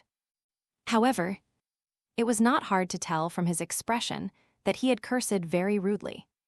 "What do you know? Only by following in the footsteps of the strong can you walk the right path," Luckwood said, his gaze never left Cyrus. Partly to prevent Cyrus from suddenly striking, and partly because he didn't want to miss a chance, Cyrus, however, stood up and, just as Lukewood had envisioned in his mind, walked past him toward Dullock, who was humbly prostrate on the ground. His back was exposed to Lukewood's view. Lukewood let out a deep breath and raised his wand. Green lightning was brewing at the tip of the wand. "Thank you, Emperor Xuen, for the 500-point reward. Thank you, boss, Chapter 120 Dragon, Mr. Luckwood." Just as Luckwood was about to cast a spell on Cyrus, Cyrus suddenly spoke up. "Do you think your spell is faster? Or I can kill you faster." Cyrus said sarcastically without turning his head, "Sir." Lukewood was so frightened that he forgot to breathe. And the hand holding the wand trembled incessantly, but he never let go. The howling wind along the coast seemed to have stopped, and even the waves seemed to have frozen. Lukewood felt that he could not hear a sound now. Everything was still except for his thoughts. The terrifying man's movements seemed so slow to Lukewood at that moment. He didn't turn around, he couldn't see anything. Killing him will only take a moment, very quickly. The voice of desire kept echoing in Luckwood's mind. His talent was not outstanding from a young age, and he was originally not destined to inherit the Lukewood family. After graduating, he did not become a Death Eater, at least not to the point of being marked with the Dark Mark, which allowed him to escape death. After his elder brother Augustus Luckwood was imprisoned in Azkaban due to the downfall of the mystic, he naturally became the heir to the Luckwood family and coincidentally discovered the secret of ancient magic left by his ancestors. If he could obtain ancient magic, his mediocre life might be changed, and he could no longer just follow behind someone, but become a leader himself. It's easy, all it takes is a spell, but what if we fail? Lukewood couldn't help but wonder. What if his spell hadn't hit? This man won't let him get away with it. No one will let go of an enemy who casts a death curse on them. Lukewood's desire to back down grew stronger, and his arm trembled as if it were a ruler with one end held down and the other being turned. But the hand lingered, as if a monster of desire had seized his arm, forcing him to attack Cyrus. The death curse was finally completed, at such close range, with the green light reflecting on the sea. Even if the other party knew, they might not be able to escape it. Just then, Cyrus suddenly turned around. Lukewood's breath hitched and the spell nearly collapsed. The death curse flew out uncontrollably, enveloping Cyrus in a ghostly green light. However, Cyrus didn't even bother to dodge. He simply raised his hand and flicked the green curse away. The killing curse, like a green firework in the night sky, flickered and faded before falling into the sea. Lukewood froze, then plopped down on the ground, looking as if he had lost his faith and his worldview had collapsed. You block the killing curse. The killing curse is powerful precisely because it has no counter curse and is generally unblockable by spells. While summoning an object with a summoning charm to block the killing curse might be one thing, directly knocking it away with a wand. You call this a killing curse? Cyrus was amused. As the most terrifying of the three unforgivable curses, the killing curse cannot be released simply by reciting a spell. In the original novel, The Goblet of Fire, Barty Crouch Jr., disguised as Moody, said that if the Hogwarts students used the killing curse on him, it would probably only make him bleed from the nose at most, without extremely strong killing intent. The death curse is merely a facade. As for Lukewood's death curse, let's call it that for now. The moment Cyrus turned around, the murderous intent in Lukewood's heart vanished without a trace, leaving only fear. If such a spell could kill, then black magic would be far too cheap. I warned you, Mr. Lukewood. Cyrus's words were colder than the seawater at night. Of course, in reality, never intended to let anyone present. Except for Tonksgo. The other dark wizards had cast killing curses on Cyrus from the start. And the goblins were no better. Cyrus didn't like killing, but he didn't mind cleaning up some filth and dust for the world. He flicked his wand slightly, and a ball of fire burst forth from Lukewood's body.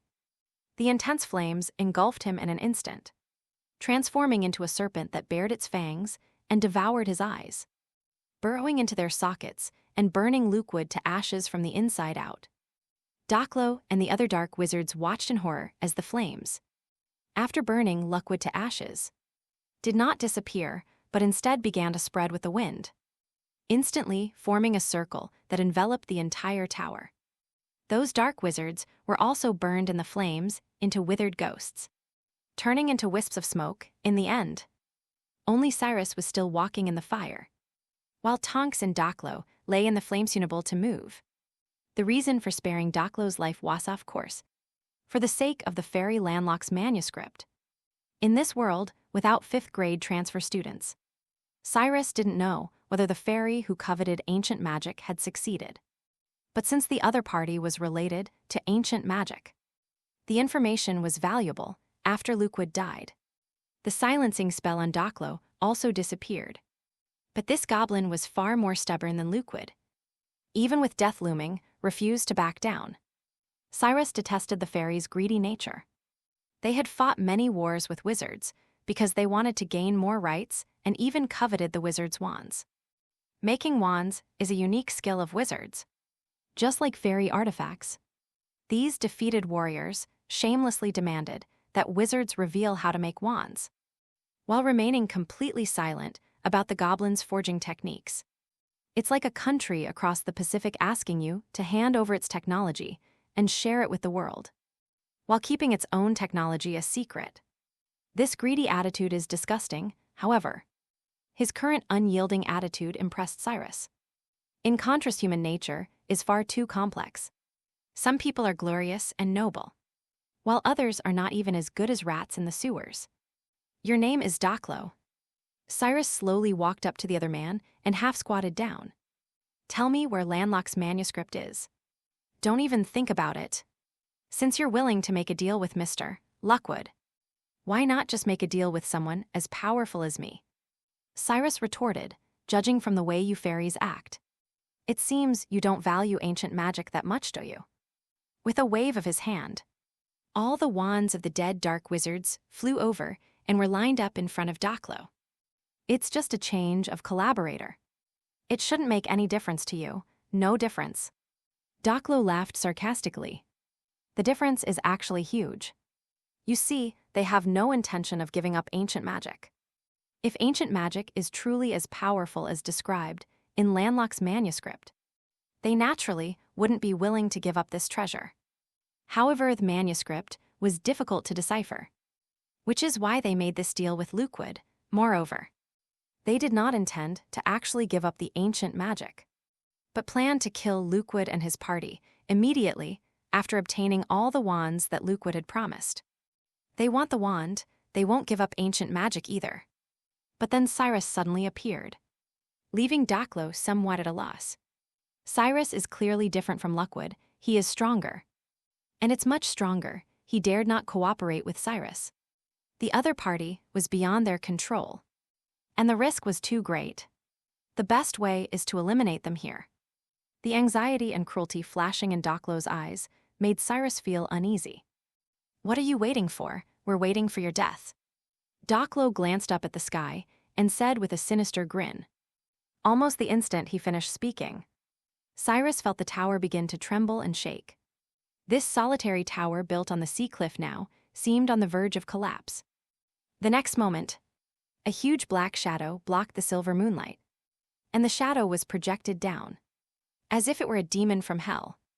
Cyrus looked up and saw the devil's true face. A fully grown fire dragon. The fire dragon bared its fangs, and scorching dragon fire poured down like a giant waterfall. The flames, like flowing lava, engulfed the towering towers and flowed into the sea. Chapter 121, Monster in the Clouds. Hot steam rose up, and the sea bubbled and gurgled like boiling water. The flames died down, but the tower was gone. The entire sea cliff now appears to be covered by a black shell, like scorched lava. The ferocious fire dragon was still circling in the sky. Doclo sat on the dragon's icy back and looked down. He was almost certain that neither Cyrus nor that Auror could survive, so he breathed a sigh of relief. They had laid an ambush on the fire dragon long ago, originally worried that Lockwood had brought too many men and they wouldn't be able to handle it. Now, it just so happens that it killed that terrifying man. Doclo, how many wands did you get? The one riding the fire dragon was another fairy, who had secretly raised this fire dragon since it was a child. With their financial resources, smuggling a young fire dragon would be easy. And the silent silver whistle that Doclo played earlier was actually a whistle to summon the fire dragon. But it relied not on sound but on magic. Only one. Doclo looked a little awkward as he mentioned the wand. The wand in his hand was a defective one given to him by Lockwood. It had been worn smooth by its previous owner, and the core was exposed. The wands that Cyrus had just placed in front of him, which Doclo didn't have time to take away, have probably been burned to ashes by the fire dragon's flames. Those despicable wizards are truly hateful. They promised at least 50 wands, and they broke their promise. The goblin riding the fire dragon said indignantly, making no mention of their plan to kill Lockwood and his party. We knew from the beginning that wizards are not trustworthy. Doclo said, It's just a pity we can't decipher Landlock's manuscripts. We can't break ancient magic, and the secret of Vault 12 will never be revealed to us. It's enough to get the wand by using the secret.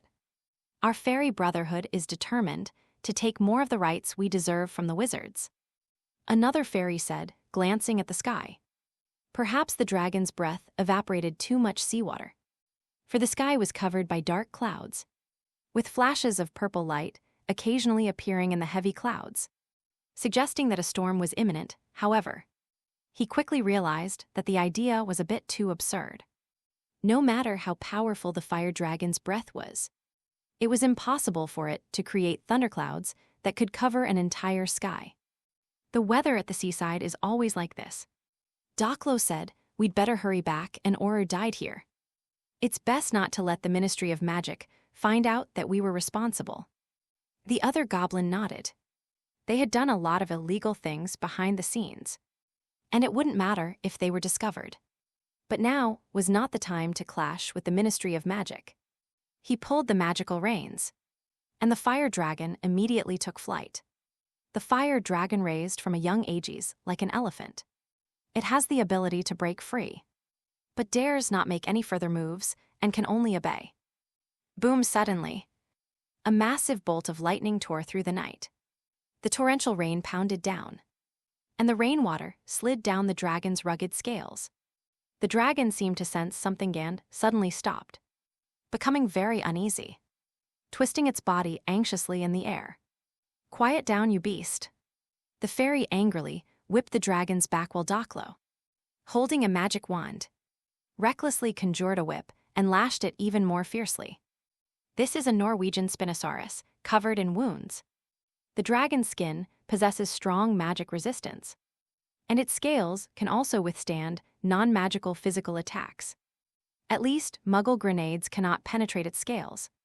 To deal with such a powerful magical creature, training must begin when it is young fire dragons, having learned their lesson, will remember the pain vividly. Even as adults, they dare not disobey orders. But today's fire dragon seems a little different. It was so restless that it refused to fly into the thunderclouds and instead kept roaring at them. Even whipping its wounds couldn't calm it down. Doclo and another fairy were nearly thrown off by it several times, which made the fairy very angry at this moment. "Doclo, you just got the wand. Give this beast an eye strike and teach it a lesson," he shouted, wiping the rain off his face as he grabbed the bone spikes on the dragon's back. But Doclo didn't do that. He didn't feel sorry for the dragon at Allenstead. He found it a bit strange. "Adora, could there be something in the clouds?" he asked worriedly. For some reason Cyrus came to mind, and the thought of that handsome face made Doclo feel uneasy. "Something."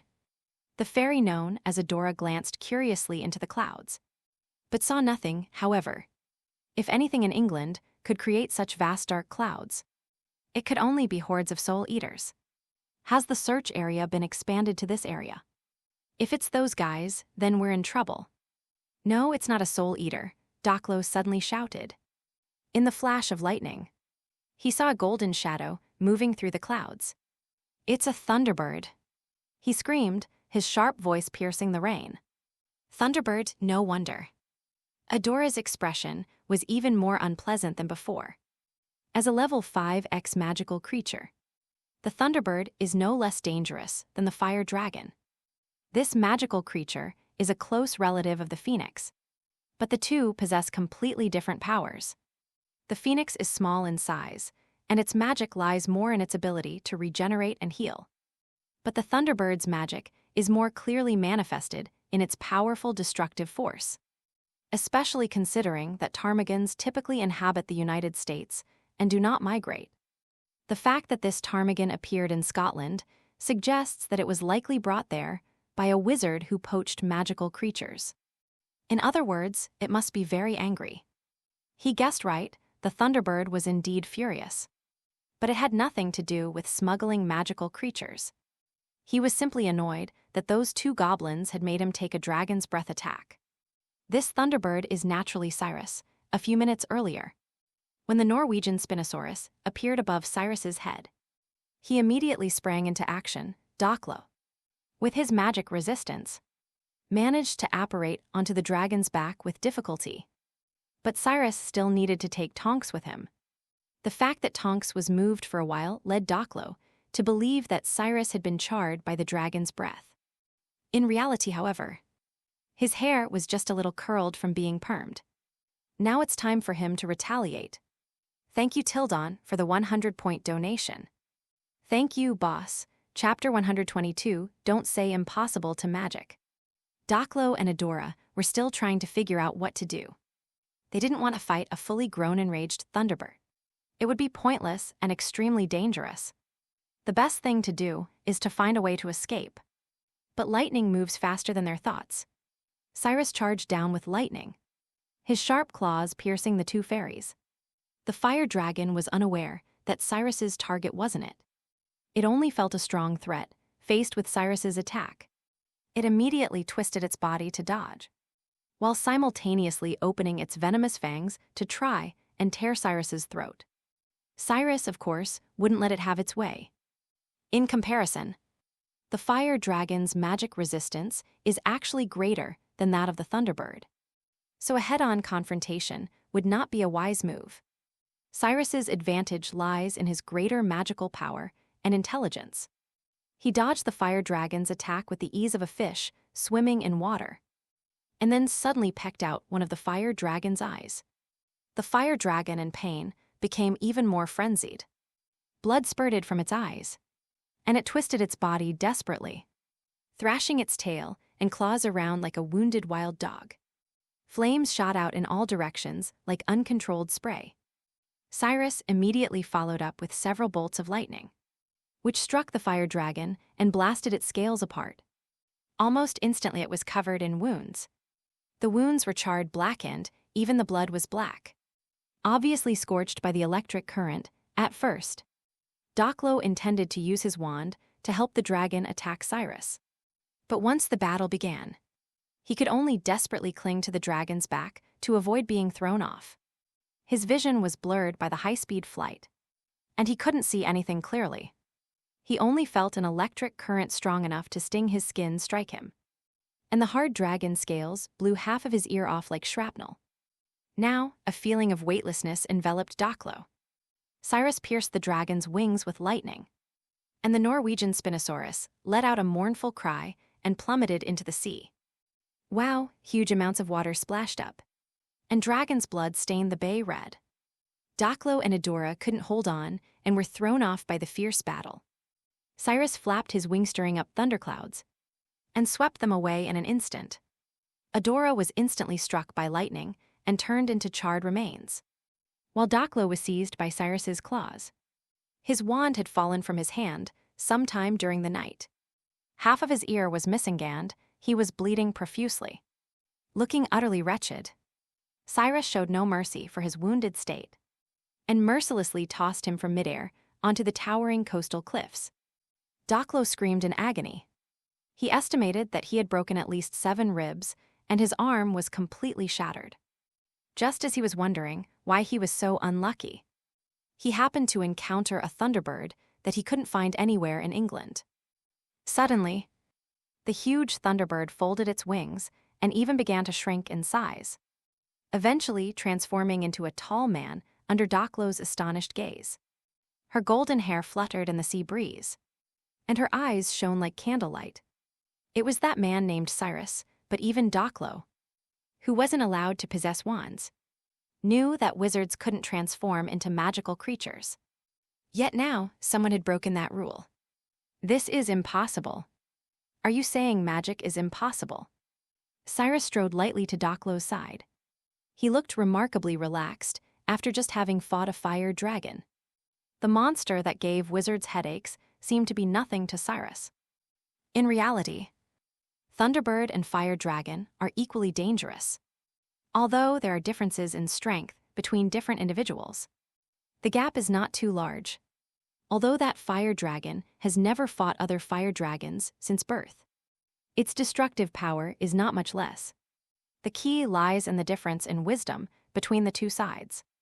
Cyrus attacked the dragon's most vulnerable spot from the very beginning, and then made full use of his advantages.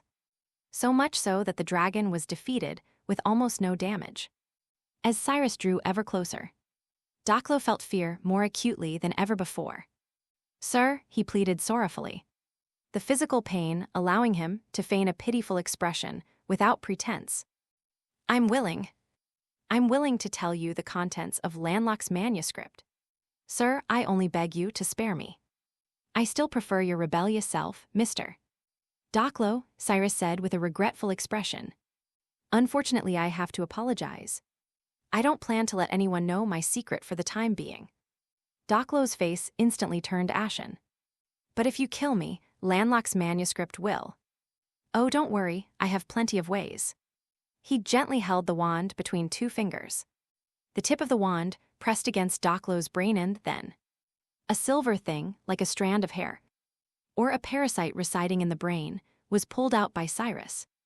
This is Doclo's memory. I can know your most hidden secrets without you having to say a word. Cyrus said softly, but Doclo could no longer hear. He lay on the ground as if his soul had left his body. His bulging eyes unfocused like a rag doll, of course. No one who saw him now would mistake him for a rag doll. No one would like such an ugly doll. A powerful wizard can extract someone's memories directly. Cyrus usually wouldn't do this because it's too cruel. Such an act would destroy the other person's brain, turning them into a permanent idiot. But for someone who is about to die, it doesn't matter. He carefully stored the memory away, then set the entire coastline ablaze. Leaving no trace of magic behind, the fire dragon, however, seemed to still have a breath left, struggling painfully in the sea. Cyrus thought about it for a moment, but ultimately decided not to kill it. There were quite a few fire dragons, but most of them were in protected areas, and it wouldn't be easy to get one. He planned to keep it and raise it. Maybe I should get a suitcase like Newt's. A suitcase was essential. Cyrus was extremely interested in the magic and power within the magical creatures. Voldemort and Slytherin had both conducted numerous magical experiments, so he naturally wouldn't let this treasure slip by. But for now, he looked at the unconscious Tonks. Let's send this hothead back first. Sent Mungo's hospital for the magical injuries. Tonks slowly woke up. Ouch, my head hurts so much, where am I? The hospital. Moody replied coldly, sitting not far away and seeing that she was awake. Moody, how did I get here? Where are the dark wizards? Where are the goblins? Where is Tom Riddle? Tonks sat up abruptly, asking a series of questions. Before Moody could answer, Cyrus, who had transformed back into dexterity, walked, plopped down in the chair next to Moody, and handed her a newspaper. The dark wizard and the goblin are both dead, and Tom Riddle has escaped. Tonks picked up the newspaper and glanced down at it. The above article describes this incident. Chapter 123, You'll regret it, Dumbledore snapped. Snape stormed into the headmaster's office, slamming a copy of the Daily Prophet in front of Dumbledore. Dumbledore, startled by his agitation, raised an eyebrow. Look what you've done, Dumbledore. Dumbledore picked up the newspaper and began to read it word by word. After a long while, slowly put the newspaper down. Interlaced his finger sand, clasped them together. His face full of confusion. I'm sorry, Severus. I don't understand what you're talking about. Not a single word about me is mentioned. Of course you can say that. Snape reached out quickly and snatched the newspaper back like a black snake. But if it weren't for your false kindness, Tom Riddle would be dead already. You said the mystic would return, and that I should protect that arrogant child. But what about you? You had the chance to kill the mystic just a few months ago that night. And what happened? You sent him to Azkaban. I can't believe it. What's going on in your head? A fairy tale, so you already know Riddle's identity. Dumbledore countered. You can't expect some brainless idiot to keep a secret. Snape said, pursing his lips. Clearly, he knew this from Harry's thoughts. It is not a polite thing to use legilimency at will, Severus. Especially to your students. You should say these things to yourself. Snape laughed angrily, his mouth resembling the split corners of a snake's mouth. I really should reflect on this. Dumbledore nodded. Sirius Slytherin continued. Regarding the identity of Tom Riddle, who was resurrected earlier. Although I initially thought he was Voldemort, without a doubt, I now feel that there may still be doubts. Doubt. There can't be two Voldemorts in this world at the same time. Understand, Severus, even with the time turner. The two can never meet, Dumbledore said solemnly. But things are different now.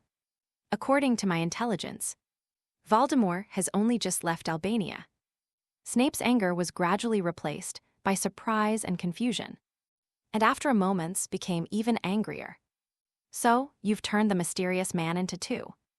This is wonderful. He truly deserves to be called the greatest wizard in the world. Two mysterious men, too. He looked like he was having a heart attack. His chest was heaving, and he was breathing heavily. You still don't understand, Severus. I mean, Tom Riddle might not be the mystic. They're different, Dumbledore explained softly, as if speaking to a child's tone, remarkably calm. I can't see the difference, Snape said sarcastically. To carry out a terrorist attack at Hogwarts. To trespass on the Ministry of Magic. To blow up half the coast. The difference is that Tom Riddle, or perhaps I should call him Cyrus, Dumbledore said softly, is benevolent. Mercy killed 9 wizards and a goblin. It's 9 evil dark wizards and a goblin attempting a rebellion. Dumbledore emphasized again. You'll find him merciful to the innocent, of course. I'm not saying he's good. Just merciful compared to the mystic. You should know that better than I do, and what? I guess he didn't summon any Death Eaters after his resurrection. Snape instinctively gripped the inside of his left arm. Perhaps he just feels the time isn't right yet. Lily's magic had no effect on him. Dumbledore's crescent-shaped spectacles gleamed. Snape's body swayed violently, as if he had been struck by something. When Lily defeated Voldemort with the magic of love, she left a protective layer on Harry. When Harry was in his first year, it was because of this protection that Quirrell, who was possessed by Voldemort, couldn't even touch him. But Cyrus could. He never intended to hurt the child. Snape remained silent for a long time before speaking in a low, slow voice, but he could still be a threat. Yes. But if he's not aligned with Voldemort himself, I think we can use him against Voldemort. Dumbledore said calmly. He sat behind the table, looking like an ordinary old man. But Snape sensed his terrifying presence. Aren't the living always more useful than the dead? Snape was speechless, but this seemed far too risky to him. What if Tom Riddle had allied with the Dark Lord? What if he too had become the Dark Lord? What if this so-called mercy was just a facade? Snape had so many worries in his heart, and he wanted to question Dumbledore about them one by one. But in the end, he couldn't say anything, leaving only one sentence. You'll regret this, Dumbledore. Then he left like a bat, just as he had come. Harry and his friends were also keeping a close eye on Cyrus's every move. So much so that they didn't miss a single day of the Daily Prophet. Tom Riddle has killed 9 dark wizards on the Scottish coast. Hermione put down her newspaper, her face full of worry. What happened to Mr. Cyrus? They actually killed someone, Harry added. Of course not, Hermione immediately shook her head. I mean, he should at least hide himself. Harry looked at her in surprise, seemingly not expecting Hermione to say such a thing. Don't overthink it, Harry. The ones who were killed were dark wizards, and they deserved to die, Ron said while eating his bacon toast. Didn't you see what the newspaper said? These dark wizards were planning to sacrifice an Auror. If it weren't for Mr. Cyrus, she might be dead. And the goblins, Hermione said. The books say they're incredibly greedy and have started several goblin rebellions that have killed many people. They want the wand too, and if they succeed, who knows what will happen? Have you forgot the Hog's Head Goblin Rebellion from centuries ago? Mentioned in the history of magic. That was a massive bloodbath, these dark wizard chump. It's only because Mystic fell that they are all Death Eaters. Ron knew better than Harry and Hermione how terrible and hateful dark wizards were. So he changed the subject and continued in a low voice. By the way, Harry, how's the thing, Mr. Cyrus asked you to keep an eye on, the prophecy. Upon hearing this, Hermione and her husband immediately perked up their ears. Aren't you guys in class with me? Harry rolled his eyes. I haven't heard her say anything serious. Except for that ominous one, oh, and another one. Today is October 16th. And she said that what you're most worried about will happen. Harry looked to the other side of the Great Hall and saw a girl named Draven crying bitterly. She had just received a letter saying that her pet rabbit had been killed by a fox. and she was convinced that this was her biggest fear. Ron shuddered at the mention of misfortune. But Hermione scoffed, if Mr. Cyrus has ever been wrong about anything, it's that he's mistaken about Sybil Trelawney. Hermione said angrily. Those prophecies are all nonsense. Professor McGonagall said she predicts someone's death every year. You underestimate omens, Hermione. Ron said, displeased, you're always so self-righteous. You don't take anything seriously just because you think it's wrong. But this is Harry's life, do you understand? My uncle saw an omen and then he died, and Banban. How many times have I told you to keep an eye on that nasty cat? Your uncle just scared himself to death. Not to mention Draven, who only received the letter today. Which means her rabbit died at least several days ago. And she only found out today, Hermione said rationally. Besides, what are you most afraid of, seeing Mr. Cyrus's name in the newspaper? I don't want to talk to you about Hermione. You should pay more attention to other people's business. Ron's tone was harsh after saying that. He ignored Hermione and turned to look at Harry. Harry, I think you should talk to Mr. Cyrus about this and ask Ginny to borrow the diary. Hermione looked very angry, her eyes were red. But she probably kept quiet because she thought that if she got the diary she could talk to Cyrus. Thank you for the 2,000-point reward. It's such a hassle to come up with a name, thank you, boss. Chapter 124, Deli's Alibi. But how am I supposed to tell Ginny? She values that diary more than anything. Harry said somewhat awkwardly, to be honest. I already feel really bad about keeping Mr. Cyrus's existence a secret from her, but this is Mr. Cyrus's request. To be honest, although Ginny is my sister, I completely understand Mr. Cyrus. I would also go crazy if a girl kept talking in my ear 24 hours a day. Ron said seriously. And she still writes in her diary from time to time. You two have no idea what girls are thinking. Hermione shook her head in disdain, then stood up. Let me go, I can tell her I can use the diary to study. After saying that, Hermione walked away. Ron leaned close to Harry's ear. I bet she wanted to talk to Mr. Cyrus herself. You'd better shut up, Harry nudged him with his elbow. The atmosphere between Ron and Hermione had been giving him a headache lately. Crookshanks, the cat Hermione had bought, had been staring at Ron's scabbers, which was causing them to argue constantly. Harry often had to endure their torment after a long day of training. Tonks Deluxino, we need you two to recount what happened. Shortly after Tonks regained consciousness, Auror Office Chief Scrimgeour arrived with Fudge. As soon as he entered the ward, said with a stern face, It's mainly you, Tonks. I've already read through Deluxe's report. Wait a minute, there's no need to rush. Fudge came out and tucked his green hat under his arm.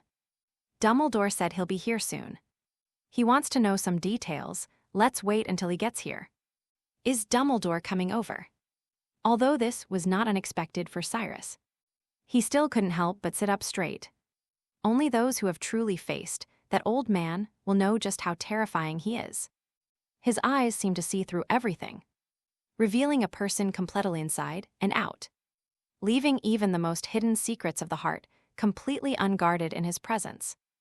In particular, he had spent a lot of time subduing that fire dragon, and by the time the Auror's men arrived, he no longer had time to alter Tonks' memories. A moment later, Dumbledore walked in with light steps. He was very tall with a long beard that reached his waist, and looked extremely wise and kind. Every gesture he made seemed to contain immense magical power. As soon as he entered, his gaze swept over everyone present. His eyes hardly lingered, but Cyrus felt that he paused on him. Cyrus even began to suspect that the other party had already figured something out, and started to get nervous, of course. He remained outwardly calm and composed. Much like Delilah Himselfan didn't say much, finally. Dumbledore's gaze settled on Tonks, who was lying on the sickbed. How are you feeling, Tonks? He walked kindly to the bedside, and Cyrus stood up from one of the only 2 chairs to give him his place. Oh, thank you, Delis. I'm so glad you care about a centenarian like this. Dumbledore accepted the chair without hesitation and sat down. I'm fine, Professor Dumbledore, Tonks said, shaking his head. Like the Aurors who were knocked unconscious at the Ministry of Magic before. It's not a serious injury. It just took a little time for the hospital to break the spell. Moody glanced at Scrimgeour before speaking to Dumbledore. Scrimgeour was after Allhigh's former colleague, and now the head of the Auror's office. So they still had some connection. As for Fudge, I'm so unfamiliar. Dumbledore listened and nodded with a half-smile. He increasingly felt that Cyrus was different from Tom Riddle. While at school, Cyrus could be said to have been afraid of him and therefore dared not kill.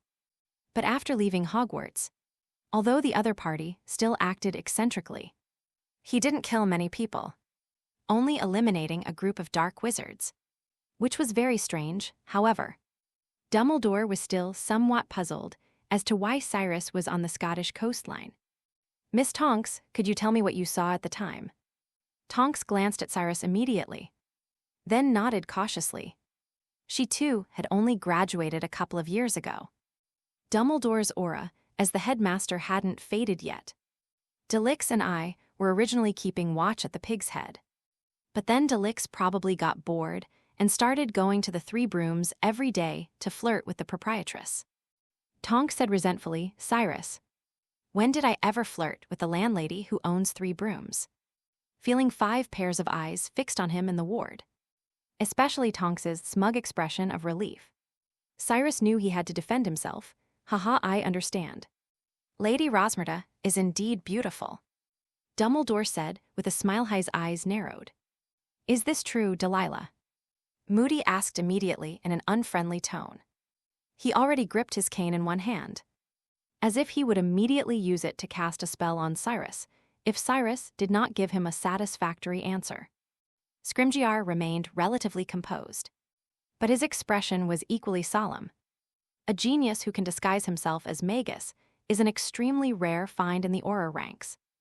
Otherwise, there would be no need to specially hire Moody to train him. Of course not, from the beginning. I suspected that the fairy and the dark wizard were very wary. I'm not Tonks if I showed up at the bar every day. It would arouse suspicion, you know.